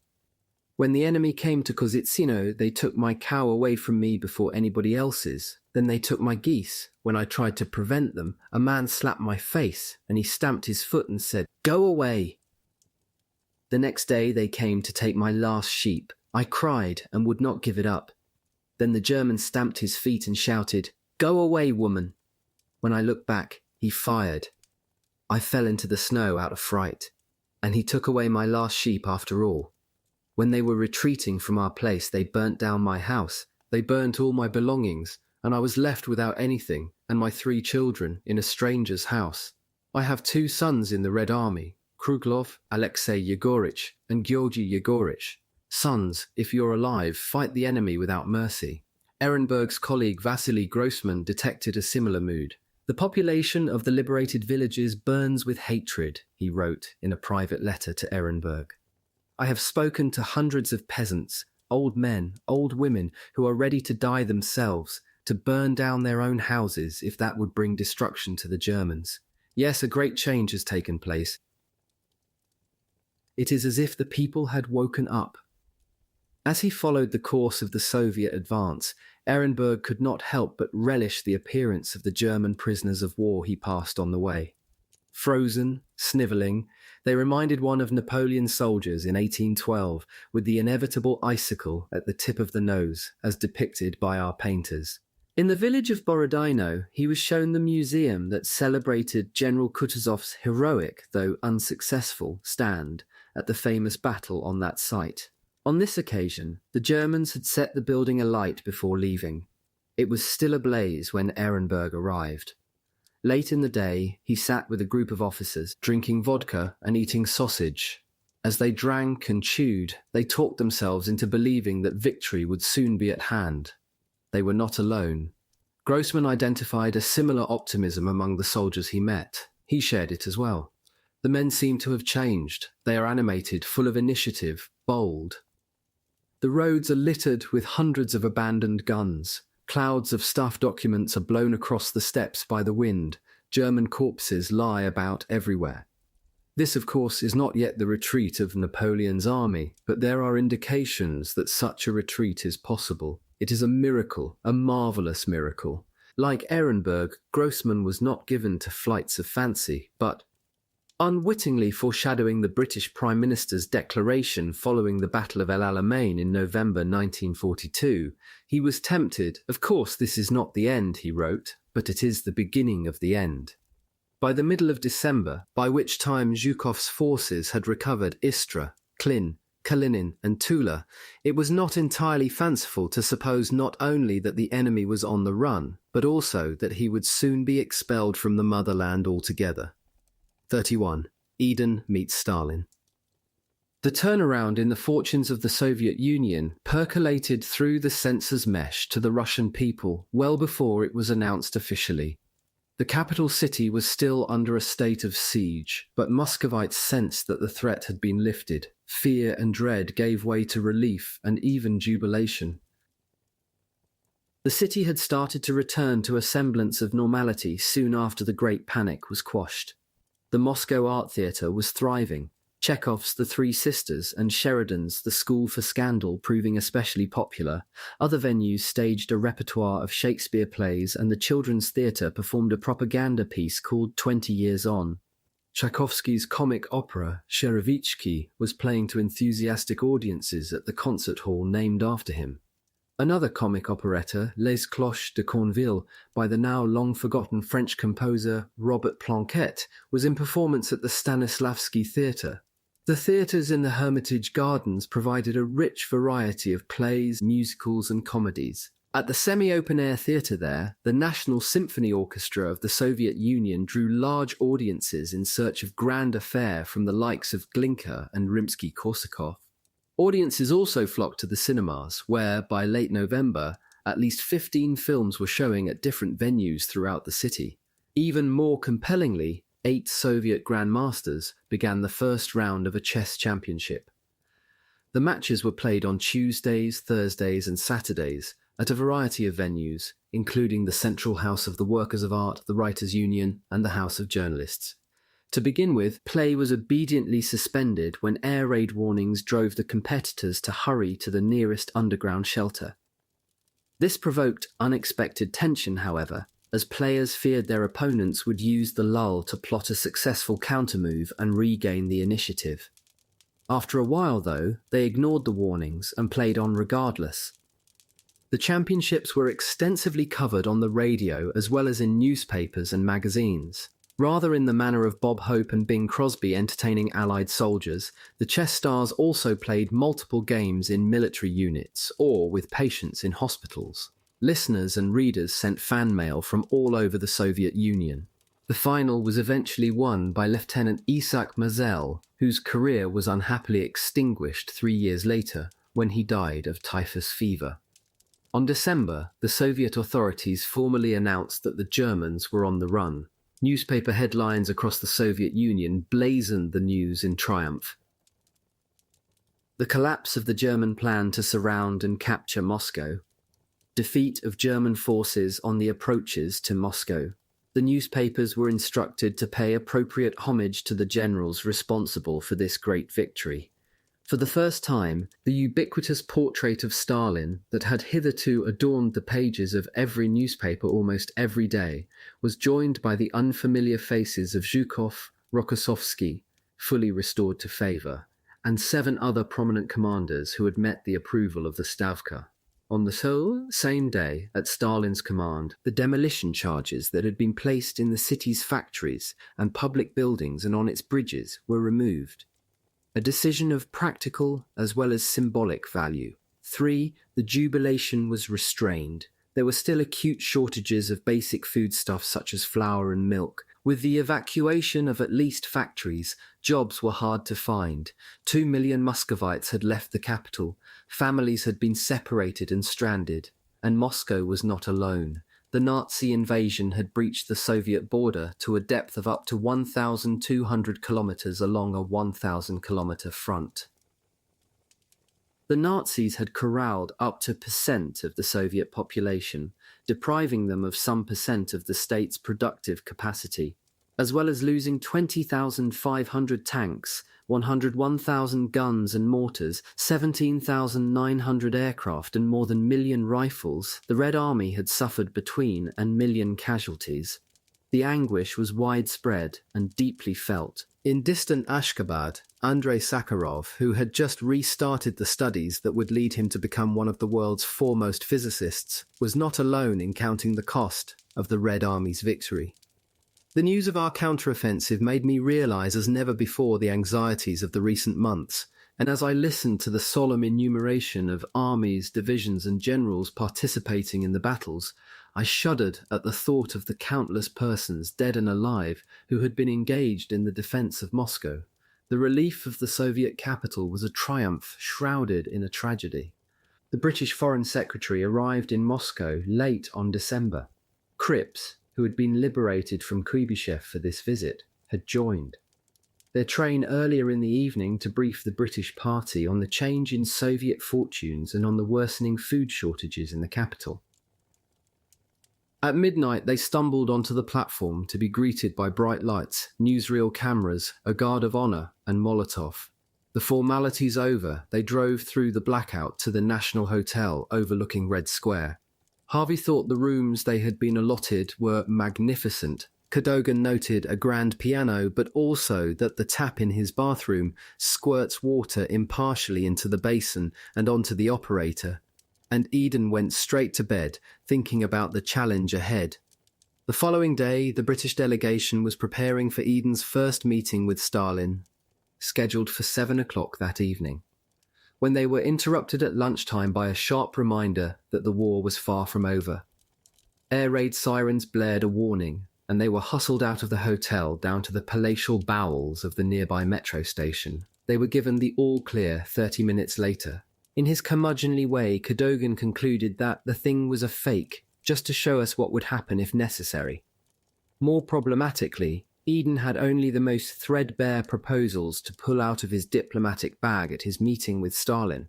The Soviet leader had made it abundantly clear that their talk should lead to tangible results that would focus on the post-war borders of a liberated Europe, as well as the supply of armaments. Cripps, who had been intensely frustrated by London's refusal to include him in the preparations for Eden's visit, was dismayed at the paucity of the British offering and made it his business to let Eden know exactly what he thought. Eden's amanuensis, Harvey, was not amused. Cripps has already weighed in with a memorandum on our proposals. He's going to be an infernal nuisance, butting in everywhere, he noted. Hamstrung by Churchill, Eden had come to Moscow intending to establish no more than a broad basis on which to sign a joint declaration of Anglo-Soviet common purpose. His room for maneuver was further constrained by a cable that arrived in Moscow from the US Secretary of State Cordell Hull, warning him against concluding any secret agreement with the Russians. Despite this, Cripps persuaded Eden to insert what even Cadogan conceded were certain good points into the draft text of a political agreement for a post-war settlement of Europe's boundaries. Eden was clearly impressed by Cripps because, despite the Kremlin's initial reluctance, he insisted that the ambassador should join him for the meeting with Stalin. The Foreign Secretary still hoped that he might emerge from his 3 days of talks with a formal Anglo-Soviet agreement, though not a full-blown treaty, which he knew to be impossible without the approval of the United States, let alone the Prime Minister. The first meeting with the Soviet leader lasted just under 4 hours and went well. Stalin is a quiet dictator in his manner, Eden noted that night. No shouting, no gesticulation, so that it was impossible to guess his meaning or even the subject of which he is speaking until the translation is given. Maysky, who had accompanied the delegation from London, was a good interpreter. Stalin laid out his stall with precision and clarity, handing Eden the drafts of 2 short treaties, one for a military alliance and the other providing for, as Eden put it, common action to solve post-war questions in Europe and to prevent renewed aggression by Germany. He wanted both treaties to be published, but the second, in an echo of the Molotov-Ribbentrop Pact, was to contain a secret protocol defining Europe's post-war borders. This protocol covered precisely the mine-strewn issues which Eden had intended to avoid. The plan was specific and detailed. The Soviet Union would regain its 1941 borders with Finland and Romania, recover the Baltic states, and establish a new border with Poland along the Curzon Line, originally proposed at the Paris Peace Conference in 1919 by the British Foreign Secretary, and which, with few deviations, ran a little to the west of the line, agreed in secret by Molotov and Ribbentrop in 1939. To compensate for the loss of territory to the Soviet Union, Poland would expand westwards to absorb a significant proportion of German territory. The Reich would be further punished by confiscation of the Rhineland and, very possibly, Bavaria as well. Other Nazi-occupied countries would have full sovereignty restored to them, though, in several, the Soviet Union would have the right to establish military bases, while some would be partially dismembered and handed to neighbours. It was inconceivable that the Foreign Secretary could put his name to such a document, yet there was common ground. Eden made clear that, in defeat, Germany would come under the joint military control of the Big Three, Britain, the United States, and the Soviet Union. Nor was Britain opposed in principle to the partition of Germany, including the establishment of a separate Bavaria and Rhineland. The sticking point was the protocol itself. Eden tried to explain that Roosevelt had insisted, even before Barbarossa, that Churchill should refrain from entering into any secret arrangement as to the post-war reorganization of Europe without first consulting him. Stalin did not cavil. However, apparently unmindful or careless of the balance of power within the Anglo-American relationship, he proposed that the Anglo-Soviet agreement should at least acknowledge the Soviet Union's need to establish its western borders along the lines of his draft protocol.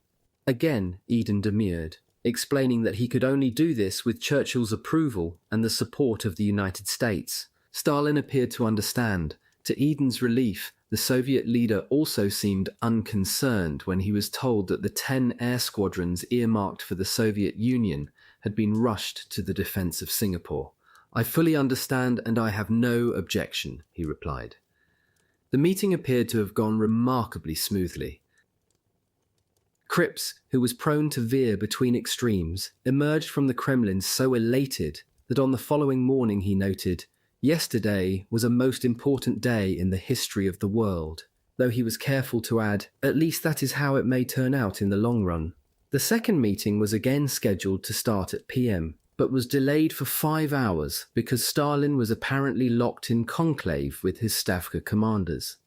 At midnight, Eden walked into Stalin's office with 2 draft agreements, one military and the other political, which he hoped would bridge the gap with Stalin. He was optimistic after Maysky, who was evidently playing the role of go-between as well as interpreter, indicated that aside from minor alterations, the British texts would find favour with Stalin. Maysky was wrong. Before Eden had a chance to introduce his drafts, Stalin demanded brusquely that Britain recognise the Soviet Union's western frontiers, naming the 3 Baltic states, Finland and Romania in particular. It was as though the previous day's meeting had not taken place. Eden reiterated that he could make no such agreement without his government's approval and after consultation with Washington. Stalin persisted. Eden said he would take it up when he returned to London. Stalin retorted, "If you say that, you might as well say tomorrow that you do not recognise Ukraine as forming part of the USSR. Eden tried to reassure him, saying that Ukraine was, of course, an integral part of the Soviet Union. The conversation went round in circles thus for 90 abrasive minutes, until Stalin said he could see no point in signing any agreement that excluded guarantees about the Soviet borders. We are talking of common war aims, of what we are both fighting for. On one of these important aims, our western frontiers, we have no support from Great Britain." In a passage that revealed his deep resentment and suspicion of the Western Allies, he complained, "I thought the Atlantic Charter was directed against those people who were trying to establish world domination. It now looks as if the Charter was directed against the USSR." Cadogan had joined Eden and Cripps for that meeting. Initially, the permanent secretary thought that Stalin was merely indulging in the diplomatic art of brinkmanship. With his little twinkly eyes and his stiff hair brushed back, he is rather like a porcupine. I thought at first he was simply bluffing. I was wrong. Harvey was at the hotel to meet the gloomy negotiators on their return to the National. Like them, he was frustrated by Stalin's refusal to read between the lines of what Eden had said. Had he done so, Harvey believed, he would have drawn the implicit conclusion that if at the end of the war Russia is in occupation of the Baltic states, no one is going to turn her out, but their fate cannot be signed away by us without further thought. Cripps was despondent, but clear-sighted. Sensing the Russians have obviously got their tails up now, following the German retreat from Moscow, he judged that as a result, it would be much more difficult to arrange any compromise with them over the Baltic states than it would have been some months ago. We are already too late, I fear, to get any sort of arrangement other than that which they are demanding. This will lead to the greatest difficulties with America and with the anti-Russian forces in England. At PM on the 18th, Eden turned up for his 3rd meeting with Stalin. He might as well not have bothered. Though it lasted for 2 hours, they made no progress. At Harvey's instigation, Eden had tried to break the deadlock by resurrecting the idea that the general principles embodied in the Atlantic Charter should be repeated in an Anglo-Soviet charter of a similar kind, to be followed in turn by a tripartite conference at which the Big Three would work out how to put those principles into practice. Stalin dismissed the proposal out of hand. The impasse appeared to be terminal. Stalin became truculent. Eden, normally urbane and suave, found it hard to contain his irritation. The atmosphere became frigid.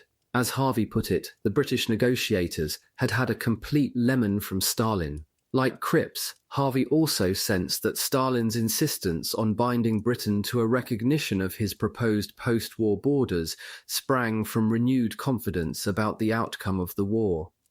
He feels he is strong now and can do what he likes, Eden's private secretary noted.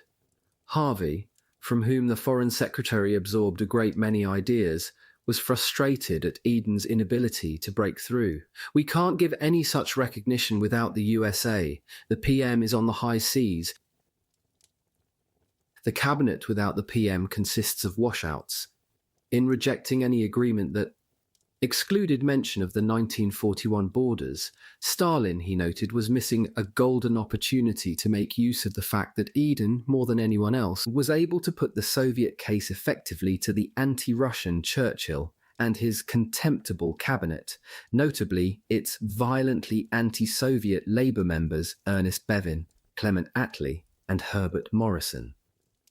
Only Eden had the authority to point out to his colleagues some basic truths: that we cannot win the war without Russia, that we cannot make peace without Russia, and that the 1941 borders of Finland, the Baltic states, and Romania are not too bad in themselves.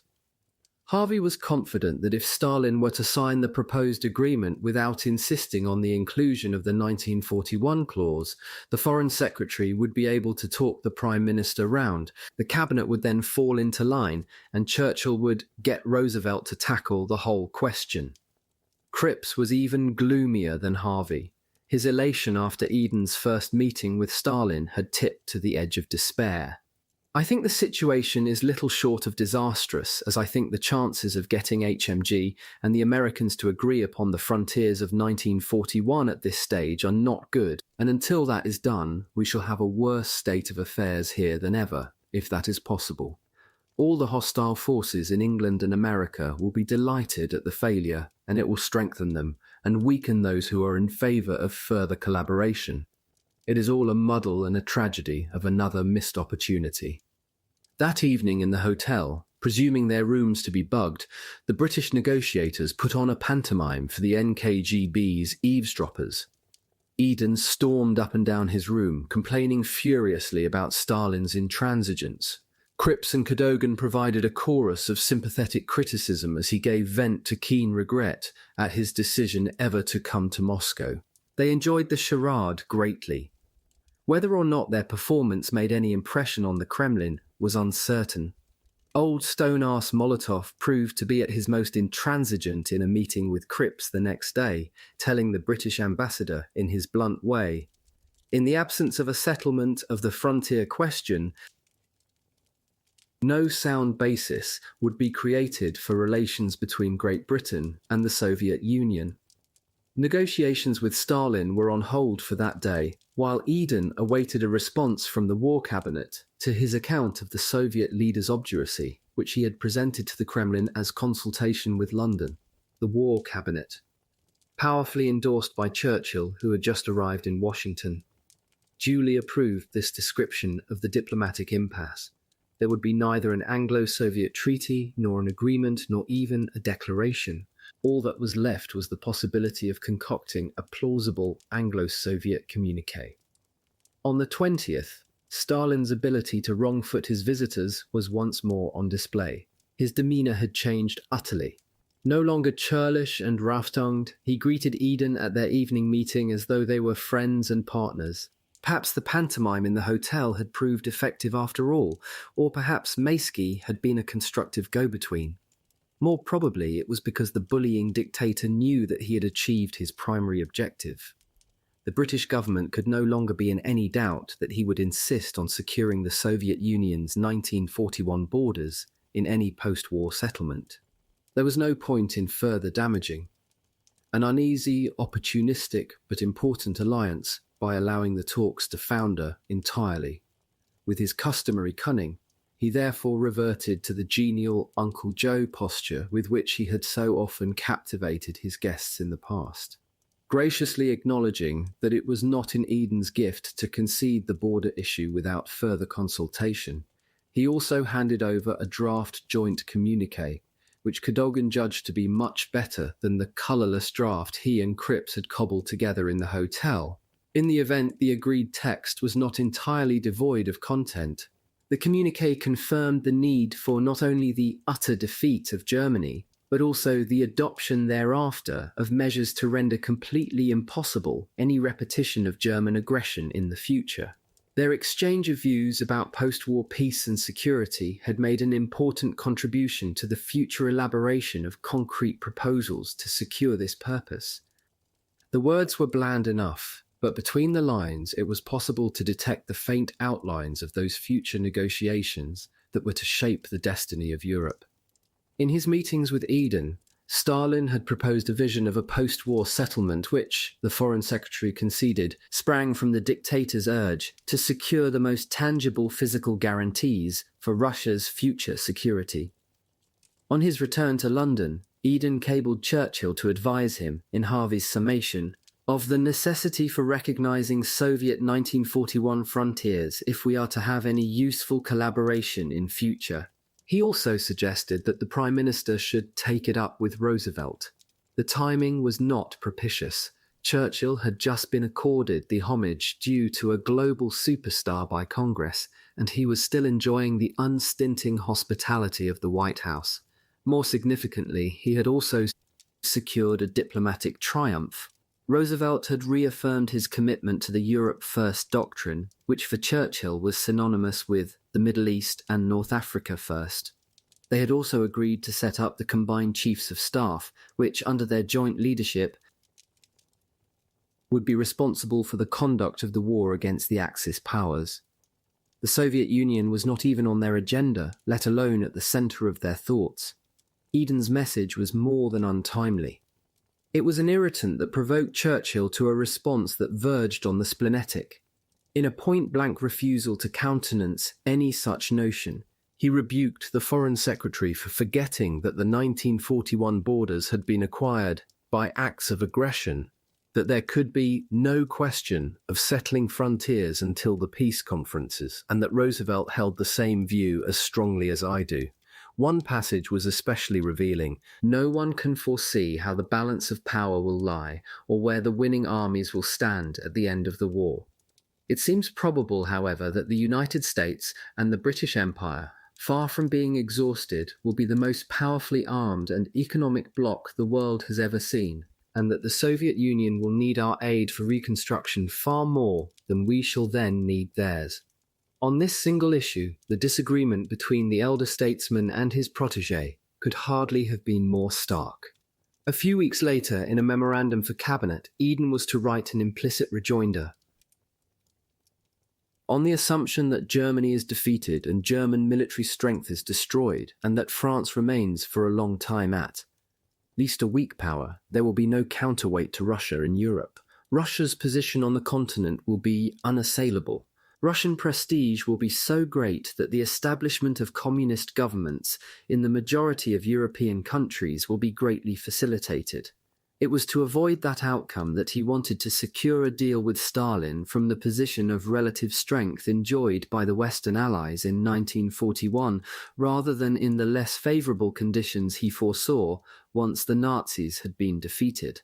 For the time being, however, in a coalition cabinet dominated by Churchill, and in which anti-Soviet sentiment was deeply rooted, Eden had no choice but to yield. Before his departure, Eden comforted himself with the thought that he had established a good enough rapport with Stalin to avert a slide towards diplomatic hostilities between London and Moscow. This was confirmed when, as soon as they had put their names to the joint communiqué, Stalin spontaneously invited Eden and the rest of the British delegation to attend a banquet in the gaudy splendour of Catherine the Great's throne room. As Foreign Secretary, Eden was accustomed to the gastronomic extravaganzas offered to visiting dignitaries, but even he was taken aback by the almost embarrassingly sumptuous feast that had been prepared for them at a time when those who lived beyond the walls of the Kremlin were enduring severe shortages of bread and milk. Along with the caviar, borscht, sturgeon, and an unhappy little suckling pig which looked up at one from the dish with its black caper eye, there was pepper vodka, champagne, which was not to the Foreign Secretary's taste, and a variety of Russian red and white wines, one of which he greatly enjoyed. His private secretary was entertained by the fact that in the course of the evening, which lasted for 7 hours and included 2 films, no fewer than 36 toasts were proposed. A great many of the guests got drunk, though Eden, Cadogan and Harvey evidently remained sober enough for all of them to notice that Timoshenko consumed so much that he constantly rose to his feet to make a succession of disconnected speeches before marching round. More than once. To clink glasses with Stalin, Voroshilov drank so heavily that he eventually slumped into Stalin's lap, from where the former defense commissar had to be extricated and carried from the room. The British party did not leave the Kremlin until 5 the following morning. On the day before the banquet, with the talks in abeyance while the British delegation awaited the War Cabinet's approval for his negotiating stance, Eden, accompanied by Maysky and Brooks' deputy Nye, were taken on a guided tour through the recovered ruins of the war front to the northwest of Moscow. They drove through a ravaged landscape of shell-splintered trees, past raised villages where only the brick chimneys, once attached to wooden homes, remained standing as gaunt sentinels over ruined lives. Along the roadside were burned-out tanks and, strewn in ditches, numerous German corpses swollen and frozen. After a 4-hour journey, they reached Klin, from where, 4 days earlier, Rokossovsky's 16th Army had expelled Hoepner's Panzer Group 4. After visiting Tchaikovsky's country house, which had been ransacked by the departing enemy, the British party was treated to a late lunch that included caviar and vodka. On their way back to Moscow, they were introduced to a group of German prisoners of war who seemed to be little more than boys. They were in a wretched state, half-starved and shivering with cold. Eden felt sorry for them. God knows what their fate will be, he wrote, Hitler's victims. The Foreign Secretary had not seen a great deal. It was enough, however, to leave an indelible impression and to confirm his belief that the Soviet Union was a force that the Western Allies as well as the Nazi leadership would have to reckon with and, more pertinently from his perspective, that it was far from premature to discuss the implications of an eventual Allied victory in Europe for which Stalin was bound to claim the credit. 32. The fatal gamble. The catastrophic failure of Operation Typhoon and the humiliation of the withdrawal from the gates of Moscow led to a collapse of morale among Hitler's generals, every bit as rapid as that of the men serving under them. As they floundered into retreat, they fell to blaming one another for a disaster for which they did not dare hold their supreme commander responsible. For his part, Hitler, unable to bear the sight of his vision crumbling, thrashed around in search of scapegoats for his own maniacal errors of judgment. The first to fall had been the commander of Army Group South. Rundstedt's ideological credentials had been impeccable, but even an ardent advocate of the hunger plan and the annihilation of the Jews could no more overcome the military odds against him than his fellow commanders further north. At the end of November, he had made the mistake of withdrawing from Rostov without Hitler's consent, insisting that, given the forces ranged against him, he had no other option. Hitler was furious. The 65-year-old commander responded by offering him a choice. Should confidence in my leadership no longer exist, I beg to request someone be substituted who enjoys the necessary confidence of the Supreme Command. On December, Hitler duly dismissed him in favour of the commander of the 6th Army, Field Marshal Reichenau, who had already proved himself to be an even more zealous Nazi than Rundstedt. However, Reichenau was no more capable of holding the line than Rundstedt, a fact that, on this occasion, Hitler was grudgingly forced to acknowledge. The Führer's deepest animosity was reserved for Brauchitsch, whom he despised and bullied to the point where the wretched OKH chief had lost all the self-confidence that must once have helped propel him to high office. As the oleaginous Goebbels was only too delighted to observe, it had become an open secret among Hitler's acolytes that the Führer had long regarded Brauchitsch as a vain, cowardly wretch who could not even appraise the situation, much less master it, and whose days were numbered. As he cast around for possible replacements, among them Kluge and Kesselring, it became clear to him that there was only one suitable candidate for the role. On or around December, urged on by Schmundt, he realized for certain that he alone had the qualities to lead his armies to victory. The advantages were glaringly obvious. Not the least of these was that, as Supreme Commander of the Armed Forces, he could give orders to himself as the Commander-in-Chief of the army without fear of challenge. For a few days, though, Hitler stayed his hand. In the meantime, the head messenger boy, as Halder had described Brauchitsch's status, remained in office to be sneered at for his faltering explanation for Nazism's humiliation on the battlefield. One of Brauchitsch's last formal duties was to relieve Bock of his command.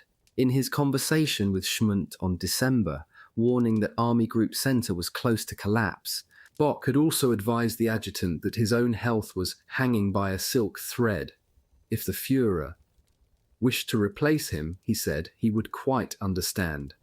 As though Hitler would ever indulge such feelings, he added, under no circumstances is he to concern himself about me. The alacrity with which Hitler reacted to this opportunity took Bock by surprise. The very next day, Brauchitsch rang to inform him that he should apply forthwith for leave of absence on grounds of ill health. As Bock fully appreciated, this was tantamount to an order. Suspecting that he had lost Hitler's confidence, Bock asked whether the Führer had found cause to reproach him.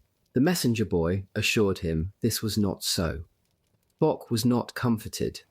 The unseemly speed with which Brauchitsch was on the phone again the following day to tell him that the Führer had approved his request for compassionate leave served only to confirm his suspicions.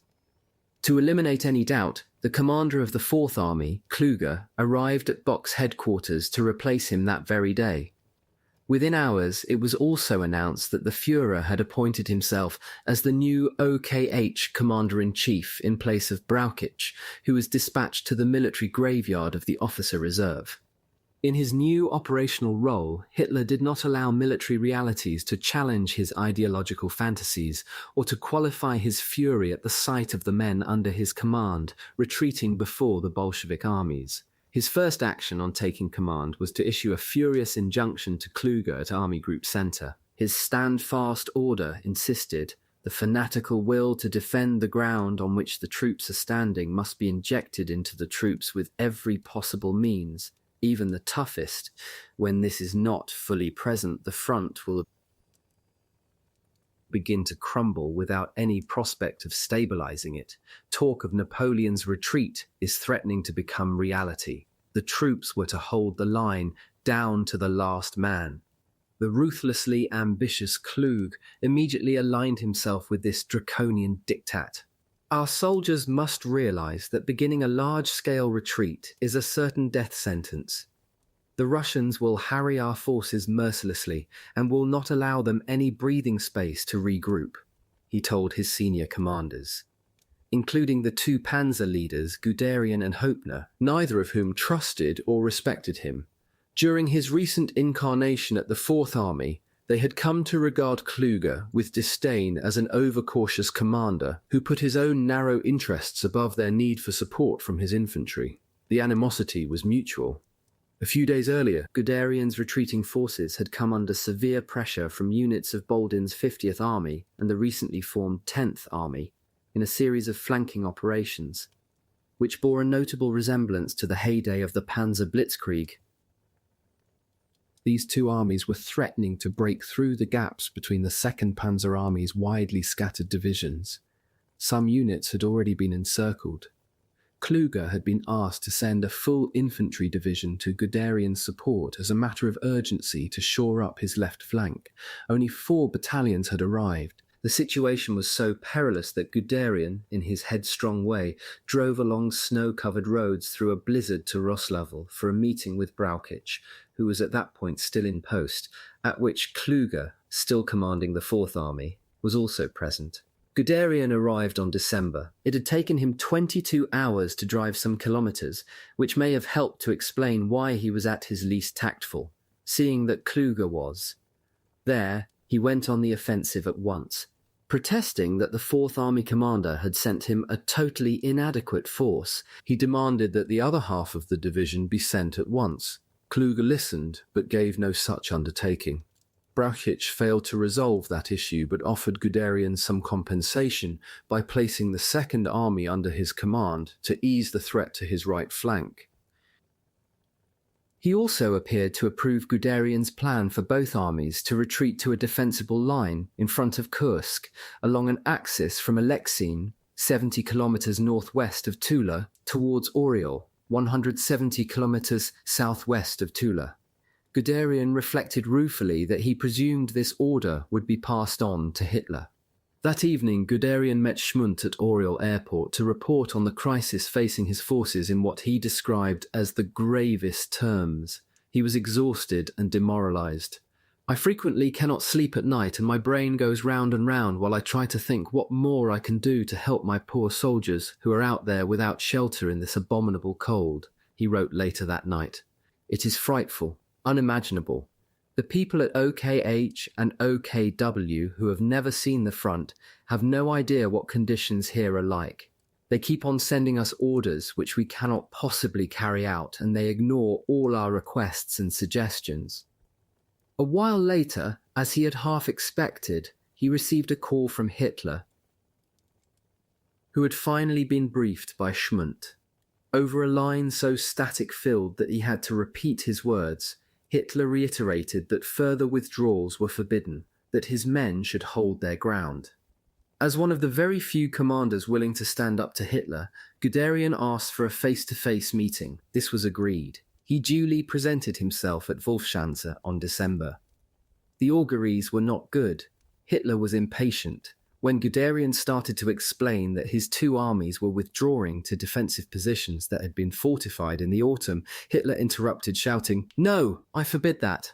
Guderian replied that it was too late to halt the withdrawal, which had been authorized by Brauchitsch 6 days earlier, as otherwise his men would be left dangerously exposed on open ground.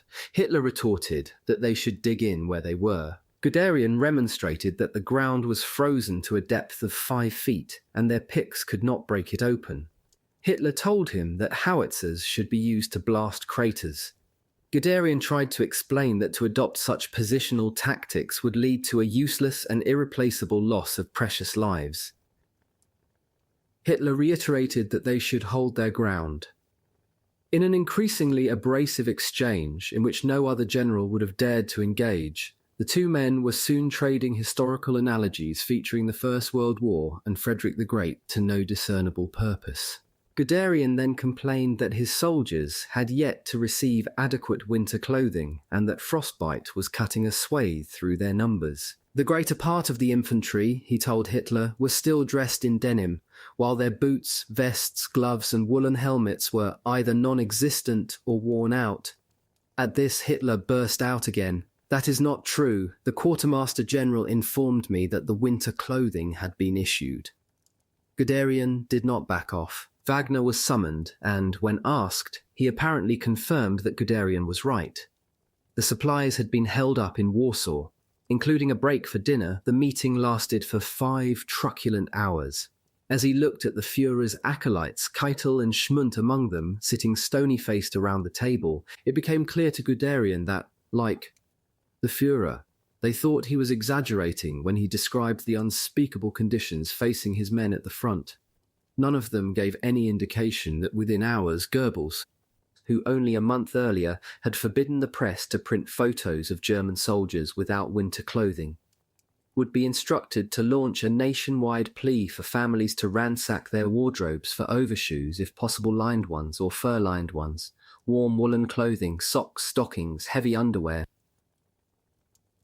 vests or pullovers, warm, especially woolen underclothing, undershirts, chest and lung protectors, any kind of headgear protection, earmuffs, wristlets, ear protectors, woolen helmets, furs in all senses of the word, fur jackets and fur waistcoats, fur boots of every kind and every size, blankets, especially fur covers, thick warm gloves, again especially fur-lined leather ones, or knitted gloves, and wool mittens. Altogether, everything of wool is needed urgently on the front and will be doubly welcome. By the end of a bruising evening, they had found virtually no common ground. On the most critical issue of all, Hitler remained adamant there was to be no further retreat. Guderian judged the meeting to have been a complete failure. Halder was well aware that Guderian's case for withdrawal made military sense, but he had never forgiven him for failing to stand up to Hitler in August, and he clearly relished his fall from grace, noting disdainfully, "Guderian seems to have lost his nerve completely." Halder was himself trapped in the vortex of confusion and disarray into which the most senior officers in the armed forces had fallen. In the absence of a coherent strategy, they thrashed around in search of a way through a crisis their leader, whom some revered and all feared, attributed to their pusillanimity and lack of Prussian backbone. The void was rapidly filled with a resurgence of old rivalries and jealousies as individual commanders sought to protect themselves from the ire of the Führer without leading their men towards mass military suicide. Halder thus found himself trying to prevail on the Führer to permit a long-range withdrawal, while at the same time seeking to steel Kluge against succumbing to the pressure from his field commanders to allow just such a retreat. Kluge, who had so recently nailed his colours to the stand fast mast, soon found an opportunity to demonstrate that he was more than willing to resist the pressure from below, albeit for reasons bearing little relationship to operational necessities, but a great deal to a clash of egos. In the days following his appointment to Bock's old post, Guderian had authorised a number of tactical withdrawals, for which the army's telephone log evidently showed that he had meticulously sought Kluge's permission. Kluge had consented, but so superciliously as to suggest that if Guderian had been a better commander, such withdrawals would not have been required. On December, 4 days after Guderian's abortive meeting with Hitler, his 10th Motorized Infantry Division found itself all but surrounded at a town called Chern and withdrew. Seizing his chance, Kluge upbraided Guderian for authorizing an unwarranted retreat. Guderian hotly repudiated the allegation. Later that day, their row flared up once more during a phone conversation in which Kluge accused his rival of filing an incorrect report about the incident. "I shall inform the Führer," he warned. Guderian lost his temper and threatened to resign. Kluge got there first. On December 26th, Guderian was informed that he had been dismissed by Hitler and that his punishment would be to join Brauchitsch in the dustbin of the officers' reserve. His career as a frontline commander was over. Guderian's arrogance, his self-serving demands, his readiness to ignore or flout orders, not to mention his astonishing triumphs and his star status, had provoked deep resentment. For the most part, his peers, whom he tended to treat as inferiors, were not unhappy to see his downfall, but those who served under him felt very differently. It was an absolute disaster. Our soldiers found Hitler's action incomprehensible, one of his officers, Joachim von Lesten, recalled. According to Colonel General August Schmidt, whose unit had been involved in the withdrawal from Chern, it was a catastrophe. Guderian was dismissed because he had the courage to stand up to Hitler and challenge his misguided halt order, an order which threatened to destroy our entire army. Guderian was only the first of Hitler's senior commanders to fall foul of his decision to use his newfound role as its commander-in-chief to seize day-to-day control of the army. Frontline commanders were arbitrarily summoned to his presence at Wolfschanze to be given instructions that bore little or no relationship to tactical coherence. It was also made very clear to them that to exercise any independent initiative was tantamount to a breach of discipline. According to the head of the Army's operations section, Lieutenant General Adolf Heusinger, the Führer used his briefing conferences to issue stern reminders of this. Generals must obey orders just like any private soldier. I am in command, and everybody must obey me without question. I carry the responsibility. I and no one else. Any idea other than this, I shall eradicate root and branch. 17. The virus of Hitler's contempt for the generals spread rapidly through his entourage. As Goebbels relished putting it, the Führer had come to judge that his senior commanders were incapable of withstanding severe strain and major tests of character. After a conversation with Goering, whose own prowess as supreme commander of the Luftwaffe was to prove lamentably inadequate, Goebbels was pleased to discover that they shared an identity of view. "We are in complete agreement about the Wehrmacht. Goering has the most abysmal contempt for the cowardly generals." Schmuntz similarly met with the approval of Goebbels when he complained about the indolence of a number of senior officers who either do not want or in some cases are unable to understand the Führer and who were thereby robbing themselves of the greatest happiness any of our contemporaries can experience, that of serving a genius. The genius had now rid himself of Rundstedt, Bock, Brauchitsch, and Guderian. He was not yet finished. In the fortnight following Guderian's dismissal, Some 40 other senior officers were summarily banished, either for failing to stem the retreat or for withdrawing without permission. Most prominent among these was the commander of Panzer Group 4. In the past, Hoepner had not shrunk from expressing his disdain for Kluge, and the vindictive new commander of Army Group Center had not forgotten or forgiven. With Kluge rather than Bock as his commander-in-chief, Hoepner rubbed salt into this wound by insisting he should be allowed to exercise his own initiative and to withdraw as he judged fit rather than at Hitler's whim. "Our High Command is making a series of fundamental errors, and I am putting my head on the line by continuing to complain about them," he noted angrily, 10 days after the Führer's astonishing decision to sack. Guderian, there is a serious cost to one's nerves fighting against the enemy and one's own supreme commander at the same time. A few days later, without first consulting Kluge, Hoepner authorized one of his units to withdraw from a salient where they risked encirclement by units of Rokossovsky's 16th Army. Sensing another opportunity to settle an old score, Kluge immediately told Hitler about the panzer leader's temerity.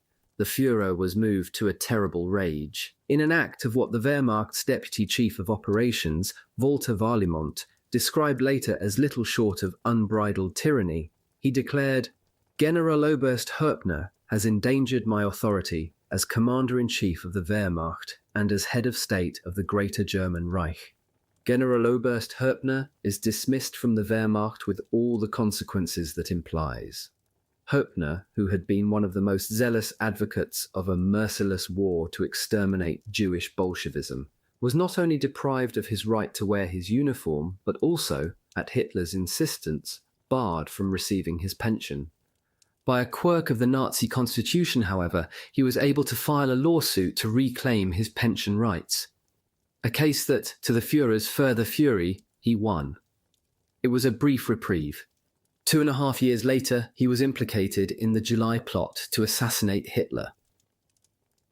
In the rabid atmosphere of a show trial at the Court of Military Honor, during which the judge repeatedly screamed his loathing at the defendants, he was found guilty and sentenced to death.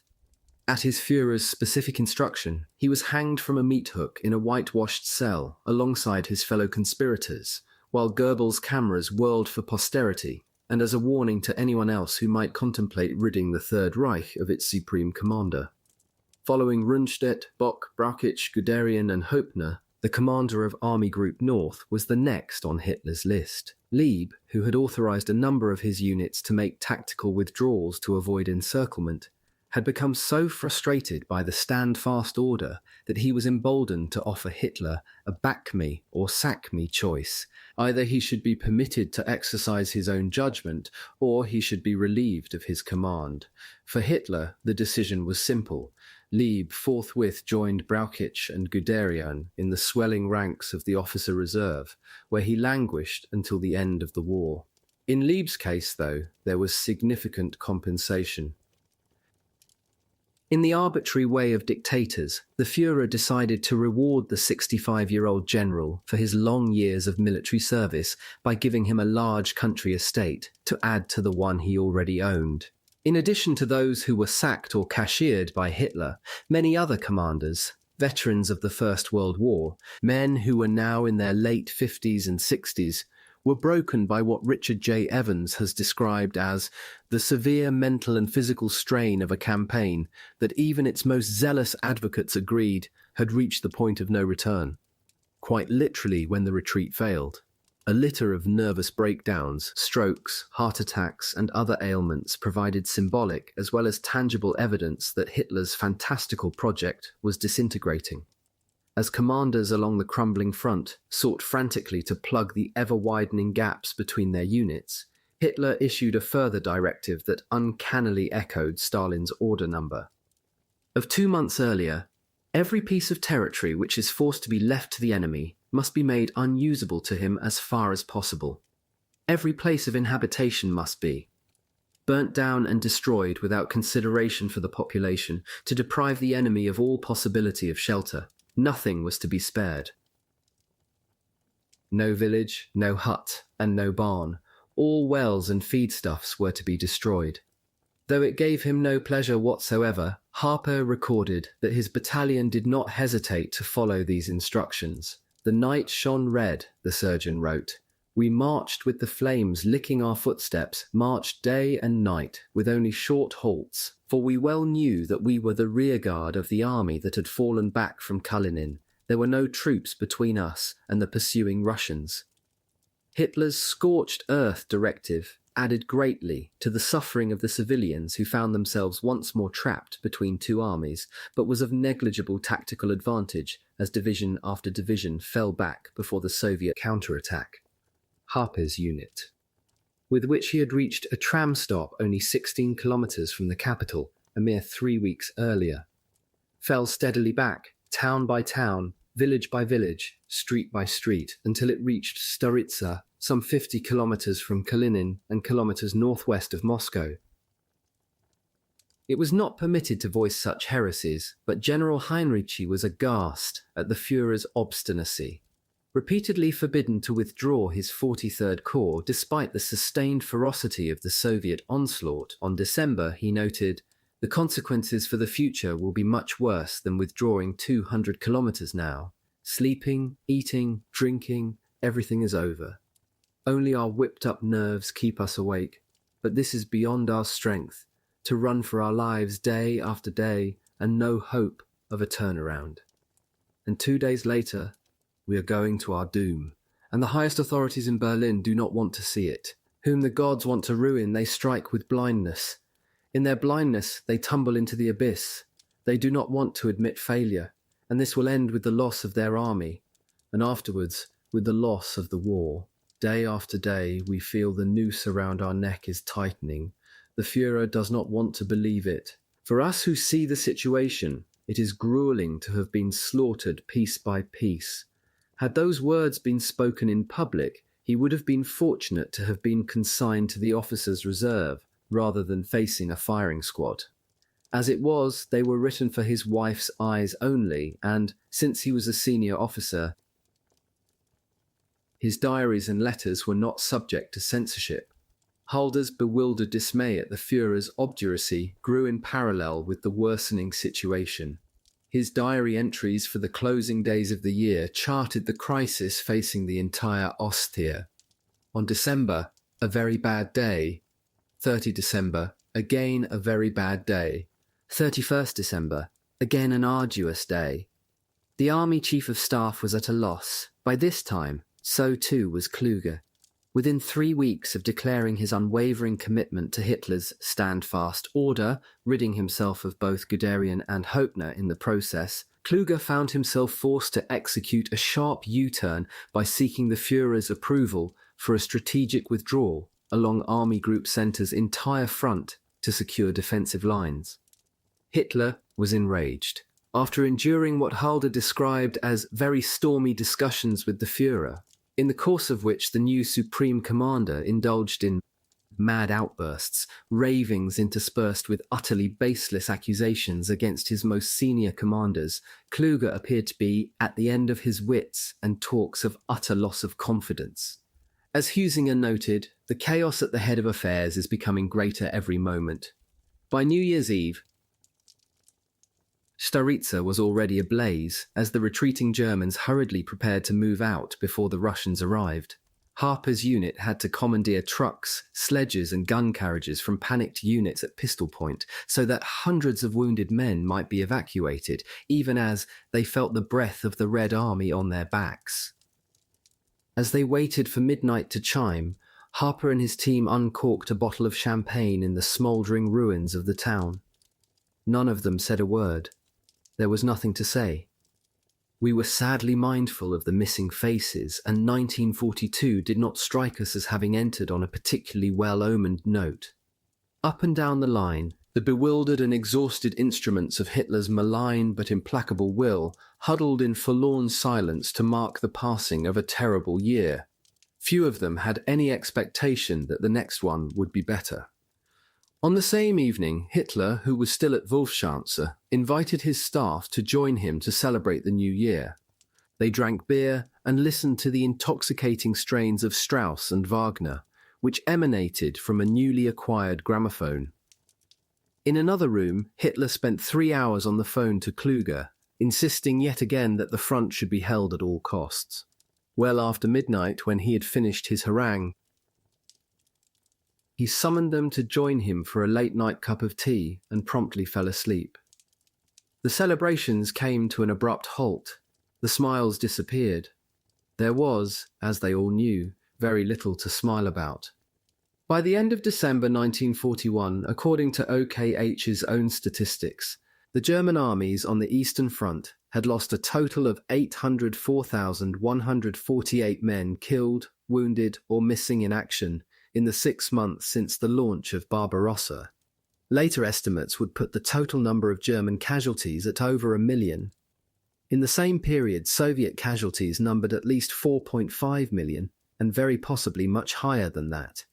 At a casual glance, the imbalance of losses in this ghastly tabulation might have suggested, as it did to Hitler, that the Soviet Union was getting weaker by the month. In fact, the reverse was true. By the end of the year, the Wehrmacht was facing an acute manpower shortage while the Red Army was expanding. Despite its huge losses, the number of Soviet divisions rose from in June 1941 to by December. In the short term, the Wehrmacht could just about fill the places of the fallen with teenagers, fresh from college but with virtually no military training, and middle-aged workers recruited from the armaments factories. This could only be achieved by press-ganging slave labour from other parts of the Third Reich's new empire to replace that civilian workforce.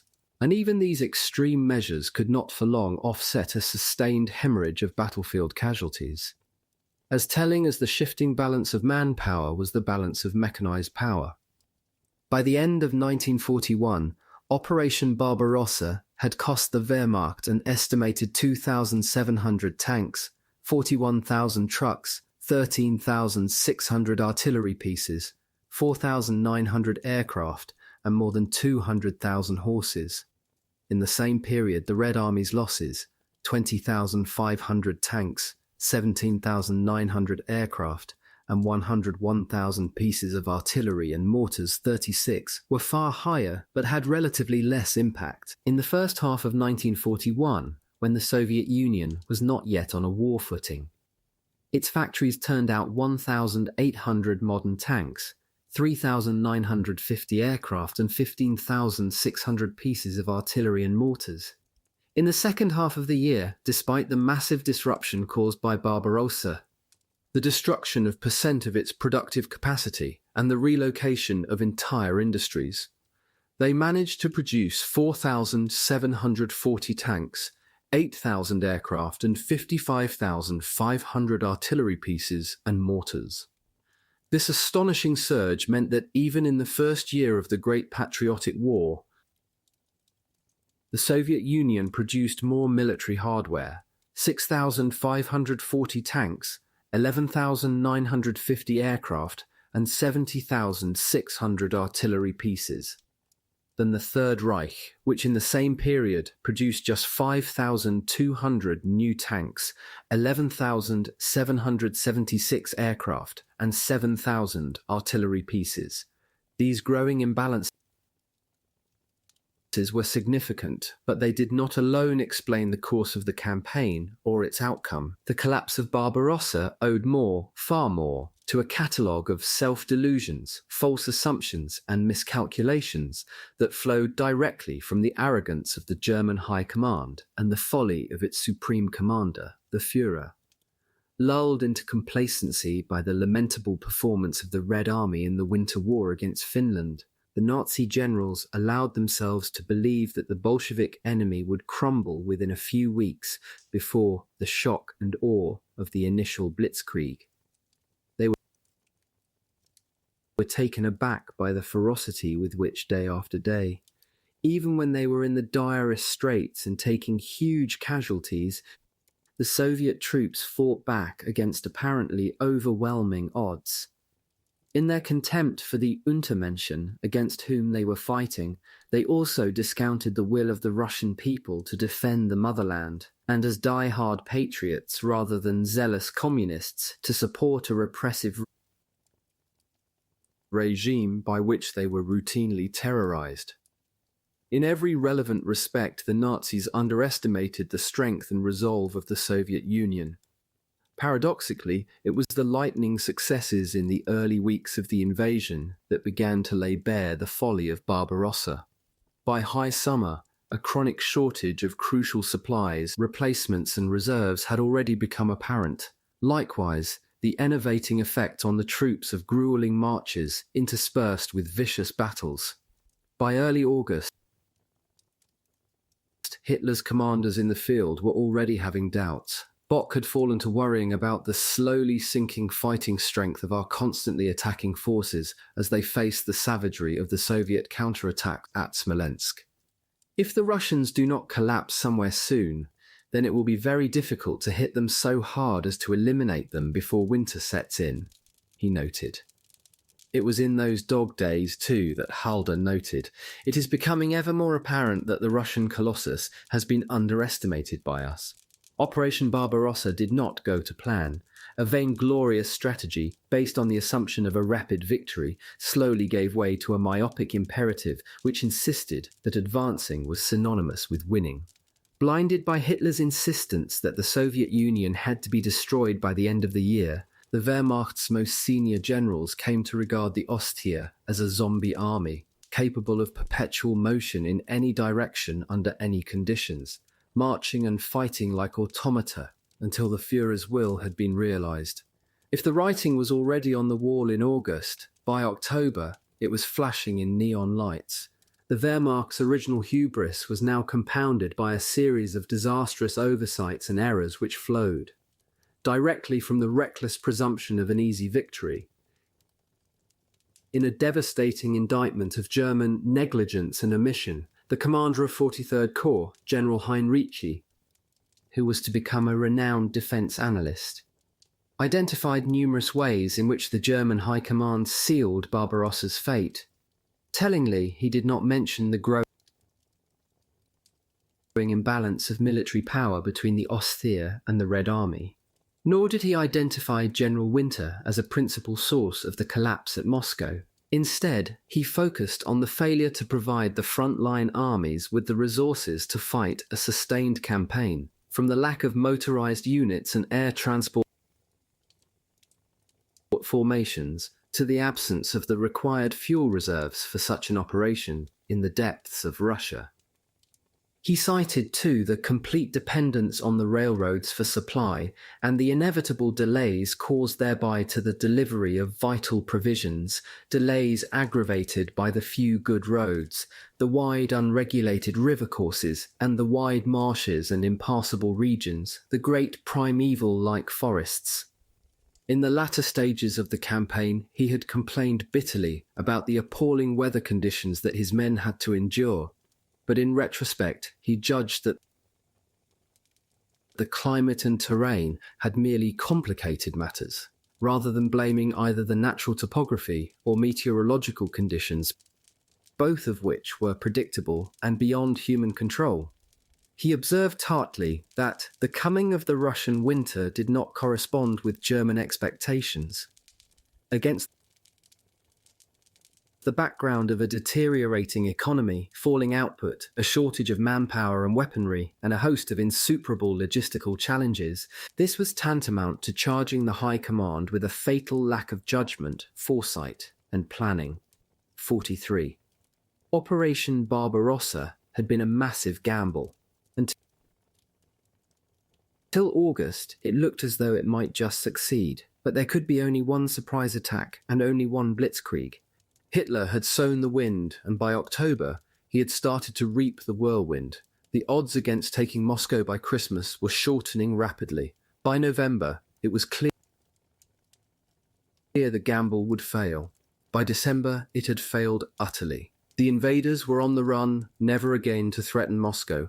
Whichever month might be picked out as the date at which it became clear that Barbarossa was doomed. As early as August or as late as December. It was clear, or should have been, that by the end of 1941 the Wehrmacht would never again acquire the means to inflict a final defeat against the Red Army on its own soil. in manpower and weaponry, in industrial output and economic resilience, in logistical support, in proximity to supply lines, in the capacity to cope with the climate, and in the readiness to fight to the bitter end. Stalin's armies had already shown themselves superior to those marshalled by Hitler on June 1941. The Ostheer's astounding successes of 1942, which took Hitler's armies to the edge of the Volga and the Caucasus, may have provided the diehards with a glimmer of hope, but the crushing defeats at Stalingrad and Kursk the following year, after the invaders had deployed every resource at their disposal, served merely to illustrate that 1941 was the decisive year of the war. Operation Barbarossa marked the zenith and the nadir of Hitler's attempt to destroy Bolshevism, the beginning and the end of his psychotic fantasy that the thousand-year Reichslebensraum could be established on the soil of the Soviet Union. On the basis of the available evidence, he should have withdrawn forthwith to a much diminished Third Reich, but he was not. Endowed with a scintilla of Napoleonic wisdom, to the great torment of humankind, his megalomania was boundless.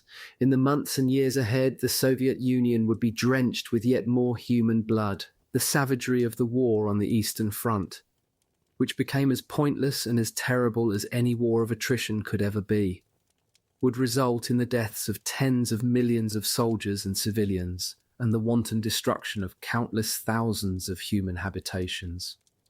Although Hitler would survive until his suicide in the Führer bunker on the last day of April 1945, it was on the killing grounds of the Eastern Front between June and December 1941 that the fate of Nazi Germany was sealed. Epilogue. On January 1942, Hitler released two New Year proclamations, one to the party faithful and the other to the Wehrmacht. Even by his own standards, they were egregious in content and sentiment. They bear repeating only because they illuminate his tenuous grasp of reality. The year which had just passed, he informed his National Socialists and party comrades, was the year of the greatest victories in the history of man. The accomplishments of the German soldiers and the soldiers of the Allied nations are unique and immortal. The millennia to come will speak of these battles and victories. They will admire them as the greatest self-preserving acts ever undertaken by honourable nations. To the Wehrmacht, he marginally recalibrated his bombast to concede that 1941 had been a year of the most difficult decisions and extremely bloody battles, the scope and harshness of which taxed you severely, but which, in their successes, are the most glorious military feats in history. In 1942, the Ostheer would, he said, engage this enemy of mankind anew and do battle. With him, for as long as it takes to break the destructive will of the Jewish capitalist and Bolshevik world. Hitler was not alone in believing that the Third Reich would emerge triumphant from that struggle. There were those in the Wehrmacht who shared his delight at Japan's attack on Pearl Harbor. The entire headquarters, according to the Deputy Chief of Operations Warlimont, seemed to be caught up in an ecstasy of rejoicing. Hitler's reaction to Pearl Harbor was immediate, unplanned, and reckless. He hastened from Wolfschanze to Berlin, where he formally declared war on the United States on December 1941. By January 1942, he appeared to have discovered a rationale for this bizarre gambit. At a meeting with the Japanese ambassador General Hiroshi Shima, he confided that, provided we coordinate our military operations in detail, the two Axis powers could disrupt any effort by the United States and Britain to defeat either of them. His implicit assumption that the two powers might combine effectively to defeat their common enemy was out of character. Hitler had never trusted the Japanese, whose non-white ethnicity was distasteful to his Aryan sensibilities. Moreover, he believed them to be inherently duplicitous. There was no basis for any significant tactical or operational coordination. Moreover, he entirely underestimated the strategic response of the Anglo-American alliance. In Washington for the Anglo-US Summit, codenamed Arcadia, which he had initiated a month earlier, Churchill had a paramount objective to convince the Americans that the defeat of Japan would not spell the defeat of Hitler, but that the defeat of Hitler made the finishing of Japan merely a matter of time and trouble. He was well aware that the Japanese were bound to inflict a lot of punishment on British and American interests in the Pacific, but he believed that to be a price worth paying to secure the Europe First doctrine that had been agreed with the United States in the spring of 1941.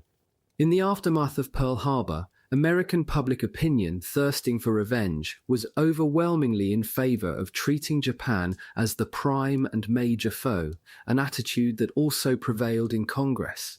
Roosevelt's military advisors were divided. With Japan launching attacks on Guam, Midway, and the Philippines, some of his most senior military advisors, notably the abrasive chief of the US Navy, Admiral King, argued strongly for a Pacific First strategy that made crushing Japan the major priority, conversely, to Churchill's relief. It was clear, in the Prime Minister's words, that the President and General Marshall, rising superior to powerful tides of public opinion, saw in Hitler the prime and major foe. But this fundamental clash of judgment within the Joint Chiefs could not easily be sidestepped. As the following months were to demonstrate, it was one thing for the President to assert a priority, but quite another to realise it. Nor would it be possible for the British to escape the backwash. At Arcadia, though, Churchill seized the moment to advance a project that was bound to provoke even greater internecine dissent. Reassured by the President's support for the Europe First policy, he made the bombshell proposal that this should not entail an early second front in Europe itself, but in North Africa instead. Victory against the Axis forces in the Libyan desert, the Prime Minister argued, would secure the Mediterranean for the Allies and open the way to an Anglo-US invasion of Sicily and Italy, which, in a later unhappy phrase, he would describe as the soft underbelly of Europe. This suggestion horrified not only the Pacific First adherents like King, but also those who saw Churchill's proposal as an attempt to steamroller the Americans into sending our boys into a war to salvage the British Empire, rather than to destroy the Nazis on their own territories. In turn, this aggravated the latent but widespread Anglophobia with which many Americans were infected.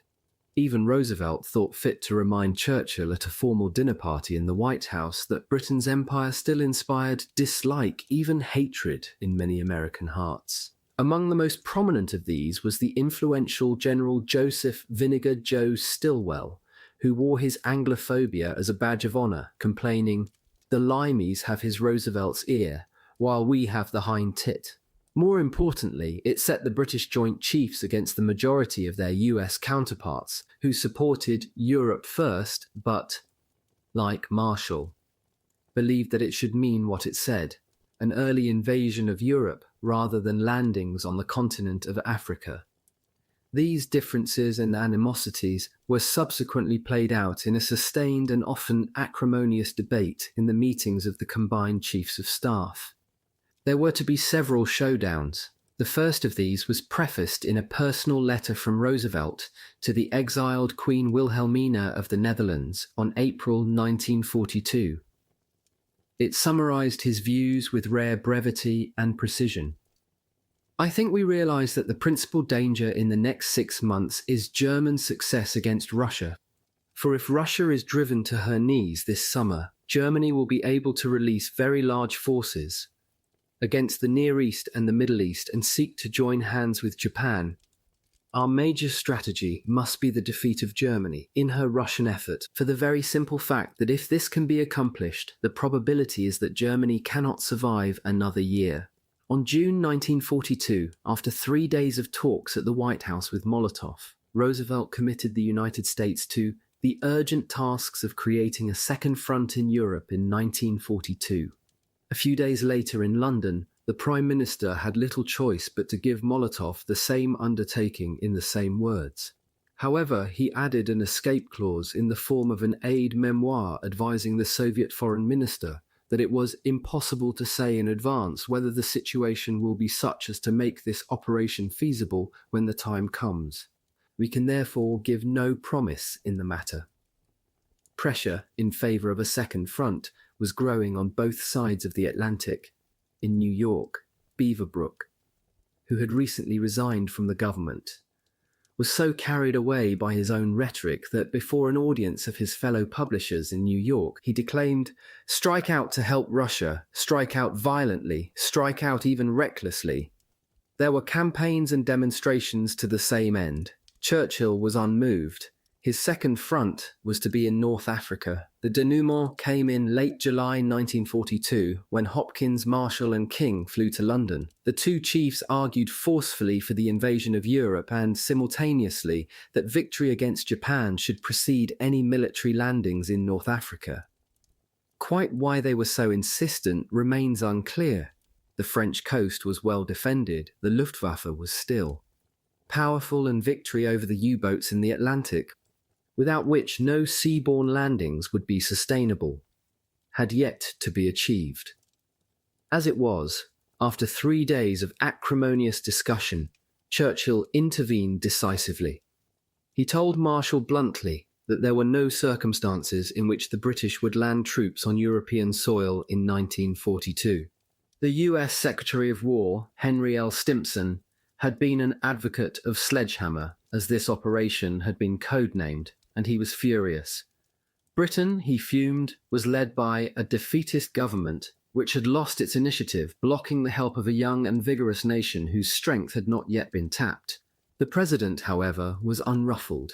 His overriding concern was to have American troops fighting Germans somewhere, and as soon as possible, if only for the somewhat venal reason that he wanted to demonstrate American resolve before the Senate elections due in November 1942.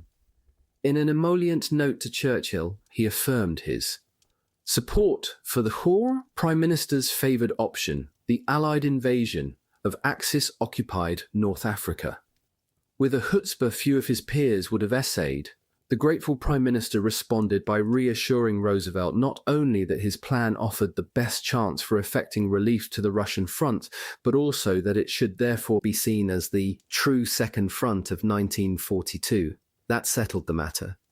Although there would be many more harsh disagreements between London and Washington, and even greater public pressure, Roosevelt was unwavering. The Allied campaign against the Axis powers in Europe would be fought initially in North Africa, and then, via the Mediterranean, in Sicily and Italy.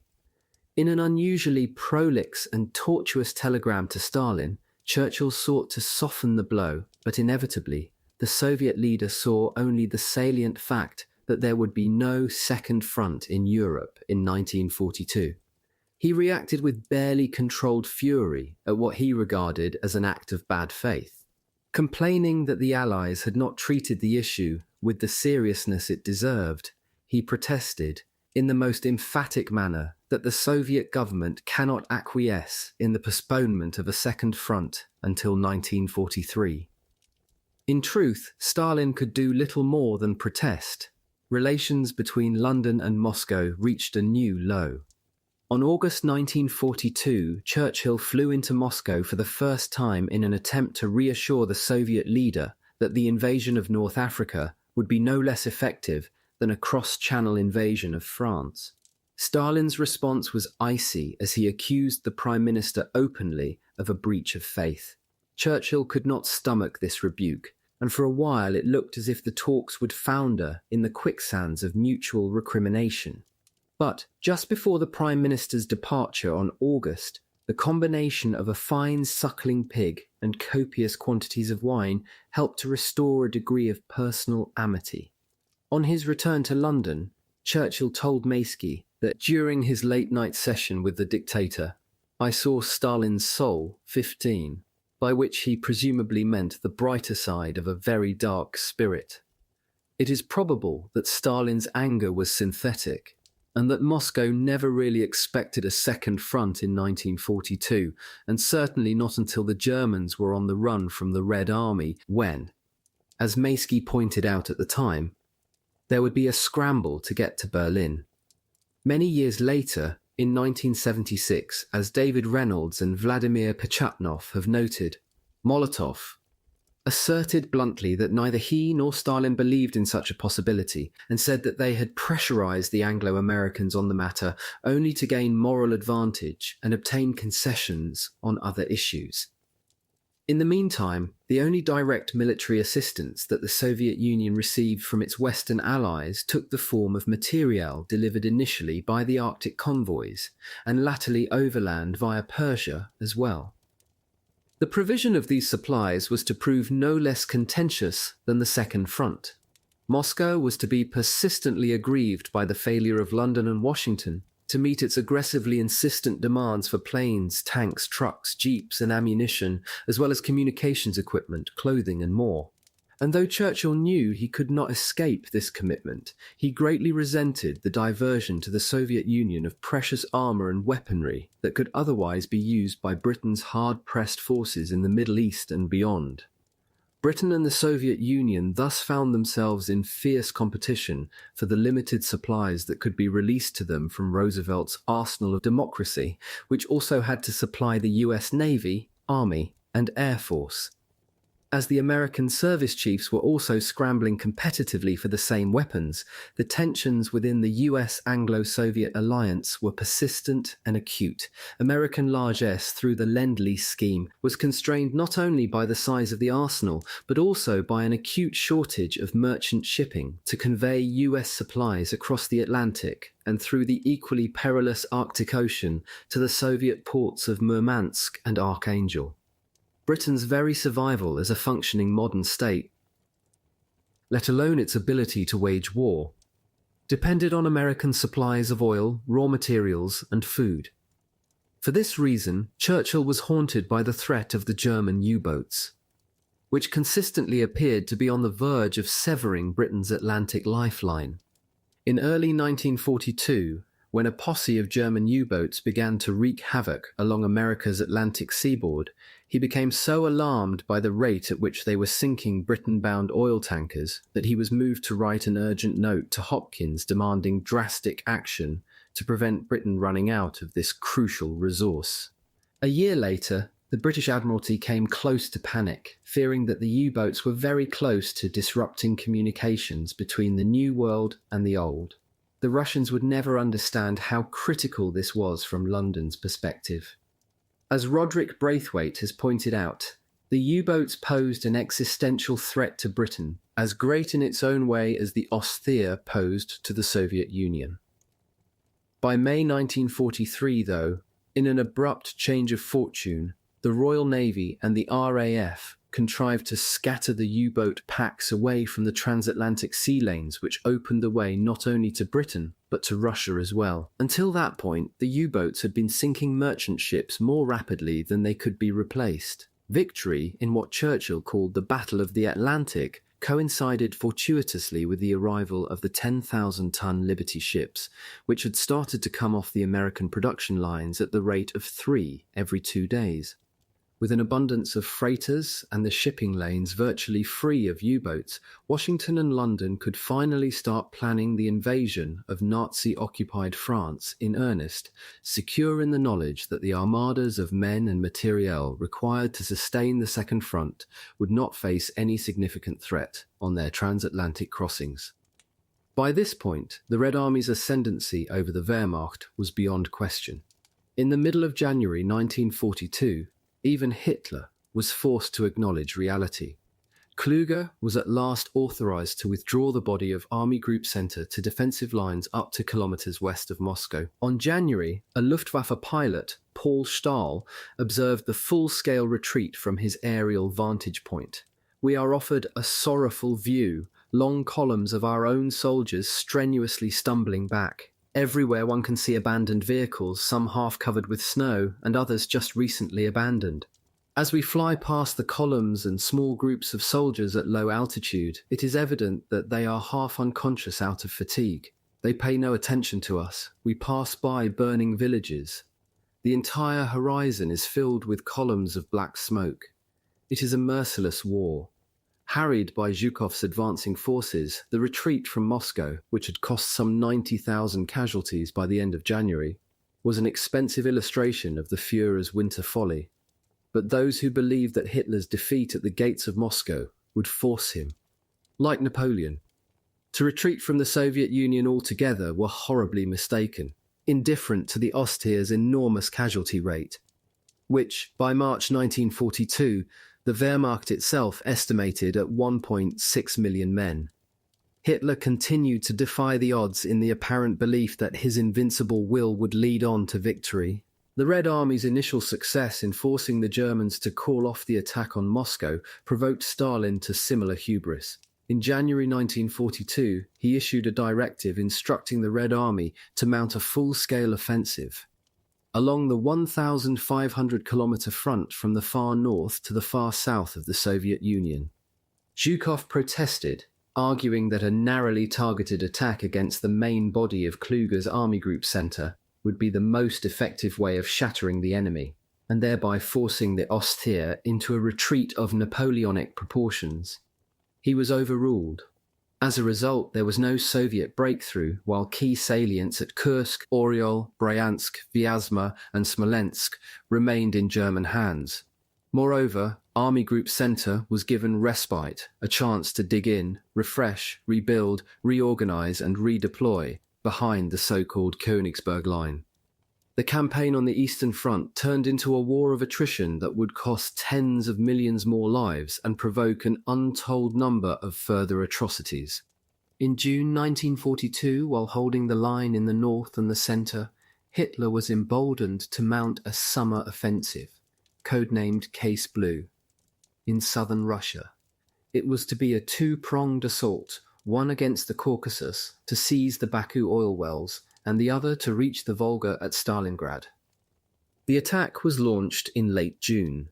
The Red Army, which had expected a renewed offensive against Moscow, was ill-prepared for the speed of the assault, and its response was leaden-footed, poorly organised and incompetently directed from the Kremlin. At first, both thrusts displayed the characteristics of the original Barbarossa blitzkrieg 12 months earlier. However, in both cases, the German onslaught could not be sustained for long enough to avoid defeat, let alone secure victory. The disparities in military power and resources were becoming glaringly obvious. In every relevant respect, the Red Army was getting stronger as the Ostseer became weaker. The number of German divisions capable of sustaining an offensive had fallen from more than 180. In June 1941-60, by the early summer of 1942, though the addition of 50 divisions of uneven quality from other Axis powers took the overall total to over 100. By this time, however, the Red Army was able to mount more than operational divisions. The Stavka could not only deploy many more men and better weaponry, but were also fielding more of both at an increasing rate, while the Germans were fielding fewer of both at a slowing rate. The trends that had become discernible in 1941 began to accelerate rapidly. In 1942, the Russian armaments industry turned out 24,000 tanks, while Germany's could produce no more than 9,200, a little under % of the Soviet output. Similarly, in the same year, the Russians produced 3 aircraft for every 2 that left German factories, in every key area of output, albeit in differing proportions. The disparities would persist. Despite the strenuous efforts of Hitler's newly appointed armaments minister, Albert Speer, who exploited the Reich's contracting economy to the full, the gap would never be narrowed. It was not only a matter of armaments. Although the Ostseer commanders often deployed their forces with greater flair and speed than their Soviet counterparts, their troops were no longer fueled by Hitler's certainties. They fought because they had no alternative. In contrast, the Soviet troops, who had fought for survival in the early months of Operation Barbarossa, had acquired a new confidence after the German reverses before Moscow. They sensed that their enemy was vulnerable, that the Nazis could and would be vanquished. The shock and awe that had wrought such havoc in June 1941 was no longer a war-winning tactic a year later. Although Army Group A seized the Crimean city of Sebastopol in July 1942 and swept on into the Caucasus, its offensive was soon blunted. With its supply lines impossibly extended, it was clear by late August that the Baku oil fields would remain in Soviet hands. The Red Army's losses were greater, but the operation cost 100,000 German casualties that OKH could ill afford. The second thrust, led by Army Group B, enjoyed greater initial success. After a rapid advance towards the Volga, the Sixth Army, under the command of General Friedrich Paulus, supported by the 4th Panzer Army, as Panzer Group had been redesignated in January 1942, entered Stalingrad in force on September. By that time the city was in ruins, carpet-bombed into smithereens by the Luftwaffe, but the defenders resisted with desperation, street by street, house by house and hand to hand, to prevent the Germans getting a permanent foothold. Zhukov's men fought as though their lives depended on it, and they did. Any doubts they may have had about sacrificing themselves for the motherland were offset by the brutality of a Soviet regime that executed 13,500 Red Army soldiers for cowardice, incompetence, self-mutilation, anti-Soviet agitation, and even drunkenness. These coercive measures, allied to genuine patriotism, made it impossible for Paulus's troops to dislodge the Soviets from their troglodyte strongholds in the heart of the city. In November, Red Army units, under Zhukov's overall direction, launched a surprise counterattack, moving at speed to encircle the German troops to the west of the city and trapping the Sixth Army inside it. On this occasion, the Germans were suitably dressed for the Arctic conditions, so they did not freeze to death as their fellows had during the previous winter. Instead, they died of starvation. Hitler was unmoved. On January 1943, he not only ordered that the sick and wounded should be left to die, but also refused to allow Paulus to accept the Soviet offer of surrender, although by this time 100,000 German soldiers had already been killed in the impossible attempt to hold the occupied city. A week later, though, on January, Paulus bowed to the inevitable and, in defiance of Hitler's orders, formally capitulated. It was a catastrophe for the Third Reich, a shattering blow to its already shaken morale. If, as Anthony Beevor has written in his peerless account of the battle, the balance of power, geographical, industrial, economic and demographic, swung decisively against the Axis in December 1941, it was the battle for the city of Stalingrad that marked the Second World War's psychological turning point. Yet Hitler still refused to concede. At Kursk in July and August 1943, Army Group Center, supported by Army Group South, made one last lunge at Zhukov's massed armies along a salient running north to south for a length of kilometers and heavily fortified to a depth of up to kilometers. Involving 3,000 tanks and 780,000 men, the Kursk offensive was the last throw of Hitler's dice. And it proved catastrophic. After only a week, Kluge's forces were halted by the superior might of the Red Army's 5,000 tanks and million men. After 5 further weeks of combat, in which hundreds of thousands of men from both sides were killed, wounded, or listed as missing in action, the Germans were forced once again to retreat. In the following weeks, the Soviet Union recovered a vast swathe of territory, including Bryansk, Oryol, and, by late September, Smolensk as well. Following the success of the Kursk battles, the focus of the Red Army's offensive operations shifted back to the south. Kharkov was retaken in late August. In November, the Stavka launched an offensive to retake Kiev and to drive Army Group South back across the river Dnieper. By January 1944, the Germans had retreated behind the Polish border, as defined in the 1939 Molotov-Ribbentrop Pact. 3 months later, in April, the Red Army launched an offensive to drive the Germans out of Crimea, which culminated in the liberation of Sebastopol 4 months later. In June 1944, the Stavka launched another massive offensive further north.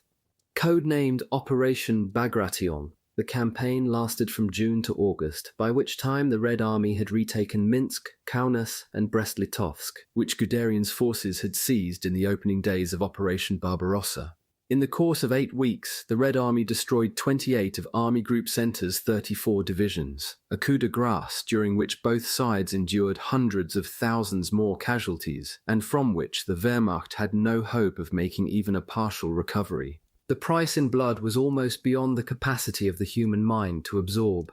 The The sentiment that one death is a tragedy, a million deaths is a statistic, attributed to Stalin, among others, contains the kernel of a cruel truth. It is certainly simpler and no less painful to contemplate a single death than the deaths of tens of millions. The mind and the heart can wrestle with the meaning of a particular loss, but to weigh the deaths of million soldiers on the front lines between June 1941 and May 1945 is to be simultaneously shocked and numbed. It is the individual mortalities. Human heads severed by a shell, human skin hanging in trees, human guts smeared on the windscreen of an aircraft, that lead us to recoil in enduring horror. But of course, when it comes to war, the quantity, however difficult for the mind to encompass, matters every bit as much as the quality. The suffering of those who died on the battlefield was indiscriminately endured, but the allocation of death was not in balance. Some million Axis soldiers, 4 million of whom were German, were killed or listed as missing in action. Soviet battlefield deaths numbered perhaps a million. Of the 5.7 million Soviet soldiers taken into captivity, 3.3 million died from starvation, disease, or, in the case of at least 140,000 individuals, at the point of an executioner's gun. Behind the lines, a further 700,000 civilians were murdered in reprisal for the acts of sabotage by the partisans. Altogether, millions Soviet civilians died as a direct result of Hitler's attempt to obliterate the Soviet Union. Of these, 1 million were deliberately starved to death in Leningrad until, after a siege lasting days, the city was liberated on January 1944. These deaths were not a side effect of war, but deliberate acts of mass homicide. To a regime that had predicted the deaths of million Soviet citizens in the course of accomplishing the Führer's hunger plan, the erasure of this subhuman species was not only desirable, but necessary. Their lives were of no value. Barbarism was not confined to the Nazis. Stalin's inhumanity had been attested well before the start of the Soviet Union's Great Patriotic War. During the Great Famine of 1932-33, in which million peasants died, the NKVD executed upwards of 680,000 kulaks. In 1937-38, a similar number of individuals, labelled as enemies of the state, were liquidated in the Great Terror, whatever the precise figure may be. Timothy Snyder's analysis of the available evidence suggests that some million civilians were killed under Stalin's dictatorship. It far exceeded the numbers killed by the Nazi regime before Hitler launched Operation Barbarossa. However, following the invasion, that balance was dramatically reversed, although the Red Army took some million prisoners altogether, of whom up to 1 million and perhaps even more died either on their way to or in the Soviet camps. They were, for the most part, victims of chaos and neglect rather than revenge or racial hatred. There was, though, a closer parallel in the case of reprisals, when the NKVD executed tens of thousands of civilians in the Baltic states, Bel-Zero Russia and Ukraine after the end of the war for their alleged collaboration with the Nazis. Stalin's tyranny was animated by a malign combination of ideology and paranoia, which, following the Nazi incursion, was intensified by a ruthless determination to drive the invaders out of the Soviet Union regardless of the human price. Hitler's tyranny was also underpinned by ideology, though not by paranoia. Rather, he was animated by a deranged belief in the sacred supremacy of the Aryan people, the right to give them living space wherever he chose, and worst of all, a deep hatred for individuals based solely on their race or creed, which led to the most unspeakable of all the horrors perpetrated in his name. By the end of 1941, the SS and the Einsatzgruppen had exterminated around 1 million Jews in the Soviet Union. These executions generally took the form of mass shootings in front of open pits, but towards the end of the year the first gas chambers entered production. Thereafter, the industrialization of murder accelerated sharply as Himmler's interim solution for Hitler's Jewish question gradually mutated into the final solution. On January 1942, the Führer addressed a rally of the party faithful in the Berlin Sportpalast. In the midst of a lengthy ramble, he reminded them that 3 years earlier he had prophesied that the only way to avoid the extermination of the European Aryan peoples would be the annihilation of Jewry. On this occasion, he made it clear that his war was the means to that end. For the first time, the old Jewish law will now be applied, an eye for an eye, a tooth for a tooth, and the hour will come when the most evil world enemy of all time will have played out its role, at least for 1,000 years. His followers did not need further instruction. They read between Hitler's quasi-mystical lines and, as Heydrich's secret police reported, they drew the conclusion that the Führer's battle against the Jews would be followed through to the end with merciless consistency, and that very soon the last Jew would disappear from European soil. 10 days earlier, on January, in the Berlin suburb of Wannsee, Heydrich had told delegates to his Final Solution conference that up to 1 million Jews would have to be annihilated by one means or another across the continent, and, once, they had been occupied. In Britain and Ireland as well. In March, Goebbels, after several conversations with the Führer, came to the conclusion that around % of European Jewry could be worked to death, but that % would have to be liquidated. There was no doubt in the minds of all those who were assiduously working towards the Führer what this would entail, or that, in the words of the propaganda minister, the Führer is the unswerving champion and spokesman of a radical solution. By the end of the first 6 months of the Eastern Campaign, the Nazis had killed more than 1 million Jews. By that point, hideous as the thought may be, Himmler and Heydrich could claim that at least one part of Barbarossa's mission was already proving to be a spectacular success. The invasion had provided them with the Lebensraum in which, by trial and error, they were able to establish an extermination program which soon accelerated sharply. Before long, the output of corpses from the death factories at Chełmno, Biek, Sobibor and Auschwitz-Birkenau began to surpass the numbers executed in mass shootings by the Einsatzgruppen. By the end of the war, the Nazis had murdered 2.8 million Jews with gas and 2.6 million with guns, altogether 5.4 million men, women and children, several 100,000 more. The precise figure is unlikely ever to be known. Died from hunger and disease, either in the ghettos or on their way to them.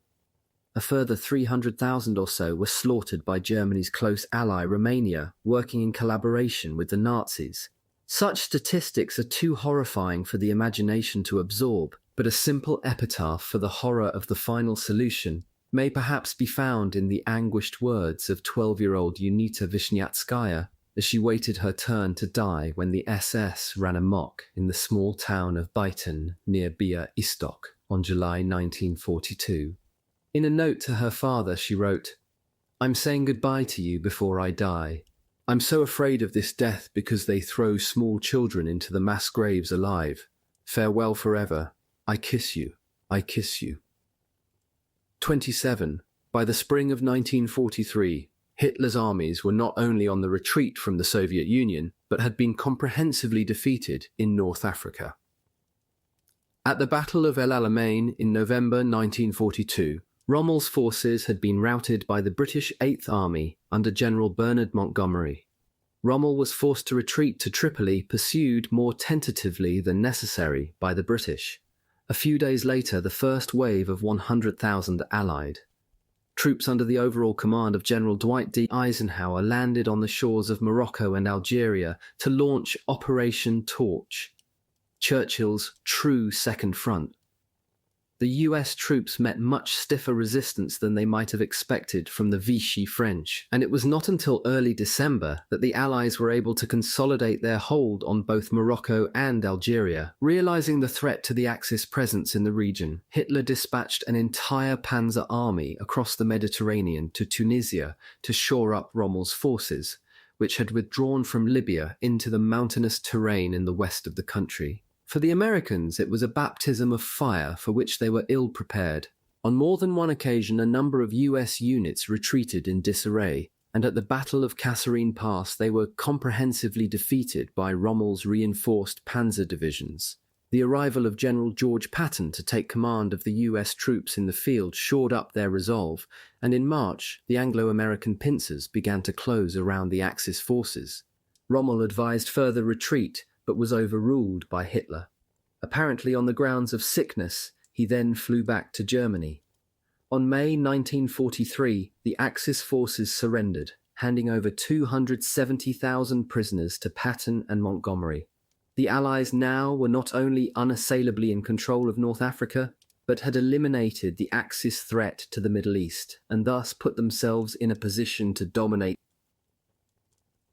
the seaways across the Mediterranean. This opened the way, in line with Churchill's original proposal to Roosevelt, for a full-scale invasion of Sicily and Italy. The landings in Sicily on July 1943 were accomplished so easily that the Axis forces were driven off the island in less than 10 days. With the overthrow of Mussolini a fortnight later, the Italian armies were in a state of shock and disarray.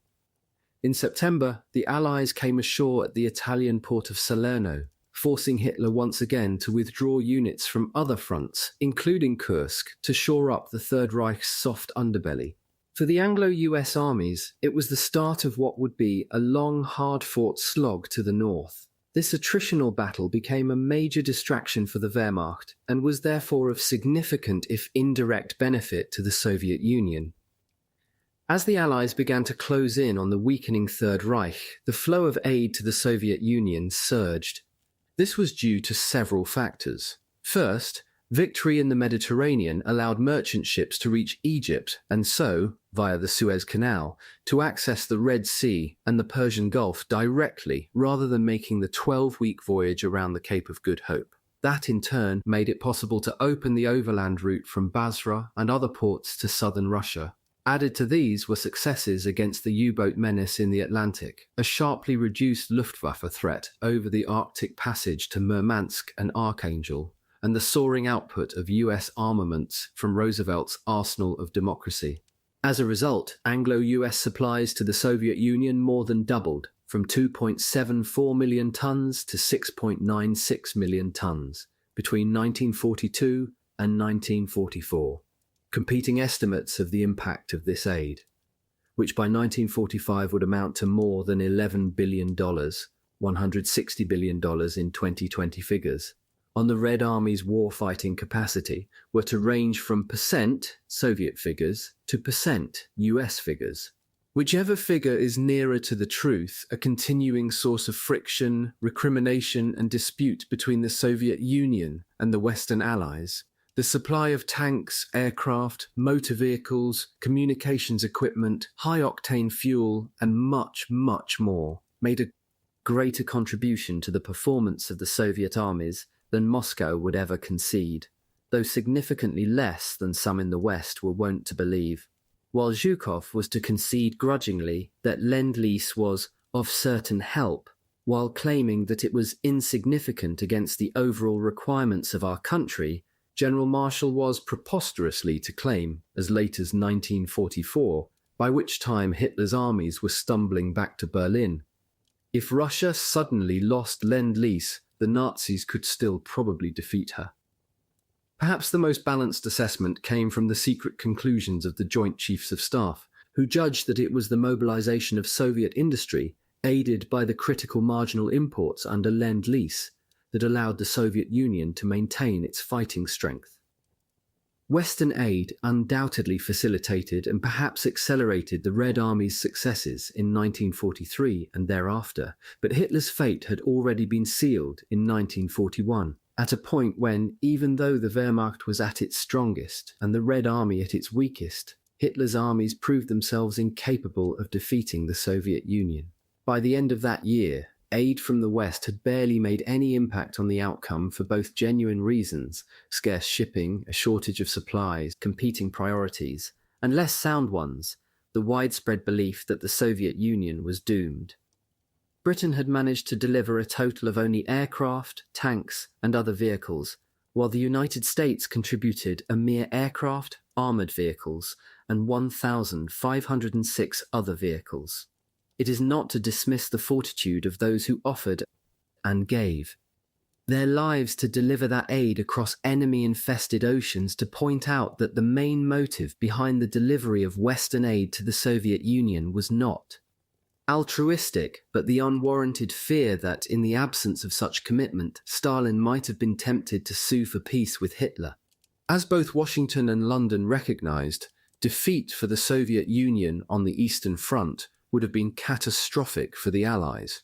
In effect, as they were well aware, the Red Army was fighting Britain's and America's wars as well as its own. Churchill's combustible relationship with Stalin was frequently ignited by the Soviet dictator's churlish insistence that Western aid was an obligation, but the Prime Minister never shied away from acknowledging the fact that, greatly to the advantage of the West, the Russians had broken the German army as no other nation would have done.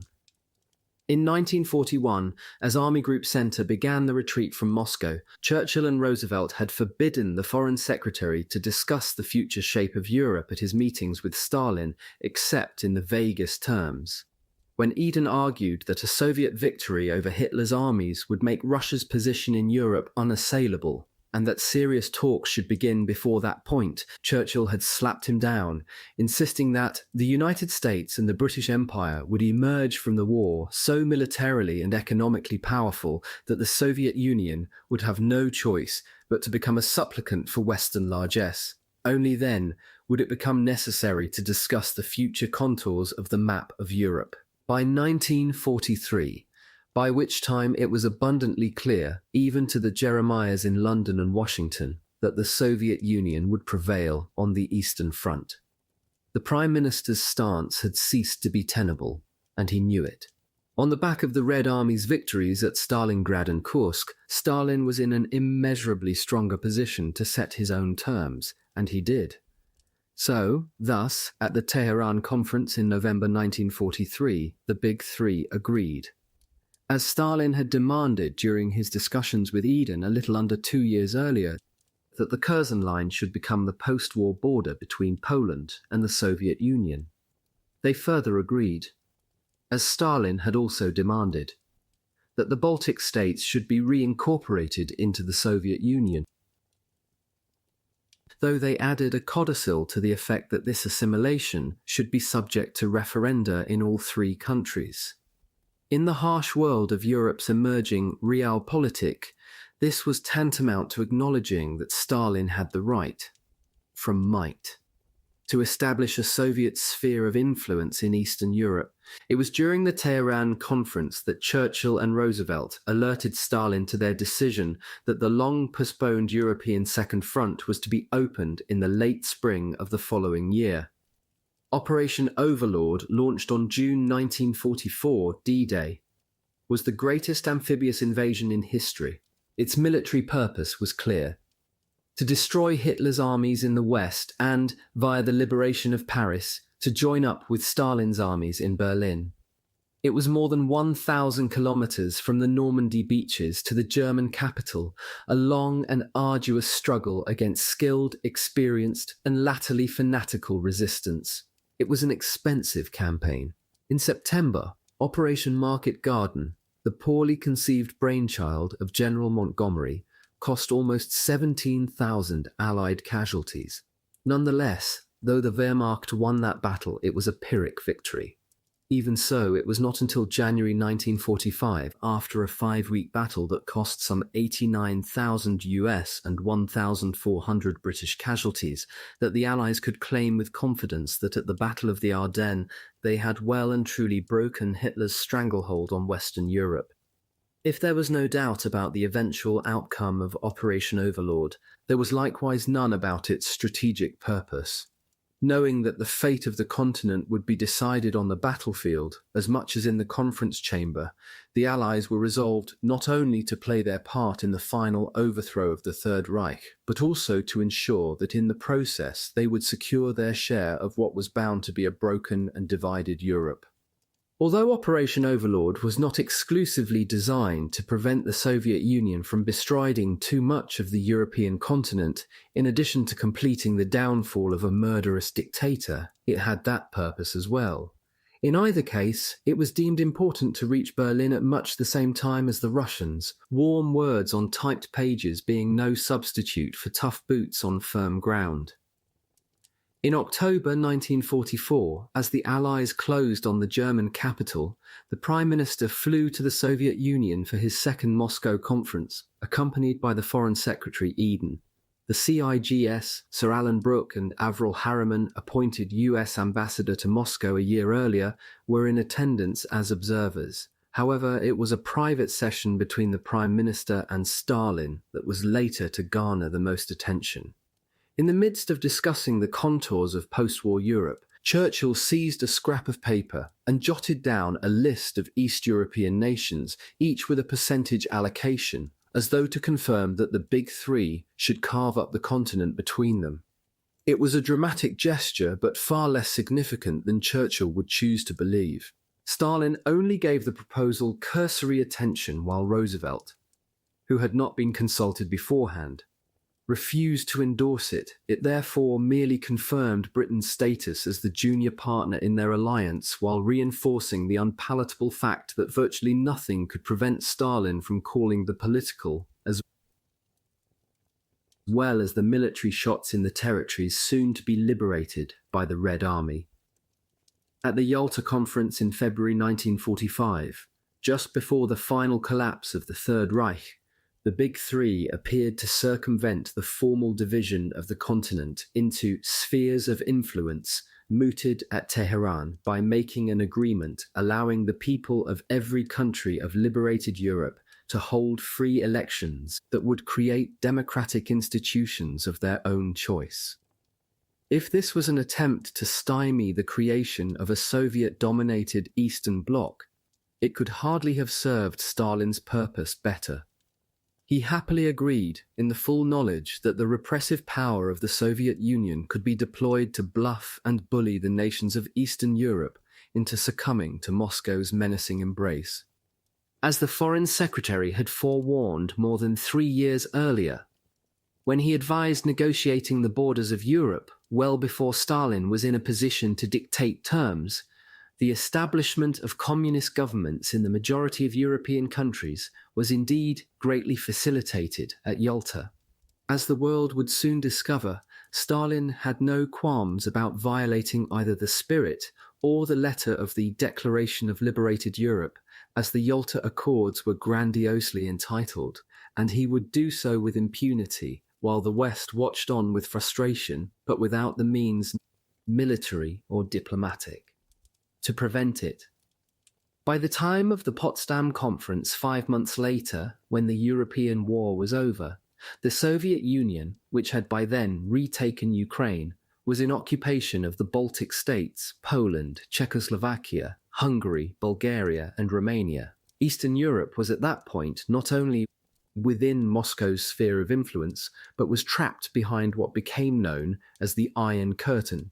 As Stalin would never refrain from pointing out, it was to the Soviet Union, far more than to the other anti-Nazi belligerents, that the peoples of Europe owed the destruction of the Third Reich, and he was determined to exact his due in full measure. To protect his regime from any external threat to its ruthless internal hegemony, he required these satellite states to endure what became almost half a century of coercive rule by stooges who willingly sold their souls to an over-mighty Moscow.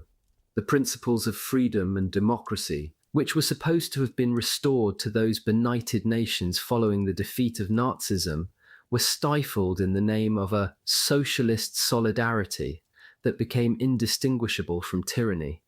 None of that would have happened had Europe not been cursed by the emergence of Adolf Hitler from the convulsive miseries of the continent following the First World War.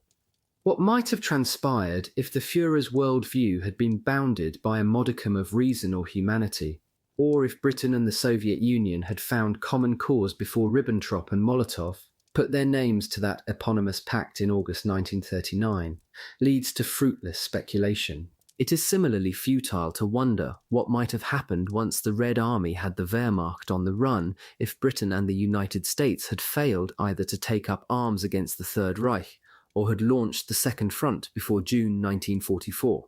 As it was,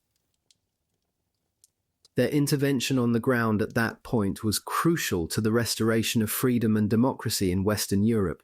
For the most part, those tender plants were to survive, if not always flourish, during the decades in the second half of the 20th century when the peoples of all Europe, East and West, shivered under the nuclear umbrella that the architects of the Cold War had erected to protect themselves from each other.